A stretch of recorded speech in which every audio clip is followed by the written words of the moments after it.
A mercenary who cannot survive the battlefield is nothing more than third-rate trash in this world. Under a heavy, gloomy sky, the battlefield stretches out in ruin, with bodies collapsed across the wasteland while crows circle hungrily above. And that brutal truth is exactly why people are willing to pay such a steep price for their services. On the battlefield, a knight wrapped in armor lifts his sword high, the blade bursting with a fierce glow, because men like him are prepared to throw away their lives for the Lord they serve. The shining blade drives straight through a man, snuffing out his life in a single heartbeat, even if it means listening to an employer's ridiculous nonsense every day without end. A golden liquid, most likely liquor, splashes out in a heavy stream, pouring fiercely as if someone has finally run out of patience. Well, what else can a man do in that kind of life, besides shrug it off with a resigned little gesture? A man tips his flask and spills every last drop onto the ground, letting the liquor soak into the dirt as if offering it to the dead. That is simply the life of a mercenary. High atop the fortress wall, a lone man sits quietly, staring out over a landscape scorched by fire and torn apart by war. This man is Jack, the captain of the Fang Mercenary Corps. With a cynical look in his eyes, Jack silently thinks that nobles are always painfully predictable. The wind brushes through his hair as his thoughts continue to sharpen. Whenever they need your strength, they dangle promises of land in front of you and make grand requests as if a noble title is just within reach. But when everything is over, every last one of them changes their tune right on cue, suddenly coming up with all kinds of creative excuses. A bitter smile creeps onto Jack's face as he stands on the wall, the burning battlefield spreading behind him. Looking at the man before him, he says that what was just spoken has surpassed every insult he has ever heard. Jack smiles in pure disbelief, his red eyes glinting with defiance and mockery. Then, with a sarcastic edge in his voice, he says he must have misheard those words. The view pulls back, revealing Jack standing on the castle wall beneath the purple-stained twilight sky. Across from him stands the army's commander-in-chief, a reddish-haired man clad in imposing armor. Jack questions the order he has just received, but the commander's face remains cold and unmoving. In an icy voice, the commander confirms that Jack heard correctly. He has just told Jack to die. Stunned by how bluntly the words were spoken, Jack asks if the commander has forgotten exactly who he is. But the commander answers without hesitation, saying he remembers perfectly well that Jack is the captain of the Fang Mercenary Corps. Jack suddenly bursts into laughter, unable to believe what he is hearing. Knowing who Jack is and still saying something like that, he remarks in disbelief that he never knew the commander had a talent for jokes. Jack grips the hilt of his sword as his expression turns hard. He understands now that this order makes no sense, because otherwise, no noble would ever ask a worthless mercenary like him to die an honorable death on the battlefield like one of their precious knights. His red eyes flash with open contempt, and a cold smile pulls at his lips as he lays bare the hypocrisy hanging over the entire situation. Wind sweeps across the wall while the two men lock eyes in silence. The pressure between mercenary and noble grows heavy, and for a brief moment, the commander lowers his gaze as if weighing his next words. Perhaps he was too direct, the commander admits at last. Jack stares back with clear skepticism, not trusting the sudden shift in tone for even a second, and questions whether this is supposed to be some kind of misunderstanding. The commander places one hand over his chest and speaks in a solemn tone, saying that what he truly wishes to do is entrust Jack with one final mission. Jack listens without letting much show on his face, but deep down, he already feels the shape of it coming. Betrayal hangs in the air as the commander begins to explain. The commander says that, as Jack already knows, their string of defeats has brought them close to complete ruin. From the wall, Jack looks out over the city as flames continue to devour it. The burning battlefield stands as a grim reminder of just how desperate the war has become, and of the enemy forces closing in. Below, fully armored soldiers gather beneath a purple banner, preparing for the clash that will decide the war's final outcome. The commander continues, revealing that the swords of traitors who once protected this land are now pointed directly at the throat of the Crawford family. As the truth settles in, there is no longer any talk of retreat. Against the ruined castle walls, the family banner hangs torn and battered, like a symbol of a house on the edge of collapse. Jack spreads his arms with a smug smile, as if he has finally accepted just how absurd the situation has become. Given the circumstances, he says, the madness almost starts to make sense. With a malicious grin that shows his teeth, Jack tells the commander that he understands perfectly. But inside, his real thoughts are already moving elsewhere. This seems like the perfect time for him to get out. In Jack's mind, The commander is a man of talent unmatched throughout the empire. If someone like him has been pushed into a corner, that alone says how hopeless things have become. And for a noble, Jack admits, he was at least a sensible one, which makes this ending almost a shame. Even so, Jack still cannot grasp what this final mission is supposed to be. Maybe the commander wants him to scout an escape route or something similar. If that is all, Jack figures he can treat it as one last job before collecting the rest of his pay. At last, the commander lays out the plan. The mission, he says, is simple. Tomorrow, the traitors will begin a full-scale assault, and Jack must remain by his side to stop their advance. Even if they can only delay the enemy for a short while, that time must be enough for their lord to escape safely. The commander turns his gaze toward the burning city, then corrects himself in a darker voice. No, if even that proves impossible, then Jack is to hold the line until the commander himself dies. As payment, the commander presents an enormous red gemstone, saying he will settle the rest of Jack's pay with it when Jack withdraws, though his tone carries a meaning far heavier and more sinister than the words themselves. The commander tosses the gem toward him, and Jack catches it smoothly. The moment it lands in his hand, his mind begins calculating its value. A gemstone of that size should be enough to cover the Fong Mercenary Corps' operating costs for 3 full years. The red jewel drops into Jack's possession like a symbol of all the blood about to be spilled, and the commander's expression darkens as he calmly asks what this is supposed to mean. Jack's anger finally erupts. He snaps back that he should be the one asking that question, then shouts whether the commander truly mistook him for a fool just because he is always smiling. Jack growls that the commander is ordering them to become nothing more than meat shields. From behind, Jack and his mercenaries appear like a tiny force standing before an overwhelming fate, and his face twists with fury as he says they could only hold the enemy back for a short time at best. He accuses the commander of throwing them away just to buy his master a little more time to run. And even if, by some miracle, they actually manage to hold the enemy off, Jack demands to know what happens after that. The sight of soldiers' bodies impaled on stakes serves as a brutal reminder of the enemy's cruelty. Jack turns back toward the commander on the wall and asks if he truly believes those bastards would ever let the Fong Mercenary Corps walk away alive. Jack's silhouette cuts sharply against the sunset sky as he begins his accusation, his voice heavy with anger. But before he can fully press the point, the commander answers with cold, merciless logic. The commander says that Jack and his men are mercenaries, not knights, and the enemy knows that as well. Once the commander dies, the army will collapse. Hearing this, Jack bursts into wild laughter and agrees with him completely. With a savage grin, Jack shouts that this is exactly how their line of work operates. Then his expression sharpens with a cunning edge, and he tells the commander that he already knows this truth better than anyone. The commander has missed one crucial detail. To those demons, the Fong Mercenary Corps is not some neutral group for hire, but a sworn enemy they will slaughter without the slightest hesitation. The view shifts to a dark forest littered with corpses, revealing that a deadly ambush has already unfolded beneath the cover of night. Deep in that shadowed forest, one soldier coughs weakly while another man in the same armor watches him from a short distance away. The second soldier approaches with a raised hand, seeming to offer help like a comrade, but the gesture hides a lethal trap. The approaching soldier is no comrade at all, but one of Jack's mercenaries wearing the enemy's armor as a disguise. In one swift and silent movement, the disguised mercenary slams the unsuspecting knight against a tree and drives a knife deep into his back. The knight's eyes widen with shock and pain as the knight swallows the scene whole. His death becomes the quiet signal that turns the entire forest into a killing ground. The moment Ikka's ambush is set in motion, chaos erupts between the trees, and the unsuspecting knights are cut down one after another by the blades of mercenaries wearing the faces and armor of their fallen allies.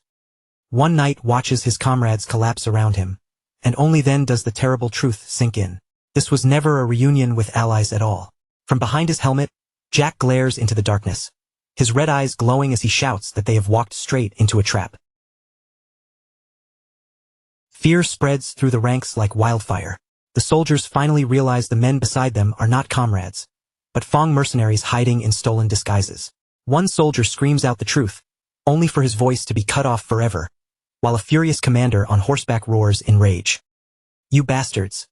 The commander snarls, his face contorting with fury as he stares at the enemy before him. "You dared to dress yourselves up as our fallen soldiers?" His anger burns hotter with every word, and he forces himself to continue. "You know nothing of honor." He spits, his voice shaking with disgust. But before the words can fully settle in the blood-soaked air, a cold reply cuts through everything. Honor is for dogs. In the very next instant, a blade slices through the air with a sharp whistle, moving too fast for him to react. The sword cuts cleanly through his neck, severing his head in one brutal stroke. His head drops heavily to the forest floor with a dull, sickening thud. That single sound seems to swallow the last cries of battle, bringing the slaughter to a savage and merciless close. Jack stands amid the aftermath, his helmet smeared with fresh blood as he surveys the scene with frightening calm. Through the narrow slit of his visor, one red eye burns steadily, cold and unreadable. Back on the wall, the red gem rests silently on the stone ground, almost forgotten beneath the weight of everything unfolding around it. Jack then speaks to the commander, his tone almost casual as he reveals that he has already taken the heads of several enemy commanders. "Surely you understand now," he says, stepping closer with a mocking smile. "This is exactly how we've managed to stay alive for so long."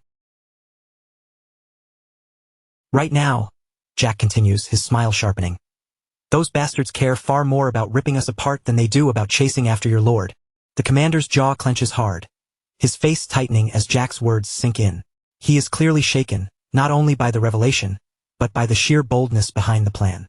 Jack looks at him with open mockery and asks if he truly believed they would simply draw all the enemy's attention away without consequence. The commander forces his composure back into place, his voice turning cold as steel. He warns Jack to focus on finishing the mission, because if he fails, the only choice left will be to kill him and seize control of the mercenary corps himself. Then, without hesitation, he prepares to strike. With one sharp, decisive movement, the commander launches his attack. The impact sends Jack flying backward, slamming him violently into the stone battlements with enough force to rattle the wall. Jack lies injured on the ground, pain running through his body as he lifts his eyes toward the commander. Disappointment and fury twist across his face as he says he truly believed this man might be different from the other nobles, only to realize he may be the worst kind of scum among them. From across the wall, the commander offers his apology, his voice steady but heavy. "My apologies," he says, and he insists that he means it sincerely. Jack's hand tightens around the hilt of his sword as he answers that there is no need for an apology. "In fact," Jack says, forcing himself back into the moment, "this may actually be for the best. As for the head of a bastard like you," he continues, his words edged with venom, "even if I handed it over to those demons lurking out there, I doubt I'd feel a single regret." The commander seems to read Jack's intention before he can act. He asks whether Jack plans to offer his head to the traitors and beg for his own life. Then, almost as if answering for him, he admits that Jack would gladly hand him over and flee, but he is certain Jack has already prepared measures to stop the mercenaries from escaping so easily. A sharp glint passes through the commander's eyes as he acknowledges just how cunning Jack truly is. Since that is the situation, he declares that he has no choice but to carry out his duty as commander until the very end. "The rebels will be satisfied once they receive the heads of 2 commanders," he says with grim certainty. "And in return, they will spare the lives of my men." Jack freezes, struck silent for a moment. "2?" he repeats, staring at the commander in disbelief. He begins to ask whether the man truly intends to give up his own head to save his subordinates, and then the open box reveals the severed head of the other commander. It is the head of the commander whose forces Jack's men killed in the forest. The commander's gaze slowly drifts, growing distant and filled with melancholy. When he speaks of his soldiers, his voice carries the weight of every life following behind him. "All those people," he says quietly, "I dragged them here with me. I promised them I would prove that dreams could still be reached, even by someone who started at the very bottom." A faint light of respect enters his eyes as he continues, admitting that his men placed their trust in him and followed him all the way to this place. "So I have to carry that responsibility, Jack." With his sword in hand and the silhouettes of his mercenaries behind him, Jack understands those words more deeply than anyone. After all, he too stands there as the one responsible for the lives of his men. The commander hears the echo of his own duty in Jack's response, and for a brief moment he can barely breathe. The realization surprises him, because beneath all their hatred and opposition, the two of them are frighteningly alike. A bitter laugh slips from Jack's lips, rough and tired. "Ha!" he mutters, as if finally accepting the truth between them. "Yeah, that's right. In the end, Both men are chained to the same burden. Loyalty to the people who placed their lives in their hands. That, the commander thinks, is the mark of a true leader. His eyes move toward the wall where their clash has reached its final point, and sorrow weighs heavily over his expression. Covering his mouth with his gauntlet, he murmurs what a terrible pity it all is. If only it weren't for Crawford, the commander says, his regret no longer hidden. Then, with a look of deep and genuine sorrow, he voices the final wish in his heart. If only you had been my lord. Bound by duty and with no path left to retreat, the commander charges forward. His sword rises, ready to deliver the final blow that will end everything between them. Jack, already wounded and pushed to his limit, can do nothing but cry out in rage and pain as the commander's attack crashes into him. The commander straightens in solemn silence after the strike, standing tall as though sealing away his own emotions. Before him, Jack's body lies motionless on the stone. His green eyes narrow, filled with both determination and sorrow. He has carried out what he believed had to be done, no matter how painful it was. His final plea hangs heavily in the air as he says, "Do not forgive me, Jack." A sudden flash cuts through the moment, marking the fatal strike and freezing that last, merciless instant in place. As the light begins to fade from Jack's eyes, his thoughts drift through the pain. He had expected this ending might come, but he never imagined the difference between them would be this overwhelming. The force of the commander's final blow throws Jack's body backward. As he falls, a bitter thought rises in his fading mind, aimed at the unfairness of the world and the thing people call talent. Well, Jack thinks, with the last trace of strength slipping away, I suppose this is it. And despite everything, a faint, satisfied smile appears on his face as he finally finds a measure of peace. He had already told his men to flee at once if he failed to return by the appointed time. Because of that, he can face death without regret, knowing they still have a chance to survive. Blood drips steadily onto the cold stone floor, each drop marking the final moments of Jack's life. After all, he had always prepared himself for an ending like this. Even so, as everything slips away, one question remains in his heart. His consciousness sinks deeper into darkness, surrounded by drifting fragments that look like drops of blood, or perhaps memories breaking apart around him. If only, Jack wonders in that fading darkness, I had been given the same chance as you. Then, somewhere far away, a desperate voice calls out through the dark. Master, please. Jack's eyes slowly begin to open, and in the next moment, a blinding white light floods everything. The voice grows more urgent, pleading for him to wake up. A young man lies in an extravagant bed, surrounded by luxury, while a servant leans anxiously over him. Jack, now trapped in the body of a blonde youth, stares around in complete confusion. Who are you? He asks weakly, his voice unfamiliar even to himself. He slowly raises one hand into view, only to see a pale, delicate hand trimmed with lace. It is soft, refined, and completely unlike the hand he remembers as his own. Then, without warning, the desperate young servant slaps him across the face while begging him to wake up. The servant cries out with anguish written all over his face, and the sting of the slap snaps Jack fully awake. His eyes fly open in shock as his cheek burns from the impact, and all he can manage is a stunned, confused thought. What? What is going on? His thoughts spin in complete confusion as the sting burns across his cheek. A second ago, he was nowhere near this place, and now he has been slapped awake by some stranger out of nowhere. What kind of bastard does something like that? The old fury of a mercenary immediately surges back up inside him, sharp and violent, ready to explode. But before that anger can fully take over, it is broken by the sound of desperate sobbing. The young servant with orange hair is crying right in front of him, begging him with a trembling voice to please recover. Then the servant cries out the name that changes everything. Young Master Lucian. Jack suddenly pushes himself upright in bed, his battle-hardened mind thrown into complete chaos by the luxurious room around him and the unfamiliar name now attached to him. His golden eyes widen in disbelief, and for a moment, every thought in his head goes blank. This is not his body. This is not the name he lived with. Everything he knew has been flipped upside down in an instant. Lucian wakes inside a lavish bed, surrounded by comfort and wealth, yet his mind remains completely lost and disoriented.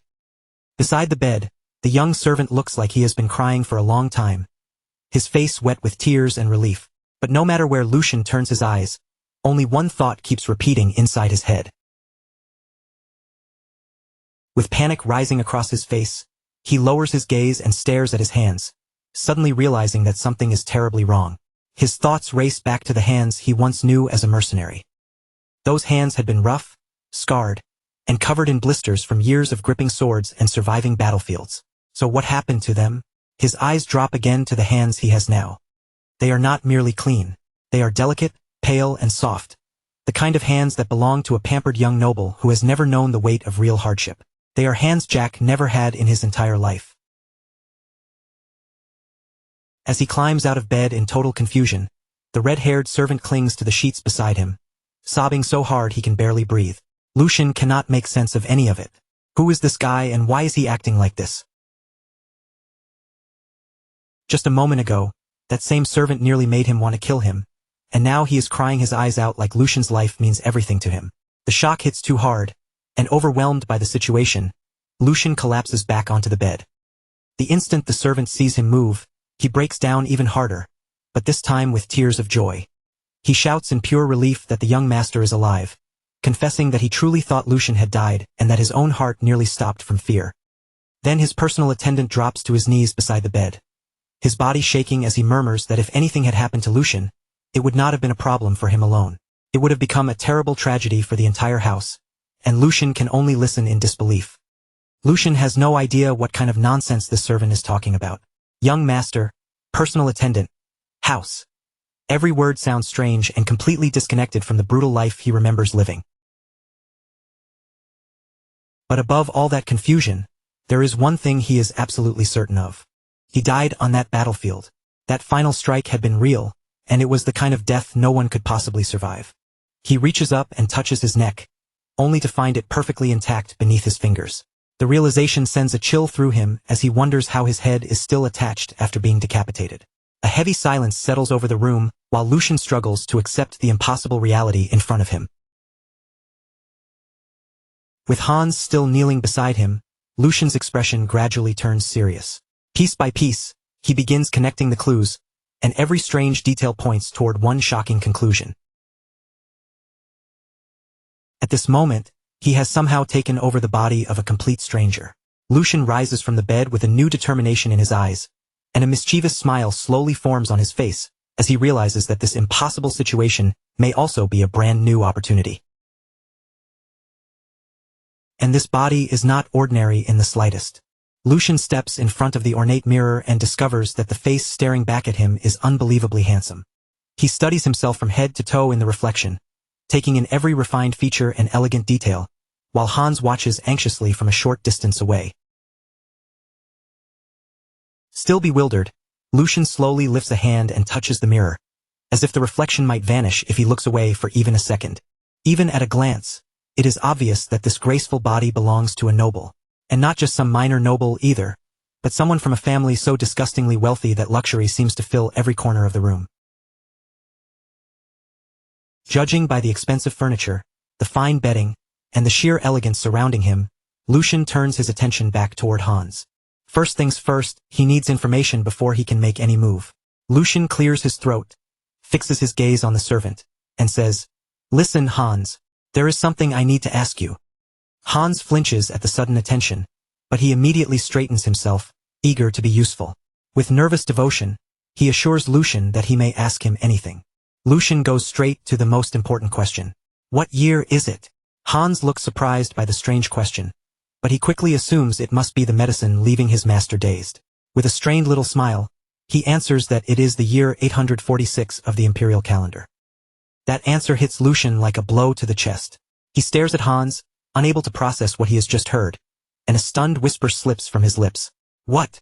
As the truth slowly settles over him, the realization strikes with terrifying weight. The year 846 is not just some random date. It is 15 years before the day he died. Lucian realizes that he has not only been reborn in another body, but has also been thrown back into the past. He lets out a slow breath and runs a hand through his hair, trying to steady the storm inside his head. He has no idea how any of this happened or what force dragged him into this situation. But one thing is clear: panicking over every mystery will not solve anything. So he decides to stay calm and think with a clear head. His gaze sharpens with determination as he focuses on the first thing he needs to do: pull information out of his personal attendant. In a cold, threatening voice, he says, "Hans, it seems you have decided to die today." The poor servant freezes in terror, completely unable to understand the sudden change in his master's attitude. Lucian grabs Hans with the arrogance of an offended noble, pressing him hard with his presence. How dare a mere servant lay a hand on the unconscious body of his master? Lucian says, his voice sharp and unforgiving, and without permission no less? He keeps pushing, letting the pressure in his voice grow heavier.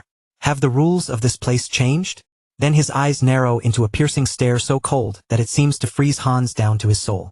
If not, then answer me this. Lucian finally asks the question behind the entire act. Who am I?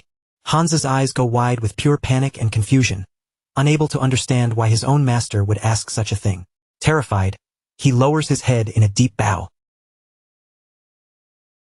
Please forgive me, young master, Hans cries, his voice shaking as tears spill down his face. I made a grave mistake because I was too shaken. Between desperate sobs, Hans finally reveals the identity of the body Lucian now inhabits. You are young Master Lucian Valdic, the third son of the esteemed House Valdic. The moment Lucian hears those words, his entire body freezes. The name Valdic echoes inside his mind like a bell, pulling a flood of memories from the life he thought had already ended. In his thoughts, the banner of House Valdic rises clearly, marked with its golden lion emblem. Lucian can hardly believe it. Impossible. The Valdic family. An image of a breathtakingly extravagant mansion flashes through his memory. It is the very same House Valdic he once knew all too well during his years as a mercenary. The emblem of House Valdic shines vividly in his mind, representing one of the most powerful noble families in the entire empire. He remembers their overwhelming prestige. House Valdic was known as one of the pillars of the empire, a noble family that had long stood beside the emperor himself, with influence so immense that their power could even rival the imperial family. Jack, now living as Lucian, remembers the family's affairs in painful detail because 15 years ago, he had worked as a guard for House Valdic for several years. The irony is almost too cruel. He died on a battlefield, only to open his eyes inside the very house where he once served. Reality crashes over him all over again. He has not simply been reborn into the family he used to protect from below. He has become the third son of House Valdic itself. A small, ironic smile tugs at Lucian's lips. Ha! He thinks to himself, unable to stop the bitter amusement rising in his chest. This is ridiculous. He remembers the life he had before, when his low status made him nothing in the eyes of nobles. He remembers being despised, humiliated, and treated like a dog by people who tossed coins at him as if that was all he was worth. He remembers enduring hardship after hardship, carrying wounds both visible and invisible. He remembers walking alone and covered in blood through cemeteries filled with the bodies of comrades who never made it back. And now, after all that suffering, after a life spent clawing upward from the very bottom, he has been handed an opportunity. At this moment of all moments, the question returns to him with a bitter, almost mocking taste. He had always wondered how far he could have climbed if he had been given the same chances as those born above him. And now, it feels as if fate itself has finally placed that answer right in front of him, giving him the chance to see just how far he can truly go. The image of his old self cracks apart in his mind, and with it, the chains that once held him down begin to fall away. Lucian accepts this impossible new reality with cold, unwavering resolve, silently making his vow to fate. If this is the chance you're giving me, he thinks, his eyes sharpening with renewed determination, then keep watching closely. With that vow burning inside him, Lucian opens the door of his room, ready to step into the life that has suddenly become his. He walks out onto a balcony flooded with warm sunlight, the golden rays spilling over him like the beginning of an entirely new life. A confident smile rises on his face as he makes a promise not only to himself, but to the world beyond those walls. Just watch, he tells himself, his gaze fixed ahead. Watch how high I climb, and what kind of life I choose to live from now on. From there, the full grandeur of the Valdic estate spreads out before him, vast and magnificent like a palace, towering far beyond anything he had ever known in his old life. Now dressed properly in noble attire, Lucian walks through the estate's lavish corridors with Hans at his side. As he takes in the polished halls, expensive decorations, and overwhelming elegance around him, he thinks that the Valdic estate truly lives up to its name. He had traveled through plenty of places during his years as a mercenary, from battlefield camps to noble residences. But even compared to everything he had seen, This mansion is easily the most extravagant and shamelessly luxurious place he has ever set foot in. As Lucian watches the servants moving through the halls, he quietly realizes that this overwhelming world of wealth and rules is now the place he must learn to live in, and he has no choice but to adapt quickly. But then his sharp mercenary instincts begin to pick up on something strange in the air. Ever since he stepped out of his room, every servant they pass has been looking at him with odd, uneasy stares. Whispers follow him from every corner of the corridor. "Is that really young Master Lucian?" One of the servants murmurs, barely daring to believe what they are seeing. Others exchange shocked glances and whisper among themselves, unable to hide their surprise. "He finally came out? How long has it been since anyone saw him?" The shock is written clearly across their faces. Lucian can feel the weight of every gaze pressing against him, as the household staff watches from the shadows with a strange mix of curiosity, caution, and unease. Lucian turns slightly toward Hans and asks if it is only his imagination, or if the atmosphere around them feels strangely tense. Hans quickly explains that this reaction is only natural, because the young master had locked himself away for a full year and 2 months, seeing no one but him. That revelation lands heavily, bringing with it a grim image of the original Lucian collapsed across the floor of a dark room, the space around him stained in red. Lucian cannot make sense of it. Locked away for more than a year? He wonders what a duke's son could possibly lack so badly that he would destroy himself in such a miserable, self-destructive way. Even if Lucian does not fully understand how nobles think, something about this still feels wrong. In a household this strict, it should have been impossible for the original Lucian to behave so freely, especially with the head of the family watching over everything. That head of the family is Archduke Sigmund, a towering man known for protecting the empire with principles and convictions that no one could shake. Lucian knows that a man like the Archduke would never casually allow his own son to rot away in some corner without reason. In his mind, Lucian pictures Archduke Sigmund standing over the bedridden original Lucian, watching in silence. From that image, a cold and logical conclusion begins to form. Either Lucian had been such a disastrous troublemaker that he was nearly cast out of the family, or there was a serious reason powerful enough to make even the Archduke look away. Until he uncovers the truth, Lucian decides he must avoid Archduke Sigmund at all costs. But at that exact moment, someone steps into his path and blocks the way forward. An older man approaches with calm, measured steps and says that the reports of Lucian's full recovery appear to have been true. Hans and Lucian both stop in surprise, the sudden interruption cutting through the tense hallway like a blade. The man before them is the chief butler, a gray-haired gentleman wearing a gentle smile. He expresses how deeply pleased he is to see the young master's face again after an entire year, addressing Lucian with perfect formality. "Young Master Lucian?" the butler asks politely. "Are you having any difficulty moving?" Lucian immediately understands that this man holds an important position in the household, while Hans begins trembling visibly beside him. This man is Chief Butler Edwin. Although he first came to the mansion as a hostage from an enemy family, his extraordinary ability was eventually recognized, and he was entrusted with managing all domestic affairs of House Valdick. The most dangerous thing about Edwin is not his kind smile or his calm green eyes. It is the fact that he serves as Archduke Sigmund's right-hand man. Lucian looks at him and silently curses his terrible luck. This is bad. Of all the people he could have run into, Edwin is one of the last he wanted to face. Lucian knows that a man as sharp as him would notice the manners of someone from the streets almost immediately. Lucian's mind races, searching for a way through this. His only advantage is that Edwin likely has not seen the real Lucian for an entire year, meaning there is no recent version of him to compare against. If that is the case, then his mercenary cunning gives him one possible solution. He will have to imitate the most noble person he has ever observed and act as naturally as he can. Drawing on years of watching nobles from below, Lucian puts on a perfectly practiced smile and faces the butler with graceful composure. "Thank you for your concern," he says smoothly. "Chief Butler Edwin," he continues, fully committing to the performance. He adjusts his posture into something charming and refined, then adds, "I have improved greatly, thanks to you." Playing the role of a grateful young noble as flawlessly as he can, Lucian gives a reason for his sudden appearance. Since he had been shut away for so long, he explains that he came out to check on the state of the family. "To think I would run into you here," Lucian adds with a light, graceful tone. "The gods must be smiling on me." Then, without letting the conversation linger on himself, he skillfully turns the focus back to Edwin and asks whether the family has been well. Edwin watches him in silence for a brief moment, as if carefully measuring every word and gesture.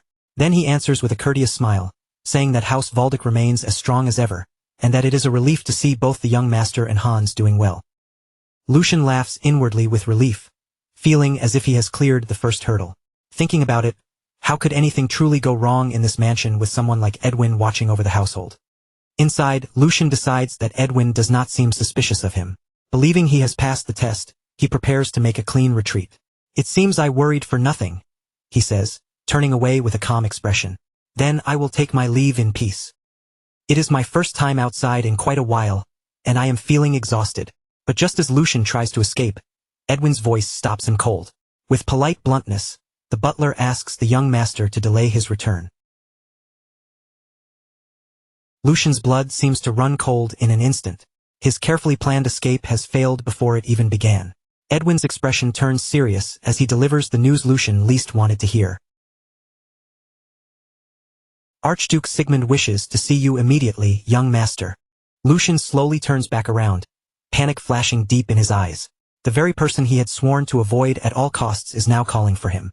The scene shifts to a vast, imposing office where Lucian now stands alone before his father's enormous desk, the pressure of the room pressing down on him from every side. Sitting beyond that desk in a chair that looks almost like a throne is Archduke Sigmund, a terrifyingly imposing man whose mask conceals part of his face. A heavy silence fills the office before Sigmund finally speaks, his voice cutting through the room as he calls out to his son. "Young master." Lucian stands completely rigid before him, unable to move beneath the presence of the most powerful man he has ever known. This man is now his father. The Archduke's voice echoes through the spacious office, each word carrying the weight of command. "I will ask you one question, Lucian Valdic." Lucian's face tightens with fear, and cold sweat begins to form under the pressure of his father's gaze. Then the Archduke slowly leans forward. His visible eye gleams with a dangerous, menacing light as he asks the most terrifying question Lucian could have imagined. "How are you still alive?" Lucian, shaken by the hostility in those words, asks his father what he means. Grand Duke Sigmund answers in a voice colder than ice, making it clear that he had originally intended to overlook Lucian's actions. But his patience has clearly reached its limit. The Duke accuses Lucian of using his mother's death as an excuse to neglect his duties and behave like a spoiled child, and the portrait of his deceased mother appears, giving his harsh words an even heavier weight. His hand slowly tightened into a fist, the tension in his knuckles saying everything his face held back. Grand Duke Sigmund's voice grew colder as he continued, making it clear that, this time Lucian had finally gone beyond what he could tolerate. He accused Lucian of deliberately shutting himself away for more than a year, as if his isolation had been some kind of silent protest against the family. But Sigmund's anger truly boiled over when he said Lucian had treated his own life as though it meant nothing at all. Then came the heaviest accusation of all. Sigmund spoke of Lucian trying to harm himself, pointing directly to what seemed to have been a suicide attempt. Lucian froze in complete confusion, because Jack had no memory whatsoever of what the previous owner of this body had done. Jack's thoughts spun in panic as he wondered what his father was even talking about. And then, without warning, a broken image flashed through his mind.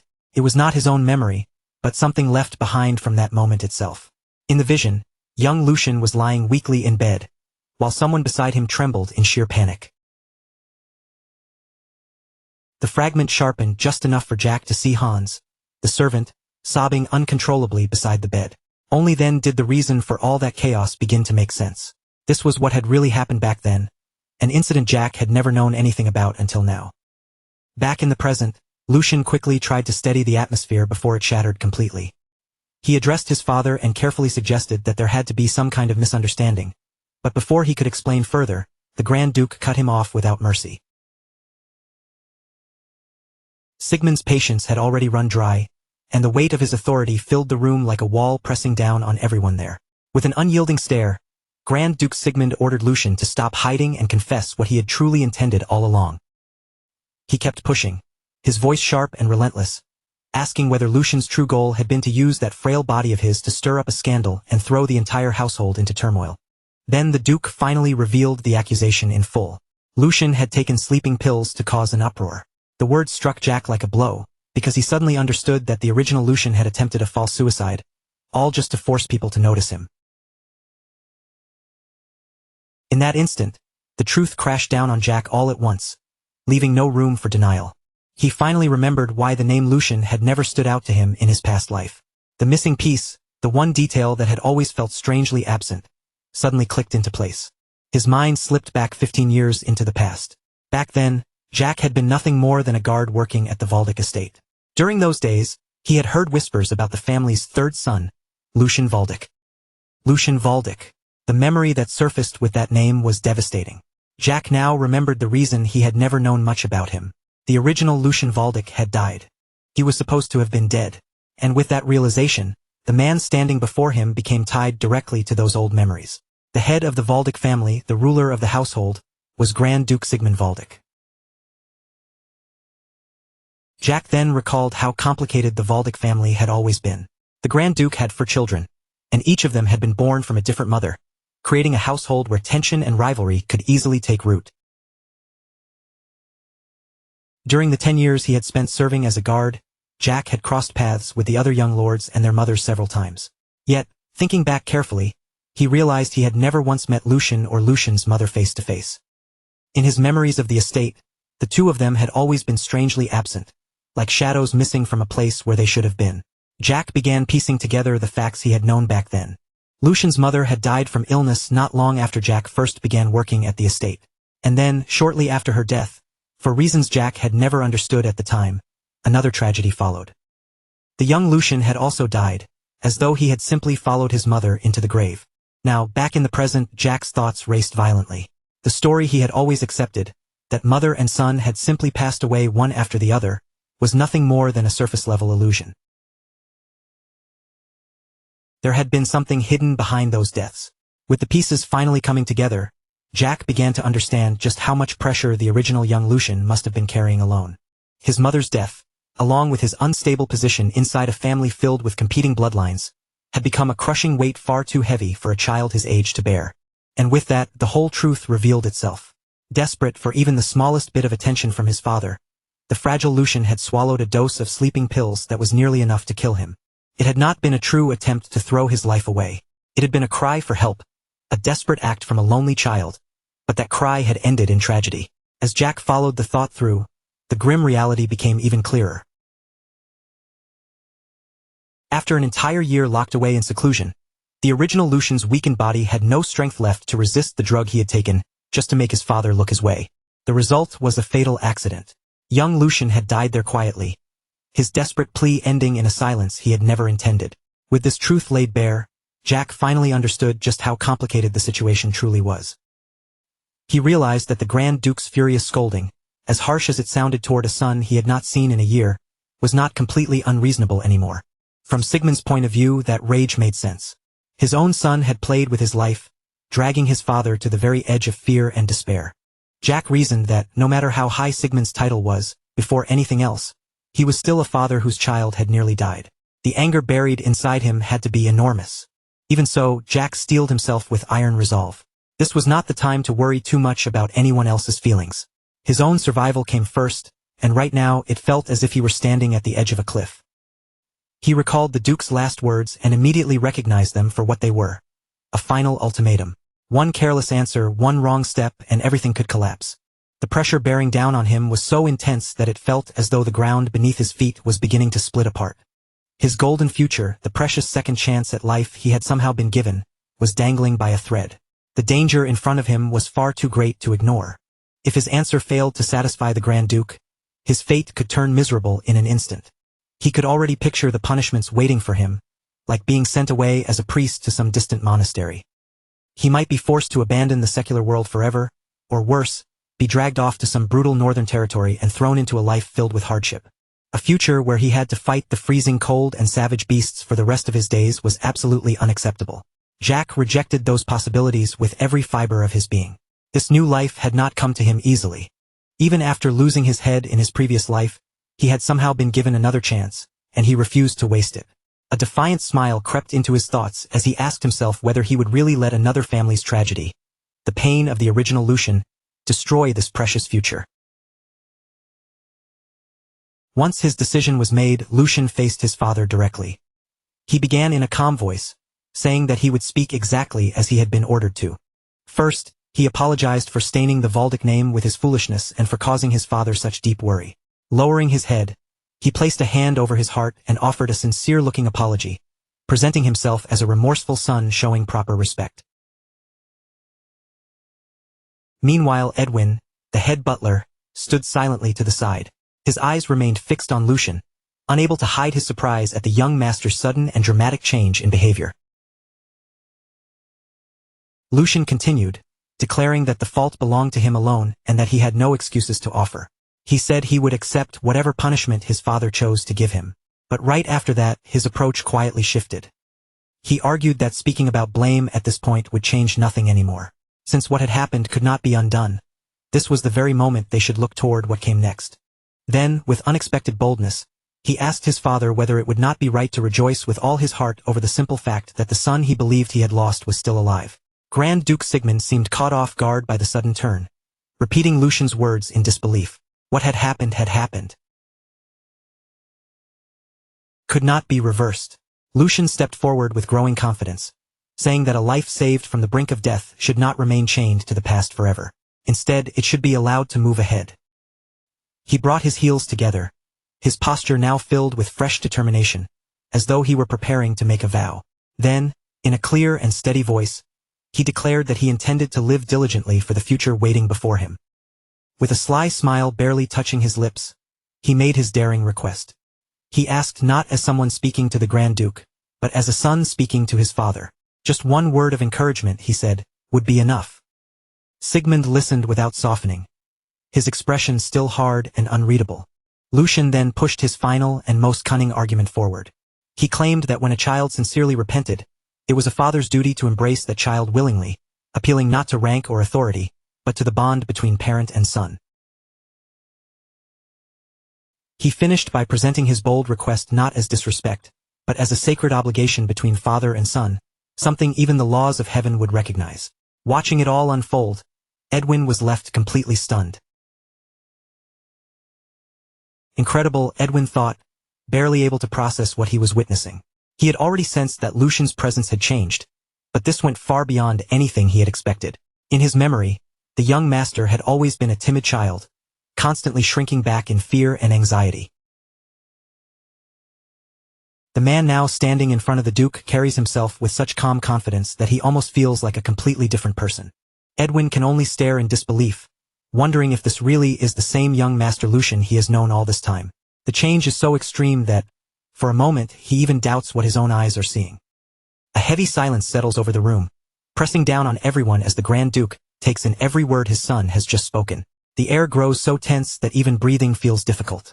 Lucian stays still and waits, his heart pounding hard inside his chest, his eyes fixed on his father's face as he searches for even the smallest clue about what the Duke will do next. At last, the Grand Duke cuts through the silence, and a trace of anger sharpens his voice. "How dare you?" he begins, raising his tone as though he is about to scold Lucian for speaking so boldly about a father's duty. But in the very next moment, that harsh expression cracks. A faint smile tugs at the corner of his lips, breaking through his stern mask as the Duke leans back with a low chuckle, sounding more amused than offended. "I've lived long enough to think I had seen everything," he remarks, clearly entertained by his son's nerve instead of truly furious. Inside, Lucian finally releases the breath he has been holding, realizing his risky move has actually landed exactly where he wanted it to. The tension had been so intense that sweat slides down Lucian's forehead, but now that he senses his success, relief begins to spread through him in waves. It worked, he thinks, his heart still racing from the gamble. Looking back on his choice, he knows a weak, clumsy apology would never have moved a man like his father. Facing him head-on was the only path that had any chance of working. This was the Grand Duke Wall that Jack remembered from his previous life, a man who responded only to strength and spirit. He was the kind of man who respected a wild dog willing to bare its teeth far more than a trembling creature that only knew how to cower. A rat creeping carefully over eggshells would never earn his approval. Lucian's boldness had not been reckless at all. It was aimed directly at the part of his father that valued defiance over fear. The Grand Duke speaks again in a dry tone, saying it seems Lucian has learned to be shameless after returning from the dead. In that single remark, he acknowledges both his son's outrageous nerve and the gravity of the condition Lucian had only recently survived. "Very well," the Duke says at last, giving ground just enough to continue. "Since you were the one who brought up diligence, I will ask you first. Then he fixes his eyes on him and calls him by name. Lucian Valdic.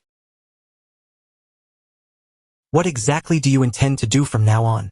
After winning this first exchange, Lucian answers without wavering that the first thing he will do is repair his broken body. And in that instant, a memory from his past life flashes through him. He sees the image of who he once was, a powerful mercenary standing at the height of his strength. His presence completely different from the fragile body he has now. He remembers the weight of a sword in his hands, the blade shining with power as if it belonged there. That former version of himself is exactly the man he intends to become again. The vision of his old self appears like a battle-hardened warrior carved from countless fights, steady, dangerous, and overflowing with experience. That memory clashes sharply against the weakness of his current body, and the contrast only feeds the fire inside him. Returning to the present, Lucian makes his next goal clear. I intend to properly learn the sword, he declares, and the words immediately catch the Duke off guard. The sword? The Duke repeats, his tone filled with doubt. Lucian confirms it directly, while also admitting that before anything else, he must solve the problem of his thin, paper doll-like body. Then, almost casually, Lucian adds that if he eats properly and sleeps diligently, his body should somehow improve. The Duke silently studies him for a moment, taking in the boldness of that answer, until a smile slowly spreads across his face. You certainly have a way with words, he admits, giving Lucian this round without saying it outright. Now truly intrigued, the Grand Duke decides he needs to find out whether Lucian's confidence is just empty bravado or whether something real has awakened inside him. As the first sign of that decision, he turns his attention toward his butler. He gives Edwin a short order. Butler, give him that again. Edwin lowers his gaze slightly, and inwardly, a small smile forms as he understands what his lord means. Compared to a handful of shallow words, this would be far more practical for the young master's current situation, and Edwin knows it will help him much more than any lecture could. Lucian, however, has no idea what they are talking about.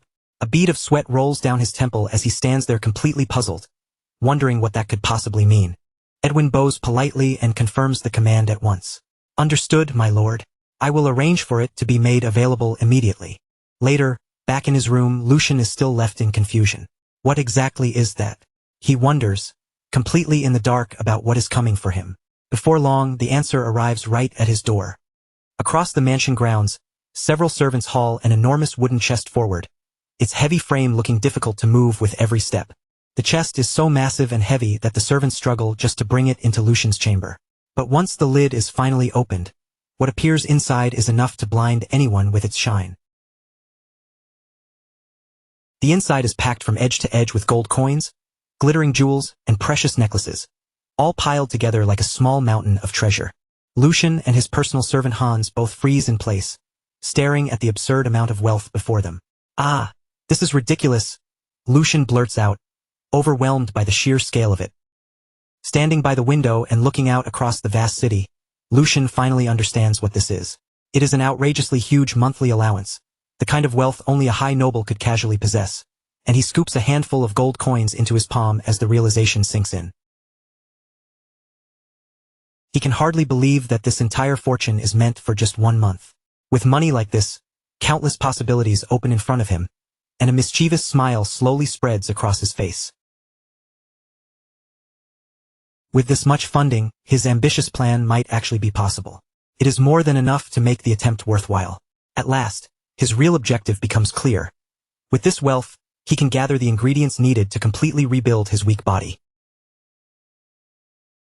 Determination burns in his eyes as he thinks to himself that he can finally make that elixir, linking the knowledge he carried from his past life to the resources now placed in his hands.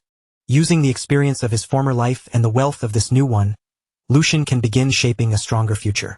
Meanwhile, the scene shifts to a magnificent greenhouse glowing with warm light, where colorful flowers bloom in every direction.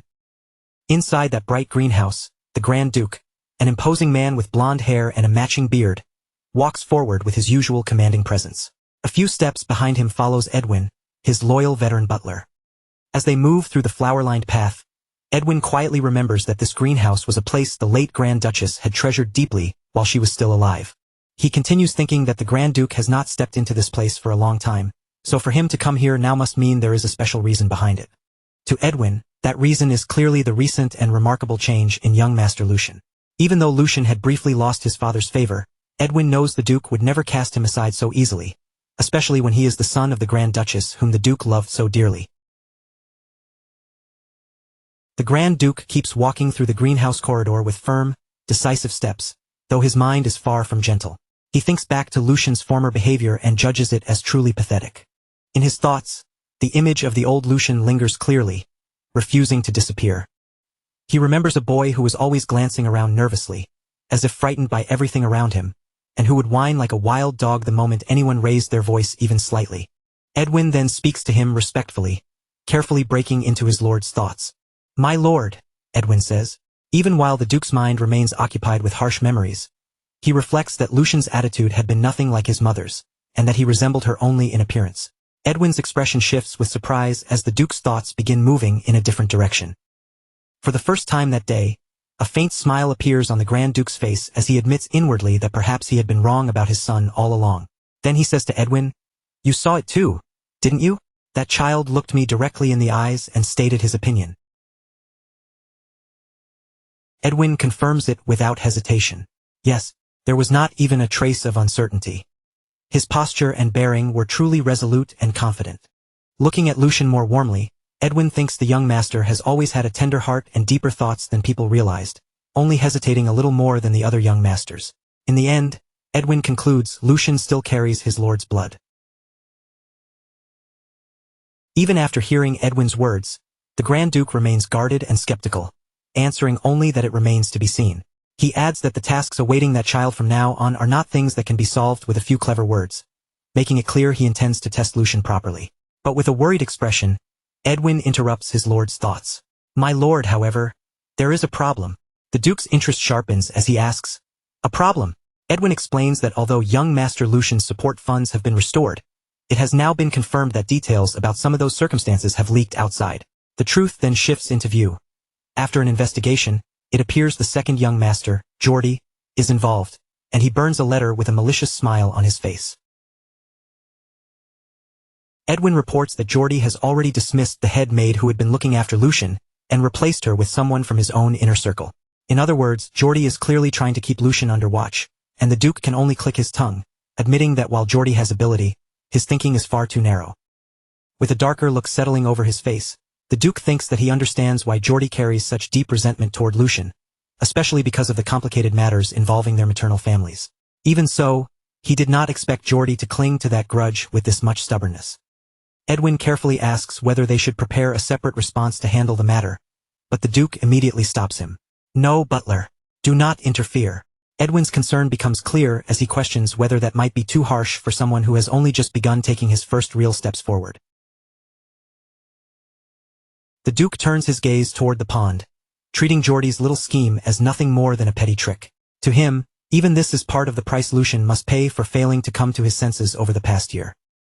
In the Duke's eyes, this situation is also the perfect way to measure Lucian's new resolve. With a sharp, calculating stare, he decides that this inconvenience may actually serve him well. Let us see how that child handles this, he thinks.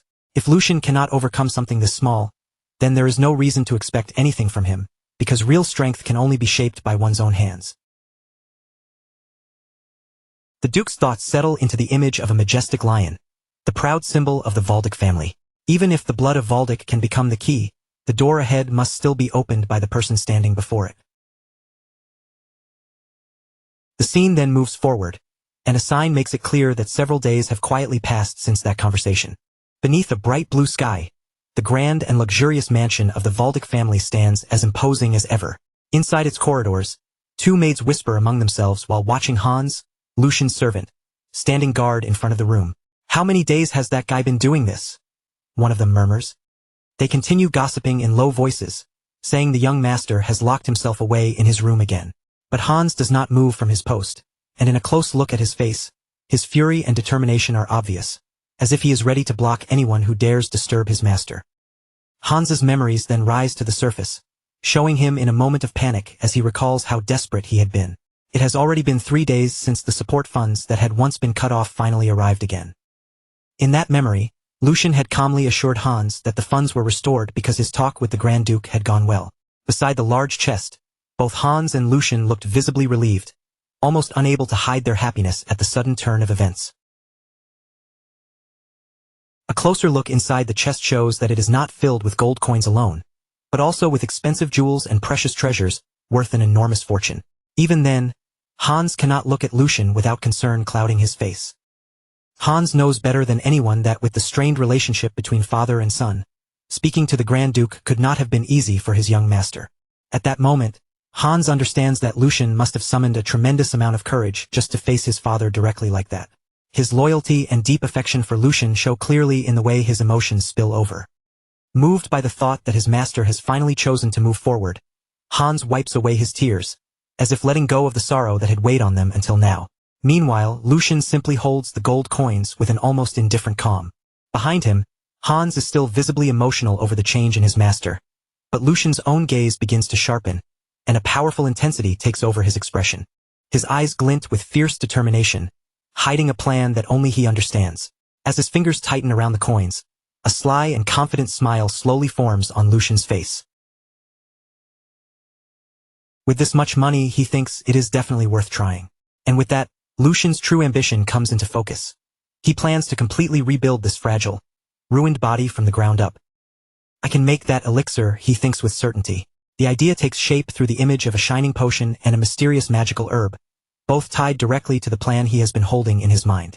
The scene shifts to Lucian's room, which no longer looks like a noble young master's chamber, and now feels more like a small alchemy workshop. Sitting at his desk, Lucian works with relentless focus before pausing to wipe the sweat from his brow. His face is filled with pure concentration and effort, every movement showing how seriously he is taking this work. Even while pushing himself, his thoughts briefly turn toward his loyal servant outside. Hans must be burning with curiosity by now, Lucian thinks. But even so, the fact that he is still guarding the door exactly as ordered proves just how loyal that guy really is. Lucian's desk is covered with alchemy books, strange preparation tools, and materials that the son of a Grand Duke would normally never bother touching in his entire life. Among all of them, one key ingredient draws the most attention. It is an extremely expensive herb, valuable because it only grows under moonlight and cannot be gathered under ordinary conditions. More details about the strange plant make its importance feel even clearer. Even its common use has not properly been established yet, which makes Lucian's choice to buy it an even bigger gamble. At last, the name of that mysterious plant is revealed. Moonlight herb. Lucian remembers how he spent his entire allowance to purchase it, betting everything on knowledge from the future that no one else could possibly know. In a flashback, he is seen giving Hans one crucial order. Hans, it is not too late. Buy all the moonlight herb. Lucian knows exactly how absurd this must look from the outside, and he is fully aware of how others would judge him right now. To anyone else, spending a fortune on sacks of an unknown herb would make him look completely insane. But Lucian's confidence is not based on luck or madness. It comes from the secret future knowledge only he possesses. His eyes shine with absolute certainty as he predicts that within just 1 year, the price of moonlight herb will rise 10 times over. No, not just 10 times, it will climb more than 20 times its current value. The thought of the massive profit waiting for him nearly overwhelms his senses. A feverish excitement takes hold, and his expression twists with a wild mixture of greed, anticipation, and almost manic delight. Lucian rejoices inwardly, convinced that the price will skyrocket without limit. Then he forces himself to calm down and thinks that, looking back on it now, he has to admit the Alchemist Guild was incredibly bold. He remembers that at the time, even the guild itself could not have been certain whether their research on moonlight herb would actually succeed. Despite that uncertainty, the Alchemist Guild gathered every moonlight herb they could find across the empire and poured them all into their research, burning through the supply in one reckless gamble. It was nothing less than a once-in-a-lifetime wager, one that placed the future and fate of the entire guild on a single uncertain experiment. Lucian reaches his hand toward the potion he has made, knowing that because of that reckless courage in the past, they eventually succeeded in creating an unprecedented elixir that shook the empire itself, the drink of the gods' nectar.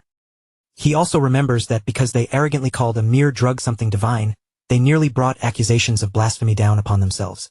But once the world learned what nectar could actually do, everyone rushed to praise it as though those accusations had never existed in the first place. Lucian smiles with smug confidence, fully aware of the whole story and the power now within reach. Nectar had shattered one of the most basic truths of the world, a belief that had gone unchallenged for over 1,000 years. That belief said a martial artist's realm was decided at birth, and that this limit was an absolute law no one could defy. Innate nature was treated as destiny, and a person's constitution was believed to be something that could never change. It was a piece of common sense as solid as iron chains. And the thing that broke that supposedly unbreakable law was none other than nectar. By drinking nectar, a person could be transformed from the very foundation of their body, changing their essence in a way no ordinary medicine should have been able to achieve. Even someone born with no talent at all could be reshaped into a swordsman useful enough to stand on the battlefield. It was an unprecedented miracle, the kind of breakthrough that overturned what people had believed for generations. Lucian lowers his gaze and looks at the potion he has created with his own hands. The liquid before him is a bright red potion, but Lucian knows very well that what he made cannot compare to the original nectar's full effectiveness. At best, it is only a kind of mass-produced substitute, a weaker imitation of the legendary elixir that once shook the empire. Even so, Lucian rolls up his sleeves with firm resolve, because for raising a body as broken as this one, there is nothing better available to him right now.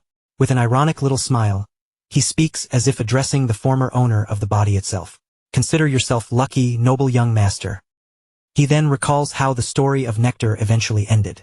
Later, when chaos spread across the empire, the Alchemist Guild became the first target, because the recipe for nectar had shaken the balance of power so violently that simply possessing it became far too dangerous. Because of that, the recipe disappeared from the world. But Lucian's eyes gleam with the secret advantage only he holds, because he knows something others do not. He managed to gather scattered clues in his past life and somehow create something similar. He also remembers the painful experiments from that life, where most of the test subjects died because of the side effects. But he pushes that dark memory aside and cuts off his own thoughts. Anyway, enough talk. Without hesitating any longer, Lucian raises the elixir to his lips and drinks it down in one gulp. The instant the liquid enters his body, a surge of blue energy erupts inside him, spreading violently through him like a storm. The real important part begins from this moment onward. As the potion settles inside him, the power hidden within it finally starts to awaken and release itself through his body. Thin strands of energy begin twisting and coiling deep inside him, slowly spreading through his veins. This is the first step toward taking the raw power of nature and turning it into strength that belongs to him alone. The vital force now stirring awake inside Lucian's body has a name: mana. Its true value depends on how smoothly it circulates, flowing through the body, spreading into every corner, and then returning again. The quality and strength of the power a person can draw out can change completely depending on that process. Right now, Lucian has borrowed the force of nectar to widen the blocked pathways inside him by force, letting energy move through his astral form. But just as he prepares himself for the expected resistance, his eyes open in confusion. The pain and rejection that should come with accepting mana for the first time are nowhere to be found. Instead, the mana flows through him as naturally as breathing, spreading without the slightest obstruction, almost as if this body had been waiting for it all along. Bright currents of energy rush freely through him, strong and smooth, filling his body with a power that refuses to slow down. Lucian can only stare in shock at what is happening. His eye shifts as the realization strikes him, the look in it filled with pure astonishment that he can no longer hide. Normally, even the body of a newborn baby carries impurities that interfere with mana circulation. But as Lucian understands this impossible fact, an incredible truth begins forming in his mind. In a symbolic vision, he finds himself deep underwater, staring upward in stunned disbelief. Don't tell me this guy. The revelation crashes over him like a massive wave. Far above him, a colossal celestial whale glides through the water with majestic grace, embodying the overwhelming potential he has just discovered. This body is not ordinary at all. It belongs to the type people call a genius. Morning light spills across the city, bathing the streets and rooftops in a warm golden glow, as if announcing the start of a brand new day. Meanwhile, somewhere inside the mansion, a figure waits anxiously beside the window, unable to calm down no matter how much time passes. It is Hans, Lucian's personal servant, pacing back and forth with worry written all over his face. His thoughts are consumed by his master, and the sudden sound from the door makes him jolt in place. His heart jumps at once, caught between fear and desperate hope as he turns toward the door. The door finally opens, and Lucian steps out with an unsettling calm, as though nothing unusual has happened at all. He looks at Hans and casually asks, "Nothing happened while you were waiting, right?" Hans is already on the verge of tears as he rushes toward him. "Young master," he cries, his voice cracking. "Do you have any idea how long you were in there?" Relief, fear, and frustration all pour out of him at once. Through his sobs, Hans continues, saying Lucian never answered no matter how many times he called. And because Lucian had strictly ordered him not to enter under any circumstances, Hans had been terrified that something terrible had happened inside. He wipes at his tears as he confesses everything, his face caught between anger, exhaustion, and the overwhelming relief of seeing his master alive. Lucian gently places a hand on his servant's shoulder, and that small gesture finally breaks Hans completely, making him admit just how worried he had been. But Lucian's face shows no guilt at all. Instead, a sly and calculating smile curves across his lips, and in a close look at his eye, the pupil appears sharp and feline. Something about the young master has undeniably changed, and the difference is impossible to ignore. Hans takes a step back, unsettled by the strange presence now surrounding his lord. "Young master?" he asks hesitantly, watching Lucian closely while a troubling thought rises in his mind. It is definitely the young master, Hans thinks. And yet, why does it feel as if the person standing in front of him is not quite the same? Inside that body, the mercenary now living as Lucian smiles quietly to himself. That reaction makes sense to him. After all, Hans had served Lucian more closely than anyone else, so it was only natural that he would notice even the smallest change. His instincts as a loyal servant have not failed him. Lucian places a hand over his chest, calmly examining the condition of this new body. The flesh itself will still need time, food, and proper recovery, so there are no dramatic changes on the outside just yet. But what truly matters is happening within. Deep inside him, a mana heart glows with turquoise light, pulsing steadily with the power that has just awakened. A smug smile rises on Lucian's face as he senses how rapidly his inner foundation is changing. All of this is possible because of the original Lucian's innate constitution, a hidden potential the boy himself never even realized he possessed. "I'm sure of it," Lucian thinks, his certainty growing stronger with every pulse of mana inside him. Conviction burns in his golden eyes. This body's potential is on the same level as the legends who once changed the world, and before him, he can almost see a gigantic chessboard spread out, with himself standing at the center of the game. If he plays his cards correctly, Lucian believes he could easily surpass the peak he reached as a mercenary within just 1 year. That thought draws a low, dangerous chuckle from him. With his path now taking shape in his mind, Lucian turns toward the confused servant and calls his name. "Hans. Now that I think about it, I owe this opportunity to you." Hans looks completely lost, unable to understand what his master means. But before he can even respond, Lucian grabs him firmly.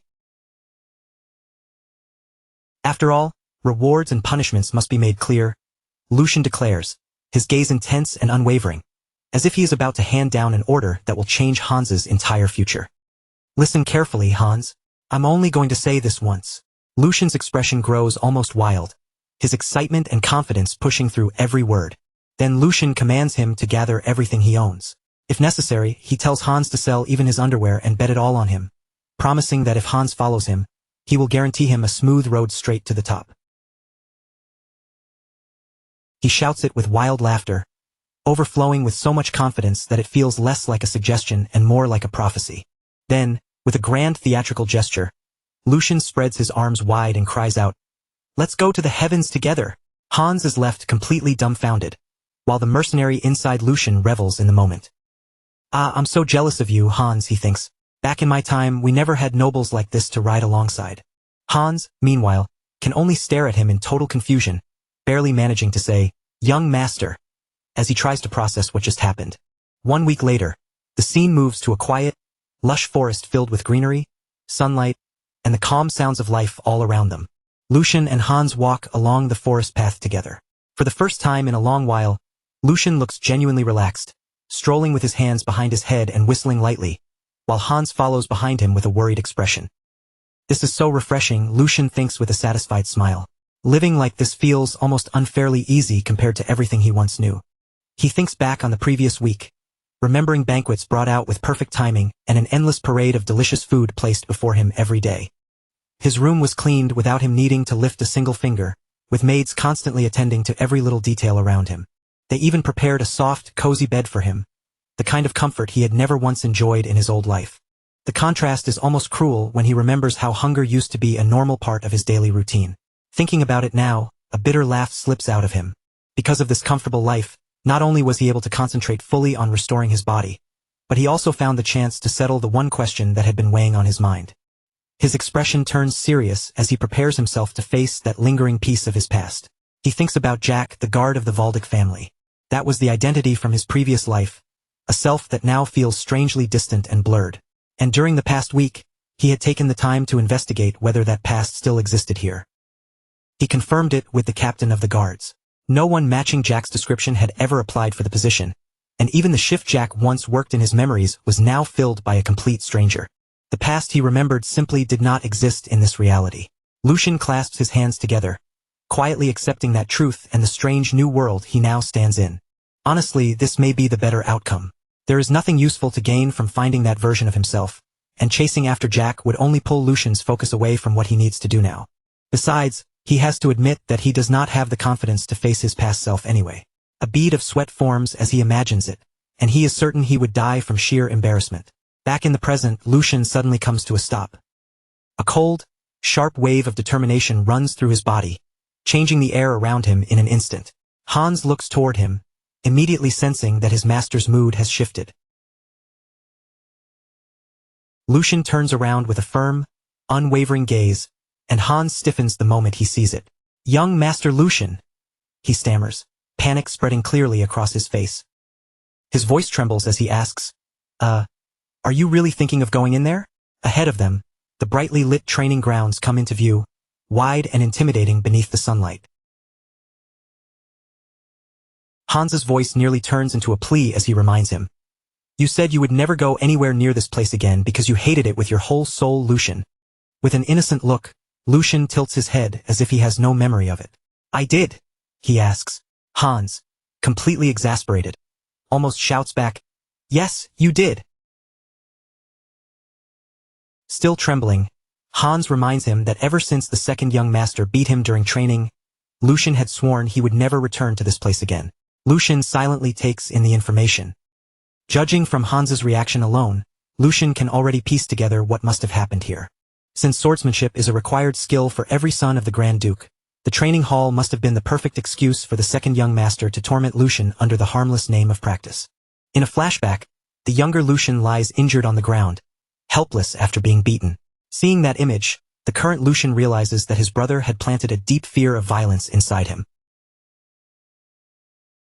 It was a cruel but effective plan, carried out perfectly to make sure Lucian would never dare step into the training hall again. Lucian looks back at his worried servant and gives him a calm smile. "I understand why you're acting like this, but you don't need to worry. All of that is already in the past." He says it with such casual indifference that Hans only grows more confused and afraid. Then Lucian's smile turns slightly dangerous as he walks forward. "You just need to trust me and follow my lead." And so, with Lucian moving ahead and Hans following anxiously behind him, the two of them finally step into the imposing training hall. Inside, a pair of guards are already whispering among themselves. One of them asks in disbelief, "Is that really true?" "Yes, I'm sure," the other guard confirms. The third young master is looking around the training hall with his personal servant. Nearby, Hendrik, a man with a sharply twisted mustache, overhears every word. He slowly strokes his mustache, his face twisting with disdain. What the hell is that brat thinking walking into this place again? At first, Hendrik thinks there is no way Lucian could have forgotten what happened here. But then a cruel idea slips into his mind, and his expression changes. No, actually, this might work out even better. He immediately gives an order to one of his subordinates. "You go inform him right now." Then, with a sinister smile spreading across his face, Hendrik adds, "By the time he gets here, I'll make sure the boy is thoroughly cooked." His intention is obvious. He plans to make Lucian's time here as miserable as possible. Meanwhile, Lucian is completely absorbed in admiring the training hall, and even though he had expected something impressive, the place far exceeds anything he imagined. There is not only a generous supply of spare weapons that can be used without worrying about breaking them, but also a huge open space wide enough for even the most violent movements to unfold without restriction. For the mercenary now living inside Lucian's body, it feels almost unbelievable that a single household could own a facility like this all for itself. A quiet, melancholy thought passes through him. If we had been able to train in a place like this back then, maybe more of my men would have survived. Footsteps approach from nearby, and Hendrik steps forward with a mocking smile already fixed on his face. Well, so I wasn't seeing things after all. To think it really is the third young master. This is such a surprise that, honestly, I could hardly believe my eyes. Hendrik continues, every word dripping with venom. I still remember it vividly, you know? After your little lesson with Lord Geordie a year ago, you turned tail and ran without even looking back. Hans shudders at the cruel remark. With a nasty smile, Hendrik mocks how Lucian fled like a frightened lamb that day, and then his gaze shifts toward the servant trembling beside him. Is that why you look so terrified of this place too? Hendrik asks, his voice thick with ridicule. He keeps mocking them, criticizing Lucian for dragging a mere servant into the sacred hall of warriors. Embarrassed and tense, Hans lowers his head in a shallow bow. It has been a long time. I am Hendrik. I offer my humble greetings. Lucian simply stares at him without flinching, his gaze calm while something malicious glints deep in his eyes. A year ago, I personally instructed you on your stance alongside the second young master. Surely you remember? Hendrik asks, savoring the memory like it is something sweet. A flashback shows the original Lucian trembling in fear, gripping a wooden sword in both hands, too terrified to properly defend himself. The trauma of that moment is obvious. Hendrik lifts a hand to his mouth, barely bothering to hide the cruel laugh threatening to escape. It was a truly pleasant moment, he says, taking open delight in someone else's suffering. But instead of showing the fear Hendrik expects, Lucian's face slowly brightens with a smile. It is a dark, hungry smile that promises trouble. Lucian's eyes gleam with a predatory light as he looks at the insolent little runt in front of him, and the mercenary inside him decides that this is going to be fun. A knight is supposed to represent honor and loyalty, standing as the living embodiment of discipline, duty, and service. Most knights are born from noble blood, and from a young age, they are expected to master both martial skill and proper etiquette. Only after earning merit on the battlefield or completing missions, and only after those achievements are properly recognized, can they finally receive the title of knight from their lord and fulfill the role they were raised for. But in Lucian's eyes, when everything is stripped down to the truth, they are not so different from house dogs wearing expensive collars. That is why they are expected to show courtesy to the lord who grants them wealth and honor, and to that lord's bloodline as well.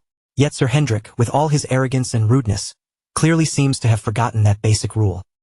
Lucian guesses that Hendrik's insolence may partly come from the low standing of his own family, which makes him cling even harder to whatever authority he has. But the real problem is the backing behind him, the support that gives him the confidence to act this way. If Lucian had his own way, he would tie Hendrik to a target and throw knives at him until his rotten attitude was properly reforged through extreme training. He even imagines how the knight would tremble if an axe came flying straight toward his face. But Lucian knows his father, the Grand Duke, would never simply stand aside if that happened.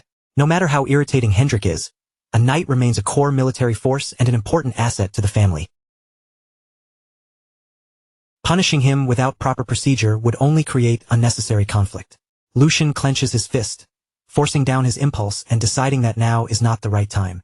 So instead, Lucian changes the direction of the conversation and addresses Sir Hendrik directly. It would be foolish to keep avoiding the training hall just because of something that happened in the past. From now on, I plan to come here often, even if it is only to learn the sword forms. Lucian continues calmly. As you said, sir, it has already been a year. That means I should not waste any more time falling behind. Sir Hendrik's face twists with disbelief at those words. Sword forms, you say?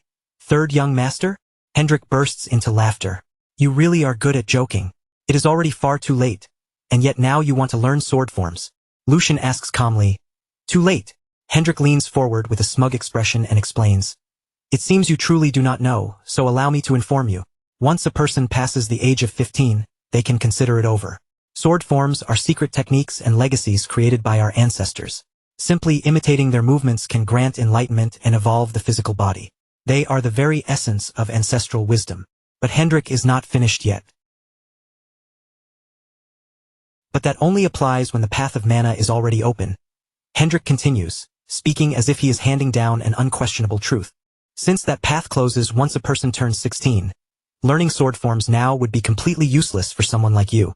Sir Hendrik finishes with a smug air of superiority, letting the words hang in the training hall. Sword forms without enlightenment are nothing but an empty shell. At that point, they are no different from a dance. Then, wearing a mocking smile, he steps a little closer to Lucian and lowers his voice as if sharing some cruel joke. Now that I think about it, perhaps that would actually suit you, young master. Why not become the #1 dancer in the Empire? That way, you can save yourself some time and discover your true talent. Wouldn't you agree? And if that does not work, you could always spend your days gardening instead. After all, every person has a role that fits them best. Sir Hendrik looks down at him with a satisfied expression, fully convinced that he has already crushed Lucian with his words. Look at him. He is completely speechless and unable to say a single thing, Hendrik thinks smugly. But inside Lucian's mind, the situation is playing out very differently. First of all, the claim that the mana path closes at 16 is an outright lie, Lucian thinks. Worse than that, it is a foolish lie that could be disproven with just a small amount of proper research. But that does not matter right now. He can always pretend ignorance later to smooth things over. More importantly, the objective has already been achieved. The goal is to make it look as though Lucian is nothing more than an ignorant fool, crushed by his own lack of knowledge, unable to offer even one proper rebuttal. A worm mocked by a servant and too frightened to move. In other words, he needs to show the same pathetic weakness everyone remembers from a year ago. So Lucian begins his act. Sir Hendrik. For some reason, that sounds a little different from what I know. The moment Lucian calmly pushes back, both Hendrik and Hans are caught completely off guard. The mana path closes around the age of 25, not 16. So from what I understand, there should be no problem learning even now. Am I wrong, Sir Hendrik? Hendrik stiffens in surprise and snaps. Are you certain of what you are saying right now? But Lucian presses on without hesitation. It seems you may be mistaken, sir. Does Brother Geordie share that same opinion as well? Now cornered, Sir Hendrik answers. Of course, it is obvious common sense. In his own mind, he still feels victorious, believing this will end everything. As he expected, Lucian cannot even properly refute him. Lucian suddenly lets his shoulders slump, pretending to be overwhelmed. Yes, that is right. Even my brother said the same thing. Then, without warning, he grabs Hans firmly by the shoulders and cries out, Hans! It seems the Valdic family is doomed. His sudden outburst makes his terrified servant freeze on the spot. You think so too, right? Of course you must. Hans, completely confused and frightened, can only scream inwardly. Young master, why are you dragging me into this? Lucian clutches his own head in exaggerated despair. To think he is confused about common sense that even a stray dog would know at his age. Does that make any sense at all? Lucian continues dramatically. How many talented people have lost their opportunities because someone spread such incorrect knowledge? Tears are clouding my vision. To think my own brother possessed such a hollow skull. Lucian shouts, and both Hans and Sir Hendrik flinch as his theatrical fury suddenly erupts. Do not stop me, Lucian roars. If what this knight says is true, then this is not a small matter at all. This is a disgrace to the family and a clear crisis, is it not? Then, with a malicious smile that reveals the true sharpness behind his act, Lucian leans toward Sir Hendrik. Surely you were not trying to deceive me, the son of your lord, were you? In an instant, the entire atmosphere turns chaotic. Completely trapped by Lucian's words, Sir Hendrik begins to panic, cold sweat pouring down his face as his smug confidence collapses. What do you mean by that? Hendrik blurts out. Are you suggesting that I, a knight, tried to deceive you, young master? But he quickly realizes that denial alone will not be enough, so he desperately tries to retreat. Please forget what I just said. I merely misspoke because I could not believe the situation. Lucian's smile twists even deeper. Of course, a knight of the Valdic family would never do something so petty, right, Sir Hendrik? Hendrik stands there sweating and stammering, unable to find a clean way out. At last, Hendrik can only nod. Of course. Lucian answers in a calm voice. Good, I knew it. Then he continues without giving him room to breathe. In that case, this is a matter we cannot overlook lightly. Inside, Lucian's real intention becomes perfectly clear. I will teach you exactly what happens when you move your tongue carelessly, Sir Hendrik. Still failing to grasp how serious the situation has become, Hendrik asks what Lucian means. Lucian explains that if Hendrik had only intended to humiliate him personally, he might have simply let it pass. Keeping up his act, Lucian adds that the reason Hendrik and everyone else look down on him is due to his own shortcomings. He had forgotten his duty and wasted his time in vain, and he speaks of it with almost false humility. How could I possibly reprimand you for that? Lucian declares as if being perfectly reasonable. But in the very next breath, his tone shifts. However, that is a separate matter. If you, a knight, and my brother, the pillar of the Grand Duchy, are obstructing the discovery and recruitment of talent by spreading incorrect knowledge, then that is something I cannot ignore. Lucian argues that such misinformation could create cracks in the military strength of the Valdic Knights, and in the strictest sense, it might even become a serious danger to the safety of the people living in their territory. As someone who bears the Valdic name, it is only natural that I feel outraged. While continuing the performance on the outside, Lucian thinks to himself that he has finally reached the true heart of the matter. Then Lucian turns his gaze back toward Sir Hendrik, who now stands frozen in place, fear written plainly across his face. Sir Hendrik. By now, the knight clearly understands just how dangerous the situation has become. Lucian lightly pushes him in the chest and gives him a cold warning. You had better prepare yourself. With a threatening gaze, Lucian lets the final blow fall. I intend to report this to my father and request an internal investigation. The moment those words leave his mouth, panic seizes Sir Hendrik completely. Wait, Hendrik thinks frantically. This boy used to tremble just from hearing my name.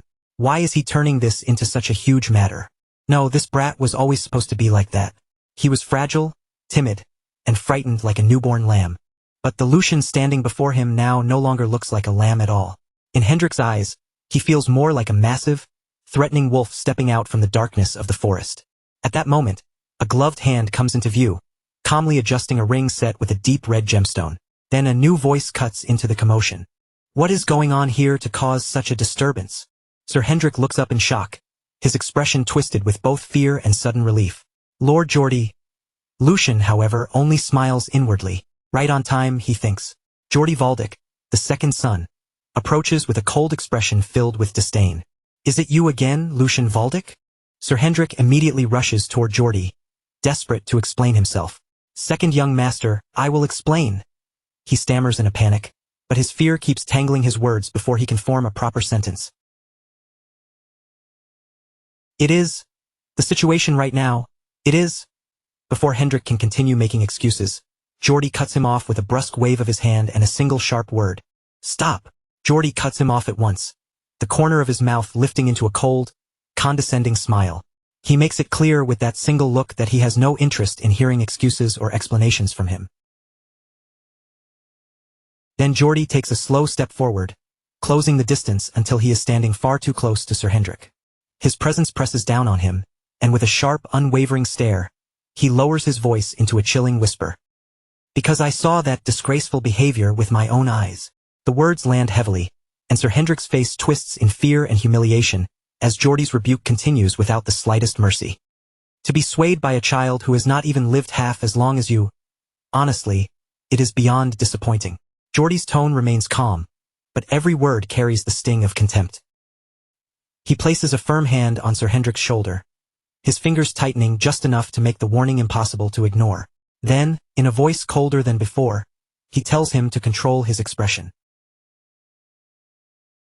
At last, Geordie lets go, but instead of simply stepping back, he pulls out a handkerchief and wipes his hand as if touching Hendrik has dirted him. Unless, he adds icily, you intend to place me in an even more troublesome position. After crushing Sir Hendrik with those words, Geordie turns away and begins striding toward the two people who have been watching everything unfold. His younger brother Lucian, and Lucian's servant Hans. Hans is already pale with terror, trembling as he hides behind Lucian's back. But Lord Lucian, I think he's extremely angry. Hans whispers nervously from behind him, his voice shaking. Lucian, however, is nothing like his frightened servant. He simply watches Geordie approach with a faint, amused smile on his face. To Lucian, his older brother's expression is almost entertaining. His eyes narrow slightly with interest, as if he is enjoying a rare performance. Indeed, he thinks, this is quite the spectacle. This is Geordie Valdic, the second son of the Valdic family, a man considered a worthy successor of a long-standing noble house. In the eyes of many, he is the very image of aristocratic pride, a true noble among nobles. There are already rumors spreading that Geordie has begun recruiting people from outside the family because his influence has been weakened by the first son's rise. And Geordie did not even bother hiding it. He personally announced that he had brought those people in, making his intention obvious. If these new recruits prove useful, he plans to use them as pieces to shift the balance in the family's internal power struggle.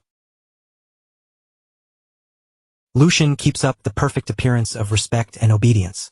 With a bright, polished smile, he faces his older brother and offers a graceful greeting. Greetings to my elder brother, Geordie Valdic. Geordie's face immediately turns sour at that greeting. Lucian's words are polite on the surface, but there is a faint chill beneath them, sharp enough to make the atmosphere between the brothers grow colder. "It has been a long time, second young master. Have you been well?" Lucian asks with flawless courtesy. But Geordie has no patience for empty pleasantries and quickly calls Lucian foolish, acting as if his younger brother's innocence is nothing more than an insult.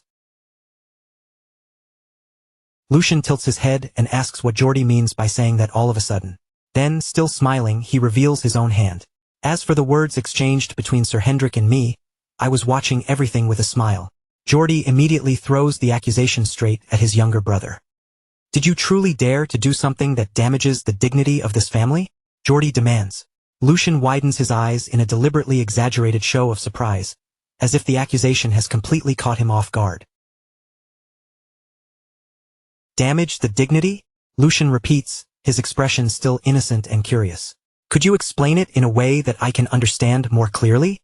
Geordie begins speaking down to him, his tone dripping with superiority. He says that because it has been so long since Sir Hendrik withdrew from the front lines, there must have been some kind of mistake in judgment.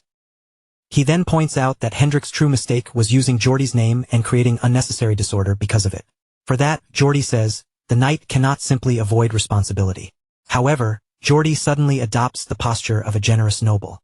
He declares that he has no intention of reprimanding Hendrik, claiming that he understands better than anyone how loyal the knight has been, and how much blood he has shed for the Valdic family. By acknowledging Hendrik's service, Geordie seems to be showing respect to a faithful servant. But that very praise turns into a weapon. He casts a contemptuous glance toward Lucian, letting the contrast cut deeper before delivering his next blow. "Unlike you," Geordie says, driving the words directly at Lucian. His verbal attack continues without hesitation as he points out that Lucian was someone who could not even endure sword training and ran away from it. "Do you really think someone like you has the right to look down on him from above?" Geordie lectures him openly. "Lucian Valdic, before anything else, you must learn to show proper respect to the knights." A proud, arrogant smile spreads across Geordie's face as he turns his gaze over the knights gathered nearby. He appears to savor every second of the moment, as if he has already seized the crowd's favor. Because it is thanks to them, Geordie continues, sweeping one hand broadly toward the knights, that the Valdic family is able to exist. With that gesture, he emphasizes that the family's strength rests on the loyalty and sacrifice of these men. One of the higher-ranking knights steps forward and lowers his head, taking it upon himself to smooth over the situation. "Everyone, I apologize on his behalf for today's disturbance. This was the mistake of an immature child, so please show generosity." Geordie's smile twists with deep satisfaction. Inwardly, he is completely pleased with how the scene has unfolded, thinking that he will personally take special care of his foolish younger brother from now on. But Lucian's expression tells a very different story.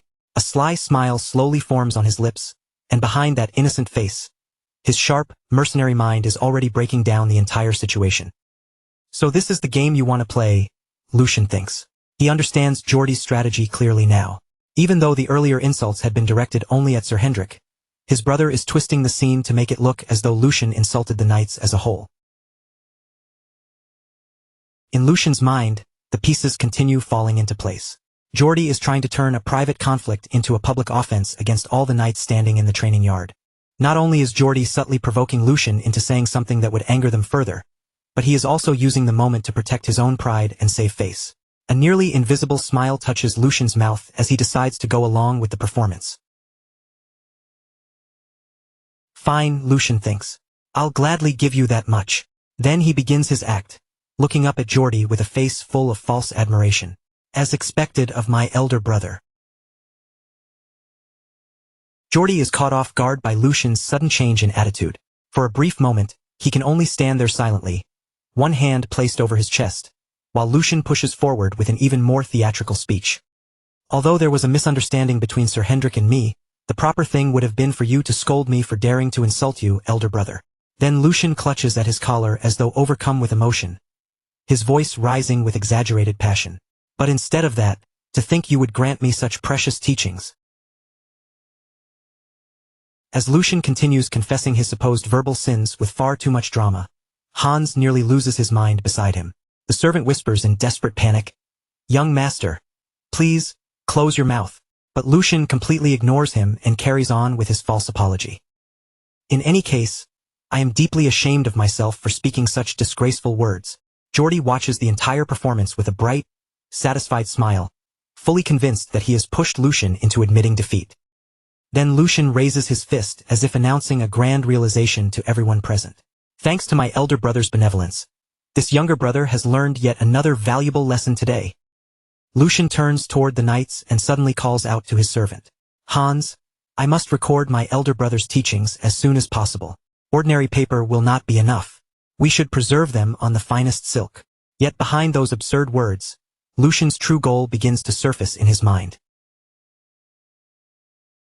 By using this, Lucian thinks, I'll erase the weak image people have of me. While Geordi continues smiling smugly, Lucian's thoughts move to the second part of his plan.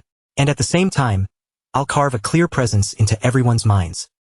Lucian's face twists into an almost feverish, manic expression as his inner declaration reaches its peak. The third young master from the past, the timid Lucian everyone thought they knew, no longer exists.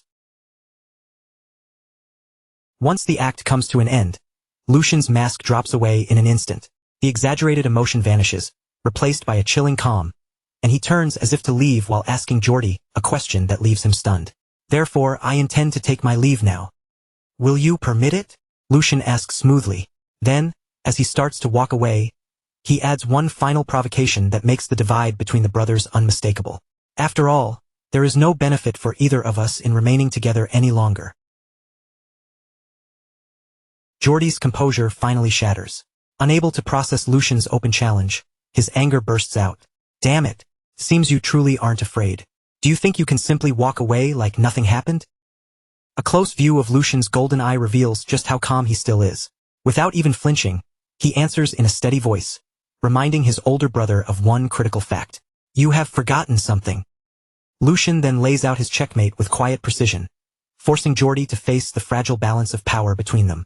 Father is watching me very closely right now, and as for me, I have nothing to lose. The warning is subtle, but its meaning is unmistakable. Any scandal that erupts here would damage Geordi far more than it would hurt Lucian.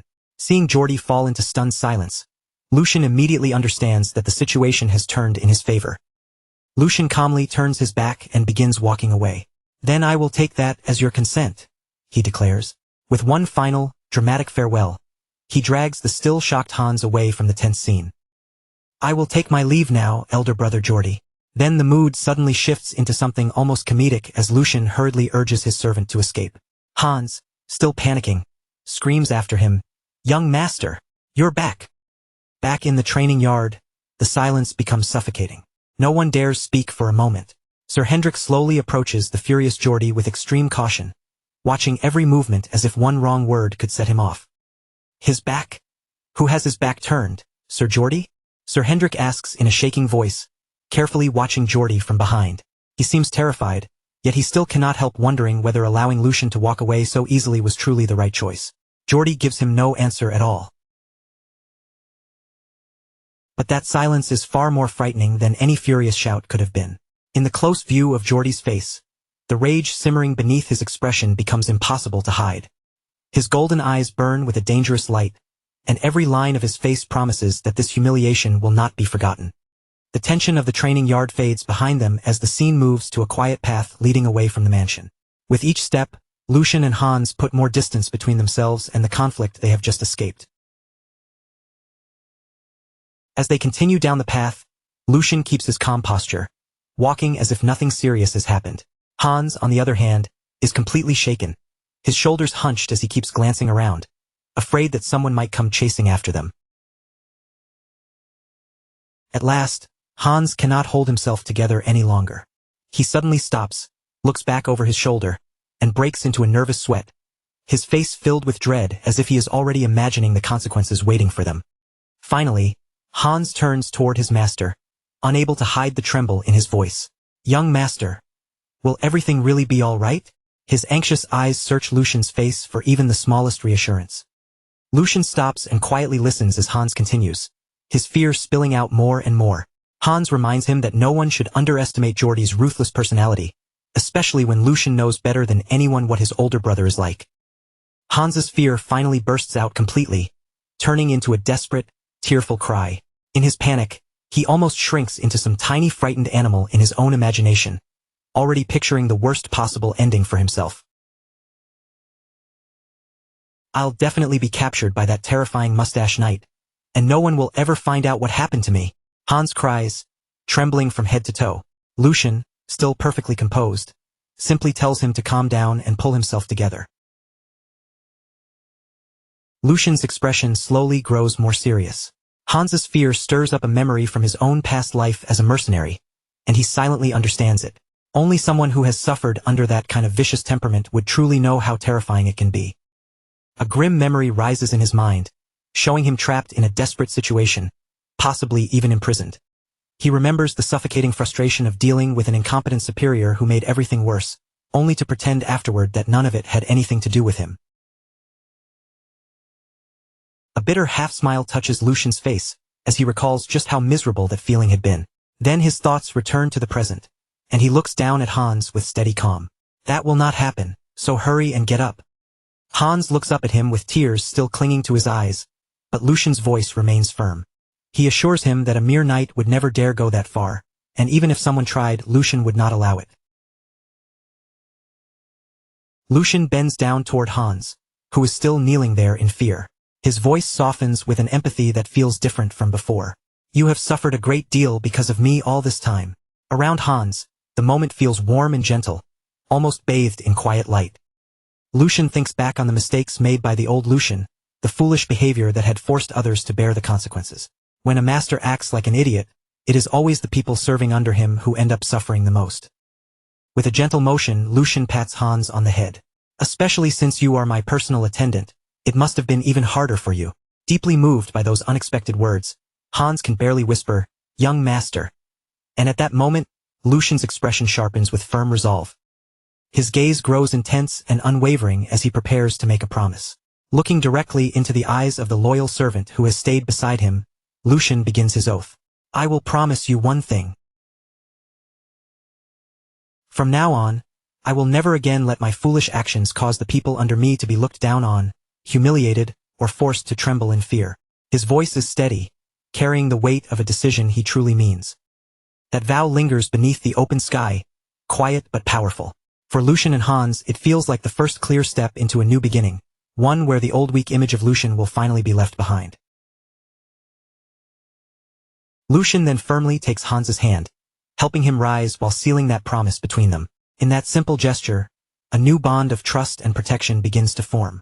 On a bright, sunlit day inside the palace, Lucian and Hans walk side by side through the long corridors. The light pours across the polished floor, but neither of them speaks as they move forward. Their footsteps echo faintly through the hallway, each step sounding heavier than the last. The silence around them only makes the serious expressions on their faces feel even more noticeable.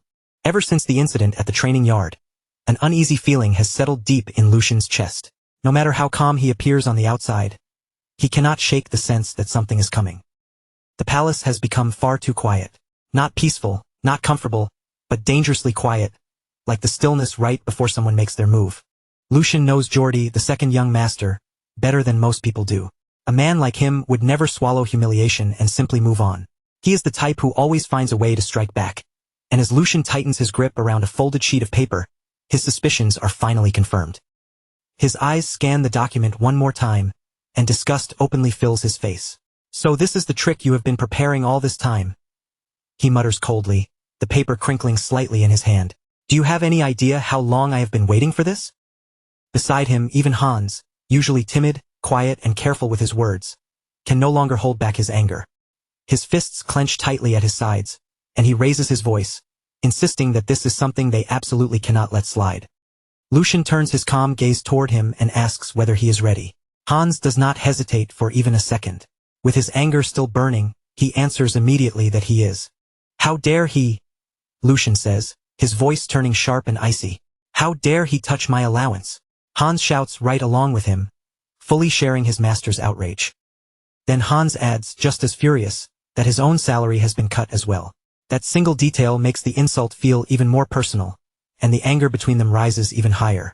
Lucian explains that the whole problem began with the budget plan he received that very morning. At first, it had seemed like nothing more than ordinary paperwork. It was supposed to be a simple day. He had planned to replenish his funds, purchase more moonlight grass, and stock up on the supplies he needed without any unnecessary trouble. That was how things should have gone. But the instant Lucian opened the letter, his expression froze in place. The paper slipped from his fingers and fluttered down to the floor, and at the very top, the words "Budget Summary" were printed in clear, unmistakable letters. There, written plainly in the document, was the result. Lucian's allowance had been slashed by 75%, an outrageous cut meant to cripple him directly. And Hans's salary had also been reduced by 30%. The moment Lucian understood that, one cold thought rose in his mind. That bastard. Lucian says it quietly, but the anger beneath his voice is unmistakable. Geordie, the second young master, has dared to lay his hands on Lucian's allowance. He has used authority as bait, hidden a trap inside the paperwork, and turned the budget itself into a weapon. Even in noble society, embezzlement is not some minor offense that can be brushed aside. It is a serious crime, one severe enough to be punished by execution. Soon they arrive at a private room. Lucian opens the door and steps inside, his mind already settling into a cold, clear state. The only reason this ridiculous power play succeeded was because there had been a gap in his defenses. After his mother passed away, Lucian had entrusted the management of his budget to someone else. At the time, it had likely seemed natural, but now that weakness has come back to bite him. That responsibility had once belonged to Dana, the former head maid who had served him loyally for many years and handled those matters with care. But now, the authority that should have remained in trustworthy hands has somehow ended up with an entirely different person, someone Lucian never chose himself. A woman steps forward inside the room and offers a polite bow, her posture neat and controlled as she presents herself before Lucian. She introduces herself smoothly, saying that this is the first time she has had the chance to meet Lucian face to face. Her name is Jenny, the newly appointed head maid who has been assigned to replace Dana and take over the duties that once belonged to her. Jenny adds that she had wanted to greet him much earlier. However, at the time, Lucian had shown no intention of leaving his room, and a faint mocking smile appears on her face as she says it. With that same subtle edge in her expression, she remarks that his long period of seclusion finally seems to have come to an end. Hans immediately bristles at her tone. His face tightens, and he steps forward as if he cannot stand hearing her speak to his master with such thinly veiled disrespect. But before Hans can go any further, Lucian quietly raises one hand. The simple gesture is enough to stop him, and Hans forces himself to hold back. Lucian remains calm as he looks at Jenny and tells her plainly that she is wrong. His voice is controlled, but the faint sharpness in it makes the air in the room tense. Then Lucian lets a small smile appear on his face and says they will keep this conversation brief. After all, there is a far more important matter that needs to be addressed first. Lucian tightened his fingers around the budget paper until the edges bent in his hand. Then he held the document out in front of Jenny and asked her directly whether she was the one who had drafted this plan. For a brief moment, Jenny looked genuinely startled, as if the question had caught her off guard. But that surprise quickly faded. A smile spread across her face, and a second later, she actually let out a laugh. She said she could not understand why Lucian had gone out of his way to summon her over something as insignificant as a simple budget matter. To her, the issue clearly did not seem worth this much attention. Then, without showing the slightest hesitation, Jenny admitted it. Yes, she was the one who had written the budget plan. She calmly explained that since Lucian had once granted full authority to the former head maid, that authority had naturally been passed down to her after the position changed hands. In her view, she had only carried out the responsibilities entrusted to the head maid's role. With a composed smile still resting on her face, Jenny added that this was originally work Lucian should have been handling himself in the first place, as if she were politely reminding him of his own neglect. Lucian's expression hardened ever so slightly, but he did not look surprised. He had expected an answer like this. And unfortunately, she was not entirely wrong. Part of this mess truly had begun with his own carelessness. After accepting that fact, Lucian gave a small nod and said he understood. But even if that much was true, there was still one part of the situation that did not add up at all. In a calm voice, Lucian pointed out that most of the funds allocated by his father had been meant to raise the servants' wages. The purpose was to compensate them for the neglect they had suffered in the past. As those words left Lucian's mouth, the maids standing nearby began to tremble. Their eyes darted nervously from Lucian to Jenny, as if they were afraid of what might be exposed next. Then Lucian asked a question that was simple, direct, and impossible to ignore. If that is the case, he said evenly, his gaze growing sharper, then why was Hans's salary cut instead of raised? His voice stayed calm, but the pressure behind it made the room tighten. Isn't that far too blatant? Lucian pressed.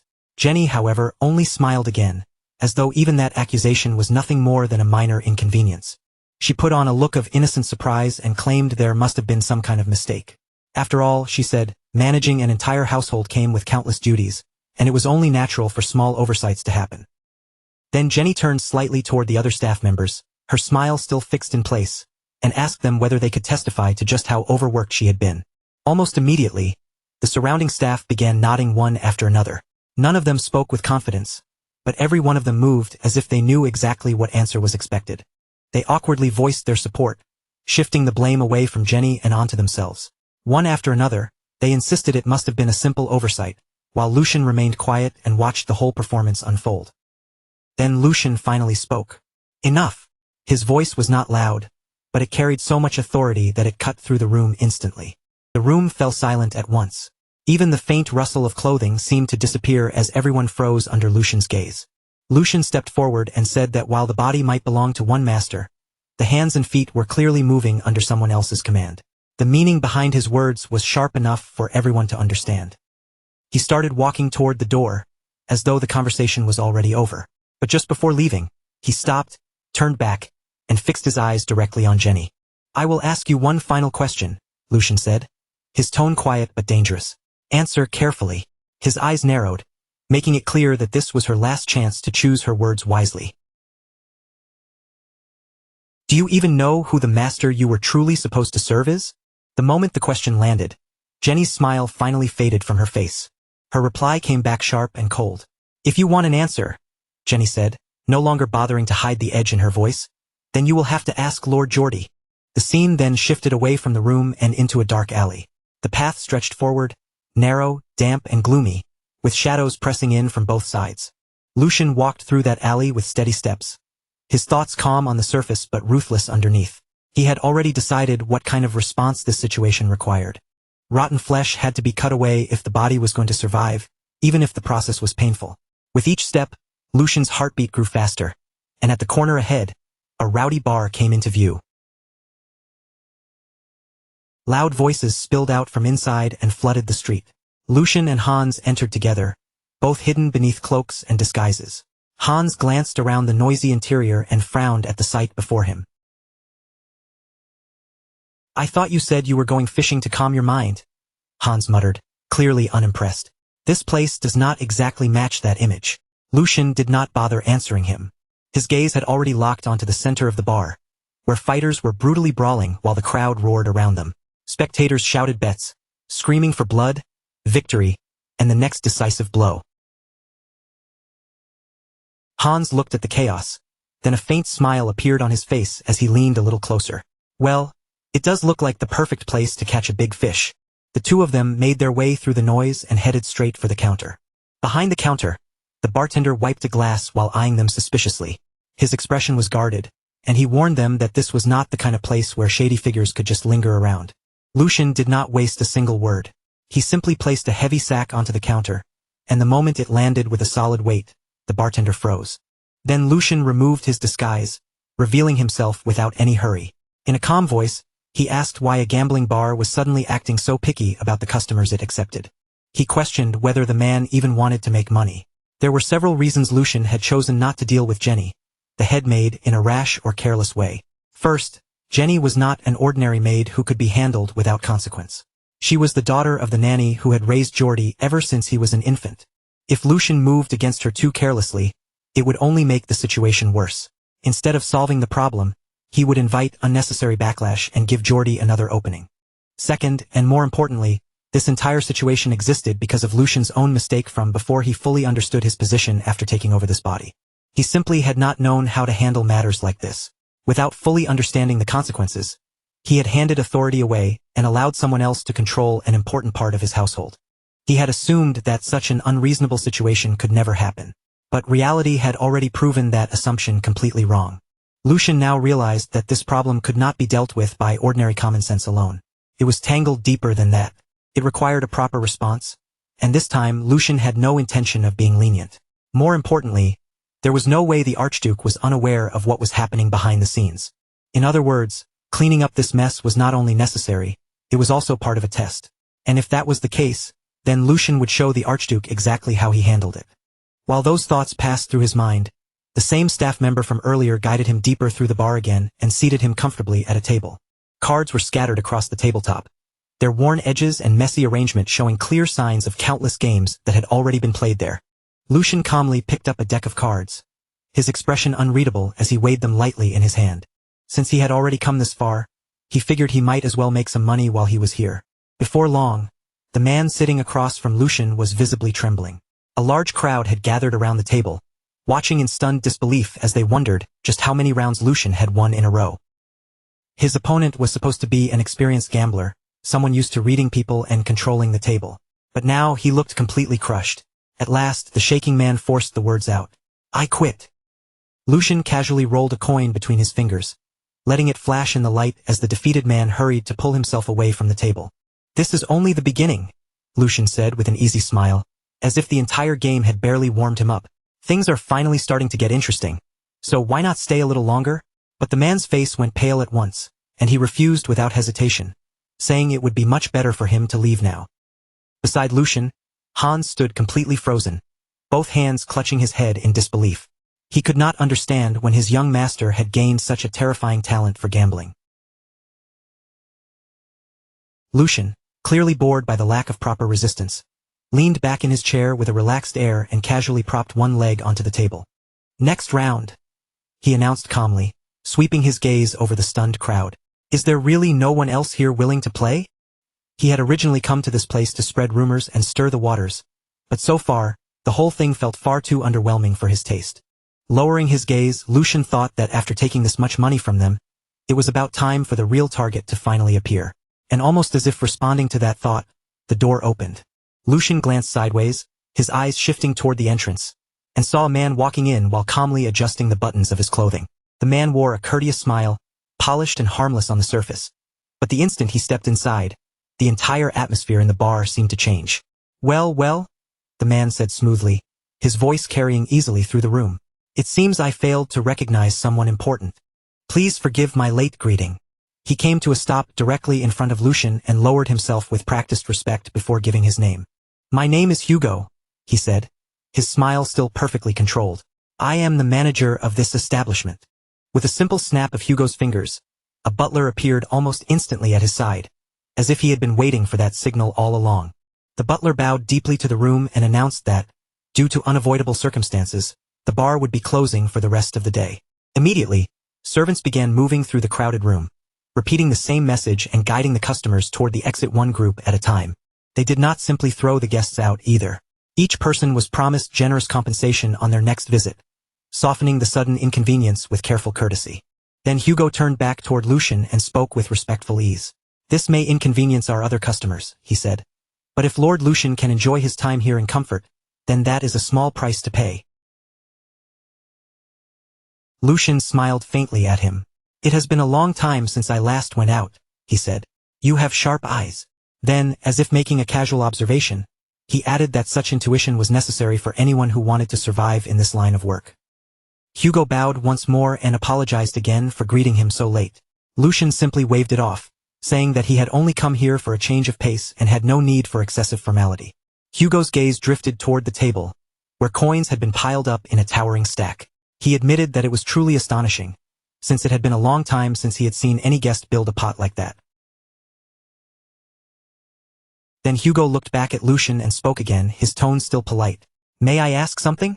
If you would allow it, I would like to be your opponent."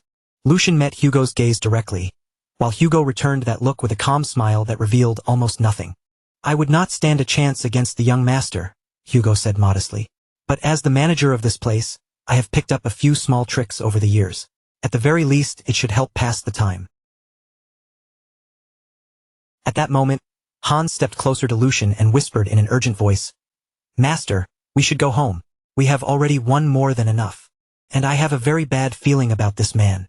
Hans had seen plenty of frightening figures inside the palace, but Hugo's presence felt different from any of them.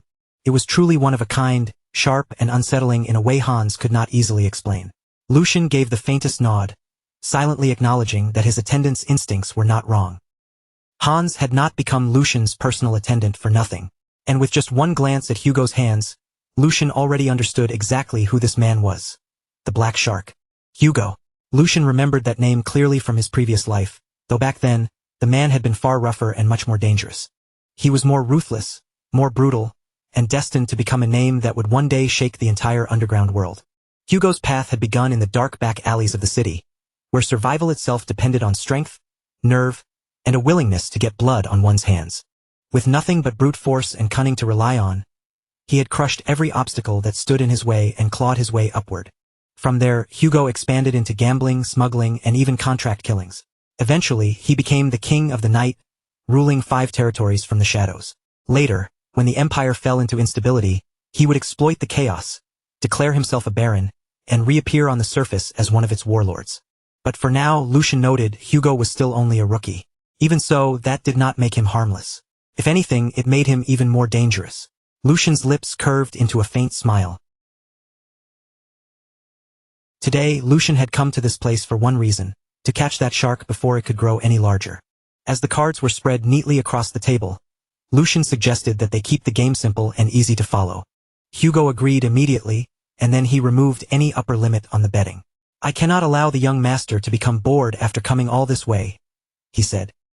He spoke with flawless politeness, and the moment Lucian heard it, his expression brightened with clear satisfaction. "Finally," Lucian said, looking genuinely pleased. "Someone who understands me."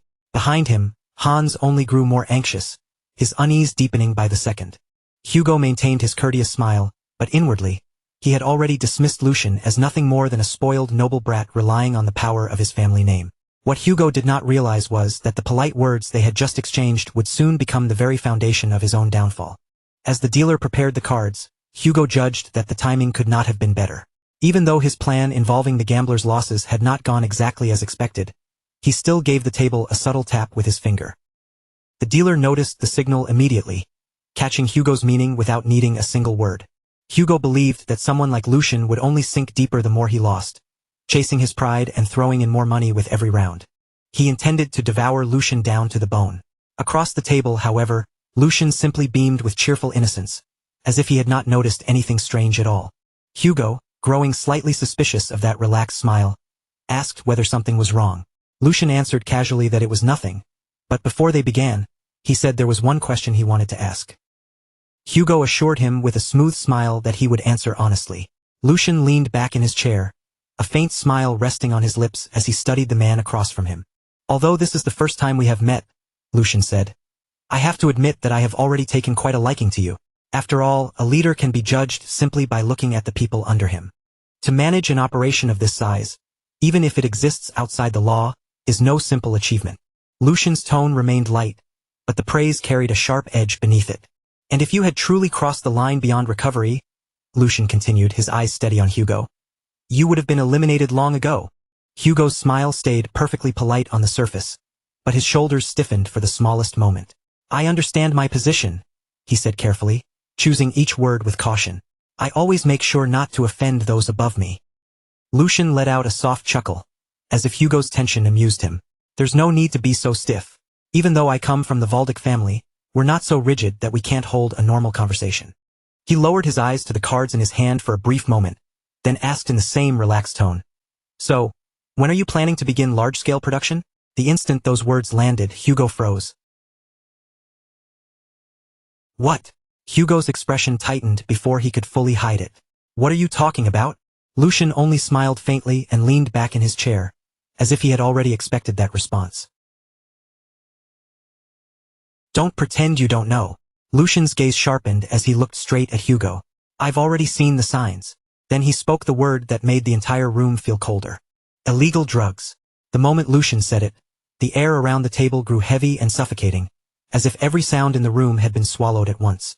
Even the servants standing nearby began to sweat, their faces stiff with nervous tension as they realized what Lucian had just brought into the open. Hans stiffened beside Lucian as well, his eyes widening in unease. He had expected danger, but not something this serious to be exposed so suddenly. Hugo sat frozen in place, his body going rigid as though an invisible blade had been pressed against his throat. Still trying to hold himself together, he forced a smile and cautiously asked what Lucian meant. He tried to act as though he had misunderstood, insisting with a careful voice that he had never heard of anything involving illegal drugs. Lucian did not answer right away. Instead, He calmly placed more coins onto the table, one deliberate movement after another, making the silence feel even more unsettling. "There is no need to keep pretending," Lucian said softly. "I heard you clearly. Asking again will not change anything." His tone was gentle, but it left no room for escape. A faint, almost imperceptible smile appeared on Lucian's lips, and in that moment, he quietly revealed the truth Hugo had been trying to bury. Hugo had been commissioned by the Marquis Logren family to spread illegal drugs through Valdic territory and destabilize it from within. The accusation hung over the table like a sharpened blade. Lucian's gaze turned cold as he waved one hand lazily, yet with absolute certainty. "For a Marquis family to give such cheap and reckless orders," he said, his voice cutting straight through the tension. "There is clearly no respect behind it. Some lines should never be crossed, and this one has already been stepped over." Lucian's eyes stayed fixed on Hugo. "Wouldn't you agree?" Hugo could not answer. Sweat slid down his face, and his breathing slowly grew uneven. Across from him, Lucian's calm eyes bore into him without wavering for even a second. "I will admit one thing," Lucian continued after a brief pause. "There is something almost impressive about your nerve. Smuggling illegal drugs into another city, especially into Valdic territory, takes a certain kind of audacity. But the praise was as sharp as a knife. Because the moment anything goes wrong and you are caught, everyone connected to Valdic will tear you apart. No one will hesitate. Not a single person will show you mercy." The pressure in the room thickened until it felt hard to breathe, while Lucian silently watched the chaos building behind Hugo's eyes. For Hugo, failure at this point meant only one thing: death. His plan had been exposed before it could even begin, and the opponent sitting across from him was none other than the Valdic family, one of the most dangerous forces he could have provoked. Under normal circumstances, this operation should have stayed hidden for another 2 full years. By then, the reports about the drug distribution would finally have reached the Grand Duke, and Hugo would have already fled the city. But Lucian's knowledge from his previous life allowed him to spot the danger before it grew beyond control. At last, Hugo forced out a shaky response. His voice was strained as he claimed that all of this had to be a misunderstanding. Lucian's lips curled faintly. He repeated the words slowly, almost tasting them. "A misunderstanding? Then tell me, what exactly has been misunderstood?" Trembling under Lucian's stare, Hugo insisted that he was nothing more than a small-time shop owner barely scraping by. He swore that dealing drugs would make no sense for someone like him, and that someone jealous of his success must have spread a false rumor. He even claimed that if Lucian gave him the chance, he would personally find the source of the rumor. But Lucian cut him off with a cold smile. "A false rumor," he repeated, sounding almost amused. "Just like the flour mill you run is supposedly an ordinary shop, and the underground passage beneath it is merely a secret escape route leading outside the castle." Lucian leaned back slightly, his eyes never leaving Hugo. "This is the last question I will ask you. What stage are you at right now?" Hugo was completely stunned. No words came out. Sweat poured down his face, and his body trembled as the full weight of Lucian's knowledge crushed every excuse he had left. The silence stretched between them, thick with dread. Lucian's calm, unwavering gaze stayed locked on Hugo, leaving him no space to hide behind lies any longer. At last, Hugo collapsed back into his chair, his body shaking. For one fleeting moment, the panic in his mind cleared, and the truth became painfully obvious. Lucian knew everything. He knew about the fake shop, and he even knew about the secret passage beneath it. At this point, making excuses was completely meaningless. Then a dangerous thought flashed through Hugo's mind. Should he kill him? The servants around the room immediately sensed the shift in the air, and one by one, they began to move. Their hands edged toward their weapons. After all, a noble who arrived without guards could, in theory, be cut down in the middle of a conversation before help ever came. But before Hugo could act on that thought, Lucian's voice sliced through the tension, cold and sharp. "Think carefully before you make a foolish move. The chip in this gamble is your own life." Behind Lucian, Hans trembled, fear written clearly across his face as he realized how close the room had come to erupting. Hugo's clenched fist slowly loosened. Lucian's words forced him to remember how much effort, blood, and risk it had taken for him to climb to this position. What kind of idiotic thought was that? Hugo scolded himself inwardly. Attacking a successor of the Valdic family would be no different from begging for death with his own hands. His mind raced through the consequences if he were caught, and the more he imagined it, the clearer it became that the punishment waiting for him would be far worse than a quick death. Slowly, Hugo closed his eyes and released a long breath. In that moment, he chose survival over pride. Lowering his head, Hugo begged Lucian to spare him. There had to be a reason Lucian had come in person instead of simply ordering his execution from the beginning. If Lucian had truly wanted him dead, Hugo's head would already be rolling across the floor. Realizing that, desperation completely overtook him. "If you tell me to be a dog," Hugo said, his voice trembling as he lowered himself even further, "then I will be a dog. If you order me to bark, I will bark without hesitation. If you order me to crawl, then I will crawl." The instant Hugo said those words, every servant in the room dropped to their knees as well, desperately pleading for mercy. Lucian remained silent for a single heartbeat, letting their fear settle over the room. Then he slowly rose from his seat. Keeping a dog like this around did not sound like a terrible idea. What Lucian needed now were hands and feet he could actually use and trust. Relief rushed through Hugo's body the moment he sensed that chance. Hugo thanked Lucian again and again, bowing his head repeatedly as he swore that he would obey any order without the slightest hesitation. Lucian stepped closer to him, his presence calm but heavy. Then, just as suddenly, he stopped in place. "Simply keeping you as a hunting dog sounds a little boring," Lucian said thoughtfully. After all, Hugo was not the kind of man who would remain satisfied with that role forever. He gently set one hand on Hugo's shoulder, making Hugo freeze for a second. Then, in that quiet room, he asked a question no one there had expected to hear. "Do you want to try becoming a knight?" The instant those words reached him, Hugo's eyes opened wide in disbelief. For a brief moment, even the air in the room seemed to stop moving, and no one dared to speak. Every gaze in the room shifted toward Hugo at once, locking onto him. Because becoming a knight was not just some random idea to him, it had once been the dream he held tighter than anything. It was something he had chased with everything he had, almost desperately, as if his whole life depended on it. But over and over again, the cold weight of reality had crushed that dream beneath his feet. No matter how much effort he poured into training, and no matter how sharp his skills became, nothing ever seemed to truly change for him. In the end, he had always been forced to put his life on the line for someone standing above him, serving a master who could discard him at any moment. To the nobles, he was nothing more than a tool that could be used until it broke, then thrown away without a second thought. And his low birth had always stood before him like a wall that could never be climbed. So when that question echoed in his ears, Hugo could only repeat it inside his mind. Did he want to become a knight? Hugo lowered himself until his forehead pressed hard against the floor.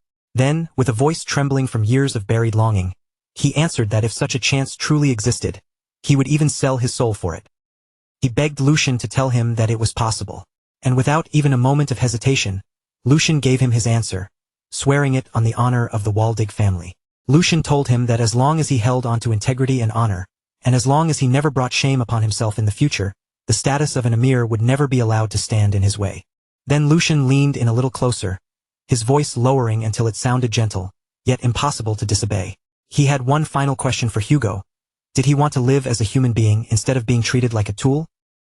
At that moment, something Hugo had not felt in years slowly began to rise inside his chest. It was faint at first, almost unfamiliar, but there was no mistaking it. It was hope. A few days later, inside the palace, the servants were gathered together in one place, their faces tense and their eyes filled with curiosity about why they had been called.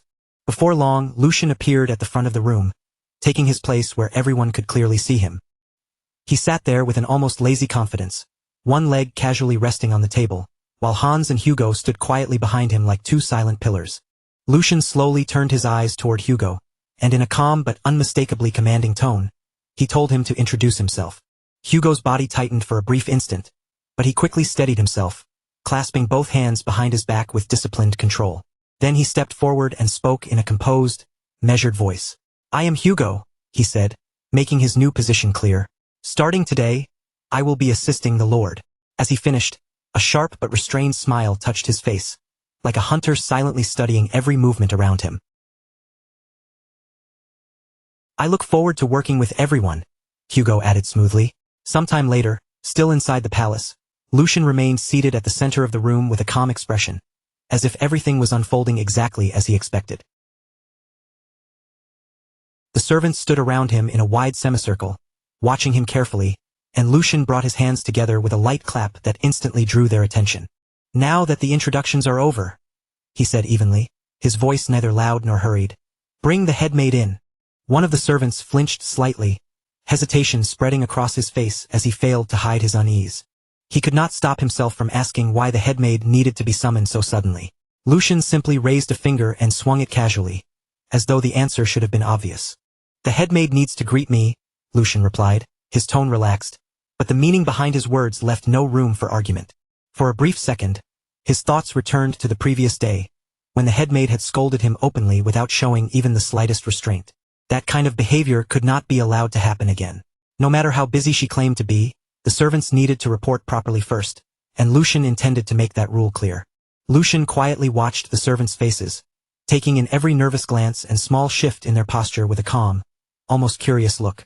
Just as he expected, the servants were clearly uneasy. The one who had questioned him glanced around nervously and muttered for everyone not to do anything reckless, while another quickly agreed, saying they could not afford to be dragged into trouble. At that moment, Lucian understood that their fear had already grown too deep. Simple words would never be enough to move people who were this frightened. In their eyes, he probably looked like a weak and disposable figure, like a rotten rope no one wanted to rely on. If that was truly how they saw him, then he would have to make them understand the truth in a way they could not ignore. Then one servant stepped out from the middle of the room, speaking with careful politeness. Please, Lord Lucian, you have to consider our position. Lord J pays special attention to the headmaid. He continued, his voice carrying helplessness, asking what authority mere servants like them could possibly have in a matter like this. The moment he finished speaking, the others immediately began to join in. They nodded one after another, murmuring their agreement and begging Lucian to understand why they were afraid. Why would he deliberately fan the flames? That was what they kept asking, their voices overlapping as they said they only wanted to leave quietly, just like before. As the room grew noisier and more restless, Hans finally could not hold back his frustration any longer. He clenched his teeth hard, his anger pushing his voice higher as he shouted for them to get a grip. His eyes flashed with the fury he had been trying to suppress. Hans reminded them sharply that the true master of this palace was Lord Lucian, not the second master. And the man they were all cowering before was Lord Geordie. Hugo had been watching everything from the side in silence, a faint smile resting on his lips. Then he stepped forward with calm confidence and told Hans to leave this matter to him. After that, Hugo turned his eyes toward the servants, and his voice became sharp, cold, and perfectly controlled. He told them that harsh words were wasted on people like them, because they were not the kind who would listen just because someone spoke.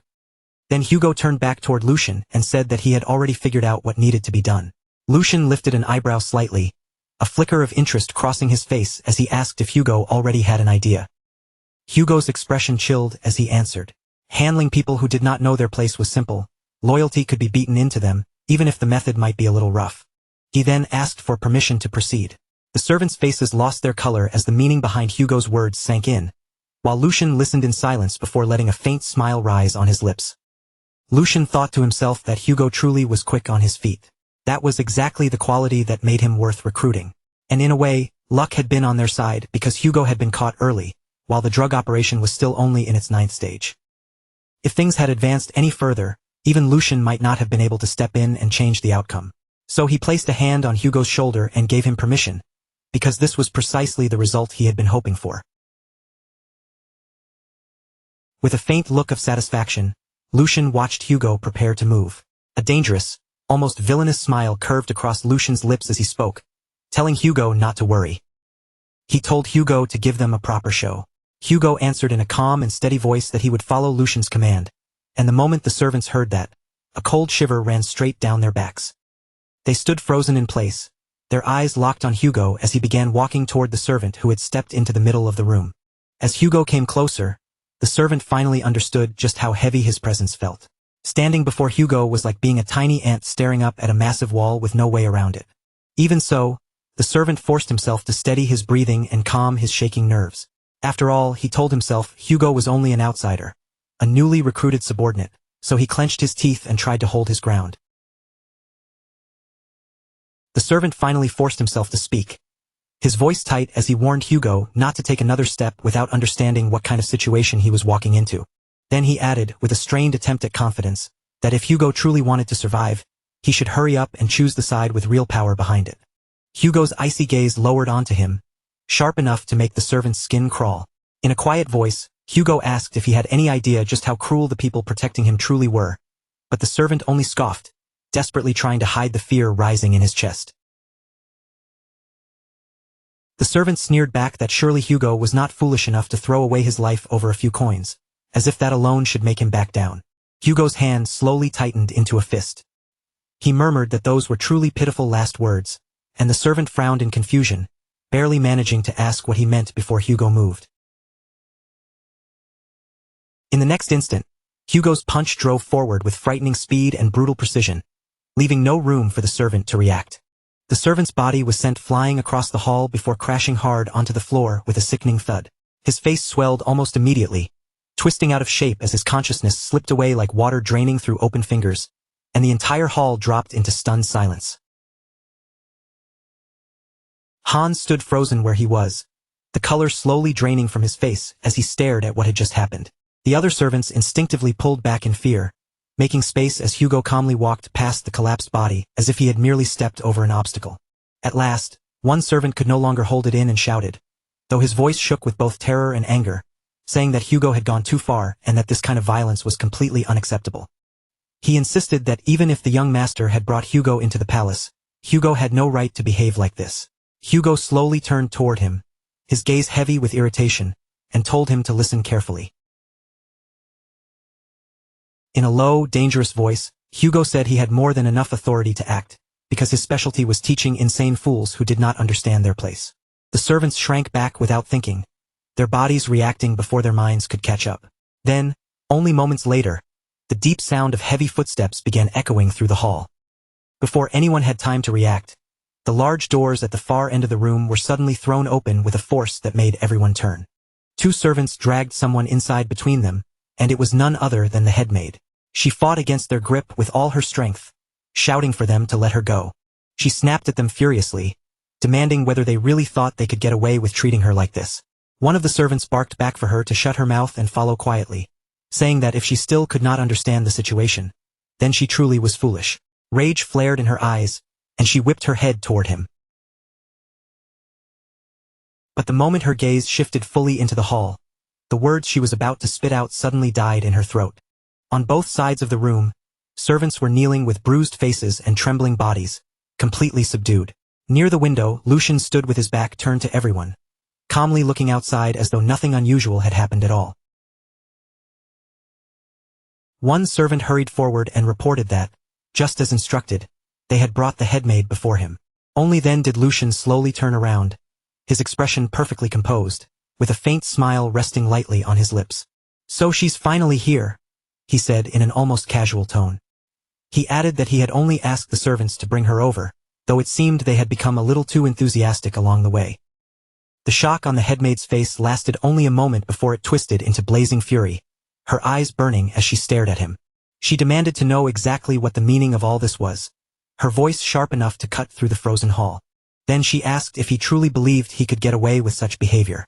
She forcefully tore one arm free, raised it in threat, and warned that Lord Geordie would never allow this to stand. A cold command cut through the air, telling her to stand. The headmaid straightened her posture at once, forcing herself to look composed as she sharply said that if Lucian stopped now, she would make sure that everything that happened today ended right there. But Lucian only smiled, completely unbothered, and calmly asked who had ever said anything about ending this, before reaching toward the table and picking up a whip. He wrapped both hands around it firmly, and as he lifted it, the leather gave off a soft creak that made the tension in the room grow even heavier. Lucian looked at her evenly and said that this was only the beginning. The moment the headmaid saw the whip in his hands, the confidence she had been clinging to cracked apart. Blood drained from her face, her lips began to tremble, and she hurriedly stammered that he could say whatever he wanted. She quickly took back everything she had said earlier, but Lucian's smile disappeared, replaced by a cold, emotionless stare with no hesitation and no trace of mercy, as he quietly told her that today, she would die right here. In that instant, one word seemed to hang over the entire space like a blade: execution. And this was not a word Lucian used lightly. Execution had existed since ancient times as a deliberate form of punishment, carried out in front of others to make them understand the consequences with their own eyes. It was efficient, cruel, and impossible to forget, because an execution always came with a reason that everyone in the room could understand. It had a clear target, a clear purpose, and most importantly, it carved fear deep into the hearts of those watching. For Lucian, that alone was enough. At the same time, Lucian began walking straight toward Jenny, each step steady and unhurried. Instinctively, Jenny took a step back, The two of them locked eyes, standing face to face in a silence so complete it felt unnatural. A strange, airy calm settled between them, but it was heavy enough to make the room feel frozen, as if even breathing too loudly would shatter the moment. Even though Jenny tried to keep her face steady, the tension in her expression was impossible to hide. Her lips parted, and she spoke again, forcing her voice to stay firm. "With this," she said, "I can inform the Grand Duke that the weak, worthless third prince no longer exists." Lucian gave her no answer. Instead, he simply lifted one hand and made a calm gesture. A servant immediately came to his side, and the meaning behind Lucian's order was clear to everyone present. He wanted Jenny to be taught, properly and painfully, how a servant was supposed to stand before her master. Without hesitation, the guards moved in, seized Jenny, and forced her down. Her knees struck the floor with a dull, heavy thud, and the pressure on her shoulders did not loosen as they held her firmly in place. Even then, Jenny still refused to panic, lifting her head just enough to speak again. "Young master," she said, her voice low and controlled, "you should think this through carefully. You said you would kill me, but if you so much as harm me, do you really believe Lord Geordie will stay quiet?" There was almost no fear in her tone, only a cold and strangely indifferent calm. Then she continued slowly, making every word deliberate, adding that her mother was Lord Geordie's wet nurse. And because she was that wet nurse's child, Jenny claimed that, technically speaking, she was like a sibling to him. The words hung heavily in the room, dangerous and bold. It was a single sentence meant to challenge everyone there and stop them from taking another step. After listening to her, Lucian finally responded, asking if that was all she had to say, and noting that even in her final moments, she was still repeating the same thing. As Lucian spoke, his voice grew colder by the second, the sharp chill in his tone unmistakable. He asked if bringing up her brother even while she was dying was not simply pathetic. Then he told her that if she had anything else left to say, she had better say it now. The moment Jenny heard that, her body froze, and the confidence on her face shattered in an instant. Her eyes widened as her entire expression changed.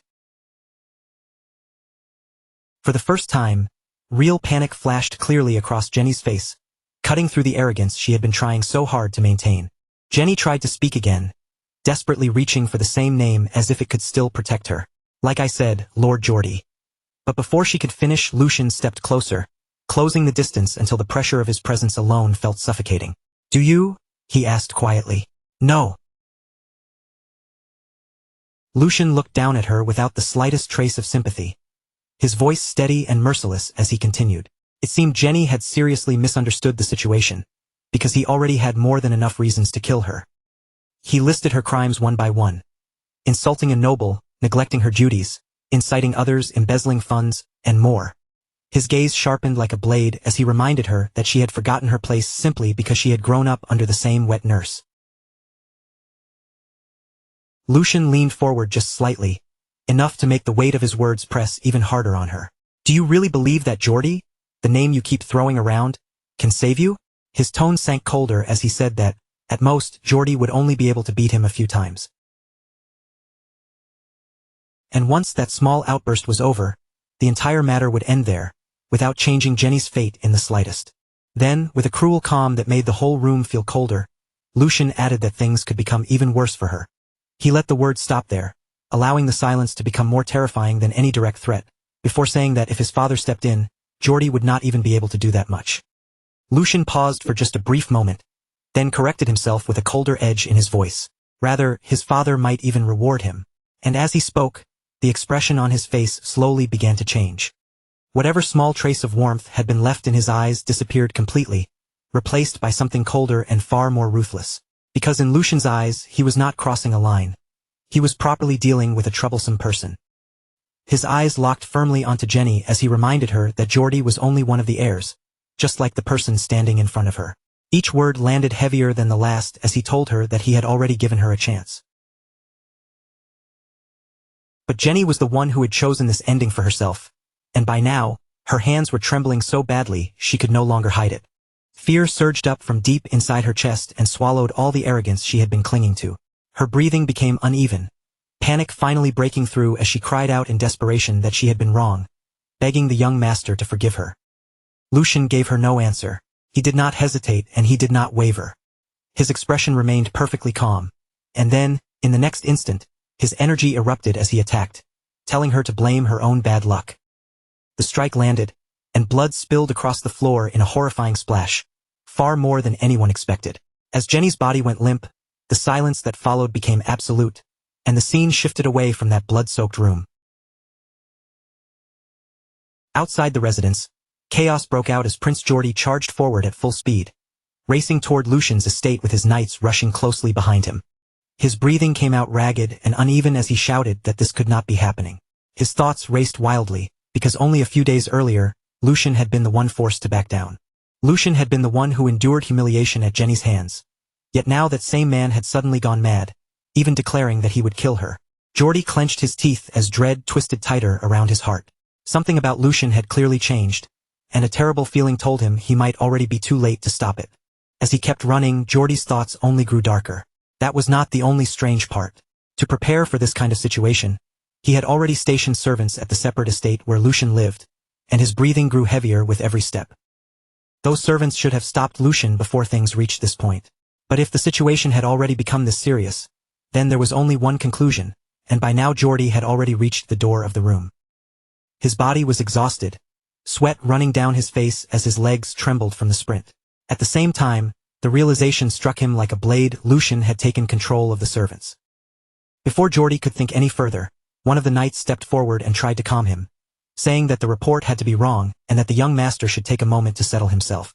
Another knight quickly agreed, insisting that someone like Lucian would never dare lay a hand on anyone. A third knight joined in as well, trying to reassure Geordie as they hurried along. Besides, they said Lucian was afraid of Lord Geordie. Geordie exhaled sharply and told himself they were right, that the report had to be false. But even as he said it, anger churned violently inside him, until a sharp, piercing scream suddenly tore through the air. The scream was filled with unmistakable agony, echoing clearly from inside the room.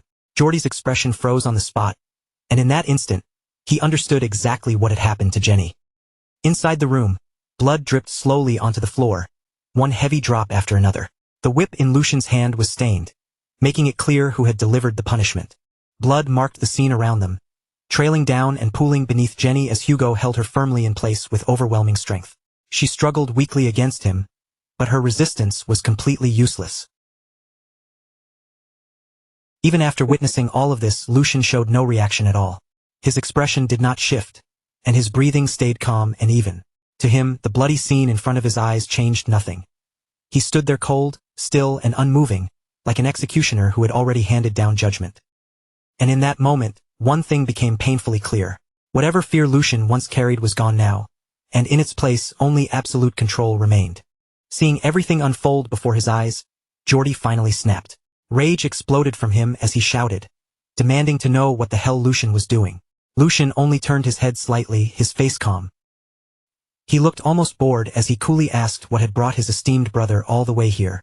Then Lucian added that he was sorry, but he was busy right now, so Geordie should come back later. His voice hardened almost immediately after that, declaring that today, he would tear out the root of this rebellion. Without hesitation, he ordered Hugo to put Jenny back on her feet. Hugo answered instantly, calling him master, while Geordie whipped around toward his knights and shouted with fury for them to save Jenny at once. The two knights rushed forward immediately, charging straight toward Lucian to free her. But before they could take another step, Lucian spoke again in an icy, merciless voice. He warned them that if anyone came within 3 feet of him, Hugo was to slit Jenny's throat. Those words sliced through the room like a blade. Jenny froze completely, terror swallowing her whole as her body stiffened and fear seemed to close around her throat. Lucian continued in the same calm, unwavering tone, saying he would take full responsibility. The moment those words left his mouth, both knights stopped dead in their tracks. They halted at almost the exact same spot, confusion twisting across their faces. They could not decide whether to move forward or stay still, because no matter how urgent the situation was, they could not ignore their master's command. From the other side, Hugo's low voice rolled through the room, dark and chilling enough to make everyone's skin tighten. He said there would be no chance for Jenny to survive if anyone tried anything. He told Lucian to leave it to him, and as he spoke, the knife was already pressed firmly against Jenny's throat. One wrong movement, one careless step, and everything would be over. Jenny, already battered and barely holding herself together, became even more terrified. Her body trembled uncontrollably as she turned her head just slightly, tears streaming down her face while she called out weakly and desperately for Lord Geordie. That sight only poured fuel onto Geordie's fury. His voice erupted through the room, filled with uncontrollable rage, as he demanded how Hugo dared to do something like this. Geordie threatened that Hugo's head would not be the only one taken. His entire family would be executed and hung from the city walls. But Hugo did not flinch at all, answering calmly in a voice that remained steady and emotionless. He said that would never happen. The simple certainty in those words struck Geordie like a blow, making his eyes widen in disbelief as he demanded to know what Hugo had just said. Hugo replied without the slightest hesitation that his master was Lord Lucian, and any order not given by his master meant nothing to him. His resolve did not shake as he continued. Whatever happened from that point onward, if it was his master's order, then carrying it out was Hugo's duty. As Hugo spoke, his expression stayed firm and unbending, like iron that could not be moved. Watching him, Geordie's hands began to tremble violently, rage flooding through him so intensely that it nearly stripped away his reason. Grinding his teeth, Geordie roared Lucian's name and demanded to know what Jenny had done to deserve being treated this way. Lucian answered coldly, still holding the whip in his hand, saying that she had insulted her superior, defied orders, and interfered with financial matters. He said he had simply given Jenny the punishment she deserved. Then Lucian glared at Geordie, fury burning in his eyes as he asked whether Geordie truly could not tell the difference between duty and personal emotion. Those words only made Geordie angrier, his chest heaving and his whole body shaking. But even then, he could do absolutely nothing. That helplessness burned more painfully than any wound. At that point, the situation inside House Waldig became clear. The current first in line for succession was the young master, Tristan Waldig, and between the two brothers beneath him, a fierce struggle for power had already begun to take shape. In other words, the rivalry between them was no longer a simple disagreement. It had grown into a deeply entrenched, two-sided conflict inside the family. Until the day Lucian made his decisive move, that fragile balance of power would remain unstable. For now, the most important task in front of him was obvious. He needed to strengthen his own faction and secure it firmly. But right now, his reputation had just suffered a devastating blow, and that damage would not be easy to ignore. Geordie had been humiliated in front of everyone by Lucian, the brother he once dismissed as someone who could never threaten him. And after losing his loyal knight, Sir Hunter Picaria, Geordie could only clench his jaw as the pressure tightened around him. If he failed to protect Jenny now, someone who served him as closely as his own hands and feet, then his standing would be shaken at its very core. This single failure would inevitably become a turning point. From that moment on, distrust would begin spreading among the people who followed him. Geordie's fist tightened in frustration, because the truth was painfully clear. He was completely trapped, with no path left to escape. With no other choice remaining, Geordie was forced to yield. From where he stood, he finally surrendered and shouted that Lucian had won, ordering him to let Jenny go. The moment those words left Geordie's mouth, one of Lucian's men broke into a smug smile, while Geordie's own followers were left staring in stunned disbelief. The young servant standing beside Geordie could not hide the shock and despair on his face as he watched his master admit defeat. And the reason behind that surrender was Jenny, Geordie's loyal maid. Hugo, the man Lucian had brought in, was holding Jenny hostage with a dagger pressed tightly against her neck while she trembled and cried in terror. Lucian, the one who had arranged this entire humiliation, stepped away with an air of complete superiority. A malicious smile spread across his face as he mocked Geordie's surrender. He said it was not even funny, then asked if Geordie truly believed a single word of surrender would be enough to sweep everything under the rug. Lucian continued pressing the accusation, speaking as though Jenny's crime was already undeniable, claiming she had plundered another person's precious livelihood. His eyes gleamed with open contempt as he scoffed at his brother's attempt to settle the matter. Did Geordie think his tongue was coated in gold simply because he was a noble? Then Lucian turned toward Geordie with biting sarcasm, pretending not to understand. What are you talking about, brother? Winning. Geordie ground his teeth in fury as Lucian continued his little performance, calmly insisting that he had only fulfilled his duty as the third young master. Besides, Lucian added, embezzlement was a crime no one could escape from, no matter their status. He stomped his foot against the floor, making his authority ring through the hall. If they simply covered this up and moved on, what would everyone think? Lucian looked at his defeated brother and spoke with the false passion of someone pretending to uphold justice. Since his respected brother was begging so desperately, Lucian claimed he would love to end the matter there. But the sinister smile spreading across his face made his real intentions painfully obvious. With an expression full of fake regret, Lucian delivered the final blow, saying that unfortunately, he lacked the proper justification to let this matter go. Geordie clenched his fist so tightly that his knuckles turned white, his suppressed rage nearly bursting out of him.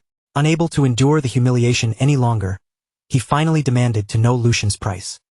He snapped at Lucian to stop beating around the bush and speak plainly, because he wanted to know exactly what Lucian was after. Before revealing his outrageous demand, Lucian first hinted at the punishment waiting for Jenny. He lifted the whip and coldly said that, since ancient times, those who laid their hands on another person's property had often received punishments like this. Jenny trembled in terror, and when Lucian demanded that several times the supposedly stolen amount be returned as compensation, Geordie could only clench his teeth in powerless fury. Completely humiliated, Lucian stood surrounded by the glitter of gold coins, smiling triumphantly as he mocked his brother. With that smug look still on his face, Lucian asked Geordie what kind of price he had expected to pay. The scene then shifted to the majestic palace of the Grand Duke, the true center of power within House Waldig. Inside a luxurious study, the man who ruled the family, Grand Duke Waldig, waited with a stern and calculating gaze. As the father of Lucian and Geordie, the Grand Duke watched everything unfolding within his domain from the shadows of absolute authority. Later, Chief Butler Edwin appeared before the Grand Duke to deliver his report, explaining how the incident had ultimately been resolved. The Grand Duke looked over the written report with an expression that revealed nothing. Then he fixed his loyal servant with a piercing stare and asked whether the contents of the report were truly accurate. Chief Butler Edwin bowed respectfully and confirmed that he had personally verified everything. Then he began explaining the humiliating outcome for the second son, saying that Master Geordie had paid young Master Lucian. The compensation amounted to 10 times the original sum involved, and Edwin also added details about how quickly Lucian had acted afterward. He reported that young Master Lucian had recruited an outsider named Hugo, who swiftly eliminated the spies planted inside his annex. The Grand Duke listened in silence as the report neared its end. Because of Lucian's actions, his annex was now guarded more tightly than any other area. The Grand Duke turned his gaze toward the window, where Lucian's reflection seemed to overlap with his own. He quietly considered the bold moves his youngest son had made, his expression thoughtful as he evaluated the sudden shift in the family's internal balance of power. After hearing the full report, the Grand Duke reached a decision and gave the order to summon his son before him. He spoke in a low, firm voice, telling Edwin to bring Lucian in.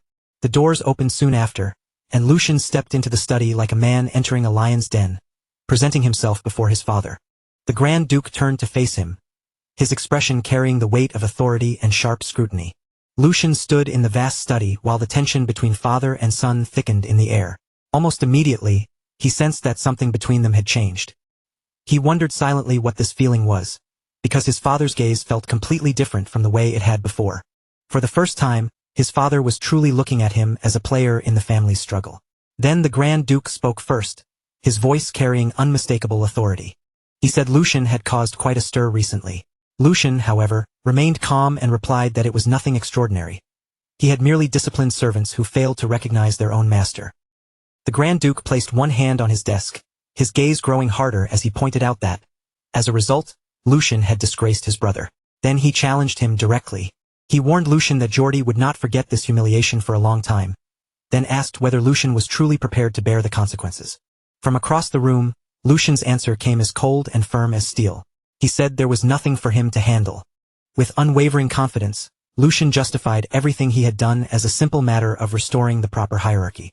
Standing straight, with a defiant smile, he framed his ambition as duty. He said that if he avoided such an obvious responsibility simply because he feared retaliation, then he would have no right to claim the name of Waldig. The Grand Duke listened silently to his son's bold declaration, as Lucian added that he had merely made a decision that would not bring shame upon their family name. A faint smile appeared on the Grand Duke's face, as if he were either impressed or amused by the audacity of his youngest son. Then the Grand Duke laid out the rules of the succession struggle, revealing the family crest as though he were opening the board for a much larger game.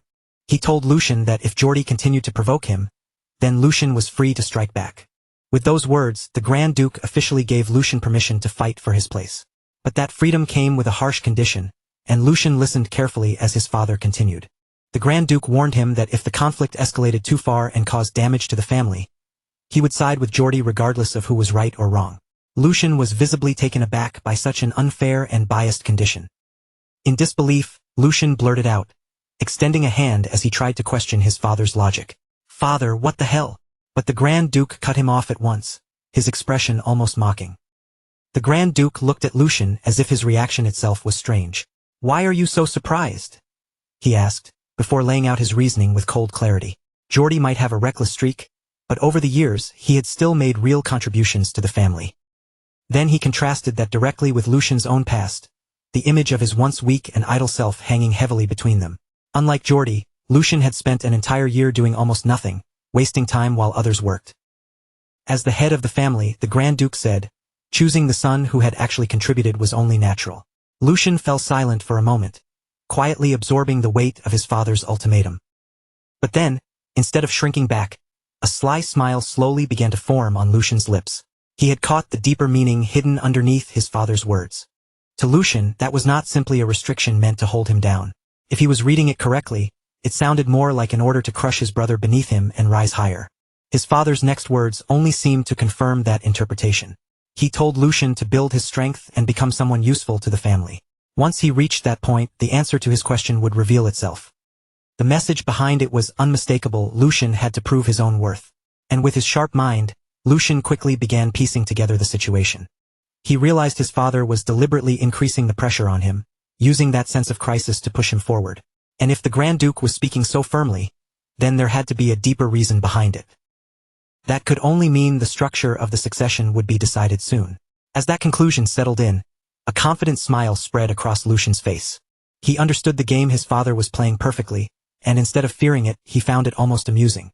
His father wanted him to move quickly and seize the opportunity before it slipped out of reach.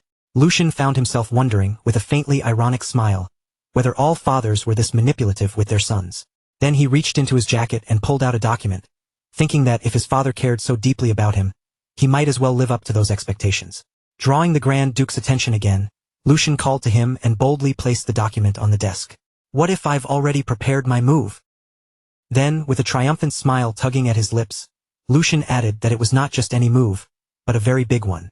Without warning, Sigmund snatched the paper from his son's hand, his movement sharp enough to cut through the tension in the room.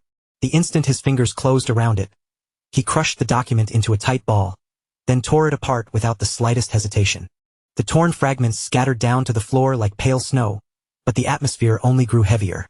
An overwhelming authority radiated from Sigmund as he demanded to know whether the contents of that report were truly accurate. If this was nothing more than a foolish, overzealous attempt to pretend at public service, then Lucian needed to admit it immediately, before the matter went any further. Sigmund's voice remained calm, but every word carried the weight of a command that left no room for lies. Lucian did not flinch. He met his father's gaze directly and answered evenly that there was not a single falsehood in the report. Under Lauren's guidance, the investigation had already moved far beyond its earliest stage. Several insiders connected to the drug distribution had been secured, and the evidence they provided was strong enough to be verified right away. At that instant, a vast blue aura erupted from Sigmund's body, flooding the entire study with crushing pressure. Lucian's instincts reacted before his thoughts could even catch up. His body stiffened at once, every muscle tightening as if an invisible mountain had dropped onto his shoulders. Sigmund's expression darkened, and his eyes sharpened into something that felt almost like a death glare. The name Bernhard rose in Sigmund's mind, the shameless son of a marquis. Fury surged through him as he thought of the audacity it took to let such filth contaminate the lands of House Waldig. The pressure in the room only grew stronger. Sweat streamed down Lucian's face, and his breathing became strained under the unbearable weight pressing down on him. Every breath felt heavier than the last, but Lucian recognized the sensation almost immediately. This was not simply anger pouring out of his father. This was a test. It was the same invisible weight carried by those who protected the Empire, the force wielded by the sword of House Waldig, and the overwhelming presence of its master. Lucian knew that if this continued for much longer, his body might give out completely. Even so, he forced his racing heart to steady and asked permission to make one final point. Sigmund paused, studied him in silence, then gave a short nod, allowing him to speak. Lucian explained that even if they reported the truth to His Majesty, Marquis Logren would simply cut off every loose end and escape responsibility. Every illegal act had been handled through the upper layers of the organization, which meant there was no direct evidence tying it back to Logren himself. And even if imperial authority tried to dig deeper by force, the Emperor's concern over factional conflict would inevitably lead to arbitration instead of decisive punishment. In the end, The crimes committed against House Waldig would be reduced to nothing more than a financial loss. Lucian stated calmly that losing money alone was nowhere near enough. A crime of this scale demanded a much heavier price. Silence settled across the study. Sigmund observed his son closely, genuinely surprised by the sharpness of Lucian's insight. He wondered when this boy had learned to read the movement of power and consequence so clearly. After a brief pause, Sigmund asked Lucian to explain exactly what he had in mind. Lucian then revealed that he had already secured a way to keep the enemy from slipping away. Earlier, an insider had surrendered to him, and that man was not a simple underling. He possessed a noble title, was deeply trusted by Logren, and had risen to an executive position within their ranks. At that, Sigmund remembered the chief butler's earlier report about Lucian recruiting an outsider named Hugo, and understanding began to dawn on him. That meant Hugo had to be the insider Lucian was talking about. As the pieces fell into place, Sigmund realized the current situation matched the third scenario he had once considered. It was a path he had hoped would never need to be used, yet now it seemed impossible to avoid. Lucian's plan was exactly what Sigmund had anticipated. He intended to use the traitor as bait and turn the entire situation into a reverse trap. From Logren's point of view, it would be unthinkable that the very executive managing the drug operations would ever betray them. Lucian had carefully arranged every detail so the negotiation would appear to be moving smoothly, without even the faintest hint of danger hiding underneath. That meant it would only be a matter of time before Logren's core figures were forced to step into the open themselves. Sigmund admitted that this strategy could not be dismissed lightly, but he immediately pointed out its greatest flaw. The entire plan depended on one single variable, a man who had come from the back alleys. Sigmund said human nature could never be trusted completely. A person with that kind of background would always be unreliable, and walking even one step beside such a man was dangerous. Lucian fell silent for a moment, letting his father's warning hang in the air. Then he answered calmly that he was not placing his trust in the man himself. What he trusted was the man's desire, and that desire was a burning ambition. Hugo wanted to become a knight, to spread his name across the empire, and to carve proof of his existence into history. Sigmund was struck by how familiar those words sounded. They were old words, almost forgotten, tied to something Sigmund himself had once believed in. Lucian explained that a dream like that was powerful enough for any man to cling to with obsession. He had chosen to believe in that dream, just as he had done in his previous life. To Sigmund, the reasoning sounded sentimental, but there was a sincerity in it that could not be ignored. That sincerity explained why Lucian was willing to stake so much on this gamble. Sigmund then asked what Lucian would do if everything failed. Lucian answered without hesitation. He had no intention of running from responsibility. If there was a mistake, it would be his alone to bear, and he was prepared to pay the price himself, even if that meant putting his own title on the line. After hearing that, Sigmund finally gave his decision. Once Lucian's body had fully recovered, he was to report to the training ground. Lucian accepted the order immediately, without a single word of complaint. Then Sigmund revealed what would come after that, making it clear that Lucian's next trial would begin the moment he stepped onto that training ground. He would take Lucian under his own guidance and personally pass down the lion's heart sword to him. With that single decision, Lucian was no longer just the third son standing at the edge of the family. He had now been officially recognized as one of the candidates who could inherit the household. Night settled quietly over the estate, wrapping the grounds in a heavy, still silence.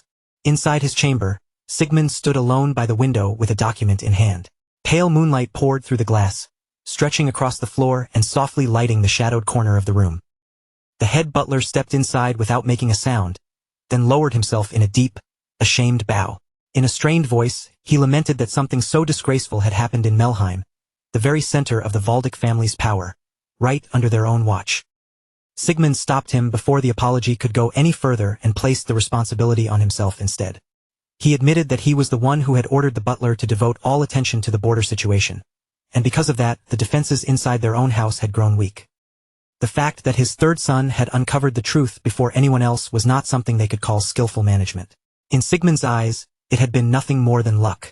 Bernhard's plan had been built with extreme care, designed from the beginning to slip past ordinary detection. The head butler then added that Bernhard had never been chasing simple profit or more land. His real purpose had been far more poisonous. He wanted to drag his master's honor through the mud. Sigmund gave a quiet response, agreeing with that judgment. In his eyes, Bernhard had planned to keep this incident hidden until the right moment, then use the family's disgrace as a blade pointed directly at him. Sigmund believed Bernhard's final intention was to turn the incident into leverage when dealing with his majesty. As he reflected on it, His expression darkened, realizing that the Marquis had become so blinded by fear for his own safety that he could no longer see the true state of the Empire. After a moment, Sigmund shifted the topic to Hugo, the man who was now standing at the side of his third son. The head butler explained that, on the surface, Hugo was known only as a gangster who controlled a gambling house.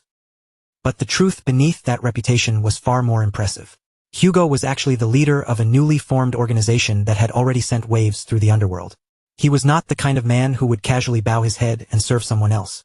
The head butler had even gone to meet Hugo himself in private, and Hugo had informally welcomed him as a subordinate. Remembering that, the butler could not hide his admiration as he praised how astonishingly much the young master had grown.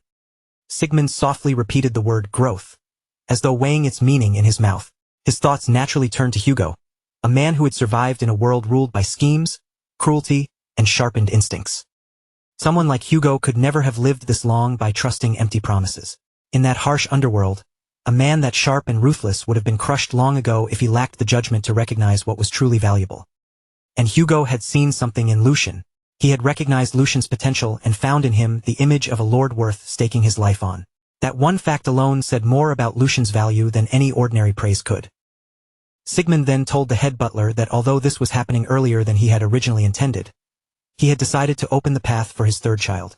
Lucian had already shown abilities that could no longer be brushed aside or ignored. The head butler immediately understood just how heavy those words were. This was not simple approval from a father. It was a declaration that could change the entire future of the household. Sigmund then added that, starting the very next day, he would begin passing down the family's visions to Lucian. The head butler's expression softened into a small, approving smile as he said it was a proper and decisive choice. Then, with a careful tone, he asked whether Sigmund had already selected a swordsman to instruct the young master. Sigmund answered without hesitation, saying that Lord Issen was to be summoned. The moment he heard that name, the head butler's body stiffened, and shock flashed across his face. Sigmund calmly remarked that it would be a shame to let such a fine horn break apart from old age. If anything, this opportunity would become a meaningful new chapter in Lord Issen's life as well. When Hans heard that Lucian had officially become a successor candidate, he completely lost control of himself. Laughter burst out of him uncontrollably, even as tears streamed down his face. Those two emotions tangled together so chaotically that it was as if his heart could not decide whether to celebrate or break down. Overwhelmed by what he had just learned, he kept shaking his head and repeating over and over that this could not possibly be some kind of joke. Every time Hans opened his mouth, he repeated the same point, almost like he was trying harder to convince himself than anyone else. Lucian had truly become an official successor candidate. At last, the strength drained from his body, his hands slipped from his knees, and he collapsed onto the ground, sitting there in plain sight while crying without even trying to hide it. Lucian, clearly annoyed by the dramatic reaction, tried to shut it down with a firm voice. He reminded Hans that he had already confirmed the matter several times, then demanded to know how many more times he needed to say it before Hans would finally believe him. When it became clear that Hans was only spiraling further instead of calming down, Lucian turned his gaze toward Hugo and told him to deal with the kid. Hugo stepped forward at once, lifted Hans up as if it required no effort at all, and asked him to calm himself in a respectful but steady tone. Then he explained that, considering the young master's abilities, this result was only natural. Looking toward the road Lucian would walk from this point forward, Hugo added that it would not be proper for a senior who served as the young master's right-hand man to be shaken this badly by such news. Those words struck Hans like a sudden blow. Hans froze on the spot as the meaning of those words slowly sank in. He had just been acknowledged as the right-hand man. The shock lingered across his face for a moment before a clear smile began spreading over it. A wave of unmistakable pride rose inside him. Still, Hans tried to play it off, giving an exaggeratedly casual shrug as though the title were nothing worth making a fuss over. After a brief pause and a light gesture of his hand, he tried to downplay himself, saying that although he had served the young master longer than anyone else, he was still lacking in many ways. With someone as outstanding as Hugo standing beside them, Hans claimed there was no way he could boldly take that position for himself. Hearing that, Hugo smiled with calm composure and remarked that Hans was as humble as ever. He added that such modesty was exactly what one would expect from Senior Hans, and Hans smiled back at him. Then Hans teased Hugo in return, asking why he kept saying things like that and mockingly calling him the left-hand man, Junior Hugo. Watching the two of them trade remarks so naturally, Lucian smiled quietly to himself. Experience really did make a difference. Their calm, their understanding, and the effortless balance between them were on a completely different level. After that brief thought, Lucian crossed his arms and spoke to Hans in a more serious tone. He said that what Hugo had mentioned earlier was not wrong. Before the matter was officially announced within the house, it only made sense to inform the two of them first, and the reasoning behind that decision was sound. As Lucian spoke, his eyes moved toward Hans, who still looked visibly thrilled and could barely keep his excitement under control. Observing that reaction closely, Lucian's thoughts began to grow more measured and analytical. Hans was timid by nature, and his physical frailty could easily become a weakness in the wrong situation. Even so, Lucian could clearly see that Hans genuinely cared about him. More importantly, Hans had the grit to stay firmly at his side even when circumstances were harsh and completely unfavorable. That loyalty and endurance were qualities Lucian did not overlook. Lucian continued judging him in silence. If Hans gained more experience, matured further, and eventually became capable of handling the household's internal affairs, then one day he could become a rearguard more dependable than anyone else. Then Lucian's gaze naturally shifted to Hugo, and there was no hesitation at all in his mind. Hugo's abilities were not something that needed to be questioned. The only thing left was to open the proper road for him and help him become a knight. Once that happened, Hugo's talents could be drawn out to their fullest, allowing him to stand beside Lucian in the future as a powerful sword that served him directly. With that thought settled, Lucian renewed his resolve. From this point onward, what mattered was not gathering more people, but choosing carefully and raising the right ones properly.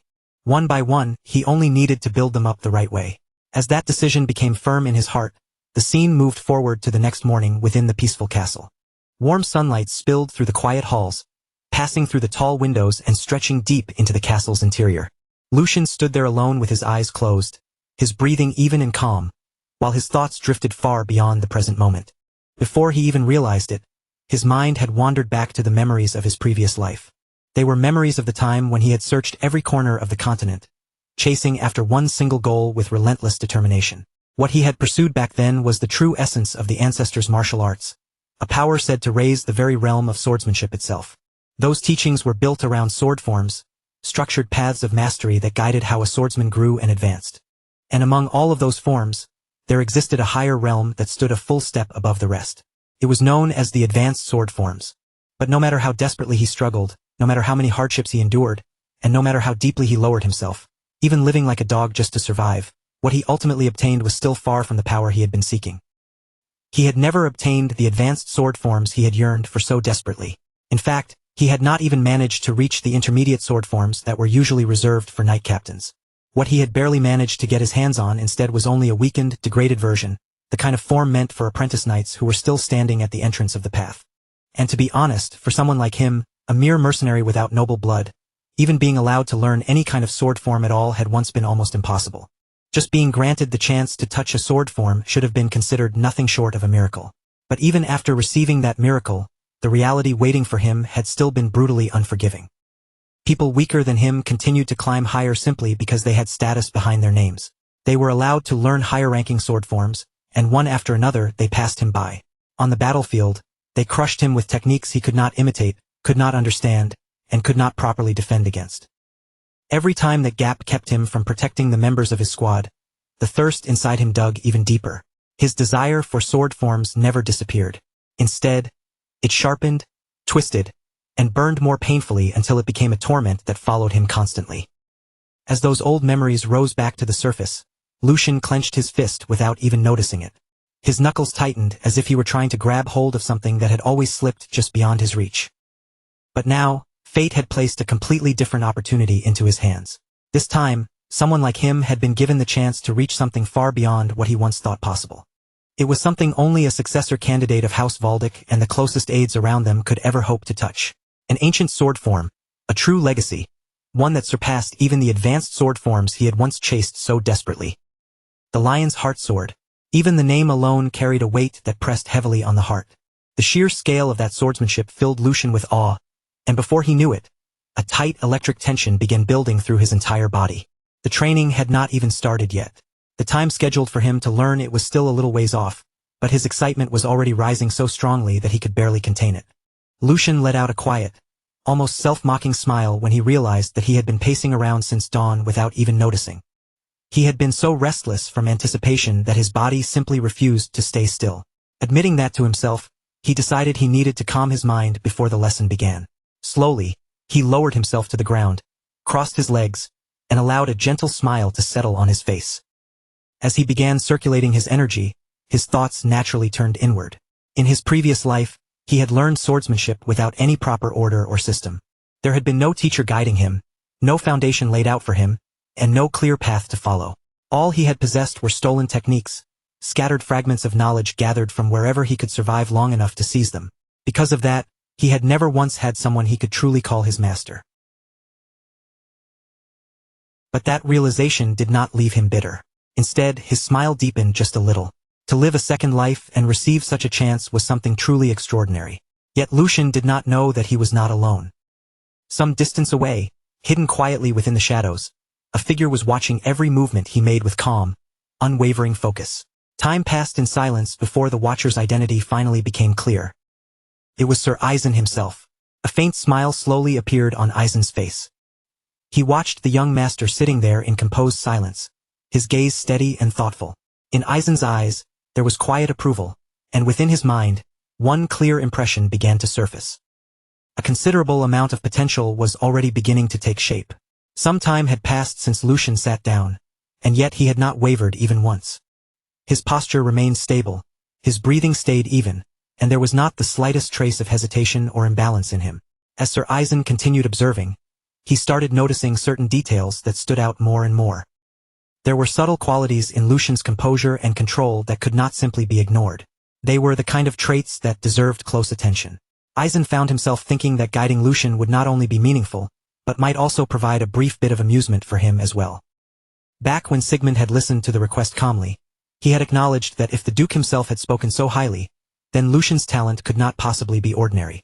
But Sigmund's thoughts had gone even further than that. To him, this was not a matter that could be explained by simple talent alone. What had truly surprised him was Lucian's mindset. It was something completely unexpected, something that could not be measured only through sword skill, noble blood, or natural ability. Sigmund believed that Eisen would understand the weight of those words the moment he saw Lucian with his own eyes. And now, time returned once again to the present. There stood the great sword saint, Eisen Breitner, watching Lucian with a sharp and steady gaze. From a distance, he continued observing without a word, his eyes never leaving the young man. Slowly, a proud smile began forming on his face. That expression showed that he had recognized more than just Lucian's talent. He had also seen Lucian's unwavering resolve and the extraordinary inner strength beneath his calm surface, qualities that could never be created through training alone.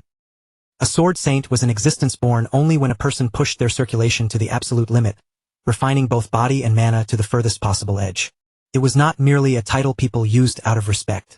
It was the summit reached only by those who had mastered every known sword form and carved their names at the very peak of the blade's path. Throughout the Empire's long, blood-stained history, figures like that had been spoken of with reverence, almost like gods walking among ordinary swordsmen. And now, that very kind of being stood in front of Lucian.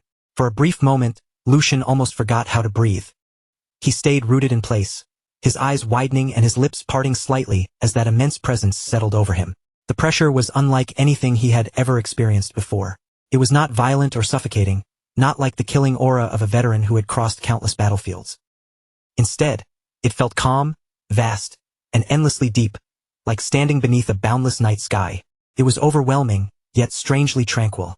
A living legend stood close enough to touch, and the man offered Lucian a gentle smile filled with quiet dignity.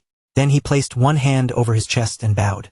He said that it had been some time since they last met, and that their previous meeting had been several years ago during his Grace's birthday celebration. From that day onward, he would be the one instructing Lucian. His name was Eisen Breitner. Lucian's expression tightened at once. So this was the man Hans had mentioned that morning. Hans had said his instructor would be a knight who had served the Waldeck family since the previous generation, but he had left out the most important detail. This man was the sword saint. Lucian immediately mirrored the gesture, placing his own hand over his chest before bowing deeply. He said it was an honor to receive instruction from the sword saint, and that he looked forward to his guidance. Eisen lightly waved one hand, a faint smile tugging at the corner of his lips. He said that such a title was nothing more than an undeserved name placed on an old man. Besides, Lucian was now a successor candidate. He added that Lucian should not lower his head so easily. Lucian straightened at once, his posture composed and firm, and answered that he would not lower the dignity of his family. But that did not mean he should neglect proper respect. Setting aside status and position, Aizen was someone worthy of being treated with honor. For a heartbeat, Aizen simply studied him in silence. Then Aizen let out a soft laugh and told him that if he insisted, then he could do whatever felt comfortable to him, young master.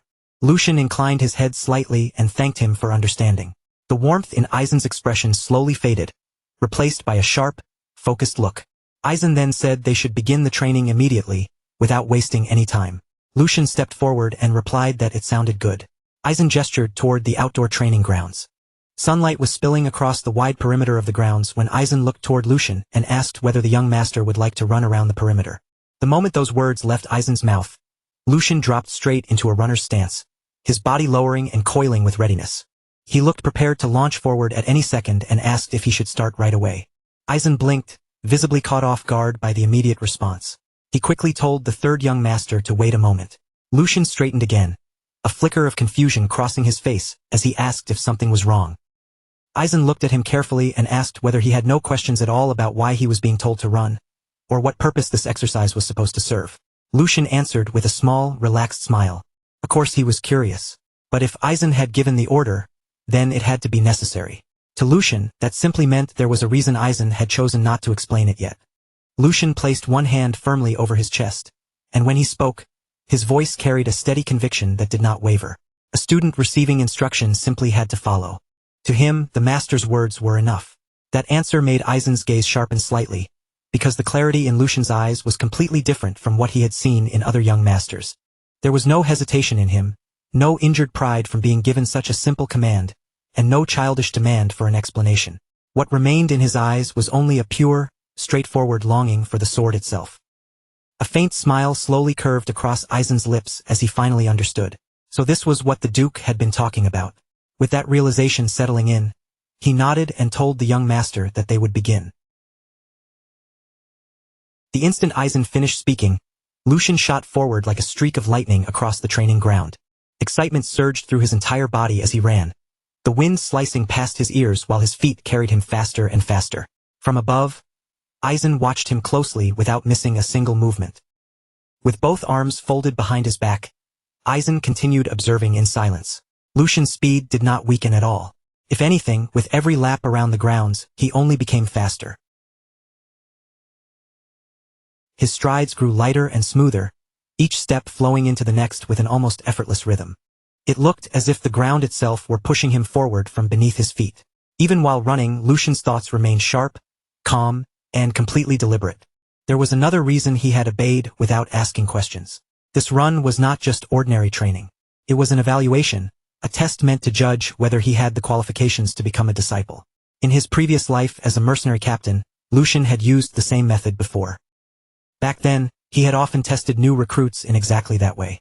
He would give them a task that looked simple and almost meaningless, then watch how they reacted, how they thought, and whether their resolve could hold under pressure. Lucian had already shown his attitude through his answer. Now, there was only one thing left for him to prove, his tenacity. So he decided that he would keep running until his body finally collapsed. Just like that, an hour quietly passed. Lucian's brows drew together ever so slightly. Something felt strange. He had been running non-stop for all that time, and yet the fatigue he expected still had not come. Instead of exhaustion weighing him down, a strange lightness spread through his body. Every breath came easily, without strain, and every step felt almost weightless beneath him. His speed climbed even higher, until faint afterimages began trailing behind his body like flickering shadows left in the air. None of it made sense. He had done nothing special to rebuild his body, aside from consuming mass-produced nectar. Recently, his only real activity had been light walks. By normal logic, he should have been drenched in sweat by now. From above, Aizen's expression gradually began to change. This run had only been meant to measure Lucian's general physical condition. Aizen had not expected much from him in terms of raw bodily ability, and yet there was not a single drop of sweat visible on Lucian's skin. His breathing remained steady and calm, as smooth as the surface of a still lake. Even a knight would struggle to maintain mana output at that intensity for so long. A flicker of concern passed through Aizen's eyes. Could it be? The moment that suspicion took shape, Aizen descended toward the training grounds without delay and ordered Lucian to stop, ending the run there.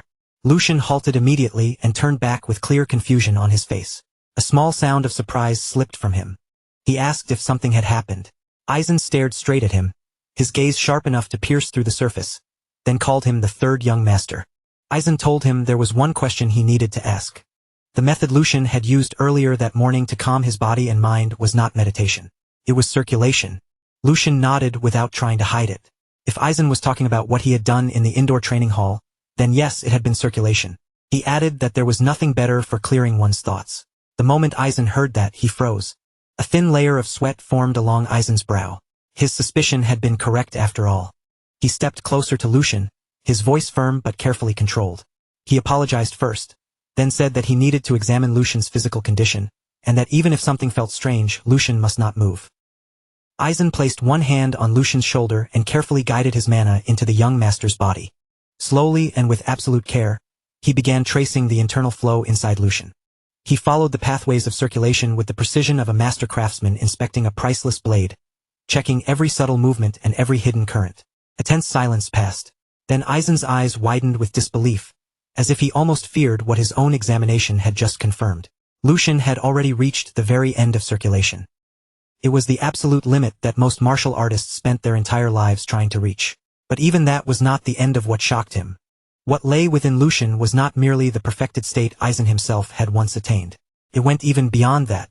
The sensation was so overwhelming that Aizen could hardly process it. It felt like standing before an endless ocean with no horizon in sight, or beneath a roaring waterfall powerful enough to swallow the world. The flow inside this child was not just complete. It was still expanding, pushing outward into a territory Aizen had never reached before. Lucian was not simply walking a known road. He was opening an entirely new path. Sir Aizen held the third young master's hands and examined them in silence, his fingers pressing lightly along the veins as he sensed the smooth, powerful flow moving beneath the skin. His sharp eyes narrowed as he tried to understand what he was feeling. Then, in a low voice, he asked Lucian when this had started. The sudden question caught Lucian completely off guard. He had expected training and instruction, not doubt-filled questions about his body. Before Lucian could answer, Aizen asked again, this time even more directly. He asked exactly when Lucian had reached the end of circulation. Lucian's expression went blank. The end of circulation. Lucian did not understand what Aizen meant by that, so he asked him to explain it more clearly. Aizen answered in a calm voice, explaining that he had just examined Lucian's body himself. The purity of Lucian's mana was like fresh snow spread across a winter field, untouched, clean, and flawless. The internal structure of his body allowed mana to move with perfect efficiency, like a water wheel turning without the slightest resistance. This was not ordinary talent. It was a realm that only a small handful of martial artists could reach after devoting their entire lives to cultivation. Lucian kept his expression steady, but his thoughts began moving rapidly. From the beginning, he had always sensed that something about his circulation was unusual. It had felt far too smooth to be natural. Even so, hearing that truth confirmed directly by a sword saint made Lucian's heart tighten. His condition was far closer to perfection than he had ever imagined. If that was really the case, then there was no longer any point in hiding it. He had questions about his own condition as well. Unless someone stood at the level of a sword saint, no one would be able to properly explain what was happening inside him. So Lucian lowered his head slightly and answered honestly. He said it had been about a month since he first began circulation. From the very beginning, all of his mana paths had already been open. There had been no struggle, no resistance, and no barriers for him to break through. Everything had simply flowed freely. Aizen's eyes widened, and a clear flicker of shock passed across his face. Lucian continued calmly, saying that he had heard circulation was usually filled with pain and obstruction. Others spoke of veins that burned, channels that refused to open, and broken pathways that had to be forced through. But Lucian had experienced none of that. His mana had flowed smoothly from the very beginning, almost as if it were the most natural thing in the world, like his body had been waiting for that moment all along. Silence settled between them, and Aizen's thoughts began racing. Even he had needed decades of hardship, discipline, and relentless training to reach such a state. Yet this young man had reached it in only a single month. At that thought, Aizen felt something stir inside him. Perhaps the ancient swordsman said to split mountains and divide seas had not been mere fairy tales after all. Perhaps talent that overwhelming truly did exist in this world. After a brief moment of visible hesitation, Aizen finally opened his mouth again. His voice now carried a heavy seriousness, as though he fully understood the weight of the words he was about to say. He told Lucian that he wished to ask something, even if the question might sound disrespectful. Then Aizen asked him directly, would Lucian be willing to give up his position as a successor candidate of House Valdic? In that instant, the world seemed to stop. Lucian's eyes widened, because he had never imagined Aizen would say something like that. Above them, the sky stretched out bright and clear, while a gentle wind swept through the courtyard and carried dry leaves across the stone floor. For a moment, everything around Lucian felt strangely far away and muted. Aizen's question kept echoing in his ears. Give up the successor position. His confusion quickly turned into unease, and that unease sharpened into fear. With his voice tightening, he demanded to know what Aizen meant. Aizen met Lucian's anxious gaze and immediately understood the storm rushing through the young man's mind. Was there something wrong with his body? Was he unable to learn proper sword forms? Would his mana one day turn against him? Lucian's thoughts spiraled from one terrifying possibility to the next, but Aizen answered with steady calm, saying it was exactly the opposite. Lucian froze. The opposite. Aizen looked straight at him with firm, unwavering eyes and spoke clearly. Lucian's body was an ideal vessel. He could not only draw out the full efficiency of both mana and flesh, but also possessed the potential to go beyond even that limit. If Lucian chose to devote himself completely to the sword, then becoming the next sword saint would not be a difficult dream for him to reach. Those words struck Lucian like a bolt of lightning. A sword saint. He slowly lowered his gaze to his own hands, flexing his fingers as if seeing them in a new light. Could he truly step into that realm? From the beginning, Lucian had known this body was extraordinary. He had felt its balance, its natural strength, and its flawless circulation. But even so, this was beyond anything he had expected. He had already considered himself unbelievably fortunate just to inherit something so precious. That treasure was the ancient sword form known as the Lion's Heart Sword. Through that sword form, Lucian believed he had finally gained a path toward the height he had longed for in his previous life. That alone had felt like a miracle. Yet now, Aizen was telling him he could reach something even greater. Not merely mastery, but the very pinnacle of the sword itself. But a path like that would demand everything from him. Talent alone would never be enough. It would require complete focus, a life without distractions, divided loyalties, or anything pulling him away from the blade. Lucian lifted his head and met the old swordsman's eyes. His voice was quiet, but steady, as he asked whether that was the reason Aizen was asking him to choose. Was it because he could not walk both paths at once, the path of House Valdic's successor and the path of a sword saint? Aizen nodded without the slightest hesitation. That was correct. More precisely, it was because there was not enough time. Although circulation still allowed him to stand tall and move with strength even when he was nearing 100 years old, Aizen could not ignore the slow decay of his own body. His power remained sharp, but time was merciless. If he wanted to pass down everything he possessed while he was still alive, then the years left to him were already far too few. Even if the third son focused only on the sword and nothing else, the schedule would still be painfully tight. Lucian's eyes widened faintly. 8 years. If his memory served him correctly, that was how long the sword saint had left before death finally claimed him. The truth settled heavily in Lucian's chest. There truly was not much time. Ideally, Lucian should accept the offer and devote himself entirely to the blade. It was the very opportunity he had yearned for across 2 lifetimes. A chance to pursue the summit without restraint, to stand at the peak of swordsmanship and carve his name into history. But the future Lucian remembered was not shaped by strength alone. In the coming years, chaos would descend. Nations would clash, alliances would fracture, and power would shift like sand beneath a violent storm.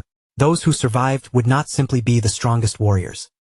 They would be the ones with legitimacy, names that commanded loyalty, positions that could unite armies, and authority that others could gather behind. Martial might could win battles, but martial might alone could not control the storm. This was the moment Lucian had once dreamed of, a chance to chase the ultimate peak of the sword and live only for the blade. Yet dreams were not the only things that mattered. Lucian lowered his head respectfully and apologized to Aizen. He said he wished to remain a Valdic until the very end. The offer was far greater than his station deserved, and he was deeply grateful for it, but he could not accept. His voice stayed calm, even though something inside him tightened painfully as he spoke. Aizen studied him in silence for a long while. Then the old swordsman let out a soft sigh and said that he was the one who should feel ashamed. He murmured bitterly, wondering what he had done in his youth to become so greedy in old age. Through the third son, perhaps he had tried to leave something behind. A proof that his sword would not disappear with the passing of time. Perhaps he had wanted to see his legacy carried forward by hands worthy enough to hold it. Lucian did not answer right away. The weight of Aizen's quiet regret lingered between them like a silence neither of them could easily break. Then, after choosing his words carefully, Lucian asked a question. If, by any chance, there were another talented person besides him, what would Aizen do? Far from the quiet courtyard, the scene shifted beneath a blazing sun near a wide open field. A young noble was riding at full speed across the open land. His horse thundered forward, leaping cleanly over low wooden fences and weaving through scattered obstacles with practiced precision. Dust rose in swirling clouds behind them. The rider's posture was sharp and confident, and his control over the reins looked firm and well-trained. Behind him, a heavy-set butler was struggling desperately to keep up on foot.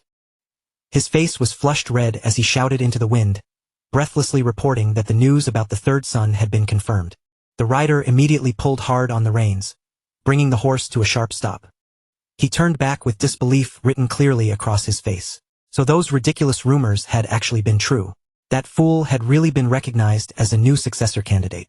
This young noble was Joshua Valdick, the fourth son of House Valdick.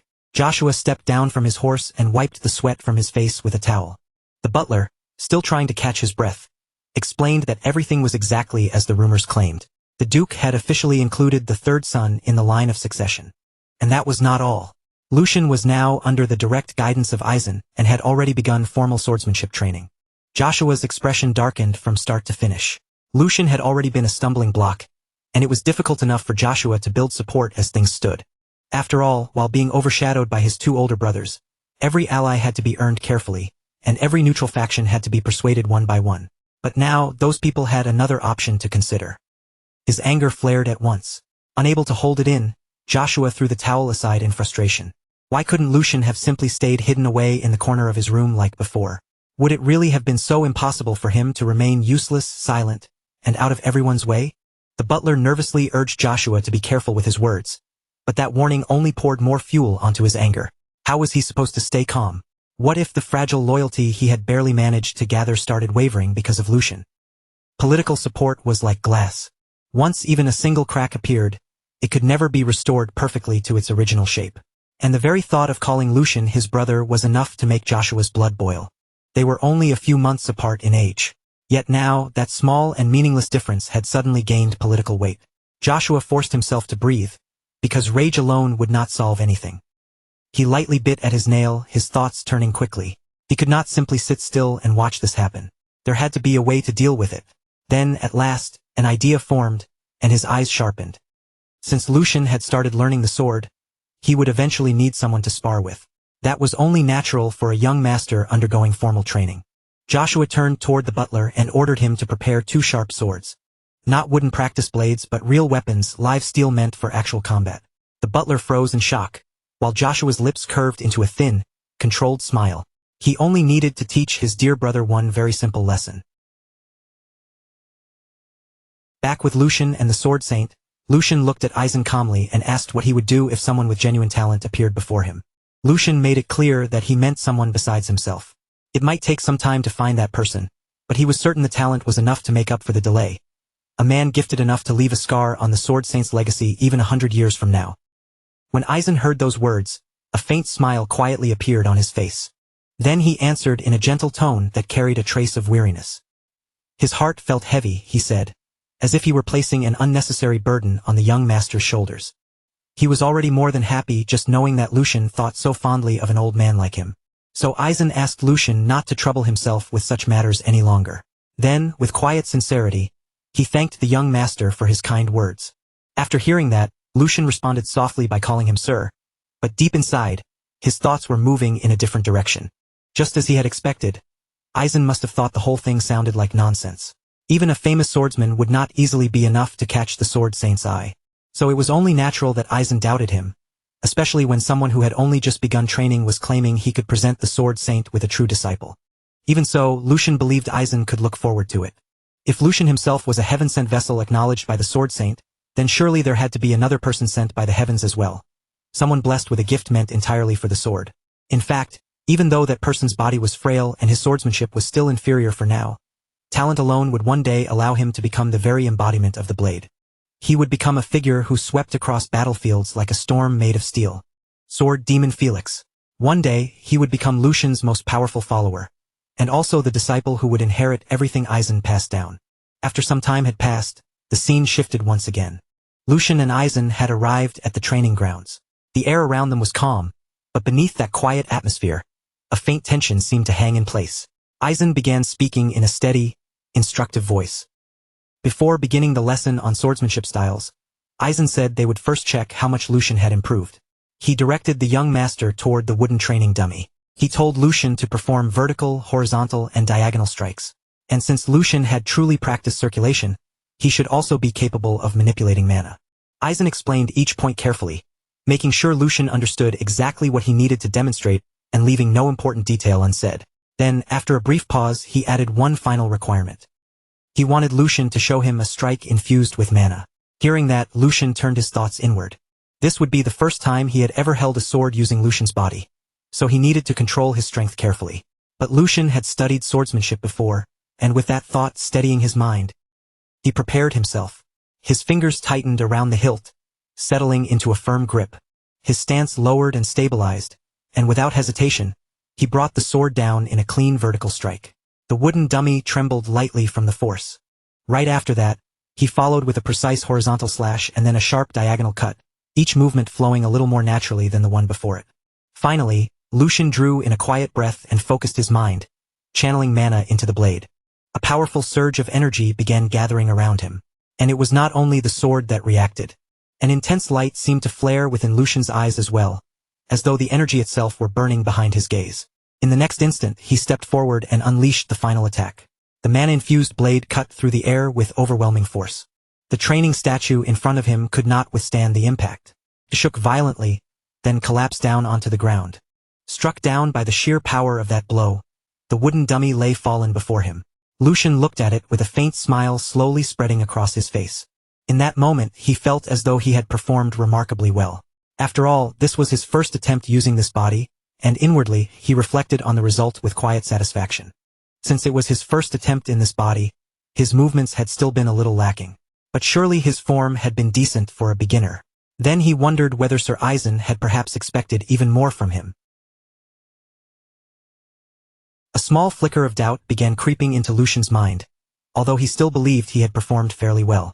Standing a short distance away, Aizen watched him closely, his gaze calm and unreadable, as if he were measuring something far deeper than simple technique. After a brief silence, Aizen finally spoke. He said that he had suspected Lucian possessed ability, but once again, the young master had managed to surprise him. For one fleeting second, Lucian felt a spark of pride at those words, only for it to be crushed by Aizen's very next sentence. To put it simply, Aizen said it was pathetic. The blunt judgment struck harder than any blade. Lucian's eyes widened in complete shock, and his earlier confidence shattered in an instant. Unable to hide his disbelief, he asked Sir Aizen what he meant. Aizen met his gaze without hesitation, his expression unchanged, and told him that he had not misheard. The sword saint continued, his voice steady but mercilessly honest. He did not know the reason, but terrible habits were clouding every swing of Lucian's sword. By ignoring the fundamentals, Lucian wielded it like a mercenary fighting desperately just to survive. He was focusing only on power and speed, with no true balance between his body and his mana. Because of that, even a sharp sword would become dull in his hands, and gaps would appear in every movement he made. Furthermore, Aizen asked how long Lucian thought it had taken him to coat the blade in mana for that final blow. Lucian listened carefully, feeling the weight of each word pressing down on him. After a short pause, Lucian answered honestly. Since he had been channeling mana into the sword, he said it seemed to have taken about 1 or 2 seconds. Hearing that, Aizen repeated those words in a low, pointed tone. When Aizen repeats those 1 or 2 seconds that Lucian had mentioned so casually, Lucian blinks in clear confusion. He cannot immediately understand why such a tiny gap in time would matter so much, or why Aizen's expression has turned so serious over something that sounded so small. Before Lucian can even finish sorting through that thought, Aizen suddenly lifts his wooden sword and aims it straight at him.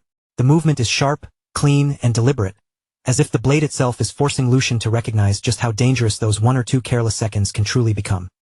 Aizen keeps the wooden sword held perfectly steady, the tip fixed right at Lucian's throat without the slightest tremble. Then he finishes his warning in a low, controlled voice, making it clear that those few seconds are already more than enough for an enemy to take his life. His voice is not raised, and there is no anger in it at all. In fact, Aizen sounds almost completely calm, which only makes the lesson feel even heavier. This training, he makes clear, must begin with Lucian first understanding the weight of that danger. No real enemy would ever ignore an opening that obvious. As Lucian feels the cool tip of the wooden blade resting lightly against his neck, the reality finally settles into him. He never even sensed when Aizen moved, and that realization echoes coldly through his mind. Lucian's thoughts turn inward with a chill. He had not noticed a thing until the blade was already touching his neck, and he silently curses himself for being so careless. If that had been a real sword, his head could have fallen before he even understood what happened. And yet, strangely, he notices that his mind is still thinking with frightening calm. Fragments of the past begin to surface in his mind. Old battles, brushes with death, and moments where survival had balanced on an impossibly thin edge.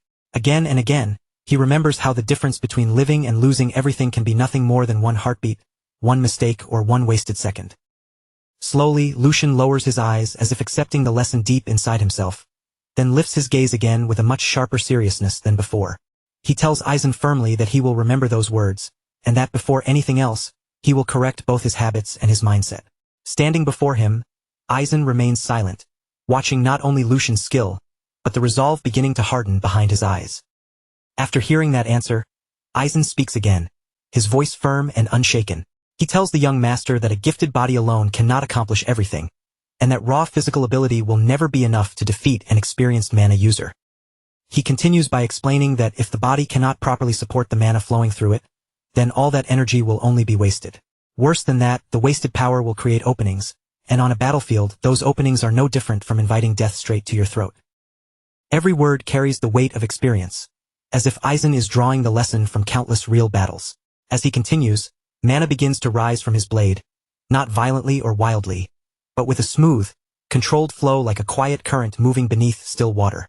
The air around him grows tight as that energy gathers with perfect precision, and he explains that internal strength and external strength may be different, but they must ultimately move as one connected flow. That, he says, is the rule. True greatness is born from that kind of harmony. The moment Aizen finishes speaking, he steps forward with calm certainty and releases a mana-charged strike toward the training dummy in front of him. At first glance, the attack looks almost ordinary. It is clean, simple, and stripped of every unnecessary movement. So for a brief instant it seems as though nothing special has happened at all. The dummy remains standing there, untouched and completely still. Then, without any warning, the entire dummy breaks apart into fine dust.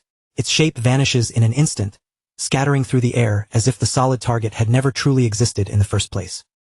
Aizen calmly lowers his sword and turns his steady eyes back toward Lucian. He tells the young master that this is the path of the sword he must walk from now on. Then, a few days later, the scene moves forward. Inside the training hall, the swordsmen are completely locked into their practice, surrounded by the pressure of non-stop discipline and sharpened focus. The practice session is intense, and the entire hall feels heavy with tension. Again and again, the sharp ring of blades striking blades echoes through the space, filling the air with the sound of relentless training. At the center of the hall, Lucian is facing the Sword Saint in direct practice. The Sword Saint speaks with calm authority, his voice steady but impossible to ignore, as he instructs Lucian that the flow of mana must never be interrupted. He explains that just as training the body allows each movement to become precise and controlled, Lucian's mana control must also be refined until it can reach that same level of accuracy. The Sword Saint's words remain calm, but every sentence carries the pressure of deep experience. In front of him, Lucian is clearly struggling, forcing his body to keep moving while exchanging blows with a master far beyond him. Their swords crash together again, and Lucian launches another attack with all the focus he can gather. But the Sword Saint blocks it with effortless ease, and without losing even a single beat, Aizen continues his lesson. He tells Lucian that when he uses mana to reinforce his entire body, he must still leave enough power circulating freely. That remaining mana must be deployed separately, directed into the right place at exactly the right moment. As he speaks, Aizen's blade moves with flawless precision. Every motion is controlled, every strike carefully calculated. Lucian grits his teeth, draws up his strength, and then throws out an incredibly powerful attack, pouring tremendous force into the blow. The power behind Lucian's strike is overwhelming, but the Sword Saint receives it calmly, blocking the attack and redirecting its force back toward Lucian. In that single exchange, he shows complete dominance over both swordsmanship and mana control. As the force of the clash settles, Aizen speaks again with the same unwavering voice. He tells Lucian that only when all of these factors come together and form a true balance will he begin to understand the real power of the sword. Lucian is pushed back, but he manages to land skillfully a short distance away. Even under that immense pressure, Lucian forces himself to stay on his feet. Sweat runs down his face, his breathing is rough, and yet he still steadies his stance, preparing himself for the next exchange. Across from him, the Sword Saint stands with absolute calm, his presence alone making the space between them feel heavier. His blade begins to radiate a massive and terrifying energy, far stronger than anything he had shown before. The very air seems to tremble around him. With a sharp focus in his eyes, Aizen declares that Lucian should now apply what he has just learned and try to defend himself. But this time, Aizen adds that they will move into a slightly more advanced step. With those words, master and disciple face each other once again, and the tension between them rises as the next stage of training is about to begin. Immediately after that, the Sword Saint suddenly vanishes from his position with incredible speed. His movement is so fast that following him with the naked eye becomes almost impossible. In the blink of an eye, Aizen appears directly in front of Lucian. His voice remains firm and composed as he tells him to consider the enemy's speed and movement, then respond with the proper amount of force. At the same moment, a powerful and overwhelming aura begins pouring out from Aizen's body. The air around him grows heavy and sharp.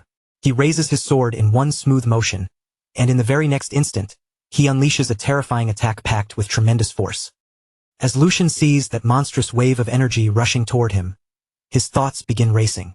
Even in that dangerous instant, he forces himself to remember the core of Sir Aizen's teaching. Lucian thinks back to the essence of Sir Aizen's lesson, the union of naturalness, moving like water without breaking the flow. But while that thought crosses his mind, the incoming attack is already closing in dangerously fast. Even so, Lucian's thoughts keep moving at high speed. Through that natural flow, he must overcome the gap between them, reduce the loss of power as much as possible, and draw out the greatest force he can release. He tells himself not to be swallowed by the pressure and to look straight at the attack. With that realization burning through him, Lucian gathers every bit of strength in his body. Mana bursts out from him, surging violently as he concentrates it into his blade. Lucian steps forward and sends his own attack straight ahead. Their swords collide with tremendous force, and at the very instant the blades meet, an explosive shockwave erupts from the impact. The collision releases a massive, destructive force that ripples through the entire training hall, shaking the space as if the walls themselves are about to give way. From the other side of the clash, the Sword Saint watches Lucian with perfect calm. Judging from his expression, it looks as though he has not used even the slightest bit of true effort in this exchange. Lucian, on the other hand, is visibly struggling. Just blocking the attack and enduring the overwhelming pressure bearing down on him is already taking everything he has. After holding the clash for a short moment, the Sword Saint finally draws his sword back and lowers it. His voice returns to its usual calm, composed tone. He says that they can end today's training here, and tells Lucian to carve the sensation he felt during that exchange deep into his body. The Sword Saint looks at Lucian one final time and adds calmly that remembering that feeling alone will be enough to help him become a first-rate swordsman. When Lucian hears those words, he cannot stop a smile from appearing on his face. His body is completely exhausted, his breathing is heavy, and both of his arms are still trembling from the intensity of the clash. Even so, there is a clear satisfaction in his eyes. Though he is struggling just to steady himself, the lesson has settled into him, and he can feel that something important has changed. Lucian bows his head respectfully and thanks Aizen for the lesson, his voice carrying both fatigue and sincere gratitude. With that, the day's training finally comes to an end. The servants quickly move in to clean up the hall, which has been badly damaged by the violent shockwaves and powerful collisions. Broken tiles, cracked walls, and scattered debris lie everywhere across the training ground. One servant stares around the ruined hall in disbelief, unable to hide his shock, and mutters under his breath, wondering what kind of training the young master had possibly gone through. Another servant glances worriedly toward Lucian, lowering his voice as he softly asks whether the young master is really going to be all right after something that intense. The scene then shifts to Lucian himself, sitting alone off to the side of the hall as he quietly tries to recover from the brutal training session. Lucian's condition is obviously awful. His clothes are completely soaked with sweat, his muscles throb with pain, and even drawing a single breath feels heavy in his chest. But strangely enough, despite how battered his body looks, his face carries an unusual calm. He quietly thinks to himself that he has somehow managed to survive today's training as well. And as absurd as it feels to admit it, he understands that Aizen's harsh method is meant to carve away the bad habits left over from his past life. Still, Lucian cannot really complain. If this kind of brutal training is what it takes to correct those flaws, then there is no choice but to endure it and keep moving forward. He closes his eyes for a short moment, letting everything he just experienced sink in. Thanks to that painful lesson, he can already feel himself starting to grasp the method much faster than before. The more Lucian watches Aizen, the more genuinely amazed he becomes. Aizen keeps creating dangerous situations perfectly matched to Lucian's current level, then guides him with precise instructions until the right reaction is drawn out of him. That may sound simple, but Lucian knows it is far easier said than done. Such training would be impossible unless Aizen could see through every part of his body's condition with frightening accuracy. Lucian lightly clenches his fist, feeling the faint, lingering sensation of mana still moving through him. He is simply placing his body in Aizen's hands and following his teachings, yet the growth is so clear that he can feel it through his own skin. Until now, Lucian had believed that the secrets hidden within exceptional sword forms were the only real path to reaching a higher realm.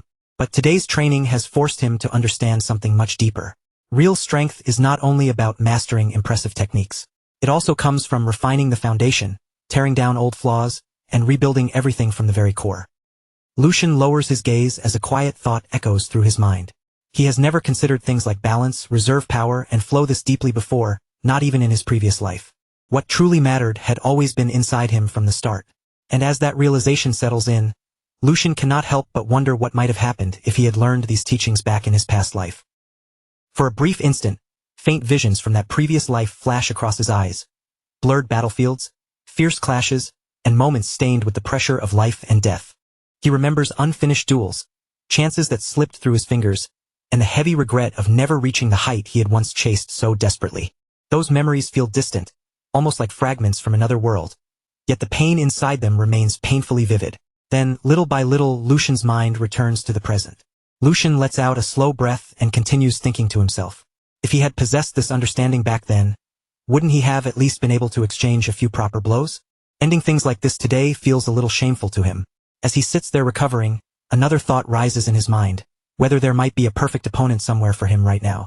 Then his thoughts pause. Could that person be him? Before Lucian can settle on the answer, the sound of approaching footsteps begins echoing through the training hall.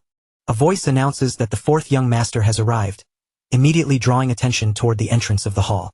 Joshua walks forward with confident steps, his posture relaxed and controlled, before giving a slight bow in front of Aizen.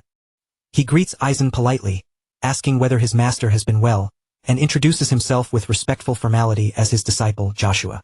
Aizen responds in his usual composed tone, calmly welcoming the fourth young master. But his eyes remain steady as he asks what has brought Joshua here so unexpectedly. Aizen then makes it clear that he is currently training the third young master, so if Joshua has something to say to this old man, he should come back another time. Joshua only gives a faint smile and gently shakes his head. Joshua says there is no need for that. Aizen's eyes narrow just slightly as he studies him, then asks if the reason Joshua came here is what he suspects. Joshua answers calmly that Aizen is correct. Since his brother has finally opened his closed doors and devoted himself to training, Joshua claims he could not simply ignore it. As the younger brother who learned first, Joshua says he wanted to help with Lucian's training. Then his gaze turns toward Lucian, and a subtle competitive spark glimmers in his eyes as he asks what brother Lucian thinks. To Lucian, it is almost amusing. The perfect opponent has just walked right into the hall on his own. The atmosphere inside the training ground changes at once. What had been quiet exhaustion only moments ago now sharpens into tense silence. Lucian slowly raises his head, while the knights, guards, and attendants around them freeze in place, their eyes fixed on the situation as they wait for Aizen's response. The mood is far too heavy for an ordinary sparring request. It feels as though something far more serious is about to unfold. Aizen slowly turns his attention toward the fourth young master, his expression tightening as he demands an explanation. There is clear confusion in his voice as he questions why the third young master has suddenly been dragged into this. Joshua lowers his gaze with perfect politeness, presenting himself as respectful and well-mannered. In a calm, composed tone, he explains that some training methods also require sparring in order to improve the practical use of mana. When Joshua lifts his head again, a bright and seemingly innocent smile spreads across his face. With that polished expression, he offers himself as Lucian's sparring opponent. Turning toward Lucian, Joshua speaks with carefully measured humility. He explains that recent circumstances have given him very few chances to interact with his brothers properly. He claims that moments like this are rare opportunities for them to grow closer while also sharpening their skills. Then he places one hand over his chest, admits that his request may seem rude, and insists that it comes only from sincerity before respectfully asking for permission. Lucian remains completely silent while Joshua speaks. His head is tilted slightly downward, giving the impression that he is listening without much reaction. But deep inside, a faint smile quietly forms. To Lucian, the children of this household are truly impressive in their own way. They are remarkably talented at twisting pretty words until those words serve their own hidden purposes. On the surface, Joshua's explanation sounds noble and considerate, but the intention buried underneath is painfully obvious. Lucian's gaze drifts toward Joshua's side, where a real sword is carefully wrapped in cloth. Lucian's thoughts sharpen the moment he notices it. Bringing a real blade against someone who has barely trained for a week leaves almost no room for misunderstanding. Joshua's goal is clear. He wants to crush his supposedly weak older brother in front of everyone here, then use that victory to strengthen his own position inside the family. Lucian slowly raises his eyes and meets Joshua's smiling face. The challenge has been disguised as helpful concern, which makes refusing it difficult without creating consequences. So Lucian weighs the situation carefully. If Aizen officially acknowledges this spar, then the match will carry real significance. And if Lucian backs down now, Aizen, who has already been pressuring him to withdraw from the succession, will be placed in an awkward position. After a brief pause, Lucian steps forward. The simple movement is enough to draw every eye in the training hall toward him at once. With a calm voice and steady posture, Lucian asks Aizen to accept Joshua's proposal and allow the spar to take place. Aizen's eyes widen slightly in surprise. He clearly did not expect the third young master to accept the challenge so easily. Lucian makes a light gesture, then begins explaining his reason. He says that his younger brother's enthusiasm for training is certainly admirable. However, behavior this disrespectful cannot simply be overlooked. As he says this, his gaze shifts directly toward Joshua.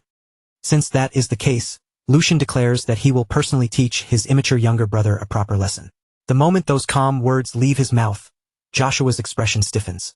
Lucian's words strike directly at Joshua's pride.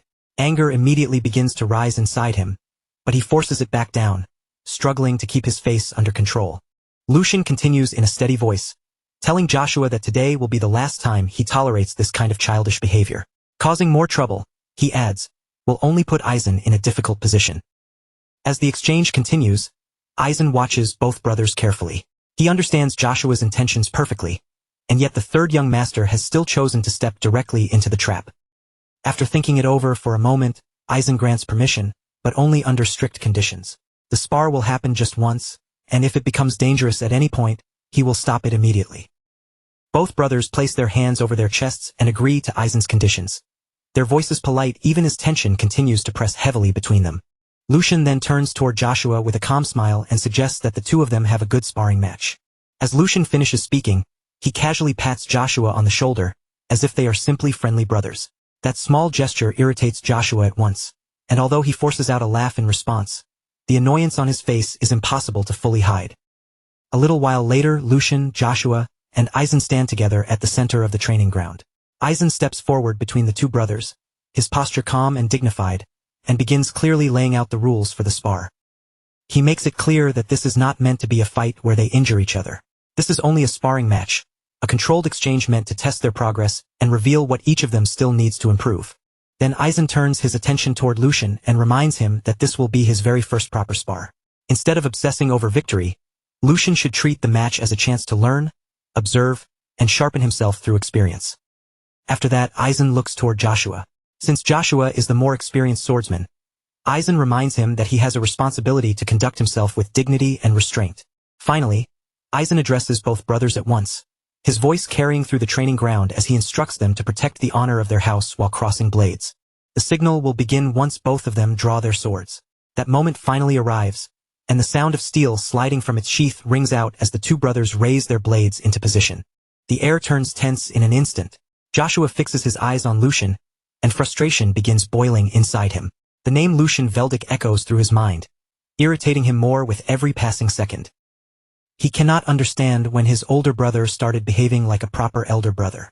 Every calm word Lucian says seems to remind him that he is the younger one, and that constant reminder scratches painfully at his pride.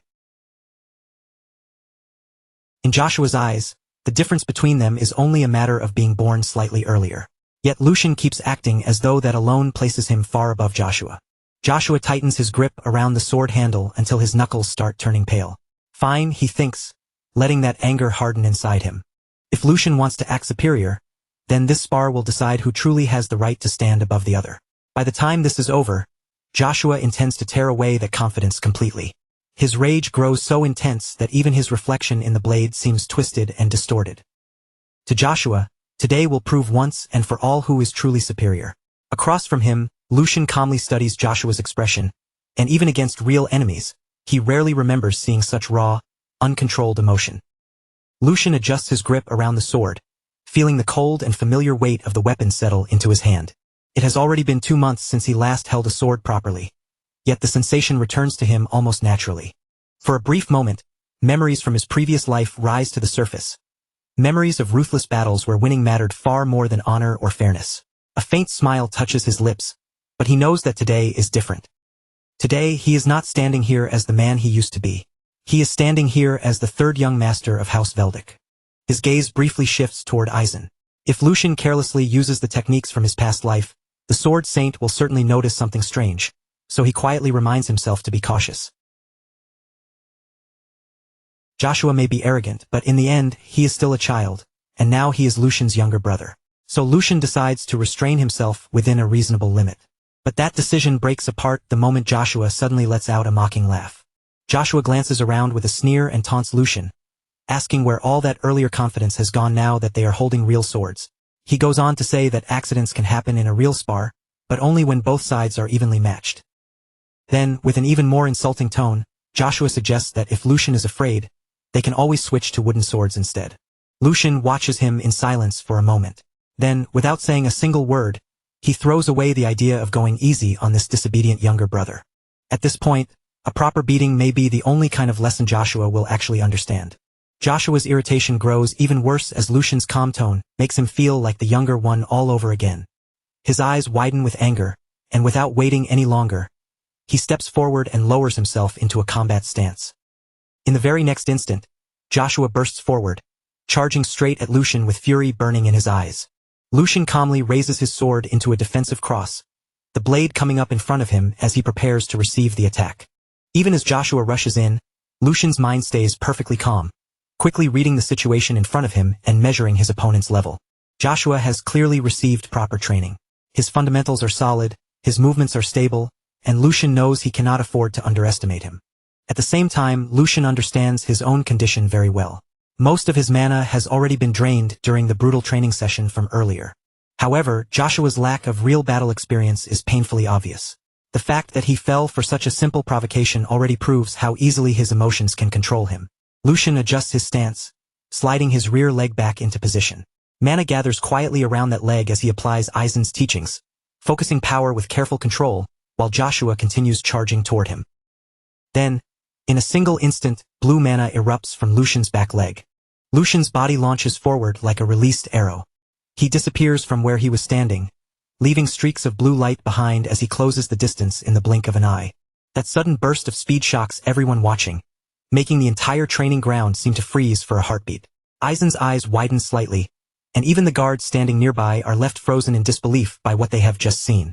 Joshua barely has enough time to react before Lucian appears directly in front of him, already inside his guard. Lucian lifts his sword high above his head.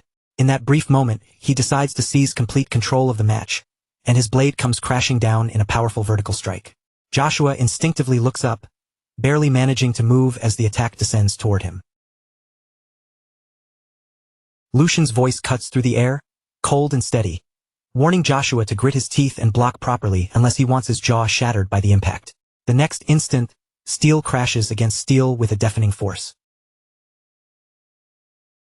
The training ground erupts with the thunderous sound of their first collision. Before long, news of the duel spreads through the family estate like wildfire, slipping through corridors, echoing across marble halls, and finding its way into every whispered conversation.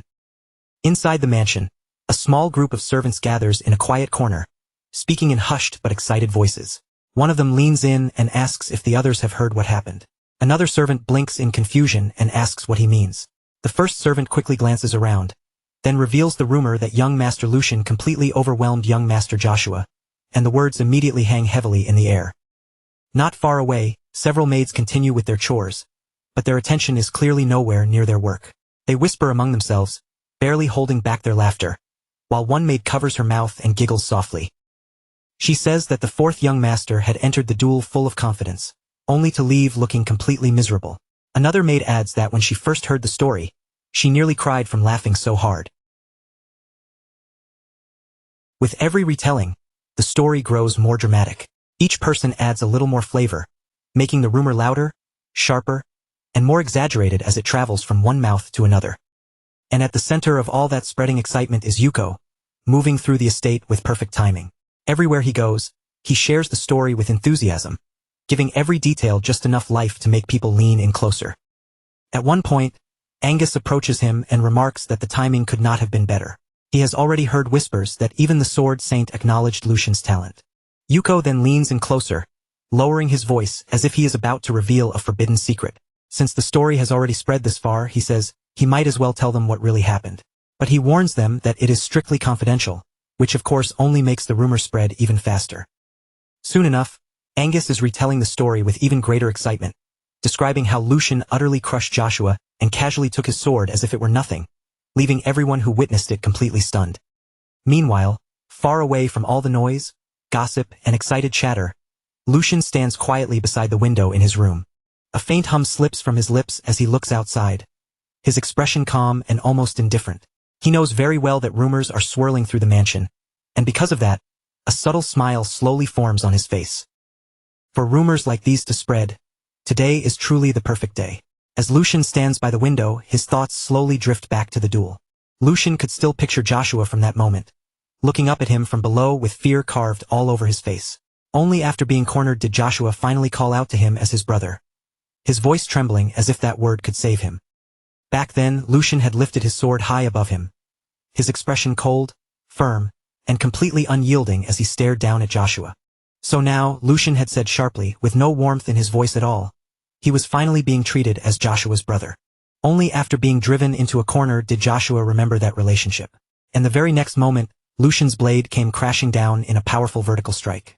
Joshua panicked at once, shouting apologies in desperation and repeatedly calling him Brother Lucian.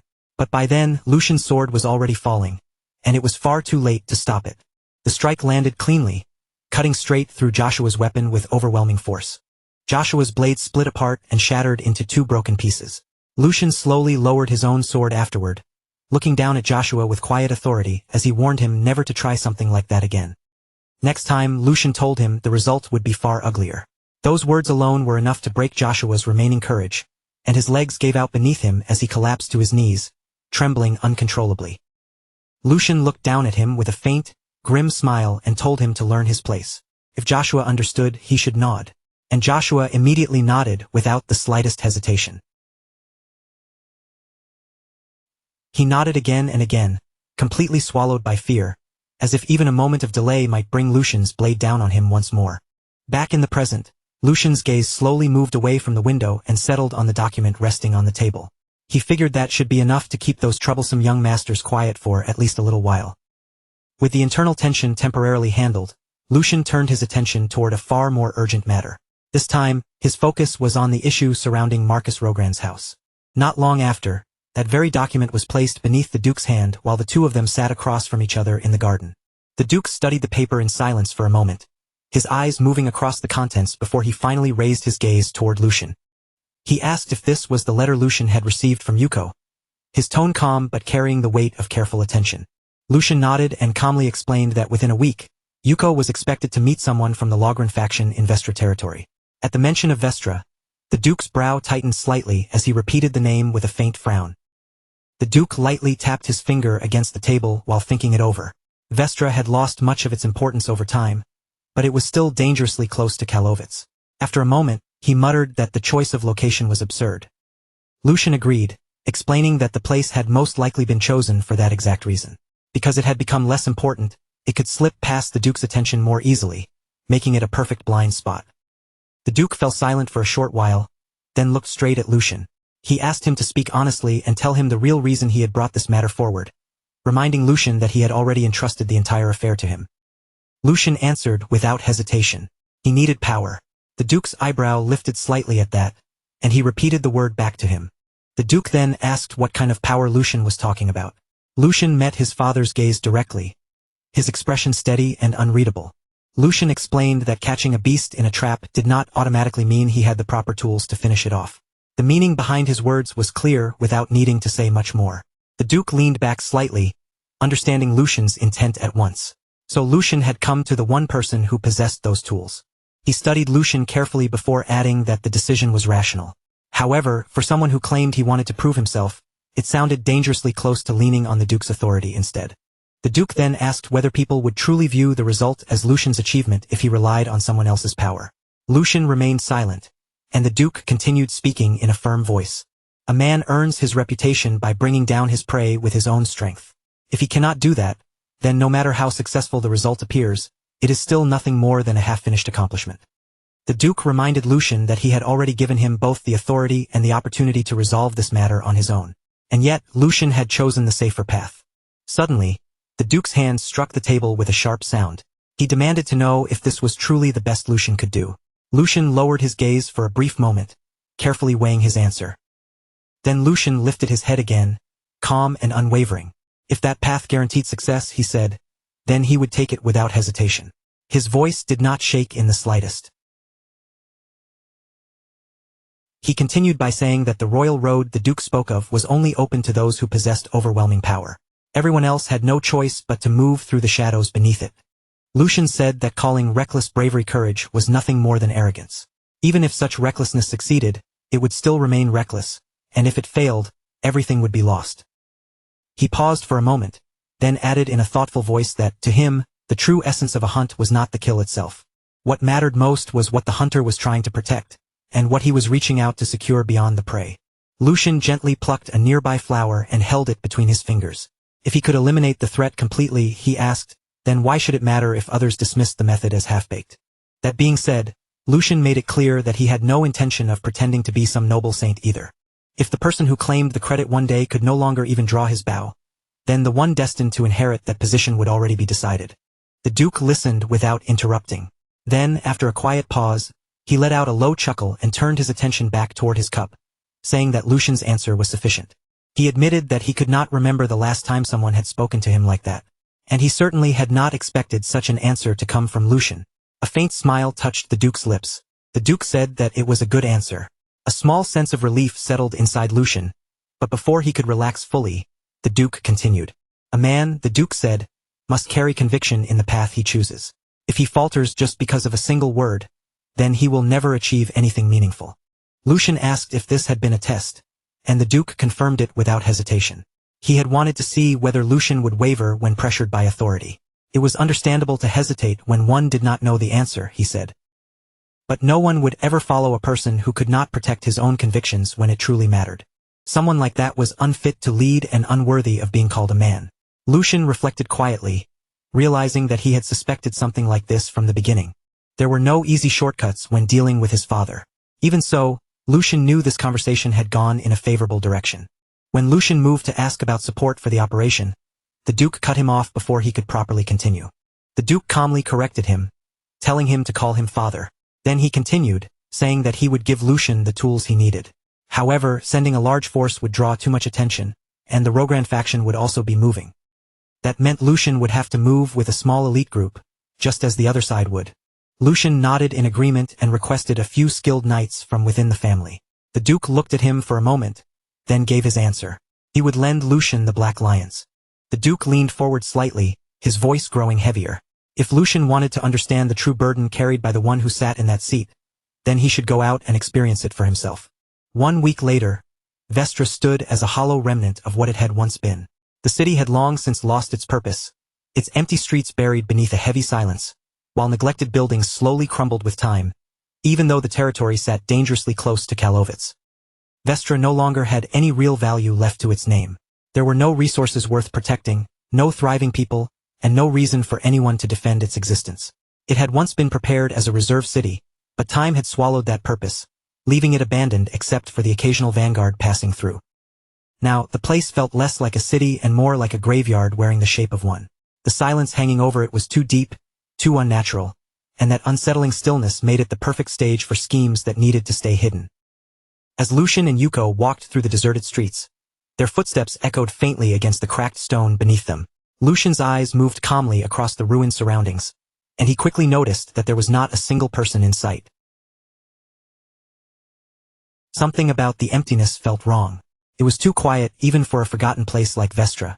Sensing the unease in Lucian's gaze, Yuko explained without waiting to be asked that Vestra had lost its strategic importance long ago, and that was precisely why this location had been chosen. No attention, no interference, and no one passing through at the wrong moment. In other words, it was the ideal place to set a trap. As they kept moving forward through the lifeless streets, Yuko finally could not hold back the question that had been weighing on him.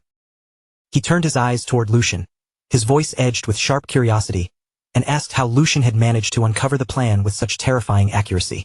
Lucian paused for a brief moment, then let out a small amused laugh. He casually pointed out that even Hans had known nothing about it, which meant all of Yuko's careful secrecy had been meaningless in front of him. But Lucian did not continue with a proper explanation. Instead, he brushed the question aside as if the details were not important right now. He said he would reveal the answer later. For the moment, there were far more important things to concentrate on, and before anything else, they needed to focus on the prey walking into their trap. Lucian's gaze shifted forward, calm but razor-sharp, as he asked whether the preparations had been completed properly. Yuko answered without hesitation, saying that everything inside the planned location had been arranged exactly as instructed. The layout, the goods, and every small detail mentioned in the false reports had all been perfectly replicated. From the outside, nothing would look suspicious, and there would be no reason for the target to hesitate. The enemy would walk in confidently, believing everything was exactly as expected. All the preparations were finished, and only one thing was left to confirm: the reinforcements. Then Lucian's next question came in an unexpected direction. He asked whether relying on his father's support bothered Yuko. For a brief moment, the question caught Yuko off guard, but he quickly shook his head and denied it, because he understood perfectly well what was at stake. This mission could not be allowed to fail. And yet, as his gaze dropped toward his own hand, a faint flash of frustration still surfaced. Quietly, he admitted the truth to himself. He simply was not strong enough. If only he had been stronger. Then this entire achievement could have belonged solely to Lucian, without needing to borrow anyone else's help. Lucian listened to that unspoken frustration without interrupting, then casually placed a hand on Yuko's shoulder as if it were nothing dramatic. Lucian acknowledged that feeling, but warned him not to let impatience cloud his judgment. They had only just begun, and losing direction this early would only slow them down. Growth did not happen overnight, and Yuko still had a long road ahead of him. Then, in the most casual tone possible, Lucian added that he had assumed Yuko was already around 30. The air instantly froze. Yuko's expression barely changed, but the atmosphere around him shifted sharply as he flatly corrected him. He was 23. A short, awkward silence followed. Lucian stood there visibly embarrassed, while Yuko stared straight ahead with a blank face and pointed out that 30 was still far away. Their age difference, he added, was not even that significant. Lucian awkwardly tried to smooth over his words, but Yuko immediately cut him off, making it clear that any further explanation would only make the situation worse. The strange tension lingered for a moment before Lucian quietly let the subject go, turning his attention back to their surroundings as his senses sharpened. The appointed meeting time was drawing closer, but there was still no sign of the reinforcements. Then, without warning, a voice sliced through the silence and called out to the third young master. Lucian and Yuko reacted instantly, their bodies turning toward the sound at almost the same time. Yuko drew his sword in one smooth, practiced motion, pivoting toward the voice with full intent to strike. But before he could actually launch the attack, the situation had already changed. A man appeared within reach before Yuko could move any farther, and with nothing but his bare hand, he caught the blade. The motion was flawless, almost unreal, and the pressure radiating from him was overwhelming. In a cold, detached voice, the man remarked that Yuko was far too slow. Yuko froze in shock the moment he heard it. He tried to pull his sword back, but the blade would not move at all. The grip holding it was absolute and unshakable, and for the first time, Yuko clearly felt what complete suppression truly meant. No matter how much strength he put into his arms, he could not make the sword budge even slightly. The realization struck him hard. He was being overpowered with terrifying ease. Before the tension could rise any further, Lucian calmly stepped in. His voice remained steady as he assured Yuko that the man standing before them was not an enemy. Yuko hesitated for a moment, then slowly lowered his guard. Confusion still lingered in his eyes, but Lucian had already stepped forward. Lucian's gaze was sharp and unyielding as he questioned the man's intention. The killing aura surrounding him was impossible to ignore, and an approach like that demanded a proper explanation. Then, almost casually, Lucian identified him with a single phrase.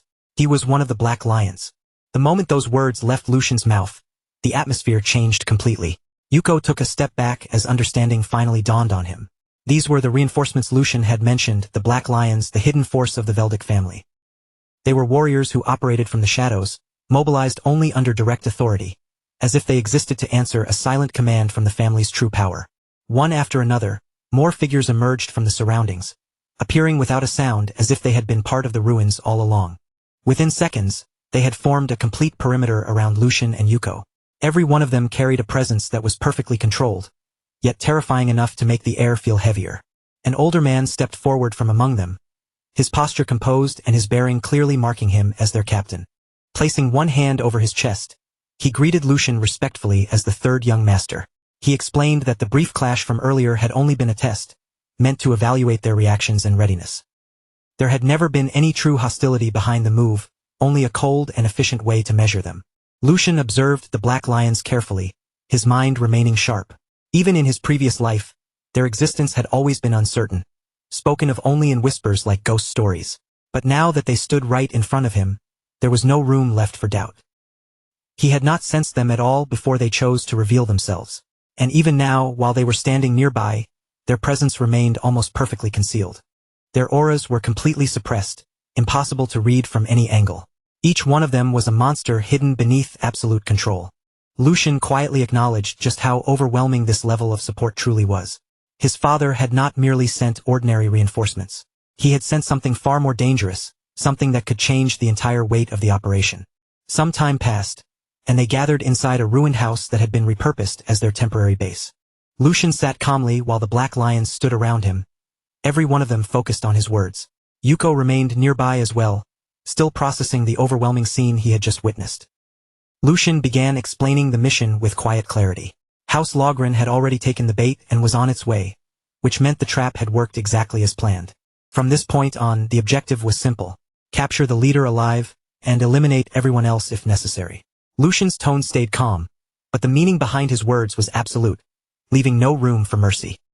The enemy had crossed the line first, so whatever happened next would be nothing more than the consequence of their own actions. After laying out the plan, Lucian entrusted the rest of the operation to the captain and gave him full authority to act as needed. The captain watched Lucian closely as he listened.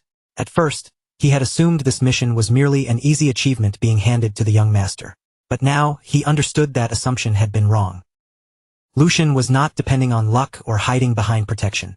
He was calculating every step, observing the strength of the people around him, and preparing for every possible outcome before the enemy even appeared. There wasn't a trace of hesitation in him, not even the smallest flicker of doubt. This wasn't the clumsy reaction of someone acting on impulse. Every movement, every choice, carried the calm precision of someone who had everything under control. A thin smile slowly appeared on the captain's face as he understood exactly what he was seeing. This was not just a simple order being carried out. Something new was beginning to move in the shadows, and a fresh power was quietly taking form. Without wasting even a breath, he accepted the command. And as the sun slowly sank beyond the horizon, staining the edges of the sky with the last light of day, the final phase finally began. A carriage crept into the dead city of Vestra at a slow, heavy pace, its wheels grinding against the abandoned streets and disturbing the silence that had swallowed the place for far too long. The carriage door opened, and a young noble stepped down from inside. The moment his shoes touched the ground, he raised a hand to his face, covering his nose with obvious disgust. Even the air around him seemed to offend him. His brows tightened, his lips curled, and his entire expression twisted as if simply breathing in this place was an insult. A maid hurried forward at once, moving with practiced speed as she presented him with a handkerchief. He snatched it up and pressed it firmly over his nose and mouth. The trip here had clearly already put him in a foul mood, and the sight of the city only made his irritation worse. In his eyes, Vestra was nothing more than a rotten, forgotten wasteland. A place so lowly it barely deserved even a glance from him. Had it not been for his father's direct orders, he would never have lowered himself by stepping into a place like this. Even so, his goal was simple. He planned to finish the matter quickly, turn around, and leave as soon as possible. But he had no idea what was already waiting for him. From deep within the shadows, unseen eyes had long since fixed on his every move. Not a single gesture escaped their notice. Every step he took was measured, every movement silently followed. The trap had been prepared long before his carriage ever arrived, and now he had walked right into the center of it. The fourth son of House Logren, Philip Logren, had finally arrived, and with that, the hunt had truly begun. Lucian moved forward with quick but carefully controlled steps, then bent his posture into a deep, respectful bow as he spoke with almost exaggerated humility. "Oh, my lord, please forgive me. I have committed a terrible discourtesy by failing to recognize such a noble presence the moment you arrived." His voice carried the perfect blend of panic, urgency, and fear, all shaped to match the harmless image he wanted them to see. But before he could draw any closer, one of the knights reacted sharply. The man raised his sword in a single cold motion, aiming the blade directly at Lucian's chest. His voice came out flat and merciless. "Take one more step, and I'll cut you down. State your identity, now." Lucian instantly recoiled, his shoulders shrinking as though the threat alone had crushed him. His face tightened with fear, and his voice began to shake as the words spilled out in a clumsy rush. "Please forgive me, Sir Knight. I was only sent here on Boss Hugo's orders. I am nothing more than a guide, just a miserable low-born wretch. I would never dare cause trouble for my lord." A heavy pause followed, hanging in the air for a moment before the young master finally spoke. Philip Logren's voice was filled with open contempt. "Put your sword away. It's beneath you to even waste words on something like this." The knight paused for only a brief second before lowering his weapon and obeying. Lucian immediately dipped his head even deeper, as if he had just been spared by overwhelming mercy. "Thank you for your mercy, my lord," Lucian said in a soft, trembling voice. Then, without losing another moment, he turned and began guiding the group forward, exactly along the route he had prepared from the very beginning. Yet behind that frightened, submissive appearance, his mind remained sharp, cold, and completely different from the act he was putting on. So this was an even bigger catch than expected. That arrogant way of speaking, and that complete lack of caution even after stepping into hostile ground, made it obvious. There was no doubt about it. This spoiled young man had to be one of the Marquis's own sons. Someone raised that high would never even imagine that danger could be waiting for him in a place like this. As Lucian continued walking ahead of them, he quietly took in everything around him. There were fewer guards than he had expected. Roughly a dozen in total. And they were not ordinary soldiers either. At the very least, they had the training of apprentice knights. They were disciplined, but if the situation unfolded the right way, they still would not be enough to pose a serious threat. Lucian's eyes shifted ever so slightly. He absorbed each detail without turning his head too much or giving away what he was doing. That man standing beside the brat was different. Among all of them, he was the only one Lucian needed to be careful of. His presence carried a weight the others did not have. And then there were the maids. He had actually brought maids into a place like this? Lucian almost found it absurd. Just how careless could this noble brat possibly be? "Why have you stopped?" Philip's irritated voice suddenly cut through Lucian's thoughts like a blade. Lucian immediately started walking again, lowering his head slightly as he answered in a nervous, apologetic tone. "Forgive me, my lord. It is my first time standing so close to someone of your noble stature. I must have become nervous without even realizing it." Philip clicked his tongue, his annoyance plain on his face. "Pathetic." Lucian kept his head lowered, never breaking the timid image he had created. But for one brief moment his gaze slipped backward. His eyes landed on one of the maids, and something about her face made his thoughts hesitate. That face. Why did it feel so familiar? For a moment, the thought lingered in his mind. But then he rejected it just as quickly. No, that could not be it. It was only a resemblance. Nothing more than that. Lucian pushed the thought away before it could distract him any further and continued forward, forcing those unnecessary doubts to the side. Before long, they finally arrived at the main location, the place where everything had been prepared. The moment they stepped inside, Philip's expression crumpled with even stronger disgust. "This place is even worse on the inside. The smell alone is unbearable. That commoner Hugo. Did he misuse the funds from my house? Was the outside only made to look acceptable?" A calm voice answered without the slightest hesitation. "What truly matters is what lies inside. Wouldn't you agree?" Philip's gaze snapped sharply toward the one who had spoken. "And you are." The man stepped forward by a small measure, then offered a polite bow with steady composure. "Hugo, the one in charge of this place. I greet you, my lord." The item required especially careful handling, so our preparations took slightly longer than expected. Philip narrowed his eyes and studied Hugo closely, suspicion clearly visible in his stare. Since you have shown yourself, I assume you have not done anything foolish. Hugo gave a quiet chuckle, completely unshaken by the accusation. Would I really throw away the Logren family's leash over something as small as profit? After all the reports I sent, the fact that you came all the way here personally proves just how curious you were. As Hugo spoke, the curve of his smile grew a little deeper. There was a faint sharpness beneath his polite tone, something that did not fully match the words coming out of his mouth. Curious about the item capable of rotting Rockelheim from its very core. For a short moment, silence settled over the room. The air turned heavy, tight, and uncomfortable before Hugo finally lifted a hand and gestured forward. Please, allow me to show it to you. From the side, Lucian watched the exchange carefully, and a faint sense of approval moved through his thoughts. Hugo had been the right person to trust with this role. The way he lied so naturally, without the smallest crack in his expression or the slightest hesitation in his voice, was genuinely impressive. Meanwhile, Philip's already thin patience began to wear away completely. His face hardened, and the disgust in his eyes slowly shifted into anger. What an insolent dog! If this turns out to be a disappointment, you will regret making me come here. Then he turned his head sharply, his cold gaze landing directly on Lucian. You, go and bring it. Lucian bowed at once, keeping his voice obedient. Yes, my lord. Without the slightest delay, Lucian stepped toward Hugo and spoke as if he were merely carrying out an order. Boss, please bring out the item we prepared. Hugo handed the object over without saying a single word. For one brief second their eyes met. No words passed between them, but the meaning was clear. Everything was moving exactly according to plan. Lucian turned back toward Philip's group, holding the object firmly with both hands. His posture stayed low and humble, his expression perfectly obedient. I have it right here. And then, with one smooth and precise motion, everything was set into motion. Lucian's words had barely finished settling in the room when something about him suddenly changed. It was subtle, so faint that it was almost impossible to point out, yet everyone could feel it. His posture remained humble, and his voice still carried that same submissive tone, but underneath it all, something else had surfaced. There was arrogance there now, a calm confidence that did not belong to a frightened guide. That small shift was enough to unsettle everyone present. The knights stiffened by instinct, their fingers tightening around their weapons, while even Philip felt a strange, creeping dread coil deep inside his chest. And before anyone in the room could fully understand what was happening, Lucian moved. I'll make sure it's delivered.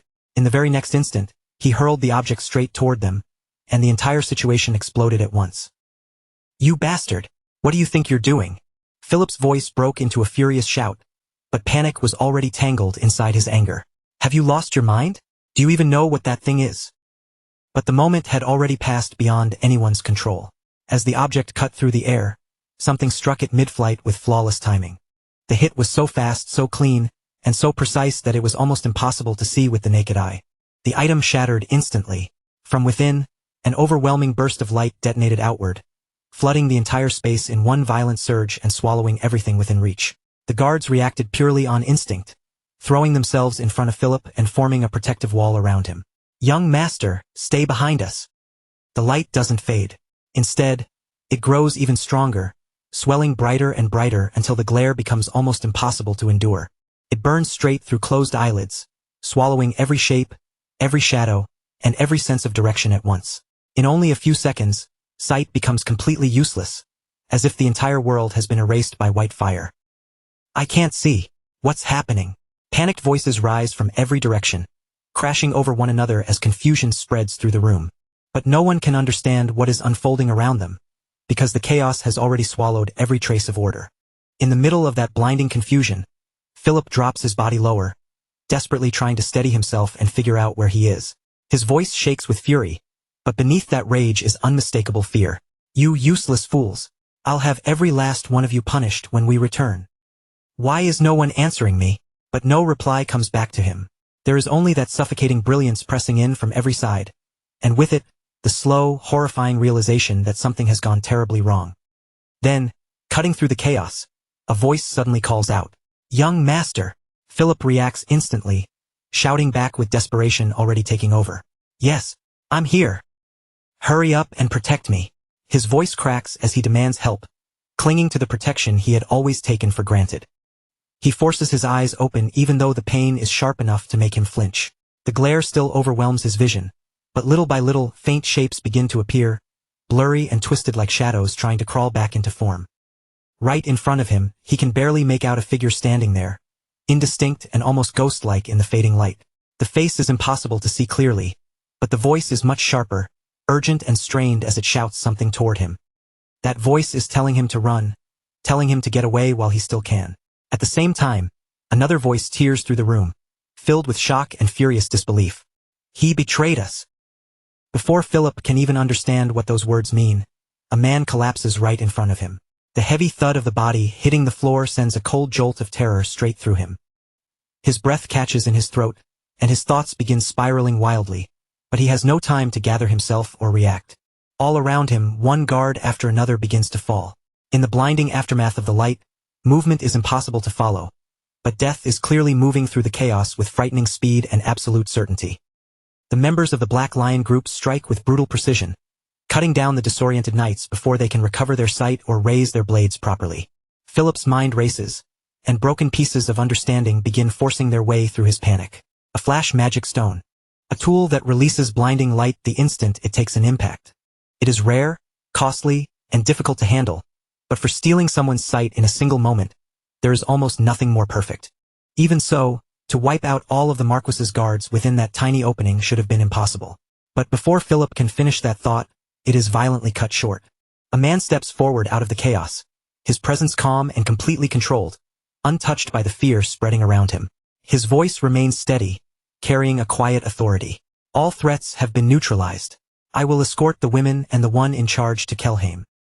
Not far away, Lucian stands silently, his expression unreadable and his gaze distant. In that stillness, his thoughts turn inward, and his father's words echo through his mind with a heavy clarity. The weight of the seat you occupy, bear it yourself. Lucian exhales slowly, as if releasing something he had carried inside for a long time. I think I finally understand. On the other side, Philip has lost the last scraps of composure he had left. He staggers backward, his legs giving out beneath him until he collapses onto his knees, his voice shaking uncontrollably as fear swallows his pride. Don't come any closer. I said stay back. Even now, he desperately clings to the authority of his name. Do you even know who I am? I am the fourth son of Logren. A noble. A knight steps forward, his expression cold and completely unmoved. Your fate will be decided by His Highness, Grand Duke Valdic. Submit quietly. Philip freezes in place, and the name strikes him like a physical blow. What? His voice crumbles as the realization begins to sink in. House Valdic. His eyes dart wildly around the room before finally locking onto Lucian. His voice drops into a trembling whisper, every word dragged out by disbelief. Then, don't tell me. The one disguised as a commoner is a son of House Valdic. Panic surges through him all at once. If that is true, then allowing himself to be captured is no longer an option. He whips around desperately and screams at the top of his lungs. What are you all doing? Guards outside. Get in here and protect me. Are they all dead too? Lucian steps forward with complete calm, his voice steady and almost indifferent. It's over. There are no more threats. But then he suddenly stops. In the middle of speaking, his eyes widen, and his gaze snaps sharply toward one of the maids. At that exact moment, Philip, still clinging to the last pieces of control he has left, shouts in desperation. I grant you permission to take up the sword. You should be able to handle this. And then the maid moves. At first, it looks like nothing more than a single step. But there is something wrong with it, something far too composed, far too deliberate for an ordinary servant. Lucian watches her without blinking as she walks toward the fallen weapon. His thoughts begin to spiral, and the realization crashes into him all at once. That face, that resemblance he noticed earlier. That faint sense of familiarity he had tried so hard to dismiss. And now, even the atmosphere around her changes the very moment her hand reaches the blade. Lucian's voice sinks into a whisper. It is barely audible, yet filled with disbelief. This can't be. His eyes remain fixed on her as the truth settles over him, undeniable and overwhelming. Sword Demon, Felix, is it really you? Then Philip Logren suddenly breaks away from the Black Lion group and rushes straight toward Felix, stumbling in his panic as he tries to reach him. The moment he gets close, he begins pleading desperately. Get me out of here. If you do, I'll do whatever you want. I'll make sure you're no longer insulted for the lowly blood of your mother. As Philip says it, His voice is frantic, spilling out promises without dignity or restraint. He practically collapses in front of Felix, trembling as he begs for his life. Then he continues in a panicked voice, "Say something! Isn't protecting me the whole reason you exist?" Felix, the sword demon, answers him coldly, "Shut your mouth if you want to live." His body steadies as he prepares himself for battle, his attention already shifting toward the enemy ahead. Then, with unmistakable irritation in his voice, Felix adds one more cutting sentence. "I'm sick and tired of your stupidity, young master." The words land coldly, without even the slightest attempt to soften them. Watching this unfold, the white-haired knight speaks with a strange mixture of disdain and respect. "Unbelievable. To think you would hide behind a woman without even a shred of dignity. Still, I commend your will to fight." His eyes remain fixed ahead, but his voice carries a warning edge. "However, do not throw your life away. Do not mistake foolish bravado for courage. This is a mercy I offer to a child and a woman." Then the white-haired knight turns his gaze forward, focusing entirely on Felix as the air between them grows heavy. At that moment, an overwhelming and terrifying energy begins surging from Felix's body, pressing into the room like a storm about to break. Sensing that power, the knight mutters quietly, "So, that is your choice. Very well." In the next instant, the white-haired knight launches forward with incredible speed, closing the distance between them almost before anyone can react. Their swords collide in a sharp, ringing clash, the impact cutting through the room like metal striking lightning. The knight's blade flashes dangerously close to Felix's eyes, stopping just short as the deadly exchange begins. Yet even with the knight's blade flashing so close, Felix does not show the slightest trace of fear. His eyes remain steady, and his body refuses to shrink back. With clean, precise footwork and control so perfect it almost looks effortless, Felix shifts his stance at the exact right moment. He catches the attack and deflects it smoothly, guiding the force away from his body instead of trying to take it head-on. A faint smile begins to form on Felix's face as he pushes the white-haired knight's strike off its path. He turns the blade aside with complete composure, as though he had already seen the attack coming from the start. And in that very instant, Felix launches a sudden counterattack straight toward the white-haired knight, catching him off guard. For the first time, even the knight's expression shifts with visible surprise. And before that surprise can fully settle, the next exchange begins. A thin spray of blood flickers through the air as their clash grows even fiercer, the battle sharpening with every movement. Then the sword demon drops from above with a powerful descending strike, cutting down with terrifying force, yet somehow still emerging from the exchange completely unharmed. Watching everything unfold, Lucian is left stunned. His thoughts race as he follows each movement, realizing that Felix's reactions are so fast they almost border on foresight, and his movements are strange, free, and completely unbound by ordinary swordsmanship. There is no mistaking it. As Lucian continues to watch, his gaze falls on Felix's stance, and in that instant, something buried deep in his memory suddenly stirs. Fragments of the past rise back to the surface, and realization slowly dawns on him. This is the sword demon, Felix. Even back then, Lucian remembers clearly, Felix carried a kind of grace and presence that never truly fit the rough, bloody world of mercenaries. Brief flashes from those old days passed through Lucian's mind one after another, each one confirming the same thought. Felix had always been different from everyone around him. That slender frame, those delicate features, and that sharp, unforgettable presence had always made Felix impossible to overlook. Then the moment snaps back to the present. The panicked young master pushes forward again, desperately trying to hide behind Felix and use him as a shield. At the same time, Lucian finally puts every piece together in his mind. Now he understands. The illegitimate child, Felicia, left her family behind and lived in disguise as a man named Felix. The focus returns to the white-haired knight, who steadies himself after the exchange and looks at Felix with a much more serious expression. If my defense had been even a moment slower, my head would already be rolling on the ground. I still have a long way to go.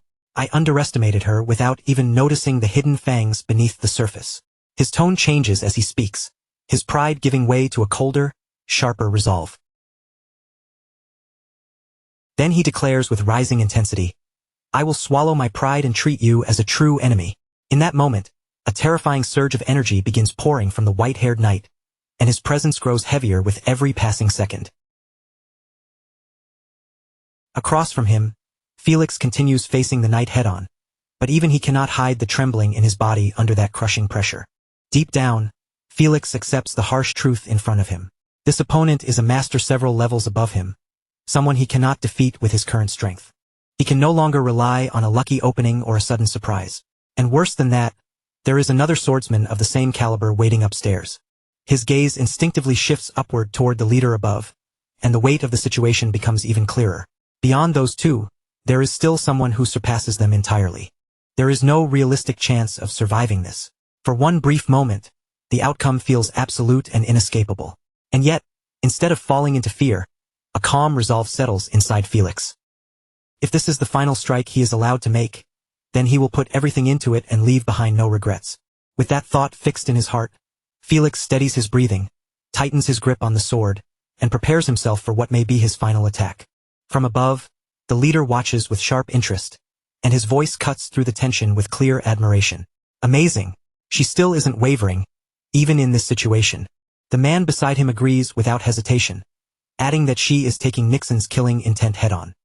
Even they begin preparing themselves, fully aware that the next exchange could decide everything in a single instant. Below them, both fighters move at blinding speed, charging straight toward each other with unstoppable force. Their movements become so fast that the eye can barely follow them, leaving only flashes of motion and the sharp pressure of their killing intent. In the next instant, their swords collide, and a violent surge of energy bursts outward, rippling through the area around them. Every eye nearby locks onto the two of them, unable to look away as the clash becomes more intense by the second. When their blades meet fully, the sheer force of the impact causes the surrounding energy to spike even higher, shaking the very air around them. And just as the battle reaches its most dangerous point, Lucian suddenly shouts with everything he has, his voice echoing across the battlefield. "Stop! Both of you, stop!" The moment Lucian's voice rings out, both Felix and the white-haired knight freeze for a brief instant. The pressure of their clash fades as they instinctively pull back from one another, creating distance between their blades. Lucian steps forward and finally reveals himself clearly as the young master in command. Both fighters withdraw slightly, acknowledging his presence, while his expression remains firm and filled with authority. With restrained anger tightening his voice, Lucian declares, "That's enough. I will not tolerate any more bloodshed." But the white-haired knight is still burning with frustration. He immediately protests, his voice sharp as he addresses Lucian. "Third young master, you gave us full discretion. If she is left alive, she will grow into a major threat to Valdic." His concern is obvious, but so is his unwillingness to accept the sudden order to stop. Lucian's gaze hardens, and he answers without hesitation, his tone carrying command. "Black Lion, have you forgotten who gave you that authority?" His words carry a weight that leaves no room for argument. "I fully understand your concerns. However, if this continues, someone will certainly die." Lucian steps forward and formally declares his identity, his presence taking control of the entire scene. "I am the third young master of House Valdic, Lucian Valdic. As the one in charge of this mission, I have a proposal for you, Felicia." His eyes settle directly on Felix, now fully acknowledging her true identity. "Let us settle this matter with a duel between the two of us. If I lose, I will allow you to leave this place safely. However, if you are the one who loses, you will lay down your sword and surrender peacefully." Lucian stands perfectly still after making the offer, his presence calm and unwavering, as if the suffocating tension pressing down on the room has no power over him at all. Across from him, Felicia hesitates, clearly caught off guard by his sudden declaration. Her brows draw together, and confusion flickers in her eyes as she tries to understand what he is truly aiming for. "A duel with you, young master? What exactly are you saying?" she asks carefully, her voice cautious but steady as she searches for the meaning behind his words. But before Lucian can answer, a harsh voice lashes through the moment like a whip. From behind them, Philip shouts with open irritation, his arrogance spilling out through every word. He barks at Felicia to stop hesitating and accept the duel immediately, insisting that her only purpose is to protect him. He mocks the guards who failed him, calling them useless, and then pushes even further, ordering her to prove that she is different, that she is better than the rest, and even better than her own mother. The instant those words leave his mouth, the atmosphere changes sharply. The quiet tension in the room snaps like a stretched cord. Lucian's calm expression disappears in an instant, replaced by something far colder, sharper, and much more dangerous. His eyes darken as he turns slightly toward Philip, and when he speaks, his voice is low, but it carries a terrifying weight. "Shut your mouth." The words land like a blade. He does not raise his voice, yet the fury beneath it is unmistakable as he warns Philip not to speak so lightly of those who died protecting him, and never to insult Felicia any further. Then, with a cold finality that made the entire room go still, Lucian added that if one more word came out of Philip's mouth, he would personally cut out his tongue. As he spoke, a crushing wave of killing intent poured from him, unseen by the eye but impossible for anyone there to ignore. That pressure fell over everyone present like a heavy weight. The air turned thick and suffocating, as if even taking a breath had suddenly become difficult. This was no longer just anger. It was an absolute warning, clear enough that no one dared treat it lightly. Then, as if cutting through that deadly silence himself, Lucian stepped forward and raised his voice. It was not a shout of rage, but a declaration filled with firm resolve, meant for every person there to hear. He made it clear that whatever consequences came from this decision would belong to him alone, even if he lost, and that his promise was not something anyone should take lightly. His words echoed through the quiet, reaching the knight captains and Hugo, who now watched him with sharpened attention. With quiet pride and unwavering composure, he introduced himself in full as Lucian Valdic, the third son of House Valdic, and formally challenged Felicia to a duel. After that, Lucian took another step forward, his gaze steady as it settled directly on her. His voice softened just slightly, but the authority behind it did not weaken. He told her to draw her sword, not for anyone else's sake, but for herself. The weight of those words spread across the battlefield, and a deep silence followed. No one spoke, and no one moved, as if the entire world had paused to wait for Felicia's answer. In the middle of that stillness, a white-haired man moved closer to his master. His expression was tense with concern, and when he lowered his voice, there was clear unease in every word. He questioned Raymond, asking whether they truly intended to stand back and simply watch this unfold. He admitted that when he had crossed swords with Felicia earlier, he had not been fighting with full intent to kill. His goal had only been to subdue her. But even under those conditions, she had not merely blocked his strike. She had managed to wound him. He continued, explaining that while her swordsmanship clearly lacked the polish of formal training, that weakness did not make her harmless. Her raw talent, sharp instincts, and frightening perception more than made up for what she lacked in discipline. In his eyes, that natural ability made her shortcomings almost meaningless. He paused and looked between Lucian and Felicia, his concern growing even deeper. Judging by the third young master's current level, he believed there was no realistic path to victory. Lucian's courage was admirable, and his decisiveness deserved respect. But courage alone did not decide a sword fight. This was combat, and something needed to be done before the situation went too far. Raymond remained silent for a moment, his eyes fixed on the scene in front of him. When he finally answered, his voice was calm, composed, and unexpectedly firm. He did not deny the white-haired man's judgment, but he still chose to watch. "Just this once," Raymond said quietly, making his decision clear. They would observe how this duel unfolded. The white-haired man frowned, unable to hide his confusion. What was that supposed to mean?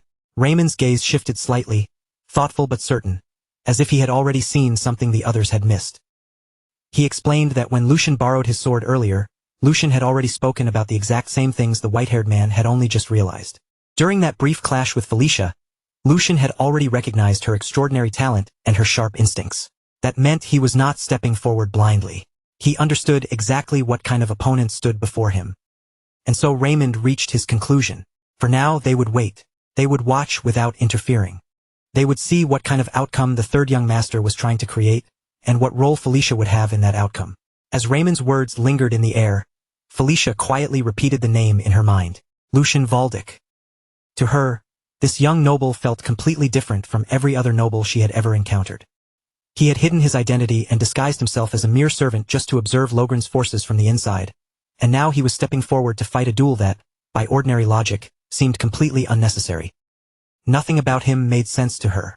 The more she tried to read his intentions, the harder they became to grasp, slipping further away like smoke. Still, no matter how strange Lucian was, one conclusion remained firm in Felicia's mind. He was not someone capable of defeating her.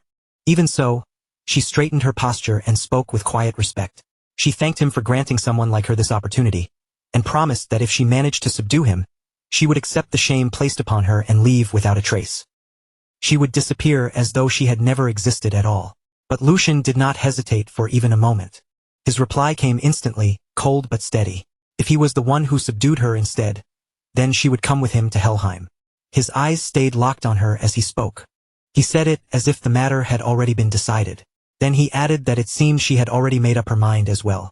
With that, the silence around them deepened once more.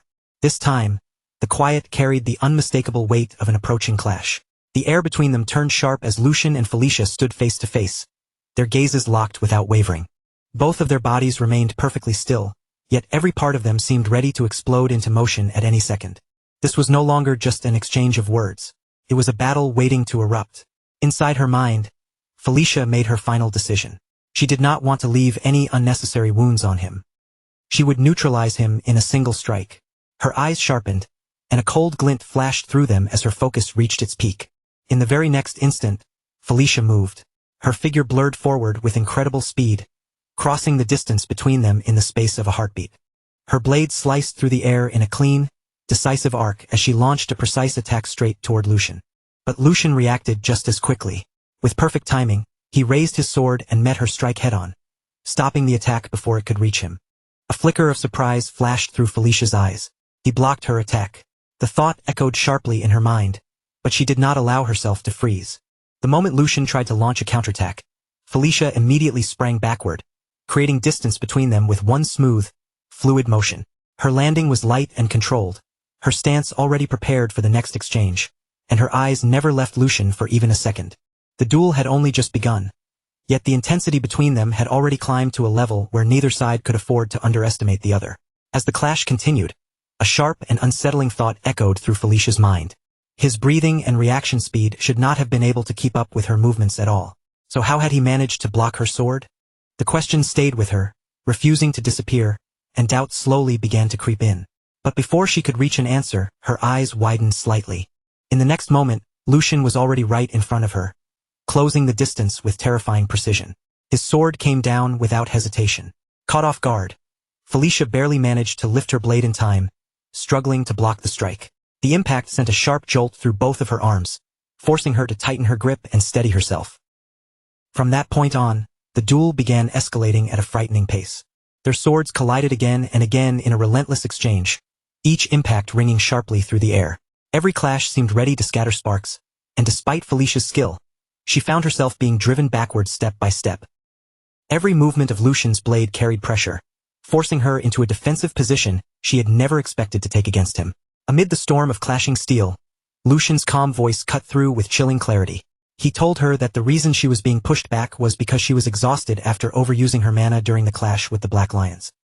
And even if she was conserving some strength just in case, the difference between them right now was still painfully clear. Before she could fully process what he had said, Lucian launched a powerful and lethal strike. The force behind the blow was overwhelming, far beyond what Felicia had expected from him. She gritted her teeth and fought to hold her ground, her body straining under the pressure as she blocked the attack. Then Lucian spoke again, his tone steady and almost chilling in its certainty. He told her that he knew her better than she knew herself. Her habits, her weaknesses, and even the flow of her sword's path were all clear to him. His words carried a weight that went far beyond simple confidence. It felt as though he was not merely fighting her, but reading her, predicting her, and taking control of the rhythm of the battle itself. In the past, even though his encounter with her had been brief, as those words echoed between them, the present seemed to overlap with fragments from long ago. Back then, just like now, the two of them had faced each other with blades drawn, meeting each strike without hesitation. They had crossed swords fiercely, taking what the other possessed and making it their own. It had not been only a fight, it had been a silent exchange of skill. Instinct, movement, and understanding had all passed between them in that fleeting clash. In those brief moments, they had learned from one another, absorbing each other's motions, reading each other's intent, and sharpening themselves through the collision of steel. "Felicia," Lucian said, his gaze fixed on her with unwavering certainty. "My body remembers you, and you alone." The memory faded away, and reality rushed back in all at once. In the present, the result had already been decided. Felicia's sword was broken, its shattered blade leaving no room for denial. The fragments of the blade caught the light, reflecting the stunned faces of everyone watching. A heavy, absolute silence spread across the battlefield, pressing down on them like a weight. The knight captains, Hugo, and even Philip stood frozen in place, their eyes wide as they struggled to accept what had just happened before them. Lucian stood firmly in front of Felicia, his feet planted and his posture steady, as he pointed the tip of his sword directly toward her. As that image settled into place, fragments from the past surfaced again. Back then, Felicia had looked at him with quiet sincerity and said that, of course, the time she spent with him could only be called a fleeting moment of sparring. Even so, he had generously taught her the way of the sword, despite knowing that one day, the two of them might stand on opposite sides as enemies. And because of what he had given her back then, she had been able to survive. Those words echoed inside her mind now, colliding painfully with the reality standing right before her. Felicia remained completely stunned, unable to move or speak. She had never once imagined that she would lose like this. And more than that, she had never imagined she would lose to him. The very person she had once crossed swords with, the one she had learned from, had now surpassed her in a way she could not understand. Meanwhile, inside Lucian's mind, a calm and resolute thought quietly surfaced. With this, he would repay at least a small part of the debt he owed her from back then. There was no arrogance on his face, and no mockery in his eyes. Only a quiet sense of closure, as if this duel had been waiting to happen for a very long time. After that, night settled over the Duke's castle. The air inside its walls was calm, but there was a heaviness beneath that calm, as though an important decision was being made in silence. In a grand chamber, the Duke stood alone with his back straight and his gaze distant, as if his thoughts were fixed far beyond the room in front of him. After a short stretch of silence, he finally spoke. His voice was measured, steady, and filled with authority. So, how was it? That boy, Lucian. Does he have what it takes to uphold House Valdic in the distant future? At that moment, a man stepped forward from the shadows. It was none other than the captain of the Black Lion, offering proper respect as he appeared. The captain lowered his head slightly before answering in a calm but firm voice. He possessed an unwavering core. Hearing that, the Duke turned his gaze toward him, and a faint trace of surprise crossed his otherwise composed expression. I thought it would already be a relief if he simply avoided being swept along by your pace. But to think I would hear such an unexpected answer from you. The Black Lion captain hesitated for only a brief moment before speaking again. Your Highness, could my assumption be correct? In response, the Duke slowly stepped forward, and with each step, his presence seemed to grow heavier. The reason I deployed all of you for this mission was because the matter was that serious. It is still too early to make judgments regarding the succession. Realizing he had gone too far, the captain immediately bowed his head even deeper. I misspoke. The Duke dismissed the apology with a calm expression. It is fine. Assuming there was no exaggeration in your report, it must have been quite an impressive sight. As the conversation drew to a close, the Duke remained where he was, now holding a sheet of paper in his hand.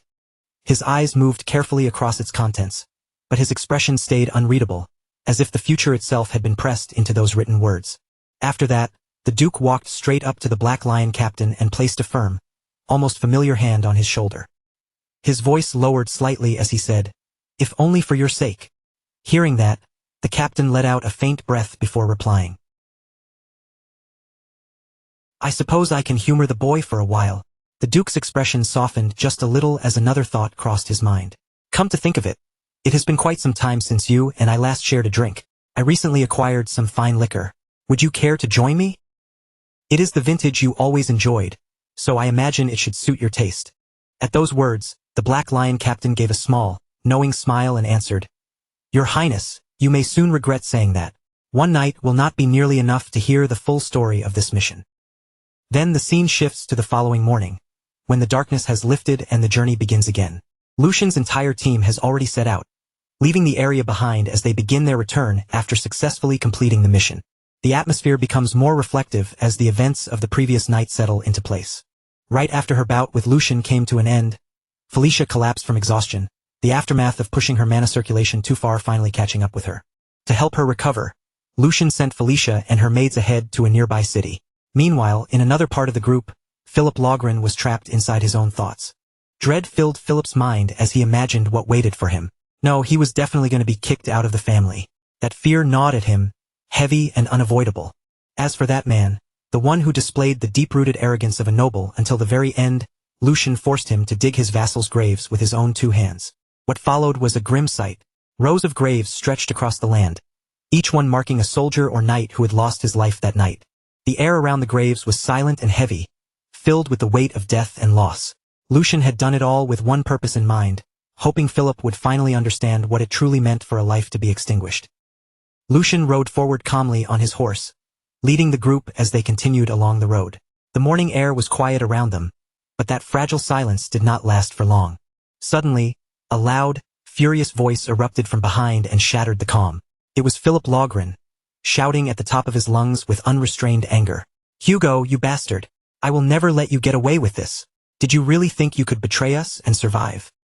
Young Master Lucian, I demand to be treated as a formal prisoner of war. How dare you treat a son of House Logren with such disrespect?" His voice was sharp, grating, and packed with arrogance, irritating nearly everyone forced to listen. Yet even then, Philip refused to stop. "Are you truly intent on making an enemy out of us?" Hearing all of this, Lucian slowly turned his head back, his expression calm but cold. Inside Lucian's mind, a single thought passed through with perfect clarity. Philip still had not understood the weight of what happened last night at all. After a brief pause, Lucian finally spoke. His voice was low, but the warning inside it was unmistakable. "I will give you one piece of advice. If you want to keep breathing even a second longer, then you would be wise to watch what comes out of your mouth." There was no open anger in his tone, only quiet authority and a dangerous calm. Then, with unwavering composure, Lucian continued and made the situation painfully clear. "This is a place where even your high and mighty father would not dare set foot. This is Kelheim, the heart of House Valdic." After that, the scene shifts forward, and what appears before them is nothing short of breathtaking. Ahead lies a vast and magnificent city, filled with life, scale, and grandeur. Rows of elegant buildings stretch into the distance, wide streets open beneath the morning light, and the lively atmosphere reflects the strength and pride of House Valdic. At the entrance stands a massive gate, towering over everyone beneath it, and with a deep, echoing sound, it slowly begins to open. Lucian is the first to move forward, riding his horse with calm confidence as he passes through the great gates. Behind him, Hugo and the knights follow in formation, escorting the captured prisoners along with them. The moment they enter the city, the silence breaks apart beneath the loud cheers of the people. Crowds gather on both sides of the road, their voices rising with excitement and admiration. "It's Lord Lucian, the third young master has returned. He had crushed the wicked crimes committed by House Logren from the roots, and even dragged the one behind it all back alive as proof of their guilt." The moment he appeared, the crowd's excitement exploded. People surged toward the street, pressing shoulder to shoulder just to see him with their own eyes. "Lord Lucian, please look this way." Their voices rang out one after another, eager and breathless. Some shouted even louder than the rest, their faces bright with pride, as if Lucian's victory belonged to the whole territory. And among the cheers, one name carried like thunder through the street. The lion had returned, the lion of House Valdic, Hugo. Hugo, seeing the crowd welcome them with such overwhelming passion, could only stare around in disbelief. His eyes moved from one cheering face to the next before he finally turned to Lucian, unable to hide his confusion. "Young master, what exactly is happening here?"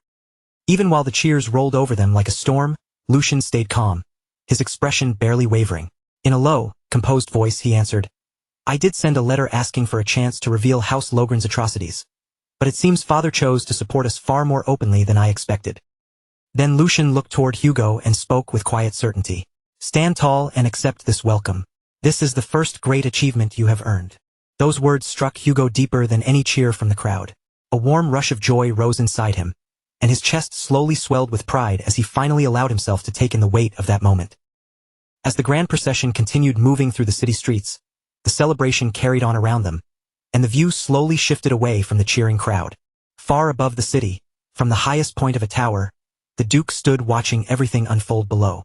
Beside him stood his butler, silent and attentive, while the Duke gazed down at the parade with a faintly thoughtful look. "Perhaps I really am getting old," he murmured.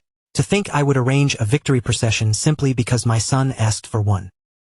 The butler remained respectfully at his side, but his answer came without the slightest hesitation.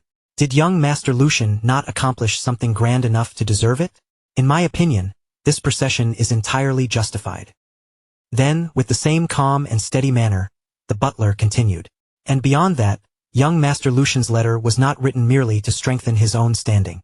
It was also a calculated move to show the people of our territory House Valdic's firm resolve, while sending a clear warning to both the imperial family and House Logren. And your highness recognized that as well. That is why you allowed this procession to happen." As those words settled in the air, the Duke kept his eyes fixed on the city below, his expression gradually turning heavier. The movements aimed at shaking the empire were becoming far too troubling to ignore. Even the sun that had once seemed eternal, and even the lion's claws that had once looked impossible to break, were now beginning to reveal unavoidable cracks. If I do not want to be swallowed by that current, the Duke thought aloud, his voice low, then I must sharpen my own blade even more than before. He spoke while staring far into the distance, as though his eyes were trying to pierce through the present and reach the uncertain future waiting beyond it. With that quiet heaviness lingering in the air, the moment slowly faded. The view then moved away from the tower and shifted to Lucian's room. The instant Lucian returned, he dropped straight onto his bed without even trying to sit properly. His body sank into the mattress, finally loosening after everything he had been through, and a tired breath slipped from his lips. Now I finally feel alive again. I never thought I'd miss this so much just because I got used to living like a noble. Still lying there, Lucian let his eyes close for a brief moment as his thoughts slowed down. Since the Grand Duke made time for a separate report this evening, I should have a little room to breathe until then. But what mattered even more was that this mission had brought in far greater results than he had originally expected. As he lay there, Lucian began sorting through everything in his mind, starting with the fact that he had secured Felicia much faster than planned. On top of that, the victory parade had wiped away the negative impressions surrounding him in one sweeping moment. It had also given Hugo a powerful reason to keep moving forward. And beyond all of that, Lucian had even managed to build a connection with the Black Lions.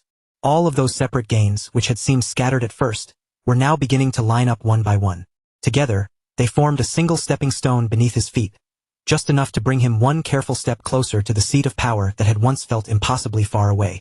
As that thought passed through his mind, Lucian suddenly remembered his former life, when he had lived as a mercenary instead of a noble son. A faint, almost amused smile tugged at his face as he imagined the old days. If those guys could see me now, he muttered under his breath, they'd probably be horrified. After resting there for another moment, Lucian suddenly pushed himself up from the bed. The softness in his eyes disappeared, replaced once again by a sharp, focused gleam. That's enough thinking things over. Now then, should I start preparing my next move? His mind began turning again immediately, already reaching past the present and calculating what had to come next. With a slight edge of calculation in his voice, Lucian murmured to himself, "First, I need to figure out exactly what I'm going to squeeze out of the Grand Duke. That comes first." After that, the scene shifted again, this time to an elegant dining room where the Grand Duke and Lucian sat down for dinner across from one another. The room was calm and refined, with a quiet dignity hanging over the table. Yet beneath that polished atmosphere, there was a clear sense that this was not an ordinary meal.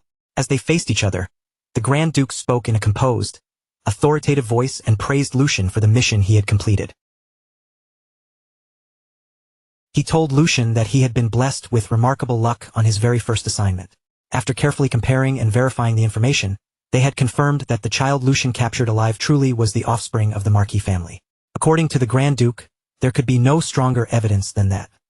Recognizing the success, the Grand Duke gave a simple but weighty commendation. "Good work, Lucian." Lucian lowered himself with humility and replied that his father was giving him too much honor, because this outcome had only been possible thanks to the Grand Duke lending him the sharp blade known as the Black Lions. But the conversation soon moved to a more troubling matter, and Lucian's expression turned more serious as he asked what would happen to Philip Lohgren. He pointed out that after seeing his own child die in such a manner, it was hard to believe the Marquis would simply sit quietly and do nothing. The Grand Duke, however, did not appear shaken in the slightest. He simply remained calm and answered that they would have to wait and see. To him, Bernhard Lohgren was the kind of man who resembled a snake, cold, calculating, and perfectly capable of weighing even his own child against the benefit of his family. In the Grand Duke's eyes, as long as there was still one child left to continue the family line, the Marquis would not be foolish enough to move recklessly. Then he quietly dismissed Lucian's concern, telling him there was no need to burden himself with what came after this. Lucian had already done far more than enough for his part. With that matter set aside, the Grand Duke changed the subject and asked Lucian what he wanted as a reward for completing the mission so successfully. He noted that Lucian had gone out of his way to send a letter, which meant he must have wanted something more specific than a simple celebratory procession. Hearing this, Lucian gave a small, somewhat awkward smile and admitted that being asked so directly made him feel a little uncomfortable. Still, since the subject had already been brought up, he decided to make his request as humbly as he could. Before speaking, though, he paused for a moment in his own thoughts, wondering if he should truly say it out loud. Then, Gathering his resolve, he began. For Hugo, who made a great contribution this time. But before he could finish, the Grand Duke cut him off with a single sharp word. Impossible! The interruption came so suddenly that Lucian froze, completely caught off guard. Lucian looked at his father in confusion, visibly shaken by how quickly he had been stopped. Father, I haven't even finished speaking yet. But the Grand Duke had already seen straight through him, and without hesitation, he said Lucian had been about to ask for Hugo to receive a knighthood. Was he wrong? The Grand Duke's expression did not change at all as he gave his answer in a firm, immovable tone. He acknowledged that Hugo had contributed this time, but made it clear that this single achievement could not erase everything else. Hugo's previous connection to the Marquis family was not something they could simply overlook. If Lucian had not stepped in and captured him, the Grand Duke said, Hugo would have continued down that path with them without hesitation. Lucian immediately pushed back, keeping his voice controlled even as urgency entered his words. He argued that this was only a hypothetical judgment, and what mattered now was the reality in front of them. Hugo had chosen to cooperate, and he had played a major role in making the mission succeed.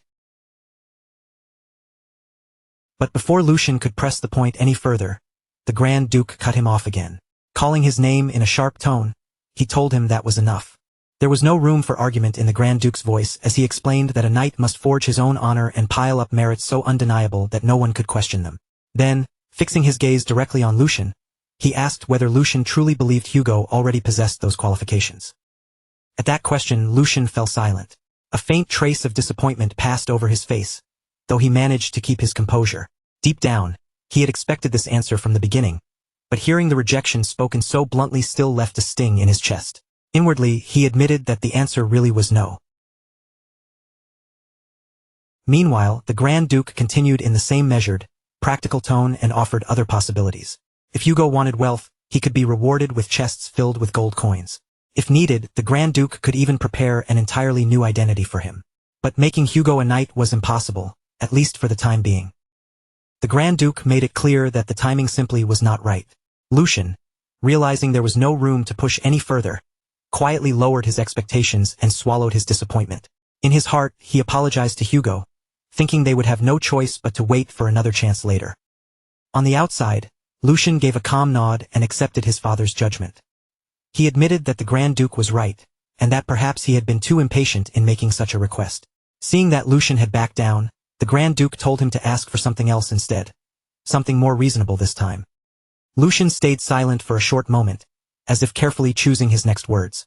Then he lifted his gaze again and said that, in that case, he had one very small request to make. Then, with a smile that looked just a little too bold to be called innocent, Lucian made his request. Please allow Felicia to meet the Sword Saint. The instant those words left Lucian's mouth, even the Grand Duke was caught completely off guard. For the first time during their conversation, his steady composure visibly cracked, and he stared back in genuine surprise, as if asking Lucian to repeat what he had just said. Before the heavy silence in the dining room could settle completely, the view suddenly shifted away from them. The next place was entirely different. A guarded prisoner camp, where the air felt colder and much more tense. Outside, 2 guards stood watch near the entrance, while inside the room, Felicia sat quietly by herself. Felicia slowly looked around the space, taking in every detail with cautious eyes. The more she observed it, the more certain she became that this was not an ordinary prison. If anything, the place seemed more like a special holding facility prepared for nobles. And what confused her even more than the room itself was the way she had been treated since arriving there. She was supposed to be nothing more than a maid, yet she had been placed in a facility like this. Not only that, she had been given proper meals, and even medical care for her condition. No matter how much she thought about it, Felicia could not understand their real purpose. Why would they go this far for someone like her? But after thinking for a while, the tension in her face softened just a little. Perhaps, she told herself, this might actually be better than the fate she had expected. As she sat there in the quiet room, her eyelids slowly lowered, and her expression became calmer as her thoughts drifted inward. In that stillness, memories of her past rose up one by one. With a feeling that was both exhausted and strangely relieved, Felicia admitted to herself that, at the very least, she had finally escaped from that hellish place in the end. She remained seated in silence, her hands resting quietly as her thoughts continued to flow, almost like she was whispering one last wish only to herself. She thought that before she died, it would be nice if she could hold a sword one final time. And if she allowed herself to be just a little greedier, even for a single moment, then there was something more she wanted. As that desire formed in her heart, the quiet room seemed to give way to a vivid memory. The intense sparring match she had once shared with Lucian.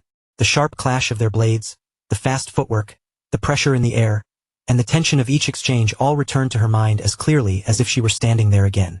Seeing that moment replay inside her memories, Felicia quietly admitted what she truly wanted. She wanted another chance to cross swords with him just one more time. But almost as soon as that thought appeared, she rejected it herself. She called it absurd, as if such a wish could never possibly come true. Then, right at that moment, a voice suddenly broke through the silence from outside. According to the physician, the voice said, her mana control was still unstable. The voice continued, and by then it was clearly Lucian speaking. In the same calm tone, he added that she was also suffering from severe malnutrition and fatigue. His voice stayed measured, but his words went straight to the point as he asked whether her body felt any better now, and whether she was well enough to hold a sword again. The question struck Felicia so suddenly that her eyes widened in surprise. Completely caught off guard, Felicia stared at him in confusion. Before anything else, she asked what he even meant by saying she could hold a sword again. Lucian looked at her with his usual composed expression and answered with a question of his own. Did she truly intend to stay in this place forever? Then, with a faint trace of dry irony, he added that, surprisingly enough, prison life seemed to suit her rather well. After that, Lucian stepped closer and gestured toward the bed nearby, making it clear that he had not gone through all that trouble just to leave her here like this. Dropping any roundabout wording, he spoke to her directly and asked if she really did not want to let her talent with the sword bloom in this place. Lucian stated firmly that he had no intention of letting her remain as some ordinary sword fighter. Then, without softening the weight of his words, he revealed what he had planned for her. He intended to recommend Felicia as a disciple of the Sword Saint. The moment those words reached her ears, Felicia froze in place, utterly stunned. Her disbelief showed immediately on her face. She looked at Lucian sharply and asked if he was making fun of her. To Felicia, the very idea sounded ridiculous. So ridiculous that it felt almost cruel to even say out loud. She pointed out that even becoming a sword fighter was already an unbelievable thing for someone like her, a mere maid and a woman. But becoming the disciple of the Sword Saint was far beyond that. In her eyes, it was a dream so unreasonable that it barely made sense. Her frustration finally spilled out, and her voice grew firm, almost trembling from the emotions she had been holding back. She declared that her status might be low, but she was not such a fool that she failed to understand her own place. Seeing her react so strongly, Lucian quietly realized that he may have rushed things too much. Inwardly, he admitted that he had been a little too hasty, and that Felicia's response was only natural. After all, even though she carried the blood of the Marquis, she had been born an illegitimate child, and a woman on top of that. Because of that, she had never even been allowed to hold a sword, much less receive proper training in how to wield one. Instead of being given a chance, she had been surrounded by envy, jealousy, and constant persecution from her own siblings. Those circumstances eventually gave birth to the person later known as the Sword Demon, Felix, the one who abandoned House Logren. Bringing his thoughts back to the present, Lucian faced Felicia again and spoke in a calmer voice. He told her that he understood why she could not trust him, and that she did not have to give him an answer right away. She could take as much time as she needed to think it through. Felicia looked at him with clear confusion in her eyes and asked what exactly he meant by that. Lucian answered without hesitation, explaining that he was leaving the choice entirely in her hands. He even told her that if she wished, she could leave as soon as today. But before ending the conversation, Lucian left her with one final thought. She should never give up on the sword. He told her that the moment she held a sword in her hand was when she became her truest self. Those words remained in the air long after he spoke them. Felicia, shaken by what she had just heard, repeated those words softly to herself. Was she truly her real self when she held a sword? Even though her own blood relatives had been the ones to take that right away from her? Then, raising her voice just a little, Felicia turned back to Lucian and asked something far more personal. Did she really have the right to do that? Was it truly okay for her to live only for the sword, without being tied down by anything else? Lucian met her question head-on, and there was not even the slightest hesitation in his eyes. He told her that if this was what her own will desired, then he swore it would become reality, staking that promise on the name of Lucian Valdic. At that moment, the view briefly slipped into the past. Lucian was speaking casually with Felix, asking what kind of dream he had. While other people might talk about living comfortably or proudly showing off their success, Lucian did not think Felix wanted anything like that. Lucian even offered a few possibilities, asking if Felix wanted to become a knight captain someday, or perhaps earn a noble title for himself. But Felix's answer was different. He admitted that he had never thought about it too deeply before, yet if there was one thing he truly wanted, it was simple, to devote himself completely to the sword without being bound by anything. For him, that alone would be enough. After that memory faded, the view shifted to the training grounds, where Lucian walked forward with Felicia and Hugo at his side. As they continued ahead, Lucian noticed the Grand Duke standing in front of them with his butler beside him, almost as if they had been waiting there from the start. Slightly surprised by the sight, Lucian spoke first and asked what had brought him there. The Grand Duke answered calmly, saying that he had come to see the preparations involving the Sword Saint. Then he added, as if the answer should have been obvious, "Did you really think I would miss such an important event?" His presence alone made the atmosphere feel heavier. When his gaze shifted toward Hugo and Felicia, both of them immediately lowered their heads and bowed respectfully. With their posture straight and their voices careful, Hugo and Felicia greeted him together. "Greetings to His Excellency, the Archduke." The Grand Duke's eyes rested on Hugo for a moment, studying him in silence before he spoke again. His voice was calm, but there was no softness in it. "So you are Hugo. I heard you performed quite well during the recent incident. However, the merit you earned is still buried beneath the weight of the mistakes you made in the past." Hugo accepted those words without even trying to defend himself. He lowered his head even deeper and answered with complete respect. "That is undeniable, Your Excellency. It was my mistake." The Grand Duke continued, his gaze unwavering.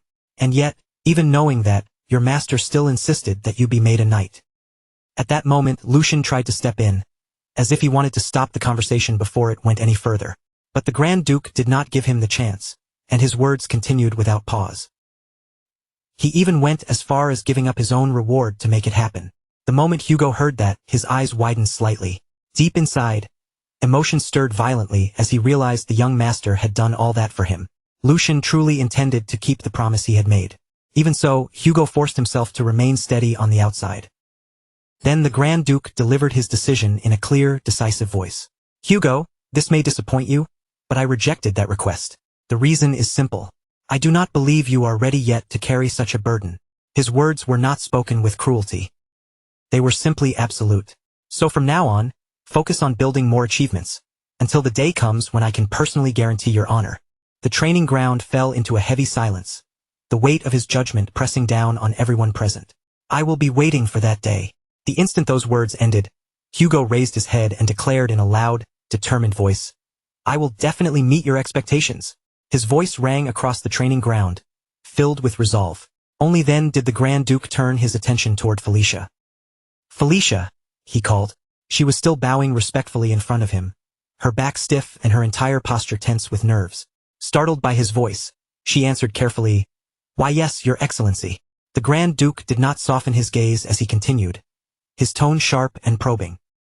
"Since you were born and raised in that place, you should understand better than anyone what Lucian is putting at risk for your sake. The struggle for succession has not ended yet. If you fail to prove your value, the world will call Lucian a pathetic man who was blinded by lust." His words cut straight into the heart of the matter, and then he pressed her even harder. "Answer me. Do you truly believe you are worth that much?" Felicia's lips parted as she tried to gather enough courage to answer. Her body remained tense, and she looked as though she was just about to force the words out. But before she could say anything, Lucian stepped forward and cut in. "I will answer in their place. Of course, father. Is that all?" His voice was firm, steady, and filled with absolute conviction. He did not hesitate for even a heartbeat. "Her worth is more than enough. Everyone may doubt my choice and call me a fool. Even Felicia herself may still be uncertain. But all of that ends today."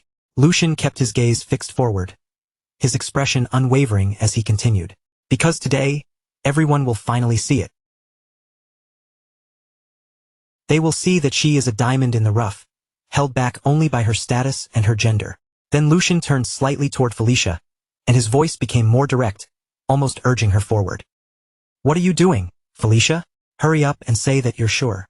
And in that moment, Lucian finally understood. This was no mere coincidence.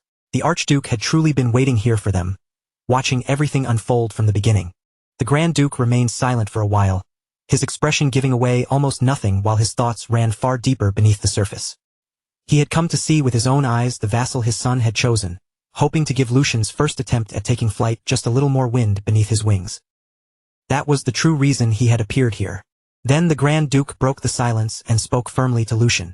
If you are that certain, then we shall see the answer with our own eyes. Prepare her to face the Sword Saint. Lucian's eyes sharpened the instant he heard those words. Without the slightest hesitation, he answered, "Thank you for your permission."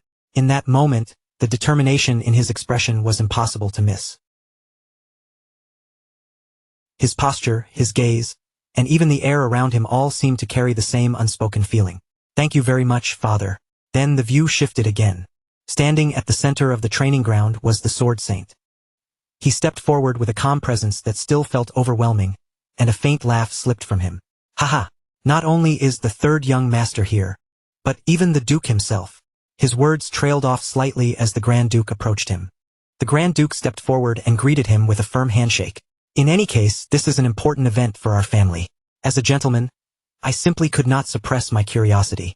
My lord, please do not concern yourself with my son's reputation. Evaluate her as strictly as you see fit." Lucian also stepped forward, facing his master with unwavering determination. "I feel the same way. Only then will the promise we made truly have meaning." Hearing Lucian say this, a memory briefly passed through the Sword Saint's mind. He remembered Lucian once telling him that he would bring him a perfect student, someone truly worthy of receiving his teachings. After a short pause, the Sword Saint gave a slight nod. "If both of you insist on that, then I will take this very seriously." With that, Felicia stepped before him. Her body was tense, and even though she tried to stand properly, a faint hesitation still showed in her posture. The Sword Saint's gaze remained fixed on her, heavy, sharp, and impossible to escape.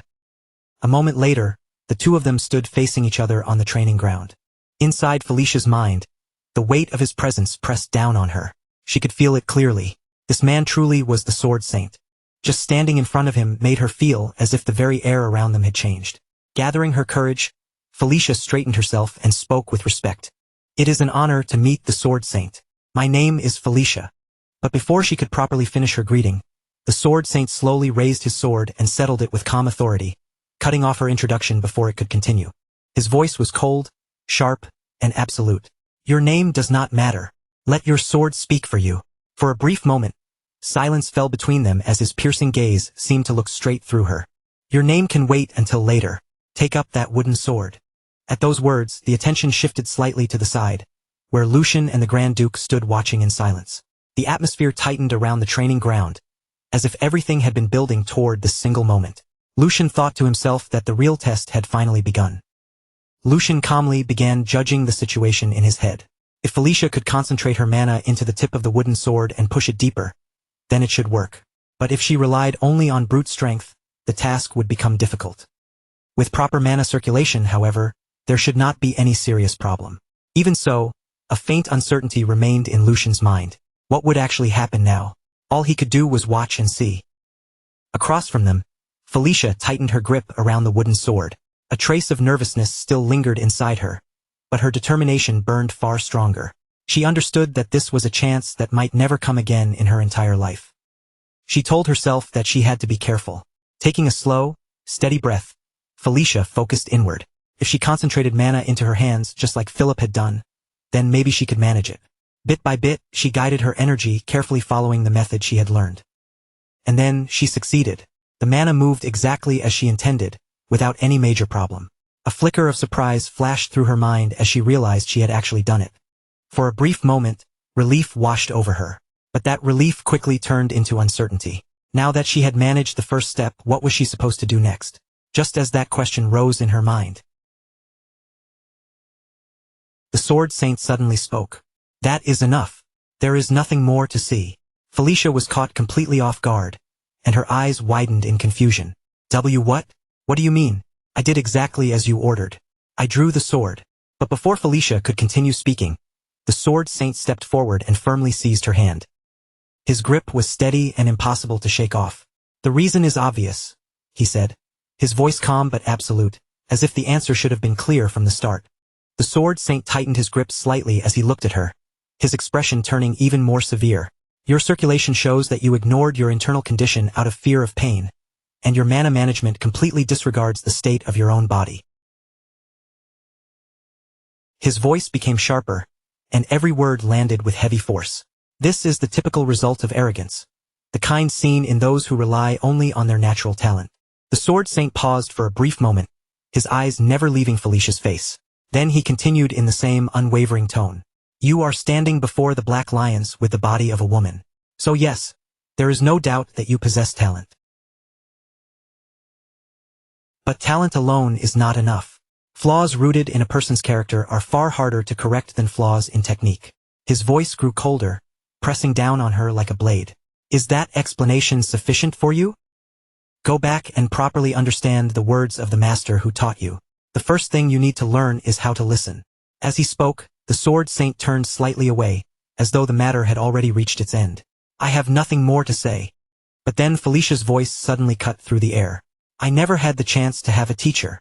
Those words stopped him in place. There was no defiance in her voice, only a painful honesty, mixed with quiet embarrassment. And I'm ashamed to say this, but I don't understand anything you just told me. I don't even know what circulation or mana management is supposed to mean. Felicia lowered her gaze slightly, her fingers tightening around the wooden sword in her hand. I only copied what I saw. I really am stupid, so please show me. For the first time, the Sword Saint's steady composure began to waver. What did you just say? He asked, slowly turning back toward her. Are you telling me that you did all of that by yourself? Just from watching someone else? With no guidance at all? His brows drew together as disbelief crossed his face. That should be impossible. Did you not just use mana circulation to draw that sword? Felicia hesitated under his stare, clearly intimidated, but she still answered honestly. I only copied what my brother showed me when we sparred. I could feel the weight and speed of his sword changing. The Sword Saint's eyes narrowed as confusion began to mix with disbelief. Felicia continued, doing her best to put the sensation into words. When that blue energy inside my brother's body pulsed strongly. But to the Sword Saint, what she was saying sounded completely absurd. Nonsense, he thought, unable to accept what he was hearing. Inner mana was not something a person could simply see whenever they wanted. At that moment, his gaze slowly lifted toward Lucian. His thoughts were still unsettled. Even he could not perceive inner mana without making physical contact. So how could this girl recreate something close to a sixth sense purely through her own will? As that question took shape in his mind, his eyes narrowed even further. Third young master, the Sword Saint said at last, his voice carrying a new weight. Who exactly is this girl? Lucian met his master's gaze calmly, with confidence already settled in his expression. Didn't I tell you? I said I would bring someone with extraordinary potential. A true masterpiece of fencing talent. There was no hesitation in Lucian's words, only quiet certainty. And with that silent understanding hanging between them, the atmosphere on the training ground changed. The match between Felicia and the Sword Saint finally began. Felicia was the first to move, launching herself forward with startling speed. She circled around the Sword Saint in rapid bursts, her eyes searching every angle for even the smallest opening. Her movements were sharp, desperate, and relentless. Every step she took carried urgency and determination. But at the center of it all, the Sword Saint remained completely still, calm and unmoved, as if her speed meant nothing to him. Then, for one brief instant, Felicia saw a gap. She did not waste even a heartbeat. Felicia lunged straight toward that opening, driving forward with everything she had in a single decisive strike. But in the very next moment, her attack came to an abrupt stop. The Sword Saint blocked her strike with effortless precision, not even bothering to look directly at her as he stopped the blow. Your movements are filled with openings, he said coldly. Your blade is dull, and your resolve is even weaker. Only then did he turn his gaze toward her, his eyes sharp enough to cut. Was that all your despair was worth? Felicia clenched her teeth, frustration surging up inside her chest. No matter how many times she attacked, and no matter how carefully she tried to aim for the slightest weakness, every single strike was intercepted and erased as if it had never posed any threat at all. It felt as though the Sword Saint could read every movement before her body even made it. Inside Felicia's mind, helpless thoughts began to echo. She had already pushed herself as far as she could. Her grip tightened painfully around the sword as doubt began creeping in. And yet, even after giving everything, her blade could not so much as graze him. In her mind, Felicia kept speaking to herself, her thoughts trembling but refusing to break. And the Sword Saint had not taken a single step. So this was what it meant to stand at the pinnacle of the sword. A vast abyss so deep and overwhelming that she could not even begin to measure it. The gap between them felt suffocating, almost impossible to cross. Even so, Felicia had no intention of giving up there. Her eyes suddenly shifted downward, Her gaze locked onto a loose tile beneath her feet, and in that instant, something sparked inside her mind. A plan formed almost immediately. Without hesitation, Felicia kicked the loose tile up from the ground, using it as a sudden distraction. The tile shot upward, creating a momentary opening as she slipped into motion at the same time. Felicia moved to strike from behind, her attack fast and completely unconventional. It was not polished technique guiding her, but instinct, desperation, and raw fighting sense. Watching her attempt unfold, the Sword Saint spoke again, and this time there was the faintest trace of interest in his voice. A fighting spirit that refuses to die even after crashing into a wall. Unorthodox ideas as well. Free from the weight of experience. He paused briefly, as if silently acknowledging the persistence she was showing. But you are not finished yet, Felicia. For one fleeting moment her plan seemed to work. Let it all out, he continued. Every bit of resentment you have held inside until now. Then, using only a single finger as though it were a sharpened blade, the Sword Saint sliced through the flying tile and cut it cleanly into two separate pieces. The movement was so effortless that it almost did not look real. Even after seeing that, Felicia did not stop. She forced herself forward, refusing to back away, her body still moving under that crushing pressure. But the instant she advanced, her eyes widened in shock. Right in front of her, an enormous surge of power began to take shape, gathering into the image of a massive lion, fierce, vast, and terrifying. The sheer presence of that force froze Felicia for a split second, as if even the air around her had begun to tremble. Then, without warning, a hand reached toward her sword. The sudden movement startled her, and a sharp flicker of fear rose in her chest. But even with that fear pressing against her, Felicia forced her body to react. She gripped her weapon with all her strength and struck forward with everything she had left. At the same time, the Sword Saint stood before her like an unmoving wall, his entire body radiating overwhelming energy. A faint smile appeared on his face as that power continued to surge outward, spreading through the training ground like a storm that had finally been unleashed. Then, just as abruptly as it had erupted, everything fell silent. The fierce energy faded away, the air grew still again, and the training ground returned to calm as if nothing had happened. Yet the weight of that single exchange continued to hang heavily over everyone watching. From above, Lucian and the Grand Duke silently watched the entire clash unfold, their eyes fixed on the scene below. After a brief moment, the Grand Duke finally opened his mouth to speak. The Grand Duke's voice remained calm, but every word carried a heavy meaning. Lucian, do you know what makes a swordsman truly reliable? He did not wait for Lucian to answer, as if the answer had already been carved into his heart long ago. It is someone who has engraved the cost of relentless training deep into their very soul. Someone who has polished the fundamentals through endless, tedious repetition, and gained experience on battlefields where even one small mistake can mean death. It is a cruel and unforgiving road, the Grand Duke continued, his gaze steady. But that very road is the root of what makes a true swordsman. Lucian listened without interrupting, his expression calm even as his thoughts moved quietly beneath the surface. That was exactly why, until now, his father had only kept people like that by his side. People tempered by hardship, discipline, and blood. But then the Grand Duke's tone shifted ever so slightly, as though he was now speaking of something that existed outside ordinary rules. However, in this world, there are also people who can leap over that mountain of effort. In a single bound, his eyes sharpened as he looked down toward the training ground below. People who shine so fiercely that they resemble a blazing sun. They possess talent so overwhelming that the world itself has no choice but to acknowledge them. Like a rising tide, they can swallow everything in their path. For a brief moment, his words hung heavily in the air. Just like that girl. The view returned to the ground below, where Felicia stood frozen in place, her sword still firmly caught in the Sword Saint's grasp. Even after she had poured everything she had into that strike, the Sword Saint held it effortlessly, as though her blade carried no weight at all. From above, the Grand Duke's voice echoed down with quiet certainty. You made the right decision, Lucian. Lucian kept his eyes fixed on Felicia below and answered in a steady voice filled with conviction. If you had not trusted her, Father, if you had not given her this chance, that light would have gone out before anyone ever saw it. There was no doubt in Lucian's words. Talent was not truly rare in this world. More often, it simply stayed buried in the dark, because no one ever gave it a chance to shine. Back on the training ground, the stillness around Felicia deepened. Despite the force of their clash, not even the faintest scratch could be seen on the Sword Saint's hand. And yet, his thoughts were no longer dismissive. That unwavering gaze of hers, that way she refused to break. It was clear to him now. She had been born for the sword. No matter what trials had tried to crush her, that truth had not disappeared. The Sword Saint's eyes narrowed slightly as his realization grew deeper. More importantly, she could actually see it. She could see beyond the limits of common sense, toward the endless path of the sword stretching far into the unknown. Standing calmly before her, the Sword Saint finally loosened his grip. Then he looked at Felicia with an expression completely different from the cold one he had worn before. "Tell me your name once more."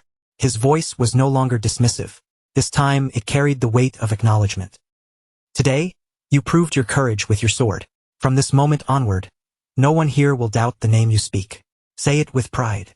Felicia stood frozen for a brief second, overwhelmed by how suddenly his attitude had changed. Then she steadied herself, lowered her voice just slightly, and answered with firm resolve. "Then I will say it again, Sword Saint. My name is Felicia." She paused for a moment before continuing, her voice quieter but still clear. "I have no surname from my mother's side, and House Logren, the family of my father, refused to grant me theirs. Felicia is the only name I have." The Sword Saint listened in silence, then gave a slow nod, as if all the pieces had finally fallen into place. "I see. So that is how it was." He looked at her with a faint trace of approval in his eyes. "You held your ground very well." Then, with firm clarity, he spoke the name that would change everything. "Felicia Brittner. From today onward, that will be your name." Felicia's eyes widened slightly.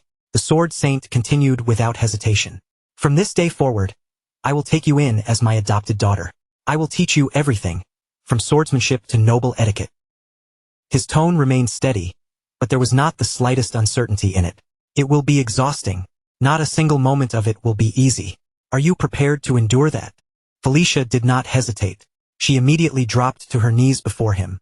The Sword Saint gently placed one hand on her shoulder, and when he spoke again, his voice lowered with a rare sincerity. "Felicia, I am a stubborn old man. I judged your character too quickly, and I spoke too lightly." He paused for a moment, openly admitting his own faults. "There will likely be days when my pride and rigid beliefs clash against your free spirit." Then he looked directly into her eyes. "When that happens, will you convince me with your sword?" A faint smile touched the Sword Saint's face as he continued. "I, too, will do my best to accept your sincerity through the blade. Our paths until now have been different, but our hearts beat for the same sword." His hand tightened slightly on her shoulder, as if sealing the bond between them. "So from this moment on, let us walk that path together." His voice carried both finality and the warmth of a new beginning. "Felicia Brittner." After that, the night swallowed the scene, and rumors began to spread, as they always did, starting from the places closest to the source. In a dark and secluded area, a man urgently handed a letter to another person. His face was tight with tension as he spoke in a low, serious voice. "Deliver this to the elders of the family. The future of House Toledo depends on it, so make sure it reaches them as quickly as possible." The man receiving the letter looked confused by the sudden urgency. Clutching the message in his hand, he immediately asked, "My lord, what exactly do you mean by this?" The other man answered slowly, his voice heavy with concern. "I heard that the Sword Saint has finally taken a disciple. Until now, he has always remained neutral in every succession dispute.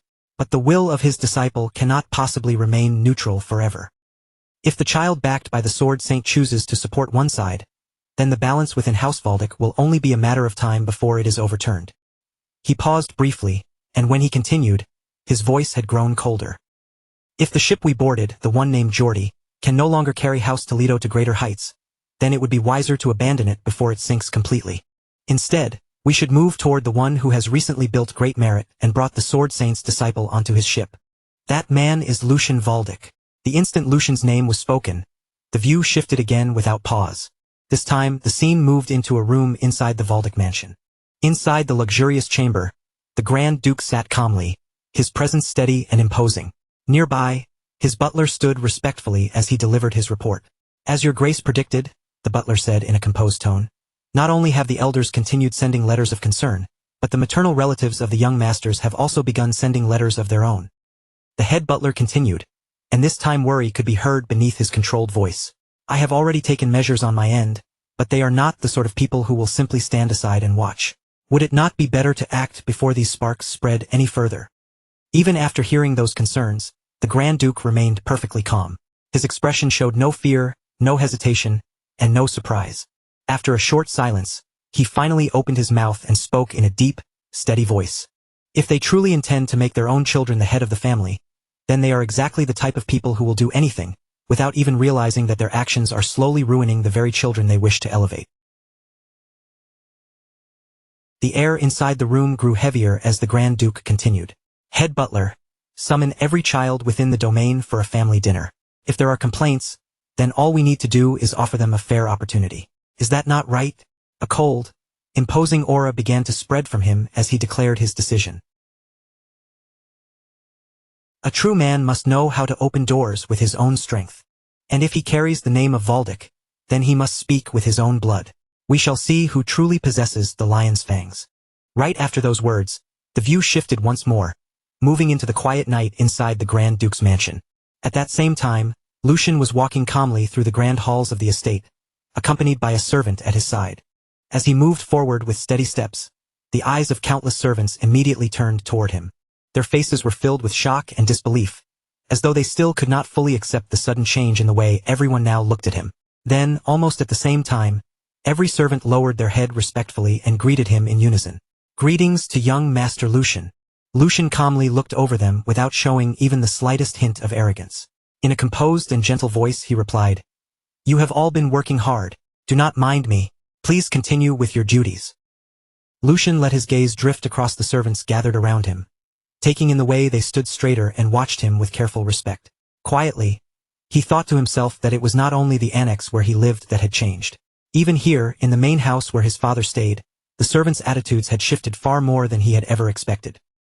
A small smile gradually tugged at the corner of Lucian's mouth as the reason became clear to him. If everyone was treating him this differently now, then it could only mean one thing. His position inside the family had risen much higher than he had imagined. At the same time, another thought quietly surfaced in his mind. Until now, Lucian had believed that becoming a direct disciple by his own strength would already be enough to call a massive success. But the way he was being welcomed and respected right now was on an entirely different level, far beyond what that achievement alone should have brought him. And now that Felicia had actually met the Sword Saint, Lucian could not help but wonder what kind of terrifying existence she might grow into later. Just imagining her future potential was enough to make his thoughts pause. After moving through the long corridors for some time, Lucian finally reached the front of a large door, its heavy frame standing silently before him. He stopped there for a brief moment, calmly straightened his tie with his fingers, and gathered himself. Then another thought passed through his mind. Well then, it was about time he started handling the work that belonged to him as well. Without showing even the slightest hesitation, Lucian reached forward and pushed the door open. As soon as the door swung open, the mood inside the room came into view at once. The fourth young master was seated there, and beside him sat the second young master, Geordie. Both of their faces looked dark, stiff, and deeply displeased, making the pressure in the room obvious from just one glance. Lucian looked directly toward Geordie and calmly thought to himself that their expressions alone already said everything. Just as he expected, every one of them was wearing a long face. But even with that sour atmosphere waiting for him, Lucian did not look nervous in the slightest. He simply walked forward at a steady pace, heading toward his seat with his expression composed from beginning to end. Once he sat down, Lucian slowly looked around at everyone present, then opened his mouth with a polite smile. He said it was wonderful to see everyone gathered together like this after such a long time. Then, with that same pleasant look on his face, he added that it was truly a shame brothers found it so difficult to even look at one another these days. After that, his gaze settled on Geordie as he asked if that was not right, Brother Geordie. Geordie's response came immediately. His face remained cold as he stared straight at Lucian, and his voice sharpened with warning. He said Lucian seemed rather pleased with himself because of everything that had happened recently. Then Geordie pressed further, asking whether Lucian truly believed luck would keep following him forever. Nothing had really changed, he warned, so Lucian would be wise to watch how he behaved. But instead of shrinking back under that warning, Lucian suddenly lifted his hands and began clapping softly, as if Geordie's words had genuinely moved him. A faint smile settled on Lucian's face as he replied that, as expected, the only person who truly cared enough to look out for him was his brother. He even asked how Geordie had known he had been feeling a little too excited lately. His tone sounded polite and harmless on the surface, but every word carried a thin layer of mockery hidden underneath. Lucian continued in the same calm voice, saying he completely understood Brother Geordie. Even if Geordie's words sounded harsh, Lucian knew everything he did was ultimately for his sake. As Lucian kept speaking without leaving Geordie room to cut in, the air in the room began to grow colder by the second. He then brought up the incident at the training grounds, saying that Geordie had decisively cut ties with Sir Hen whatever and had shown everyone the true dignity and judgment that a noble lord ought to possess. And that was not all. Lucian continued smoothly, mentioning the money that had been embezzled by the former head maid, Jenny. Geordie had not only generously compensated her, but had even gone so far as to provide her with an additional allowance afterward. With that gentle smile still on his face, Lucian asked how he could possibly fail to understand such kindness from his brother. Then, as though a fresh thought had only just occurred to him, his eyes shifted slightly. Lucian suddenly spoke again with an innocent expression, saying that now that he thought about it, he wondered how Jenny was doing these days. After all, he had stopped right before she died. The instant those words came out of Lucian's mouth, Geordie's face contorted with fury. The anger he had been desperately holding back finally burst out, and he slammed forward in rage. Geordie shouted Lucian's name, demanding how he dared say something like that. Meanwhile, the fourth young master sat silently and watched the entire exchange unfold right in front of him. Seeing Geordie being completely pushed around by Lucian's words, irritation rose in his chest. If second brother was just going to be dragged down this helplessly, then he should have simply kept his mouth shut. The fourth young master continued watching the situation deteriorate, and the frustration on his face became harder and harder to hide. Inside his mind, he angrily thought that Geordie was only helping Lucian build even more momentum at this point. He could not just sit there and allow that to continue. Unable to hold himself back any longer, he abruptly rose from his seat and shouted toward Lucian. He argued that second brother had only been telling Lucian to restrain himself in case his excitement caused him to make a mistake. Then he demanded to know whether Lucian really needed to answer Geordie with such sarcastic mockery. The fourth young master then ordered Lucian to admit his mistake to Geordie immediately. After speaking those words, he felt as though he had just stepped in and done something extremely important. In his own mind, he even believed he had successfully intervened and eased the tension. He thought he had only been trying to lighten the mood. But before that thought could even fully settle, Lucian's cold voice sliced through the room like a blade. Lucian said this was exactly why being nice to people was never worth it. The moment those words struck the air, the fourth young master's whole body went rigid. Cold sweat began sliding down his face as Lucian slowly turned his furious gaze toward him. In a dangerously calm tone, Lucian said he had known they should have had a much deeper physical conversation that day. Then he told him to look at himself, because he still clearly had not come to his senses.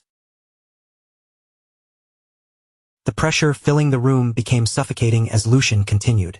He asked whether the fourth young master truly could not read the atmosphere at all. Just because Lucian had let things pass since he was the youngest, did he now think he could do whatever he pleased? Lucian then asked if he really wanted to be shown what true terror looked like. The moment the fourth young master heard those words, all the confidence he had shown a second earlier vanished. Fear spread clearly across his face, and he instinctively shrank back in his seat before nervously muttering, "Be brother." At that very moment, the door to the room suddenly opened. Before anyone could properly react, a heavy voice rolled into the room from the doorway. The voice said it seemed all of them possessed an excessive amount of vigor, so much that they could not even control it properly. The Grand Duke slowly stepped into the room, and with his arrival came an overwhelming presence that immediately pressed down on everyone inside. The moment he appeared, all three young masters straightened their posture at once and bowed respectfully, greeting their father in unison. The Grand Duke calmly swept his gaze across the room before speaking again. He remarked that seeing all of them raising their voices even during a rare family dinner was quite something. Then, without a hint of warmth in his expression, he added that yes, such vigor was certainly necessary. And then, still wearing the same unreadable look, he continued by saying that he had already been planning to send all of them to the battlefield anyway. The instant those words were spoken, the faces of all three young masters froze in place. Shock washed over them completely, because none of them had imagined those words would come from the Grand Duke's mouth at that moment. A short while later, everyone had taken their seats around the grand dinner table, but the atmosphere remained heavy and tense. Candlelight flickered across the polished silverware and reflected faintly on the faces of the nobles gathered there, yet not a single person dared to speak first. At the head of the table, the Grand Duke calmly looked over the young masters before finally breaking the silence. He asked if they were all aware of the Empire Liberation Alliance. The moment that name left his mouth, the mood around the table turned even more serious. The Grand Duke continued in a cold, steady voice, explaining that they were remnants of former vassal states. They were rebels who had gathered together across different regions with the goal of breaking free from the Empire's rule. He explained that they had been stirring up local rebellions and spreading unrest wherever they appeared. They had even gone so far as to assassinate nobles without hesitation. To the Empire, they were like a thorn buried under a fingernail, small enough to seem minor at first, yet far too painful and dangerous to ignore. Everyone at the table listened in complete silence while the Grand Duke continued laying out the situation. A few months earlier, traces of the Alliance's activity had been discovered in the border region of Bornholm. Because of that, he had dispatched the firstborn, Tristan, to crush the rebellious movement before it could spread any further. Since then, countless clashes had taken place, both large and small. However, none of them had yet been serious enough to throw the entire region into complete chaos. As the Grand Duke spoke, the expressions of the three young masters slowly became stiffer. Among them, the second and fourth young masters looked especially uneasy, as if they had already begun to sense that this matter was far more dangerous than it sounded at first. Even so, the Grand Duke's face did not shift in the slightest. His expression stayed as cold and unmoving as stone, giving away nothing of what he was truly thinking. Then his voice dropped a little deeper as he said that recently, however, he had received a report that could no longer be ignored. The entire table went utterly silent. Only then did the Grand Duke reveal the real reason behind his concern. Signs of a monster migration had begun appearing in Bornholm. The instant Lucian heard those words, his eyes widened before he could stop himself. A cold shiver ran straight down his spine as the meaning settled in. A monster migration. Just repeating those words in his mind was enough to make his unease rise. This situation was far more dangerous than he had first imagined. A monster migration was no ordinary disturbance. It was a disaster that happened when one species of monster multiplied far beyond normal limits. Once their numbers grew too large for their established territory, they would abandon their usual habitats and move together in enormous swarms, searching for food, prey, and new land. When that happened, entire regions could be swallowed by chaos. The true danger of a migration depended heavily on both its size and the kind of monsters involved. If the scale was small, a village might vanish overnight without anyone arriving in time to save it. But if the outbreak was worse, then whole cities and border territories could be crushed beneath endless waves of monsters. Even seasoned knights and battle-hardened soldiers feared monster migrations, because once the movement began, stopping it was never simple. And now, the first signs of that kind of catastrophe had appeared again. The worst monster migration ever recorded had been so devastating that it wiped an entire castle and 10 surrounding villages completely off the map. Thousands of people had died during that disaster, and the devastated land remained abandoned for years afterward, left behind with only fear and the lingering traces of monsters. After letting that grim weight settle over everyone at the table, the Grand Duke spoke again in a calm yet commanding voice, saying it was still too early to conclude that this was a full-scale monster migration. Everyone's attention immediately returned to him. He explained that the migration cycle usually occurred only once every 50 years. The previous outbreak in Bornholm had been suppressed just 20 years ago, so by ordinary logic, another migration should not be happening this soon. Lucian quietly listened to his father's explanation, then narrowed his eyes as the situation became clearer in his mind. Even so, he carefully pointed out that if there was even a chance of such an unpredictable factor appearing, then eldest brother must be carrying an enormous burden right now, especially while he was already dealing with the rebels at the same time. The moment he finished speaking, Lucian seemed to understand the real meaning hidden behind his father's words. So that was it. That was why his father had said he intended to send one of them to the battlefield. Seeing that his third son had reached the correct conclusion on his own, the Grand Duke's lips slowly curved into a faint smile. Then he gave a simple reply saying that Lucian was exactly right. The Grand Duke then said one of them would have to go and clear away the dark clouds gathering over that land. His gaze moved across the table as he asked whether anyone was willing to help their eldest brother resolve the matter. That single question made the air around the dinner table tense in an instant, as if the silence itself had suddenly become heavier. Geordie, the second young master, became visibly uncomfortable the moment the word willing entered the conversation. His brows drew together while countless thoughts rushed through his head. Volunteer? The word sounded nice, but he knew very well that this was not truly a choice. In his mind, Geordie knew there was no way any of them could actually take command away from eldest brother when Tristan already controlled the battlefield. At best, they would only become supporting figures with no real authority. And even if they somehow managed to achieve something valuable, the glory would naturally be credited to Tristan in the end.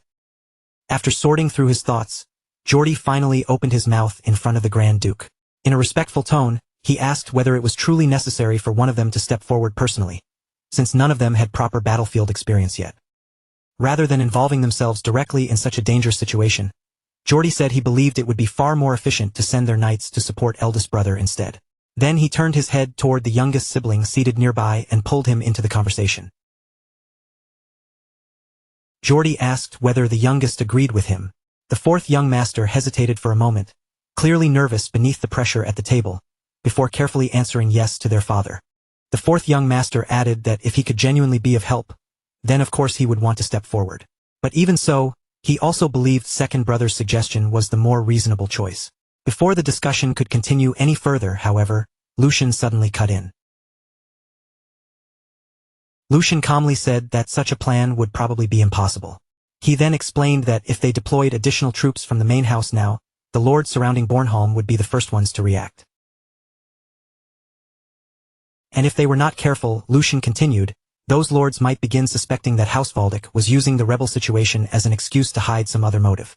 The moment he said that, the fourth young master's face immediately tightened with dissatisfaction. He clearly disliked what Lucian was implying. With a sharp edge in his voice, he repeated the words ulterior motives, then asked whether Lucian was saying they would actually think such a thing. The fourth young master then voiced the suspicion directly, asking whether those people would dare believe House Valdic was using the rebels as an excuse to invade their territories. His tone was filled with disbelief and irritation. How could they look at House Valdic and harbor such absurd doubts? Even if they spread those ridiculous complaints, would a simple warning from their side not be enough? He saw no reason for them to walk on eggshells around people like that. Lucian, however, remained perfectly calm. In an even voice, he admitted that the fourth young master was not entirely wrong. However, he said they still had to consider every possible outcome.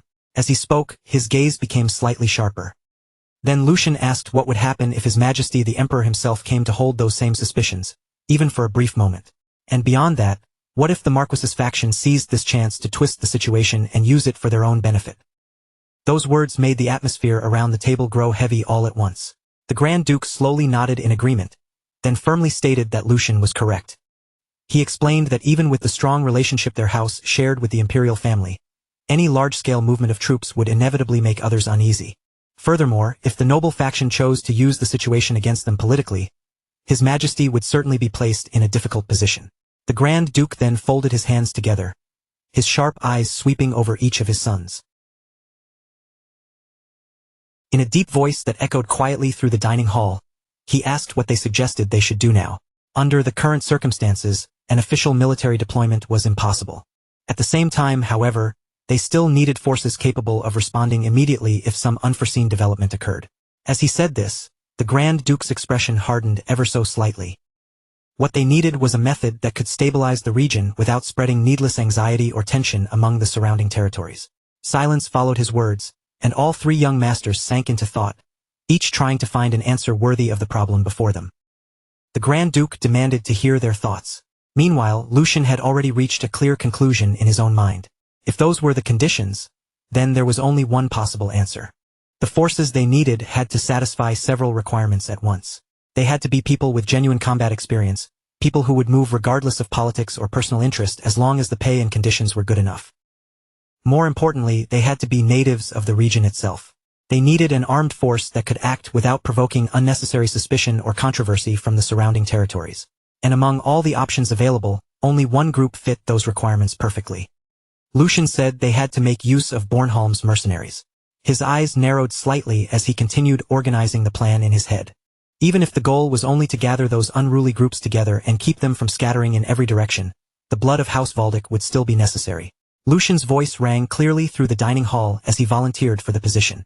Unlike the others, there was not even a trace of hesitation on his face. If anything, he almost seemed excited by the opportunity before him. The Grand Duke silently observed his third son for a moment. Then, 1 week later, the scene shifted to a large ship cutting through the cold waters on its way toward Bornholm.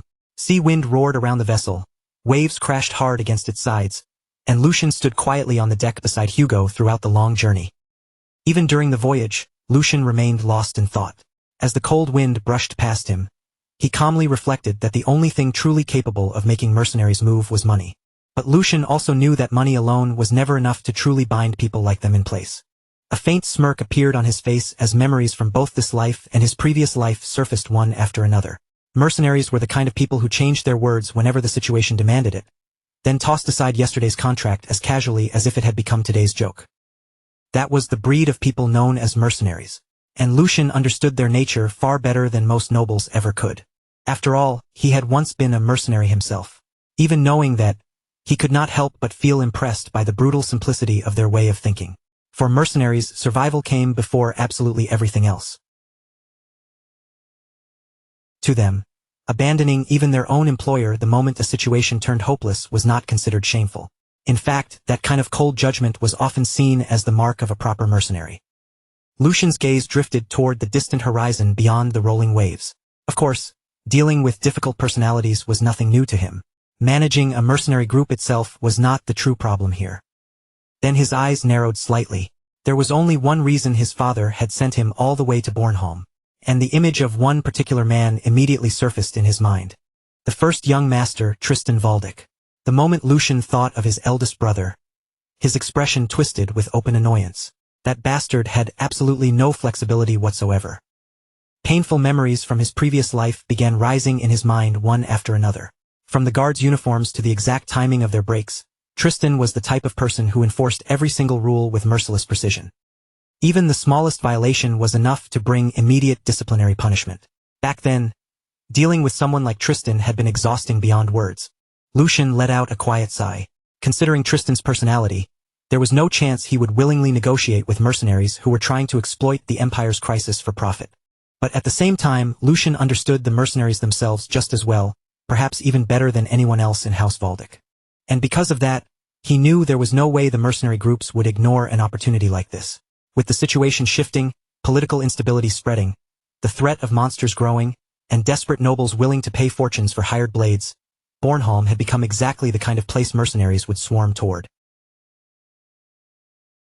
For anyone who knew how to read the situation, Bornholm had become the perfect battlefield to make a profit from. In the end, Lucian's amusement only grew as the thought settled in.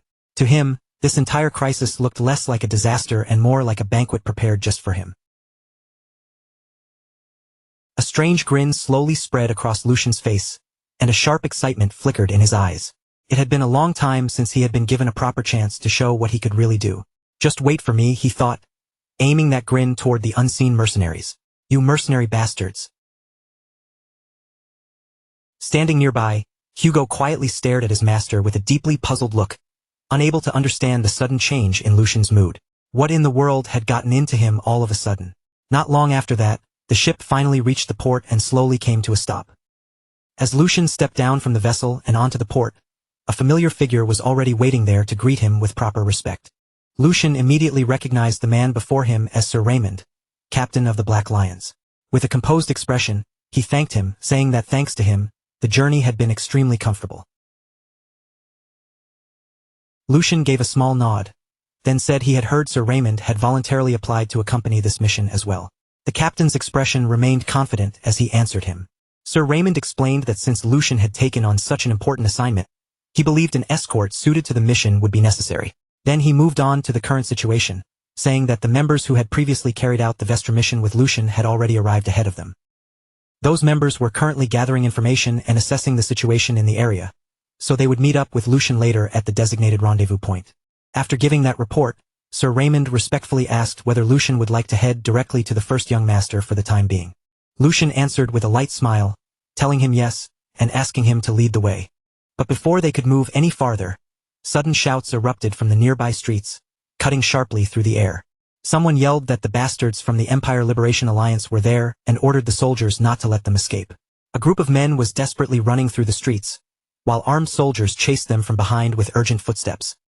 Panic quickly spread through the area as civilians hurried to get out of the way. Among the fleeing rebels, one man looked toward his leader with desperation written across his face.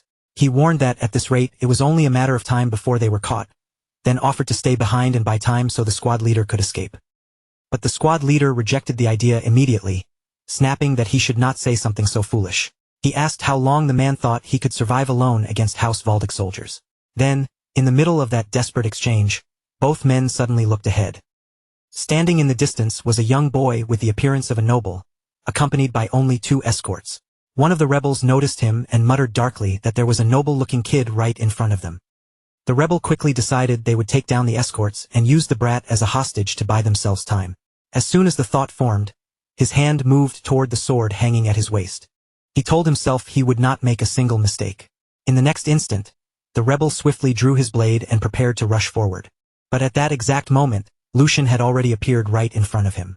With the distance between them erased in an instant, Lucian calmly asked what exactly he planned to do. The rebel's eyes widened in shock. Lucian looked at him with a calm smile, almost as if he had simply stepped into an amusing game. Then he spoke again, asking why they did not let him join in on the fun as well. At the same time, a terrifying wave of energy began pouring from Lucian's body, crushing the atmosphere around him in an instant. The rebels froze where they stood, and the pressure bearing down on them became so suffocating that even breathing felt difficult.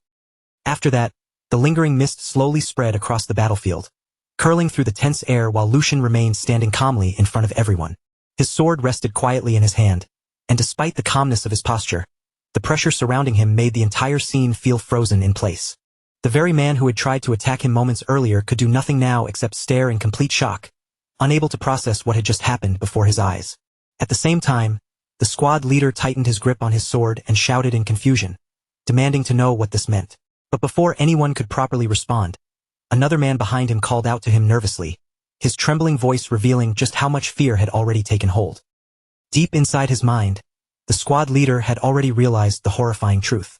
Lucian was not an ordinary child at all. Just thinking about how their squad leader had been subdued in a single strike without even being able to react sent a chill through his entire body. And even worse, Lucian had done it with nothing but a scabbard. The thought hit them like a hammer. He was a monster. As that realization sank in, the atmosphere grew unbearably heavy, and everyone present began to understand just how overwhelming Lucian's strength truly was. On the other side, Lucian quietly lowered his gaze toward his sword, calmly feeling the immense power flowing through every part of his body. A faint smile slowly appeared on his face as he muttered to himself. So this was what it felt like. His eyes gradually sharpened as he focused on the sensation. His body moved exactly the way he wanted it to, and his fully recovered heart burned inside him with the force of a volcano. The mana responded to that heart and spread through his entire body, releasing a level of power that could not even be compared to what he had possessed before. The pressure around him continued to rise higher and higher with each passing second. It felt as though the mana inside Lucian was overflowing without end, turning his very presence into something terrifying. Lucian briefly looked down at his own hands, studying the strength now resting within them. Then, in a cold whisper, he said this body's performance was beyond anything he had imagined. Immediately after that, the remaining two men began slowly backing away in fear while hurriedly pulling out their swords. They tried to ready themselves for battle, but the terror in their eyes was impossible to hide. Their hands shook so badly that their blades barely looked steady, and neither of them could understand how they were supposed to fight someone like Lucian. Seeing that fear spread across their faces, Lucian slowly raised his gaze toward them and asked, in an overwhelmingly intimidating tone, whether they still failed to grasp the situation. The instant those words left his mouth, an incredibly powerful aura exploded from his body. The air itself became unbearably heavy under the weight of his presence, making it hard for everyone nearby to breathe. Fear swallowed the two men completely as Lucian stared straight into their eyes and coldly declared that there would be no more warnings. His terrifying pressure continued crushing them from every side, and his cold gaze alone shattered what little fighting spirit they had left. Then, in a calm but commanding voice, Lucian ordered all of them to get on their knees. The moment that command echoed across the battlefield, the two men dropped their swords to the ground without the slightest hesitation. The metallic sound of their weapons, hitting the earth, rang strangely loud in the suffocating silence. One of the men lowered his head as his entire body trembled, desperately thinking that Lucian was an opponent they could not endure for even a single moment. For the sake of their great cause, they had to survive first. The fear of death had already consumed them completely, leaving nothing behind but desperation. A few moments later, the squad leader finally opened his mouth with defeat written all over his face. He said they surrendered, that they would cooperate, and begged Lucian to spare them. Panic filled his voice as he continued pleading, asking for mercy, if only for the sake of their innocent children. After those words were spoken, the atmosphere around them grew even quieter, and Lucian silently looked them over. He carefully watched every movement and every emotion they tried to hide. Even though they had surrendered, he could still sense killing intent leaking from their bodies. The hatred and resentment buried deep inside them had not disappeared at all. Lucian's gaze slowly shifted toward the nearby children. In their eyes, he could clearly see resentment and anger burning quietly beneath the fear. This was why war always left such a bitter aftertaste. There was no pride in this kind of victory, only the painful reminder that hatred kept being passed from one generation to the next. Without saying anything more than necessary, Lucian calmly returned his sword to its proper position. Then he looked directly at the surrendered men and declared that as long as they fully cooperated, he would make sure they were formally tried in a court of law. He warned them not to try anything foolish unless they wanted to make their situation even worse. His words carried both authority and a clear threat beneath the surface. It was obvious that Lucian had no intention of showing meaningless cruelty, but it was just as clear that he would not tolerate betrayal. Shortly afterward, soldiers of the Empire began approaching from every direction to secure the surrendered rebels. The clatter of armor and the heavy sound of footsteps filled the battlefield as the men were surrounded one after another. At that very moment, an armed man stepped down from his horse and slowly walked toward the scene. His presence alone carried the dignity and authority of the Empire. Looking toward the captured rebels, he spoke in a stern, unwavering voice, addressing them as citizens of the Empire. He said it was only right that they be judged according to proper procedures. That was a right they could demand regardless of their status, and it was one of the foundations that supported the Empire itself. For a brief moment, his words sounded as if he truly intended to grant them fairness and justice. However, his expression soon turned cold as he continued. He said these men were no longer ordinary citizens. The atmosphere grew heavy again at once. Then, with absolute conviction, he declared that the moment they pointed their blades at the Empire, they became nothing more than rebels. And for rebels, there was only one verdict: execution for all of them. The man who had just arrived was then revealed to be none other than Tristan Valdic, the first young master of House Valdic. The instant that merciless judgment rang across the battlefield, the rebel captain, the very same team leader who had already thrown down his pride and surrendered, was swallowed whole by rage, as if every last thread of restraint inside him had snapped at once. His face contorted with raw hatred, his eyes bloodshot and furious, and in the next breath he spun around sharply, reaching into a hidden place where he had kept a concealed knife all this time. With that fury blazing in his gaze, he lunged forward like a man who no longer cared about living or dying, screaming at the top of his lungs, "By what right do you bastards think you can judge us? Wasn't it your empire that crushed us, exploited us, and trampled over us first?" All the resentment he had buried for years, all the suffering he had endured, burst out through his voice in one violent wave. But even as those words tore across the field, Tristan Valdic remained perfectly still, calm as stone, without the slightest flicker of emotion. None of the rebels' accusations seemed to reach Tristan at all. His cold expression did not shift by even a fraction, as though in his mind, the man's death had already been decided long before the knife was ever drawn. And then, in the very next heartbeat, Tristan finally moved. His strike came so fast and so clean that the eye could barely catch it. A brutal flash sliced through the air, and before anyone could even react, blood sprayed out across the battlefield. For one short moment, everything went deathly quiet. Then the rebel leader's body crashed heavily to the ground, covered in deep wounds from head to toe, making it painfully clear he had been cut down instantly before he ever had a chance to fight back. The two remaining men froze in horror as they watched their squad leader fall in such a savage way. Terror flooded their faces, and they cried out desperately, their voices cracking with panic, "Squad leader!" But before either of them could rush forward or even properly lift their heads, the surrounding soldiers forced them down with brutal strength, slamming their faces against the ground and pinning them there. A suffocating silence settled over the battlefield, thick with fear and the weight of what had just happened. After that, Tristan turned away from the corpse and slowly approached his younger brother, Lucian. In a voice as cold as the blade he had just used, he said, "Lucian, burn this clearly into your mind. This is the standard we are required to uphold, and this is our principle." His words carried the harsh doctrine of the Empire itself, leaving no room for doubt, pity, or mercy toward anyone marked as an enemy. But Lucian did not look convinced at all. His face tightened with visible discomfort, and his expression made it clear that he could not simply accept the bloody reality Tristan was trying to carve into him. Not long after that, the focus moved away from the bloodstained battlefield and toward the massive stronghold known as Bornholm Fortress. Inside the fortress walls, the air felt tense and unsettled, as if everyone there was waiting for something terrible to happen. Soldiers hurried back and forth through the area without rest, while the nearby citizens were exhausted, anxious expressions, their faces showing that fear had already spread deep through the territory. In the middle of that uneasy atmosphere, Lucian stood quietly by himself, lost in heavy thought. His expression had turned sharp and serious as question after question rose in his mind. Remembering everything that had happened earlier, he silently murmured to himself, Tristan Valdick. At the same time, memories from his previous life began to surface one by one. He had been a stubborn man in my previous life too, but I never saw him do anything as extreme and violent as what he did today. Lucian could not hide the confusion weighing on him.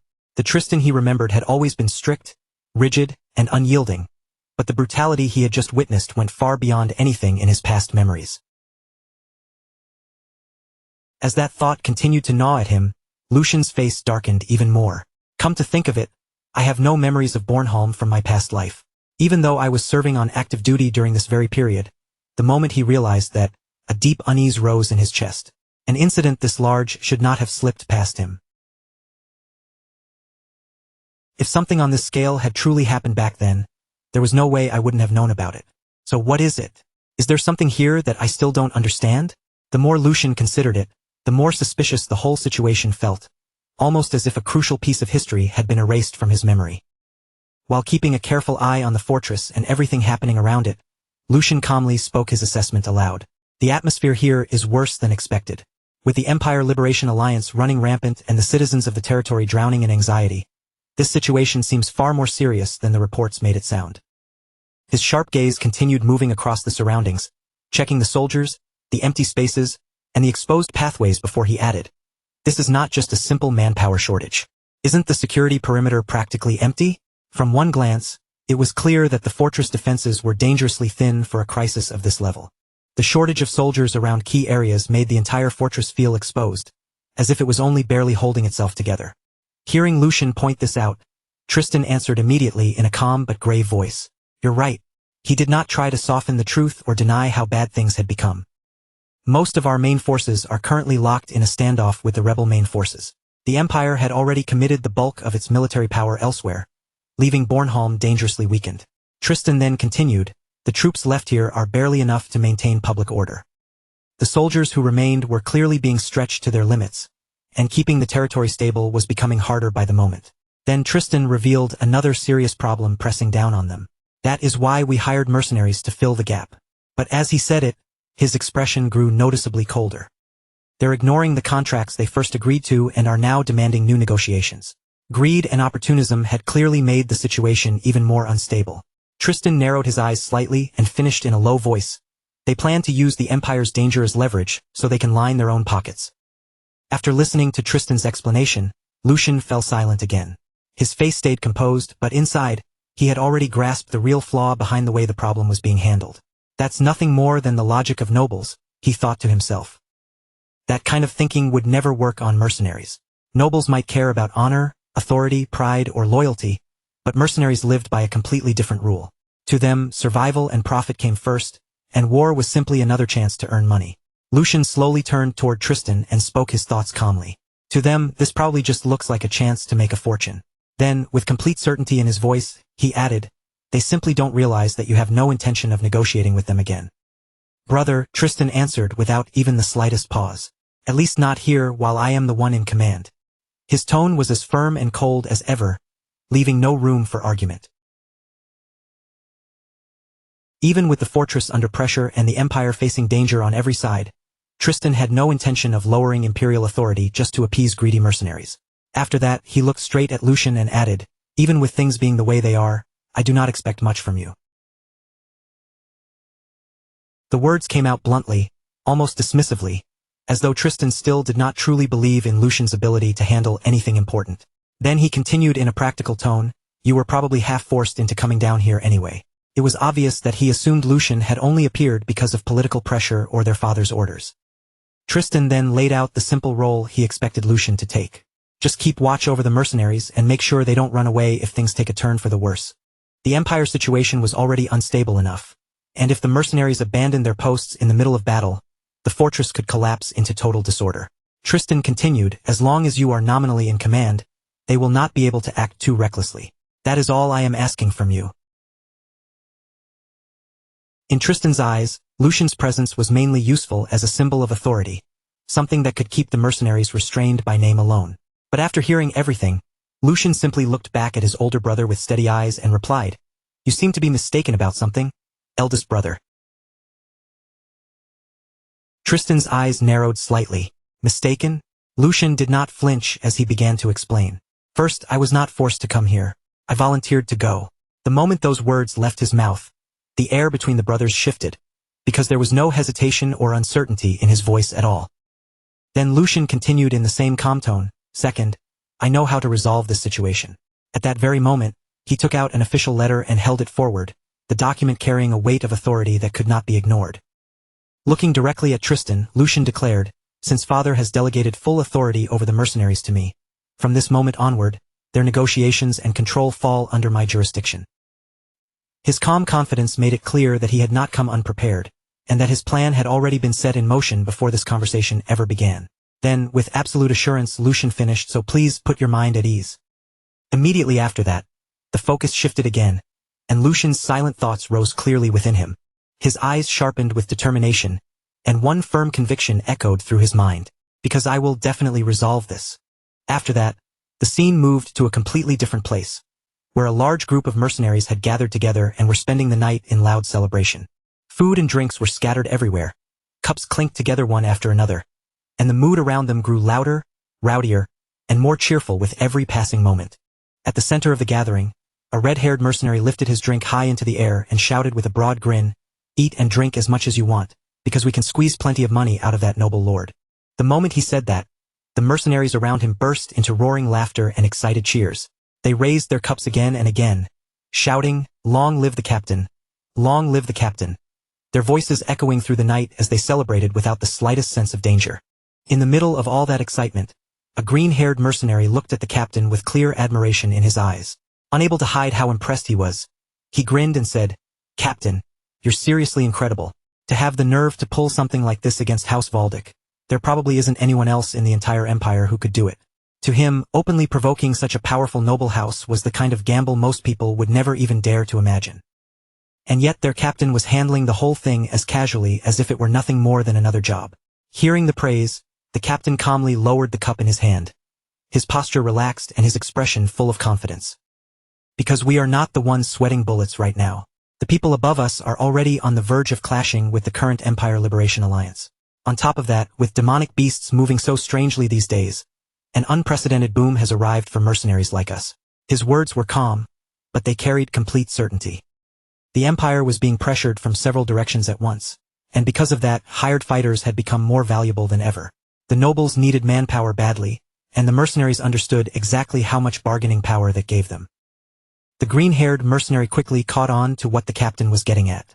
Leaning forward with interest, he asked, "So that means all we have to do is keep holding out until they can't stand waiting anymore?"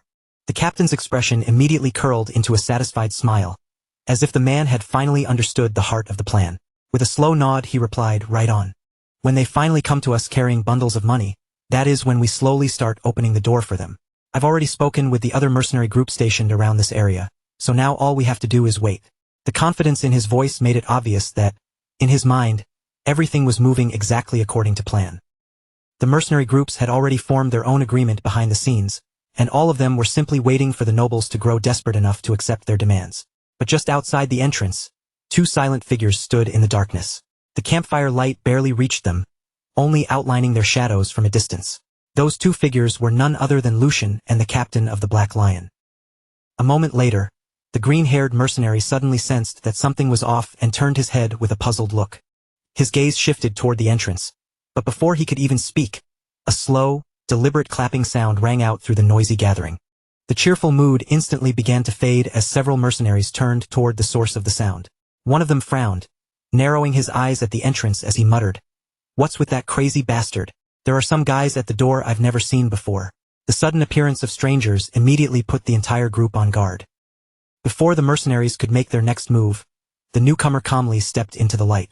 Ignoring every suspicious stare aimed at him, Lucian walked into the gathering with the relaxed confidence of someone entering his own hall. His face remained perfectly composed as his eyes settled directly on the mercenary captain.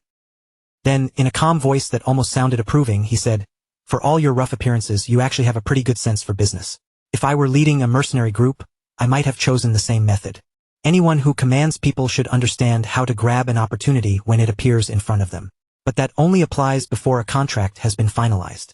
As he spoke, Lucian moved until he was standing directly in front of the captain. There was not even the smallest trace of fear in his posture. His words may have sounded like praise at first, but every mercenary there could feel the hidden blade beneath them. Without looking away from the captain for even a second, Lucian continued. Once you've already accepted the money, you should at least pretend to do the work, Red Blade Sven. The moment that name left Lucian's mouth, the captain's expression changed at once. The relaxed look he had been wearing began to vanish. For one brief instant, the smile slipped from his face completely, and what replaced it was a far sharper, far more serious expression. Around him, the mood shifted just as quickly. The other mercenaries tightened their hands around their weapons almost immediately. Swords, axes, and spears were quietly brought within reach, each man preparing himself in case the situation turned into a fight. The festive air that had filled the camp only moments earlier disappeared without a trace. In its place came a tense silence, so heavy it felt like one wrong word could make the whole place erupt. But instead of flaring up in anger, the captain suddenly smiled. That grin slowly widened across his face, as if Lucian's arrival had amused him more than threatened him. Looking around at his men, he spread both arms wide and said, "Everyone, show your respect. It looks like House Valdic has brought us bundles of money. Thank you, noble lord." His voice was thick with mockery, and the mercenaries around him immediately understood the joke, breaking into low laughter among themselves. The captain went on with that same sarcastic cheer, saying, "Thanks to you, we'll be eating well tonight. If only there were more noble lords as generous as you, life would be wonderful." But throughout every mocking word, Lucian remained completely calm. He did not cut him off, and he did not react to the ridicule being thrown at him. Instead, he simply stood there in silence, watching Captain Sven and carefully taking in the mercenaries gathered around him. That steady composure only made the air feel even heavier, as though Lucian was calmly waiting for the perfect moment to act. Meanwhile, Captain Sven kept his mocking smile fixed in place, acting less like a man facing someone he had cheated and more like a host greeting an honored guest. He spoke again in a casual tone. "It's going to be a long discussion, so why don't you wet your whistle first?" On the surface, he sounded friendly, but every person there could feel the hostility hiding beneath those words. What had begun as a celebration had now turned into a direct confrontation. Captain Sven's smile stayed firmly on his face as he continued speaking, pretending to keep the mood light and friendly. He spread his hands slightly, like an innocent man caught up in some unfortunate misunderstanding, and said, "If there has been some kind of misunderstanding, shouldn't we clear it up? I've been waiting anxiously for your arrival." The words were polite, but the mocking edge behind them was impossible to hide. He clearly had no intention of treating Lucian seriously. Lucian, however, did not show the slightest sign of being provoked. His expression stayed calm and steady as he answered in a clear voice, "A misunderstanding between House Valdic and you? There is only a contract between us, so there should be no reason for things to become complicated, especially when you have already taken half of the advance payment." His answer was direct and left almost no room for excuses. To Lucian, this was not a matter of hurt feelings, confusion, or negotiation. It was a simple agreement the mercenaries had accepted, and now they were trying to avoid fulfilling it. Hearing that, Captain Sven gave a scoffing laugh and leaned back in his seat. With a dismissive look on his face, he replied, "You mean that little pocket change? I thought it was just charity handed to poor, lowly commoners because for a dangerous mission like clashing with rebel forces, that amount was far too pathetic." As soon as he finished speaking, the mercenaries around him burst into loud laughter. His subordinates immediately joined in, treating the advance payment like some ridiculous joke. Captain Sven kept mocking the amount and added, "Shouldn't it at least be enough to cover our meals?" That remark made the mercenaries laugh even harder. Then Captain Sven turned toward his trusted subordinate with a grin and asked, "Isn't that right, Vice Captain?" The green-haired mercenary played along instantly, nodding with exaggerated seriousness as he answered, "That's right, Captain Sven. With that little money, I can't even afford to feed my elderly mother back home." His over-the-top response sent another wave of laughter through the gathered mercenaries. To them, this entire negotiation had become a source of entertainment. Once their laughter finally began to die down, Captain Sven spoke again, and although his tone became a little more controlled, the greed beneath his words remained clear. "However, as citizens of the Empire, we cannot simply ignore this matter completely either. Isn't it better for both sides if things are mutually beneficial? Let's take it easy, young master." By now, his real purpose was impossible to miss. He had no interest in honoring the original agreement. Instead, He was trying to use the Empire's desperate situation to pressure House Valdic into paying even more. Lucian quietly watched Captain Sven and the mercenaries around him for a few moments, his gaze calm as he measured the greed filling the room. Their arrogance, their confidence, and the way they openly laughed at the contract made their intentions perfectly clear. Then, without showing even the faintest trace of anger, Lucian calmly reached into his belongings and took out a heavy bag filled with money. The moment that bag appeared, every eye in the camp was drawn to it. Holding it in one hand, Lucian looked straight at Captain Sven and said, "If that is how it is, then there is no need to talk in circles. Problems that can be solved with money are the easiest ones to handle." As soon as he finished speaking, Lucian loosened his fingers and let a single coin slip from his hand. Clink! The sharp metallic sound rang clearly through the gathering as it struck the ground, and in an instant, Captain Sven and all his men looked down at it. Their eyes fixed on the coin, and the mocking expressions that had covered their faces only moments earlier slowly began to fade. The camp, which had been filled with laughter and ridicule, fell into an odd silence. Lucian looked at them calmly and said, "Captain, isn't this a Wilhelm the Great Birth commemorative coin? Just one of these is worth well over hundreds of gold coins. Can you really be satisfied with only that much?" His voice stayed even and composed, as if he were merely discussing something ordinary. But his words hit the mercenaries immediately. They stared at the coin in disbelief, unable to take their eyes off it. Before anyone could respond, Lucian casually dropped another coin to the ground. Then another. One by one, the priceless coins fell, each sharp clink sounding like it was striking directly against the mercenaries' greed. As the coins scattered across the dirt, Lucian continued in that same calm voice. "You should make sure you are properly compensated for risking your lives." On the surface, the statement sounded perfectly reasonable, but with those dazzling coins lying before them, it became a temptation almost impossible to ignore. Captain Sven watched the scene unfold before him, and his thoughts began to shift almost immediately. The arrogance and confidence he had shown earlier started cracking under the weight of pure greed.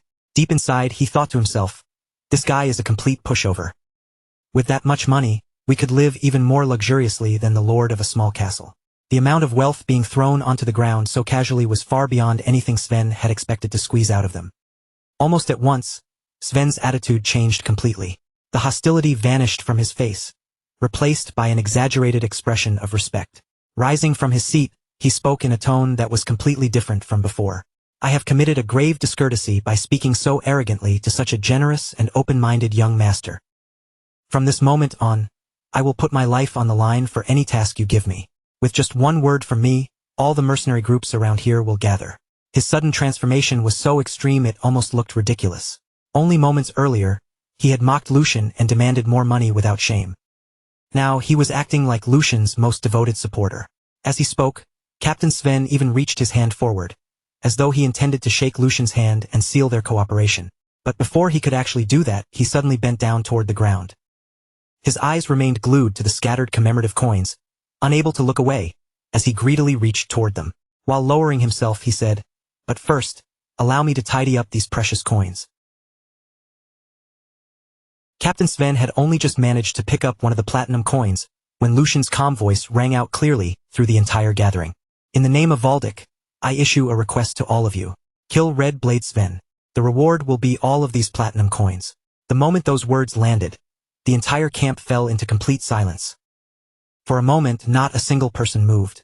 Every mercenary stared at Lucian in disbelief, as if they were trying to decide whether they had truly heard him correctly. Then Lucian swept his gaze across the crowd and continued in the same composed voice. "You all clearly heard me stake my family's name just now, didn't you? And not just any name, but the name of House Valdic." The meaning behind his words was unmistakable. Lucian had made an official declaration in public under the authority of House Valdic. This was not a joke, and it was definitely not an empty promise. The mercenaries slowly looked at one another, then their eyes drifted back to the platinum coins scattered across the ground. A heavy, dangerous silence settled over the camp. The temptation lying right in front of them was overwhelming. The moment Captain Sven realized what was happening, the color drained from his face. The greed that had filled him just seconds earlier instantly twisted into panic, and he glared at Lucian in disbelief as he shouted, "What kind of trick are you trying to pull? What kind of trick are you trying to pull here?" Sven shouted again, his voice cracking with alarm. Lucian met his gaze without the slightest trace of emotion. "What trick? I am simply solving this with money, just as you wanted. Use this chance to learn the lesson properly." A mercenary without credit is nothing more than a... He paused for a brief moment, letting the words hang in the air before finishing coldly. And you have already lost your credit. Those words struck Sven harder than any blade, because for a mercenary, reputation was their most valuable possession. Contracts, trust, and reliability were the foundation that allowed mercenaries to survive in their profession. By taking the advance payment and then refusing to fulfill the agreement, Sven had destroyed the very thing that gave him worth in the eyes of other hired fighters. Without saying another word, Lucian reached out as casually as if none of this had anything to do with him and lifted a mug filled with alcohol. His gaze stayed calm as he brought it near his lips. You have until I finish this drink. The second this mug is empty, the reward gets cut in half. The mercenaries instantly shifted their eyes back and forth, looking from Sven's tense face to the ridiculous mountain of platinum coins scattered across the ground. Little by little, the looks in their eyes began to change. The hesitation faded first, and in its place, a much uglier desire rose up. The same greed that had swallowed Sven only moments earlier was now turning straight toward him. When Sven saw those murderous stares closing in around him, his heart almost froze in his chest. You idiots! This is you. You don't actually believe him, do you? His voice shook as he tried to force authority back into it. I am Red Blade Sven. The first person who dares come near me dies. But even after that threat, not a single mercenary stepped back. Not one of them looked frightened anymore. The mercenaries kept staring at Sven with cold, hungry eyes, as if he was no longer their captain, but a corpse waiting to fall. And while that pressure crushed down on him from every side, Lucian simply kept drinking at his own pace. That calm, indifferent sight finally drove Sven into complete panic. Sven spun back toward Lucian, his pride breaking apart as he shouted in desperation. Young master, please withdraw your request. Half no. I'll work for only a third of this money. But Lucian did not even bother to answer him. He only continued drinking, and sweat began pouring down Sven's face like rain. As the alcohol inside the mug steadily lowered, Sven's fear grew heavier with every passing second. The more Lucian drank, the closer Sven felt death creeping toward his back. At last, unable to withstand the pressure any longer, he rushed toward Lucian and cried out, I was wrong. Please forgive me. All of Sven's earlier arrogance had vanished without a trace. The proud mercenary captain now looked desperate enough to throw away anything. I'll become your loyal dog right now, he pleaded. But Lucian only tilted the mug and calmly swallowed the final drop. After emptying the drink, Lucian set the mug down with a quiet, steady motion. Then he looked at Sven and said calmly, There's a reason you're in that position. The instant those words left his mouth, a blade suddenly flashed through the air. Sven's eyes shot wide open in shock. He whipped around at once, and only then did he see the attacker standing right behind him. It was none other than his own vice-captain, the green-haired mercenary who had served under him. Sven's face twisted in disbelief. How dare you betray me?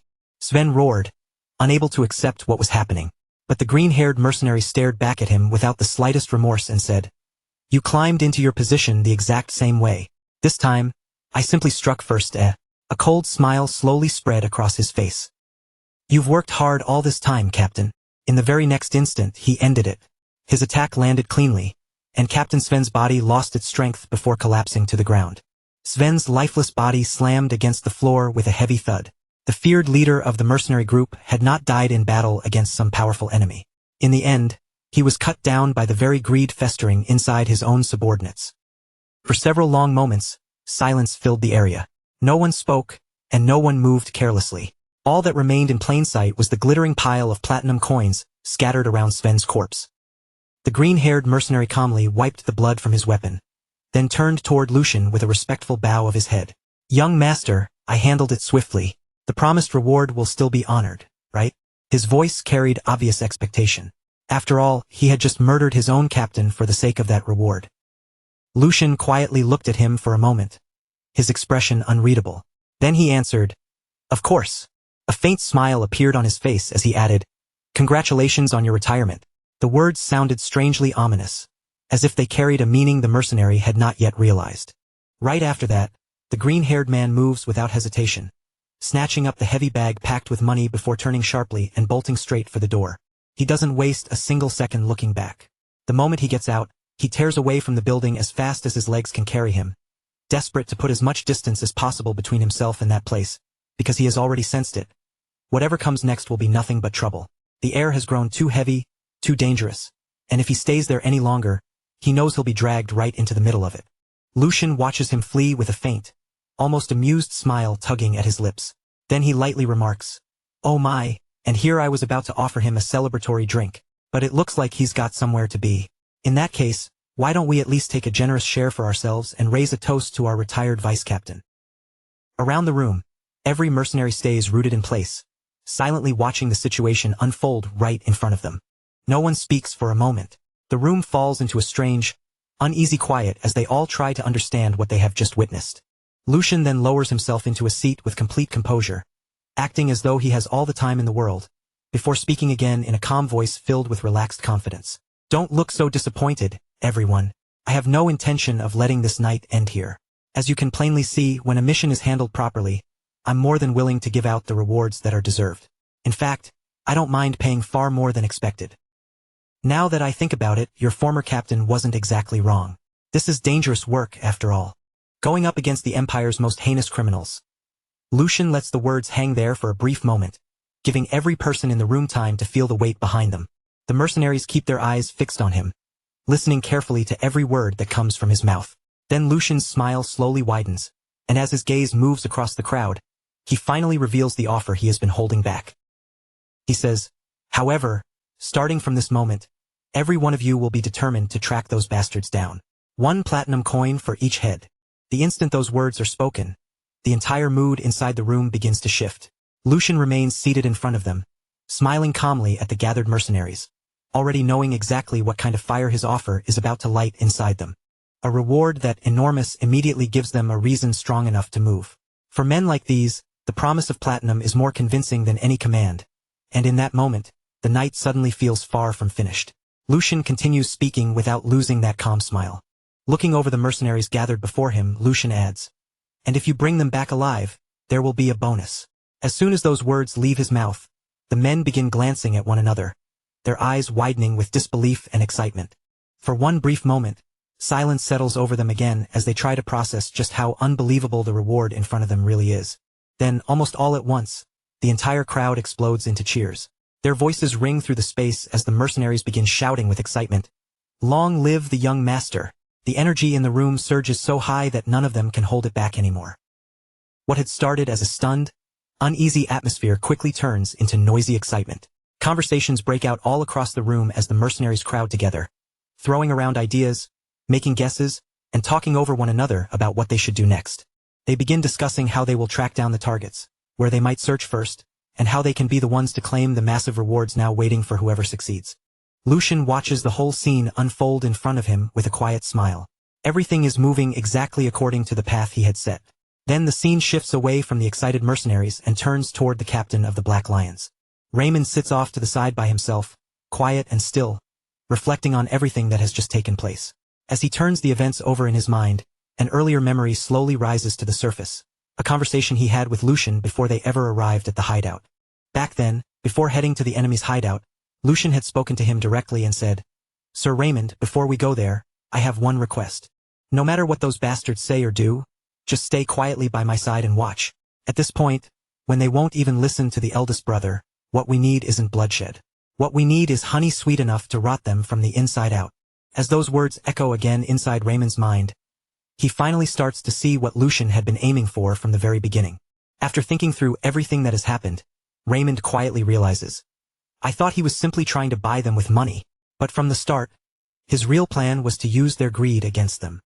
Men who can throw away trust that easily are the kind of people who might betray anyone the moment the situation changes." The third young master had already understood that. So along with a warning, he placed a temptation in front of them so overwhelming that they would end up tearing out the root of the problem with their own hands, driven forward by their own desires. The more Raymond thinks about it, the clearer Lucian's strategy becomes. This was never just about handing out rewards. From the very start, Lucian had looked straight through the mercenaries and understood exactly what kind of people were standing in front of him. He knew their loyalty had a price. He knew they valued profit far more than trust.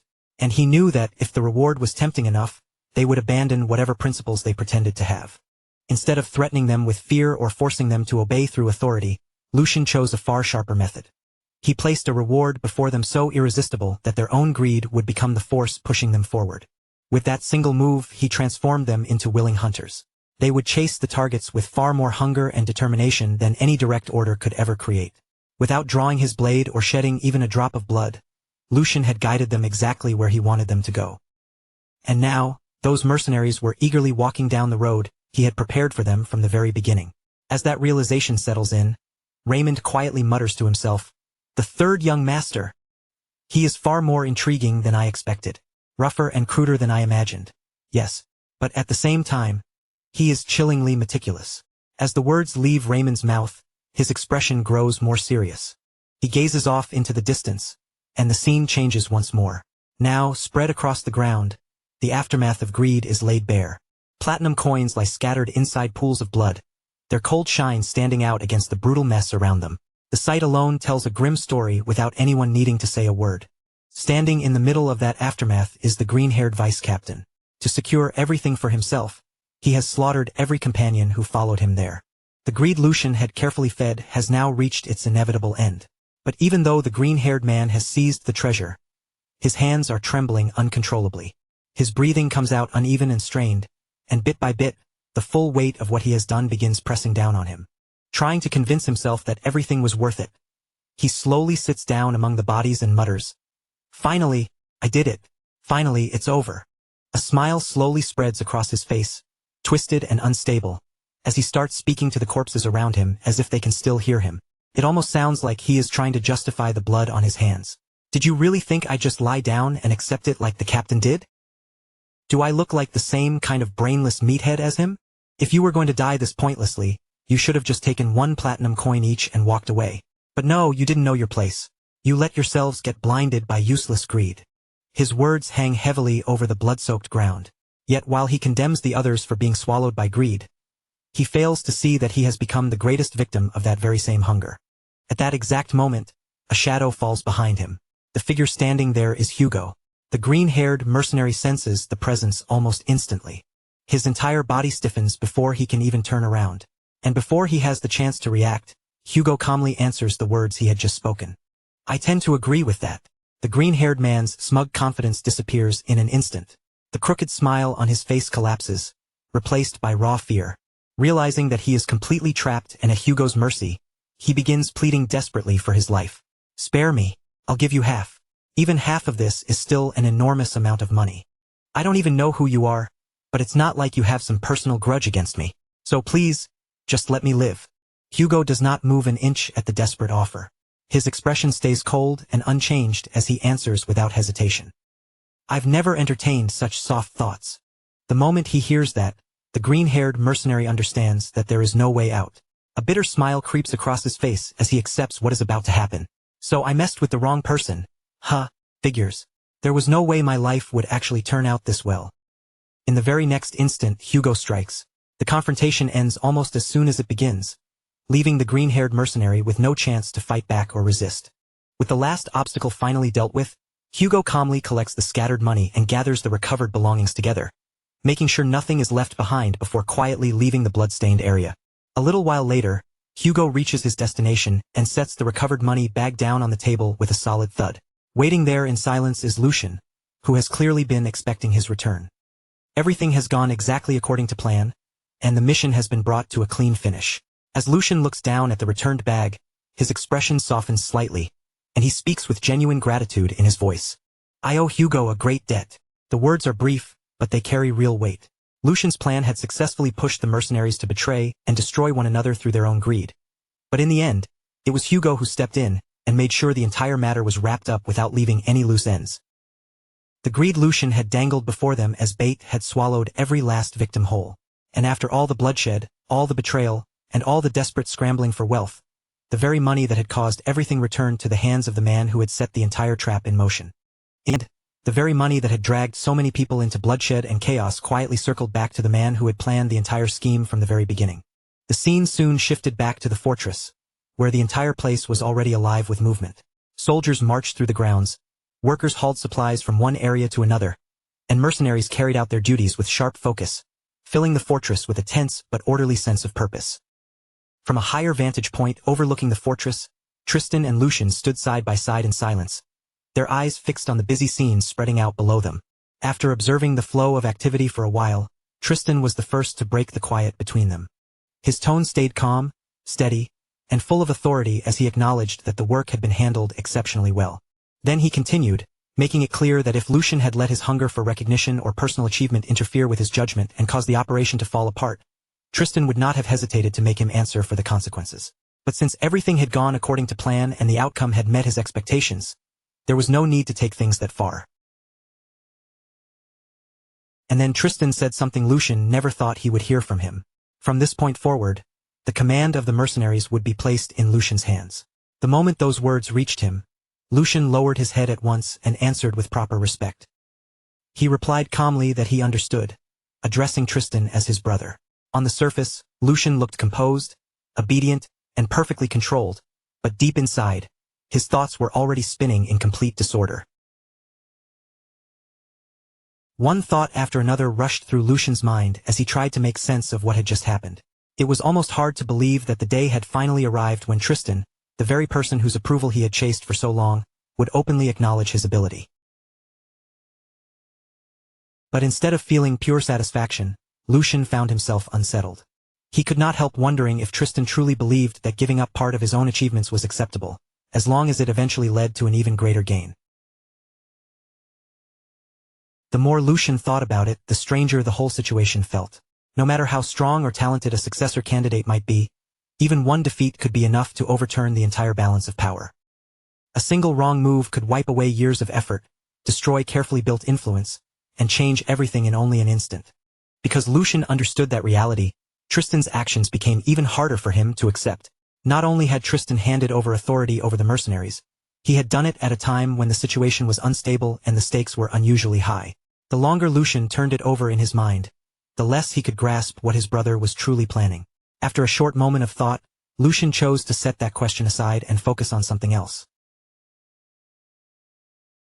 Lucian turned his gaze toward Tristan again and brought up the report that had arrived the night before. He explained that there were several parts of it he wanted to understand more clearly. Tristan looked back at him without showing much emotion and simply told him to speak. Lucian gave a small nod, then began laying out the doubts that had been weighing on him. He began by speaking of the endless relationship between predators and prey, between hunters and those being hunted. Across history, the position of humans and demonic beasts had always shifted depending on the situation. At times, humans became the hunters who pursued the beasts.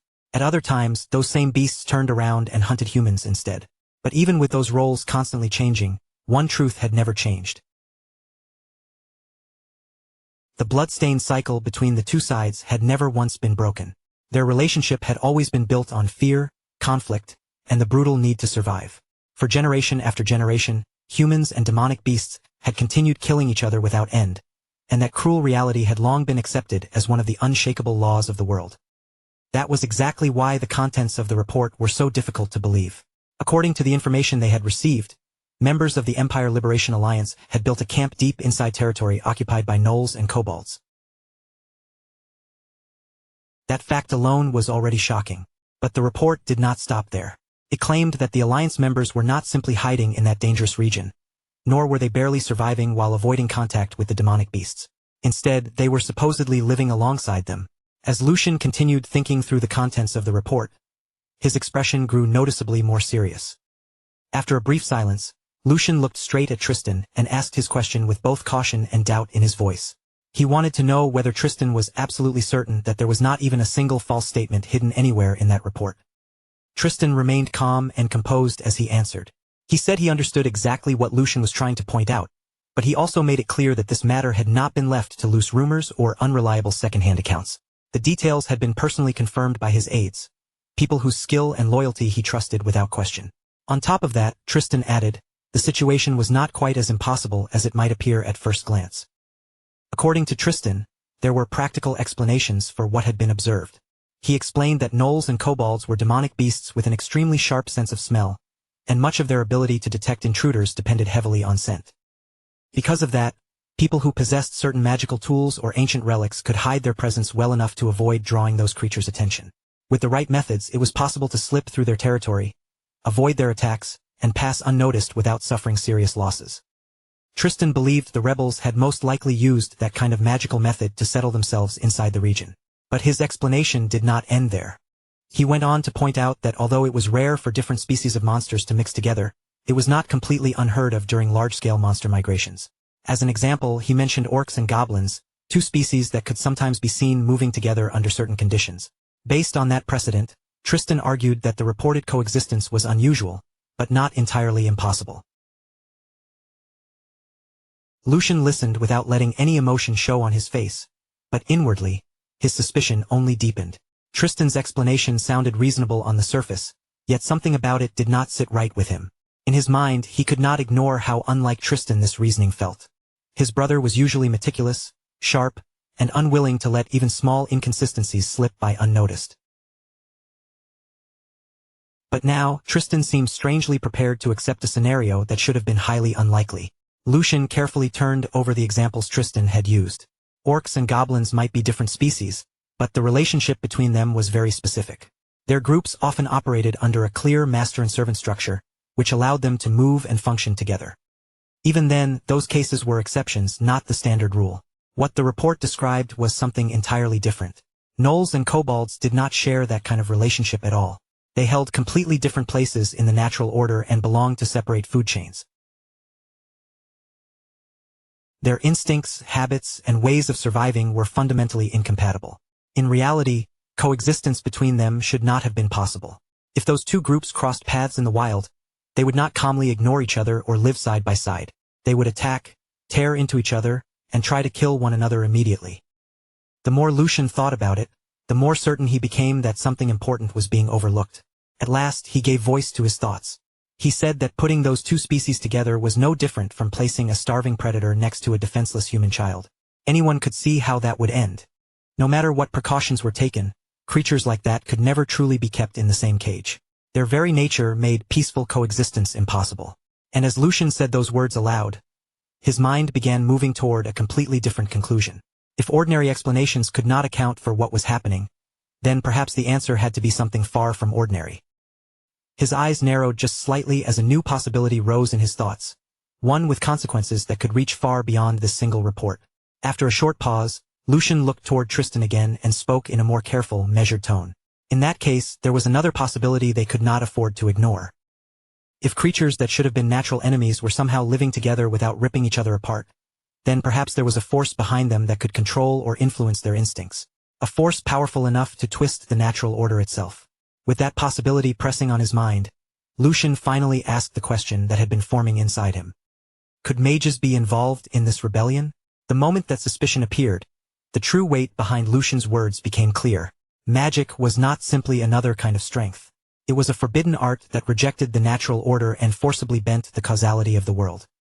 It was a power that stood outside the ordinary laws that governed life, nature, and reality itself. Only an extremely small number of people were even capable of understanding its principles. Those born with extraordinary spiritual sensitivity, along with the rare ability to perceive the flow of natural energy, could grasp the hidden chances and principles needed to wield magic. And the power held by a true mage was terrifying beyond normal imagination.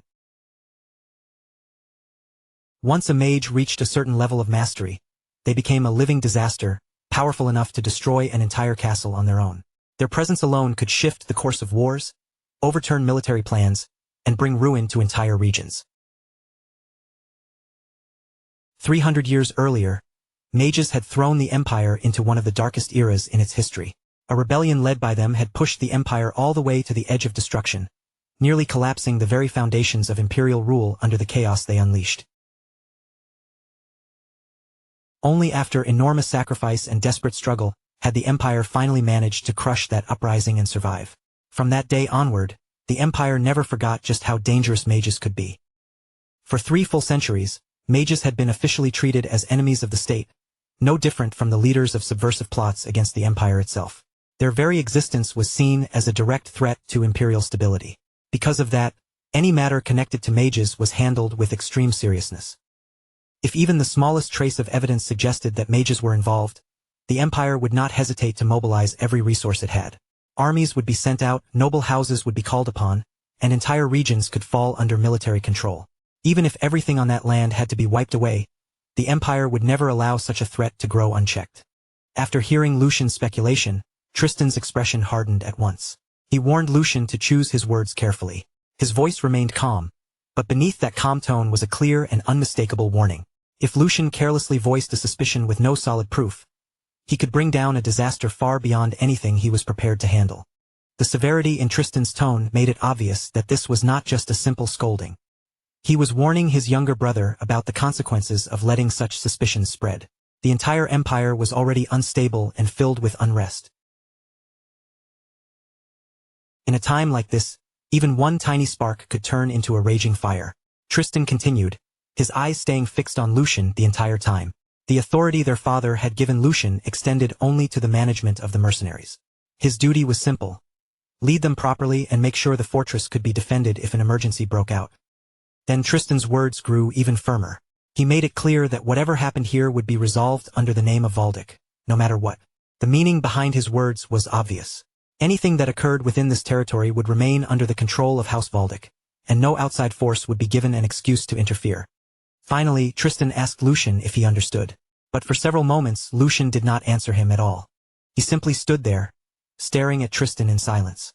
The quiet between the two brothers stretched longer and heavier, turning the air around them tense and uncomfortable. Neither one looked away. Lucian's eyes studied Tristan's face carefully, as if he were searching for something hidden behind that calm expression and those controlled words. Then, after a long pause, Lucian finally lowered his gaze. He admitted that he had spoken out of turn and addressed Tristan respectfully as his brother. His tone carried apology and obedience as he said that, since this was his first deployment, his eagerness had likely gotten the better of him. A faint smile touched his face, though the thoughts behind it remained impossible to read. After all, he added, there was no way a mage would appear in a place like this. His words sounded like an admission of fault, but deep inside, Lucian's doubts had not fully disappeared. And before Tristan could push the conversation any further, Lucian smoothly changed the subject and prepared to leave. Then I'll go deal with the riffraff myself. By riffraff, Lucian meant the mercenaries who had now fallen under his command. The same troublesome men who were infamous for stirring up chaos the moment discipline slipped even a little. As you already know, with mercenaries like them, there is no telling when or where they might suddenly cause another problem. After leaving those words behind, Lucian turned away without hesitation and began to leave. The scene shifted once more, moving far away from the fortress walls and into a place that felt far darker and more dangerous. Deep in the wilderness stood a dense forest, where the trees pressed so tightly together that even the moonlight could barely slip through the tangled canopy above. Most of the ground below was drowned in thick shadows. The forest was wrapped in an unsettling silence, the kind so still that even the smallest sound felt unnatural. Yet despite that quiet, there was a constant, chilling sensation that something was watching from every direction, as if countless hidden eyes were staring out from the darkness. And only a few moments later, those hidden eyes finally began to show themselves. One pair of glowing eyes appeared between the trees. Then another. Then more emerged from behind bushes and twisted roots, spreading through the darkness one after another. Some shone a bloody red, others burned yellow, and a few glimmered with an unnatural green light. As faint moonlight slowly revealed more of the forest, it became clear that this entire area was crawling with monsters. Gnolls, kobolds, and all kinds of demonic beasts lurked between the trees, their shapes half hidden in the shadows and their presence alone enough to make any normal person run for their life. But in the middle of that terrifying forest, one man was carefully making his way forward, slipping past the monsters as though he had walked this path many times before. Even so, the tension in his body made it obvious that he was far from calm. Cold sweat rolled down his forehead as he moved step by step through the darkness, watching every shadow around him. He clicked his tongue softly, then muttered under his breath that no matter how many times he came here, this place still made him feel like his heart was about to stop. Even after coming here again and again, walking through a forest filled with demonic beasts was enough to make anyone feel like death was brushing against their back. Before long, he reached the appointed meeting spot. Standing there in the gloom, he recited the familiar phrase, "When lightning strikes down from the heavens, it shall punish the sinners seated upon the throne. I am squad leader 2, Crone, and I request an audience with a comrade." After his voice faded into the forest, nothing happened for several tense moments. Then, from within the thick shadows nearby, another figure quietly stepped into view. The newcomer looked Crone over carefully, his gaze sharp even in the darkness, before finally speaking. "Squad leader Crone, why have you come here in the middle of the night, when our cause is already standing right before its decisive moment? This is exactly the kind of time when one careless move could ruin everything." Crone immediately stepped closer, his expression tense. That is precisely why I came here, comrade. Our cause is starting to go wrong even now while we are standing here. The other man's face darkened at once, his eyes narrowing. Going wrong? What exactly are you talking about? Tell me everything and leave nothing out. Crone did not waste a second. He explained that Lucian of House Valdic, the young noble who had only recently been appointed, had already become a serious obstacle to their plans. According to Crone, Lucian had solved the mercenary sabotage problem in a single night, and because of that unexpected achievement, everything had changed. Security across the entire fortress had tightened far more than before. The patrols were harder to avoid, the defenses were sharper, and because of that, their reconnaissance missions and intelligence gathering had become more and more difficult. And what made the situation even worse was this. Rumors were now spreading that Squad 4 had been completely wiped out because of Lucian's actions. As Crone continued, his hand tightened into a fist. That brat is far too unusual to be treated as nothing more than some ordinary child. Comrade, I believe we should change our plan and move forward with much more caution. The other man remained silent for a moment, listening without interrupting. Then, instead of answering directly, he asked a different question. And are you truly certain about this? I mean, joining hands with that man. As he said those words, more of the surrounding forest came into view, and the darkness around them seemed to grow even heavier. All around them, countless demonic beasts could be seen crouching among the trees, watching in silence from the shadows with their glowing eyes fixed on the meeting. Crone understood at once exactly who the other man was talking about. Even if they are only low-level demonic beasts, using magic to subjugate creatures like this is far from normal. I do not believe he is someone we can truly trust.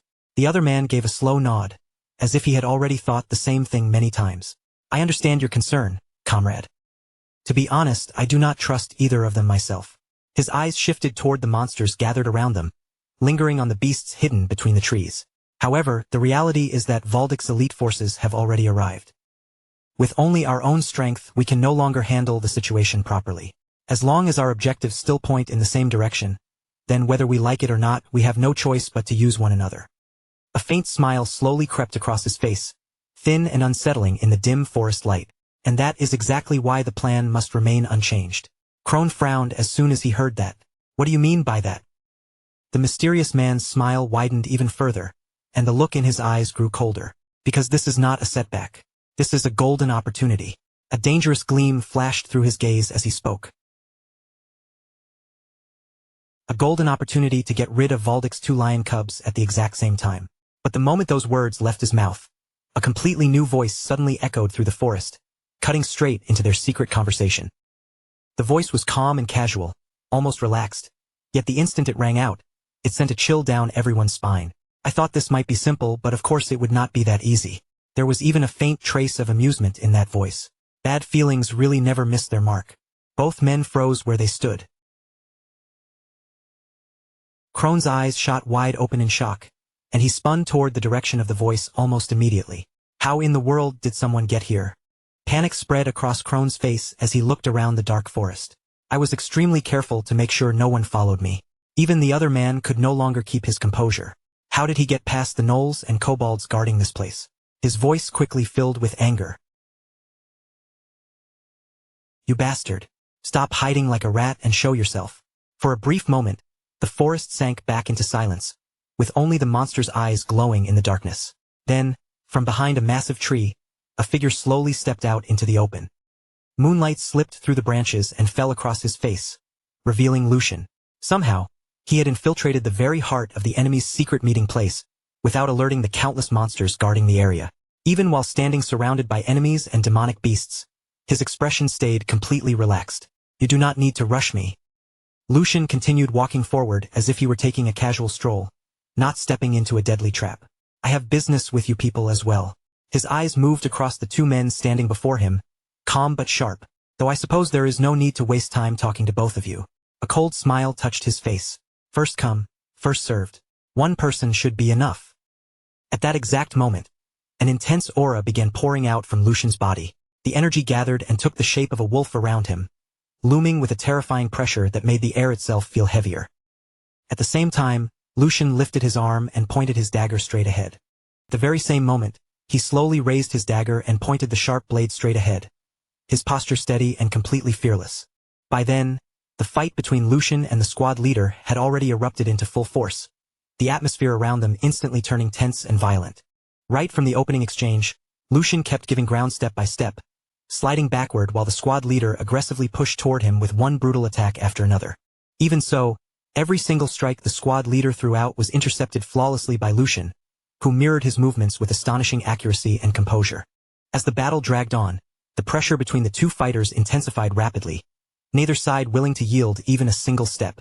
Their weapons crashed against each other again and again, sharp sparks bursting through the air with every collision, while the squad leader continued pressing forward relentlessly. Before long, however, the squad leader began paying the price for underestimating Lucian, as small wounds slowly started appearing across his body. Thin cuts opened around his neck and along different parts of his body. None of them were fatal, but they were more than enough to infuriate him. The moment he noticed his own blood dripping down, the expression on his face immediately darkened with rage and humiliation. His attacks instantly became faster and far more savage than before, but that exact moment was precisely what Lucian had been waiting for all along. The instant the squad leader pushed himself too far and overextended during his assault, Lucian's eyes flashed sharply. In a blur of movement, Lucian shot forward like lightning itself, so fast it was nearly impossible to follow with the naked eye. Then, in one devastating motion, he unleashed a deadly strike without the slightest hesitation. The blade flashed through the air and severed the squad leader's hands instantly. Agonizing pain exploded through the man as a loud scream escaped his mouth, and for a brief second he completely lost his composure. Lucian had no intention of wasting that opening. The moment the squad leader faltered, he surged forward immediately without slowing down. Before the man could recover even slightly, Lucian followed with another attack. Within mere seconds, the battle ended completely as the squad leader collapsed lifelessly onto the ground. Not far away, Karen watched the entire fight unfold with his own eyes, and disbelief spread across his face. Squad leader 1, one of their strongest fighters, had been utterly overwhelmed from start to finish. This makes no sense. Who exactly is this man? Karen stared at Lucian in shock while Lucian himself remained perfectly calm. Deep inside, Lucian knew everyone would panic if they discovered he had come here alone, but this was something he considered absolutely necessary. There was no better way to sharpen one's senses than true combat fought on the edge of death. And considering the danger that was approaching, he knew this was not something that could be handled while pretending to be noble and cautious. The threat ahead was far too serious to brush aside lightly, and Lucian understood that hesitation would only lead to disaster. After hearing those words, Karen fixed his eyes directly on Lucian and spoke with a cold voice. So you're just a hunting dog raised by House Valdic. But do you honestly think you can stop the cause with this alone? You'll never get anything out of me. His tone was stubborn, filled with defiance despite the situation. Lucian let out a faint laugh at those words, almost as if he found them absurd. The cause? He muttered coldly. You fools have no idea how that so-called noble cause of yours is going to swallow this land whole. The confidence in Lucian's voice sent a chill crawling down Karen's spine. His expression trembled slightly as he stared at him and asked in an uneasy, shaken voice, "What exactly do you mean by that?" Lucian's eyes immediately turned ice-cold as he answered him. What is about to happen in Bornholm from this point onward is nothing less than hell itself. The moment the imperial family discovers the existence of the mages, the imperial army will move without hesitation. Under the excuse of eliminating the source of chaos, they'll erase an entire city from existence. Lucian kept staring directly at Karen as he continued speaking, his voice remaining steady the entire time. Every word carried crushing weight despite his calm tone. The Empire's hatred toward mages goes far beyond anything you can imagine. Even if by some miracle your plan succeeds, it still won't change the ending. It'll be no different from walking straight off a cliff. The collaborator hiding behind all of you as a shield only cares about achieving their true objective. And once that black mage gets what they want, every single one of you will disappear without leaving behind even a trace. Those are beings feared even by other mages. Do you really think a monster like that is truly cooperating with you? Lucian's voice grew colder. To them, you're nothing more than prey waiting to be devoured. After those words, the surrounding air itself seemed to grow unbearably heavy, yet Karen still refused to retreat. Karen glared fiercely at Lucian while clenching his fist tightly. You're trying to deceive me with smooth words, he shot back. I'll admit I'm surprised you even discovered the existence of the mage. But we're nothing like your empire. We only joined hands with a mage for the sake of liberation. We haven't fallen so low that we'd rely on something as disgusting as a black mage. Even while saying those words, however, A trace of hesitation quietly hid beneath Karen's confidence. Lucian noticed it immediately the moment it surfaced. Lucian slowly stepped forward, his cold gaze locking directly onto Karen's eyes. "Stop looking away and face reality," he said sharply, his voice cutting through the silence like a blade. "Those totem magic circles. Do you honestly believe methods like that are enough to control demonic beasts on such a massive scale? Magic is not omnipotent. Every miracle, every mystery, every impossible power comes with a price. And when that power is connected to life itself," Lucian's expression darkened further. "The cost becomes unimaginably enormous." He continued speaking without pause, his eyes fixed firmly on Karen. "If you still can't believe it, then think carefully. If such an easy solution truly existed, why did all of you have to suffer and spill so much blood until now? Why struggle for so many years? Why sacrifice so much? If finding a single mage could solve everything so easily, then none of this would have been necessary from the very beginning." Those questions struck Karen heavily. The words pierced through him like invisible arrows, forcing him to confront doubts he had desperately tried to bury deep inside his mind. Lucian continued relentlessly. "I can guarantee it. That bastard approached you first. They came claiming your goals aligned with theirs. They offered you power. They whispered exactly the things you wanted most to hear. They promised you the strength needed to achieve your dreams." For the first time, Karen's confidence visibly shook. Lucian narrowed his eyes and delivered the final blow to his beliefs. "That bastard didn't choose you because they respected you, and they certainly didn't choose you because they believed in your cause. They chose you because you were useful." Lucian's voice became mercilessly cold. "You were nothing more than pawns incapable of refusing their offer, tools that could be manipulated whenever necessary, and discarded the moment you stopped being useful." A suffocating silence filled the area after those words. It simply happened to be your turn this time. The crushing weight behind Lucian's words finally shattered the last resistance remaining inside Karen. As the horrifying truth sank deeper into his mind, the strength gradually left Karen's hand. His grip loosened until his sword slipped free completely and dropped downward. The weapon hit the ground with a heavy metallic sound that echoed through the tense silence surrounding them. Karen's face had already turned pale with disbelief as he stared blankly at Lucian. "So, we were being manipulated from the very beginning. What exactly are you trying to do here?" Karen asked in confusion and frustration. "Why are you telling me all of this when I'm supposed to be your enemy? If things keep going like this, then we're doomed to destruction either way." Lucian remained silent for a brief moment. Then, without rushing, he slowly revealed his face before Karen. The instant Karen saw him clearly, his eyes widened violently in complete shock. His entire expression froze as though he could not believe what was standing in front of him. That revelation struck him even harder than every argument Lucian had made until now. Looking directly at Karen, Lucian spoke again in a calm yet unwavering voice. "Because that isn't the ending I want." Lucian's voice remained firm. "Now make your choice. Will you continue being used until you disappear in misery? Or will you work with me and stop the disaster that's about to engulf Bornholm?" The question lingered heavily between them, leaving Karen completely speechless. While he stood there struggling to process everything he had just learned, the scene abruptly shifted elsewhere. A moment later, the story moved away from the battlefield entirely and transitioned to a completely different location. Inside a massive building, Lucian stood quietly in place. Lucian stood quietly beside the window, the scenery outside stretching far into the distance beneath the dim light. Several sheets of paper rested tightly in his hand, each one filled with the information he had painstakingly gathered piece by piece. His eyes remained fixed beyond the glass, but his mind was racing endlessly as every clue, every report, and every strange incident began linking together inside his head. The silence around him only made his concentration feel heavier. As he stared into the distance, countless thoughts continued connecting one after another, weaving together into a single conclusion. All the scattered fragments that once seemed unrelated had finally aligned perfectly, forming a complete picture at last. At that moment, Lucian finally understood everything.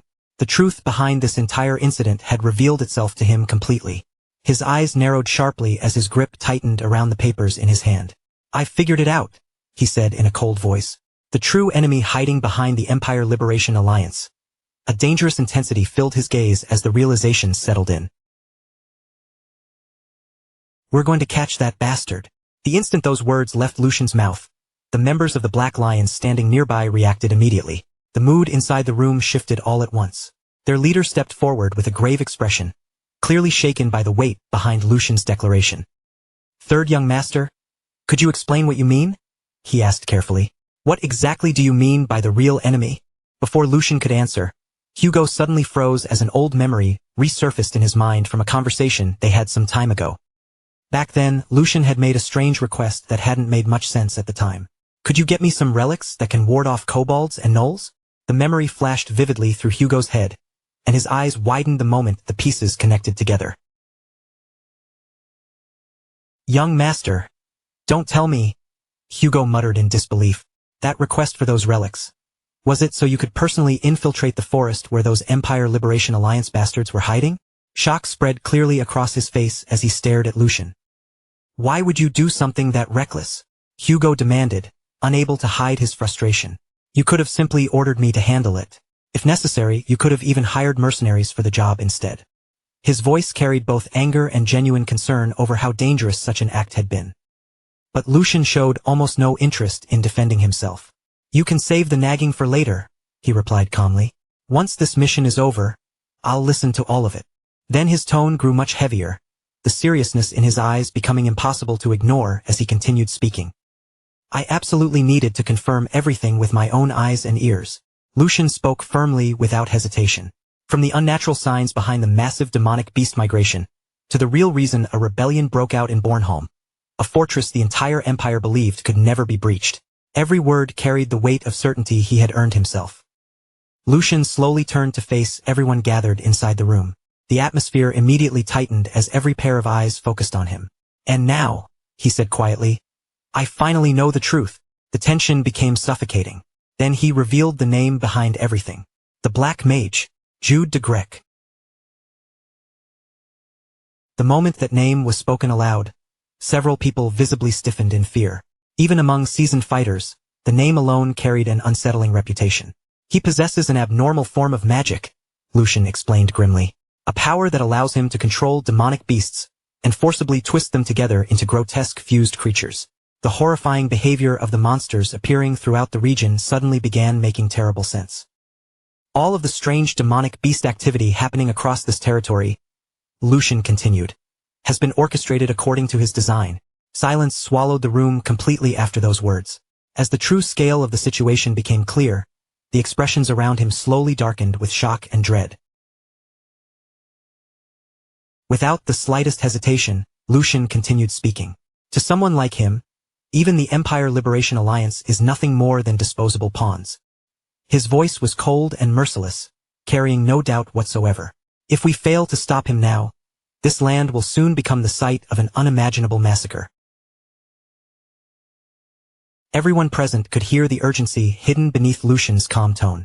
At this point, the threat was far beyond a simple rebellion or an ordinary monster outbreak. There was a mastermind operating from the shadows, manipulating both humans and demonic beasts alike for some unknown objective.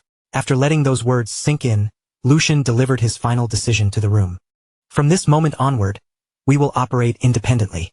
The members of the Black Lions exchanged uneasy glances with one another, but Lucian's expression never changed in the slightest. Then he added something even more shocking. "Even if it means making an enemy out of Brother Tristan." The room instantly fell dead silent.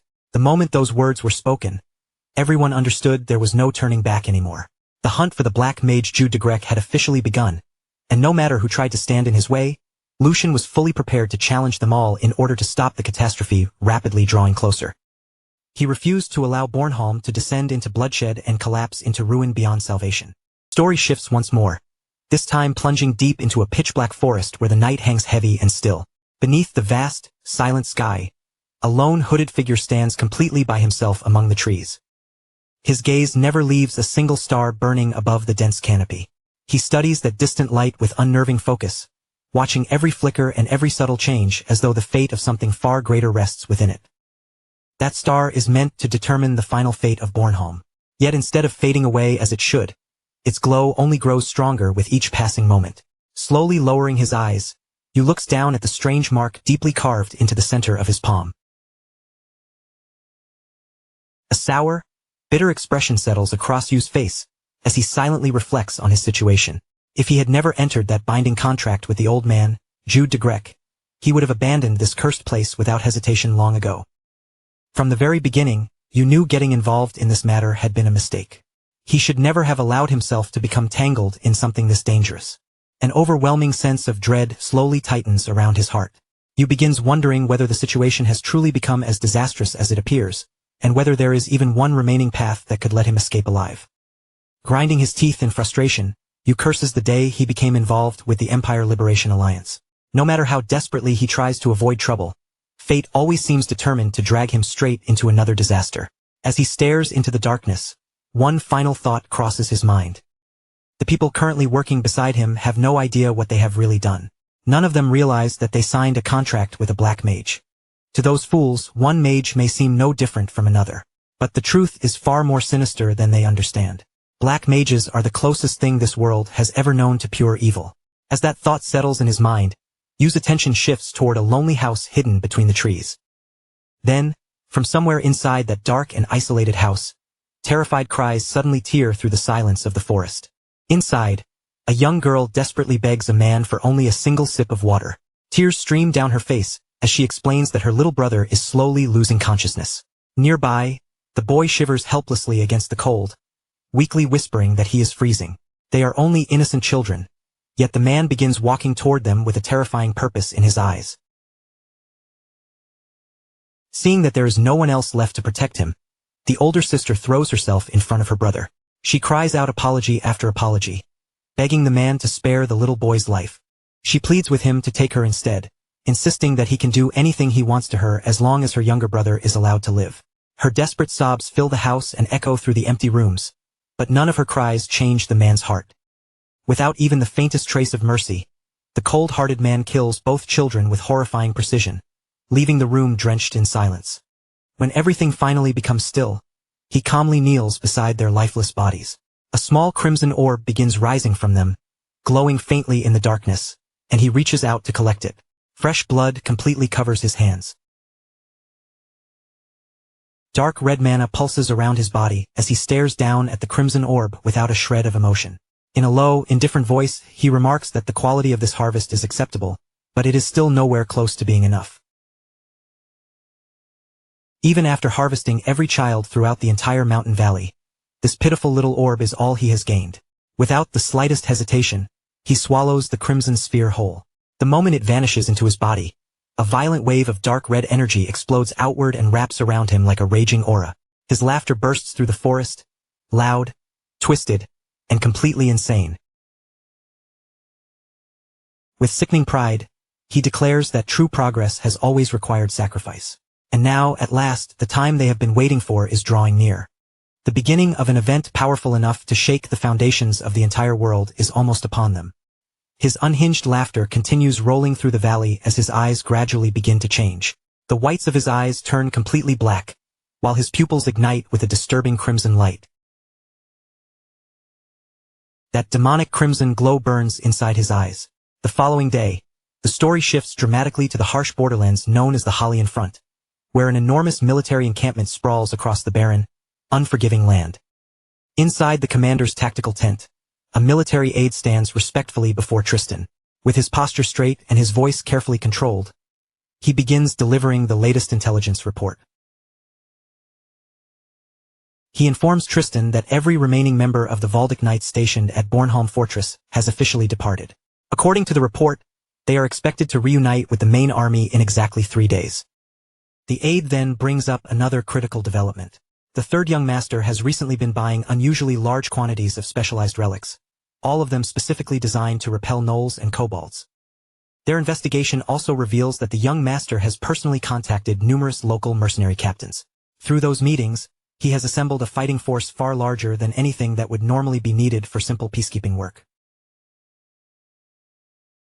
Everything he has done points to the same conclusion. He is acting entirely on his own. After reviewing all the evidence, it has become painfully clear that the young master has already discovered the hidden truth.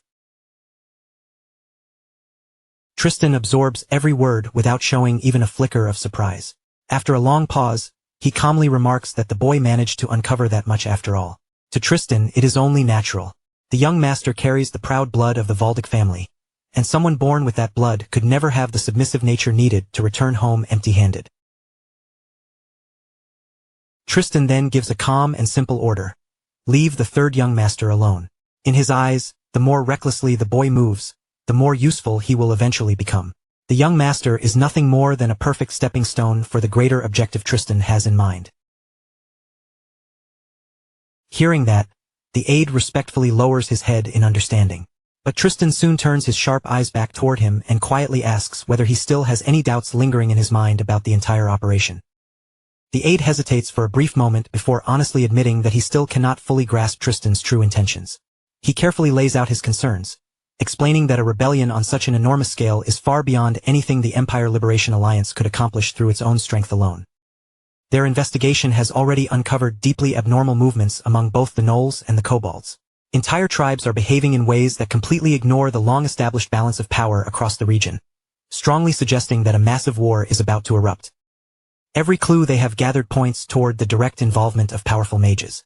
The aide continues, explaining that the Empire Liberation Alliance has clearly joined hands with those dangerous mages, and is now preparing to strike the main castle while it remains unprotected.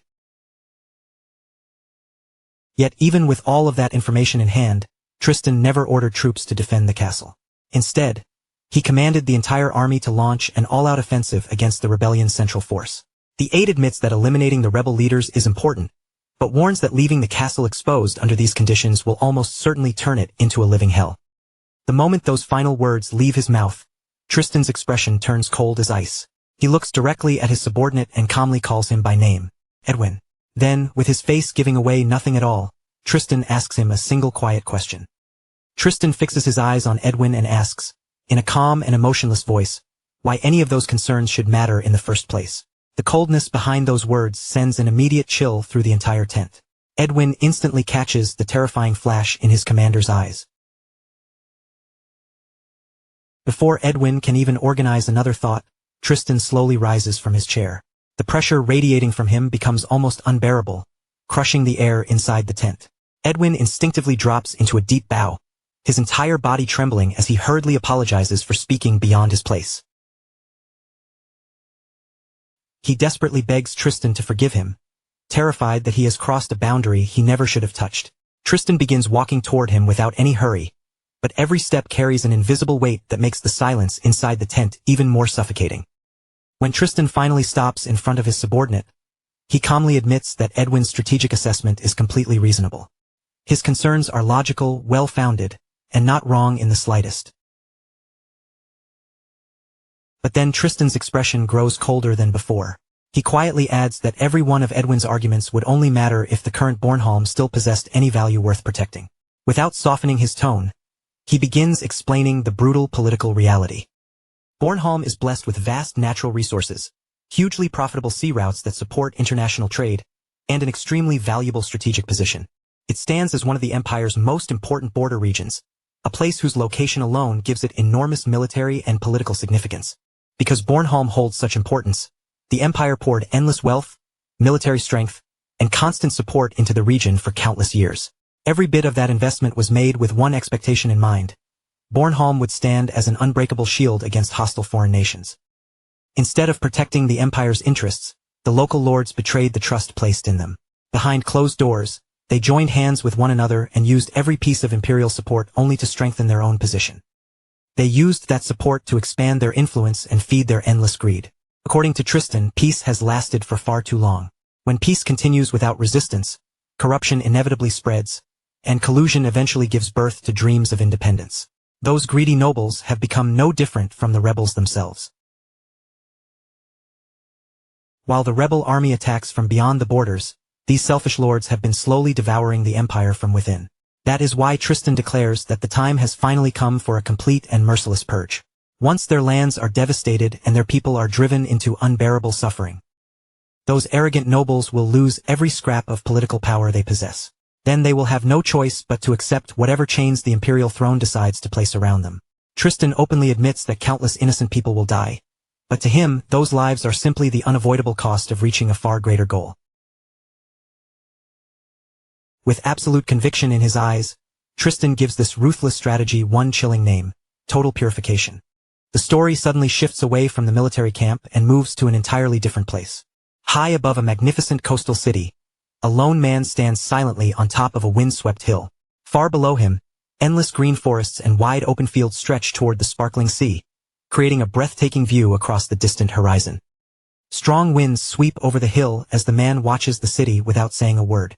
A few moments later, several hooded figures quietly emerge behind him, moving so silently through the grass that they seem more like shadows than people.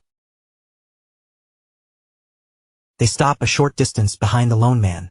Then one of the hooded figures respectfully steps forward, preparing to deliver an important report.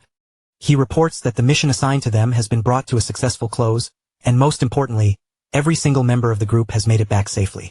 Following their orders to the letter, they personally passed the vital intelligence to Raymond of the Black Lions. At the same time, they made one condition unmistakably clear. Their organization's involvement must remain completely hidden. The man gives a simple nod in response, calmly thanking them for handling the assignment so swiftly and carrying it through without any trouble. His gaze never leaves the far-off horizon. Standing quietly in place, he lets his thoughts drift through everything that has unfolded up to this moment. The roads chosen by the two young masters have now split beyond repair. One has willingly taken up the weight of bloodshed, convinced that sacrifice is the only price that can lead him to his desired end. The other, however, has turned his back on that same road entirely and stepped toward a future of his own choosing. Silence lingers between those thoughts for a long moment. Then he reminds all of his subordinates of the sacred responsibility they have carried from the very beginning. They are His Grace's eyes and ears, hidden in the darkness and existing only to watch. Above all else, they must never directly interfere in the personal conflict unfolding between the two rival sons. Even so, there is one small thing he believes they can still allow themselves to do. From the shadows, without ever revealing their presence, they can quietly wish both young masters well as each continues down his own path toward destiny. At last, the mysterious man's identity comes to light. He is Edwin, the legendary head of the Valdic intelligence organization, a figure feared throughout the world by the name Golden Eye.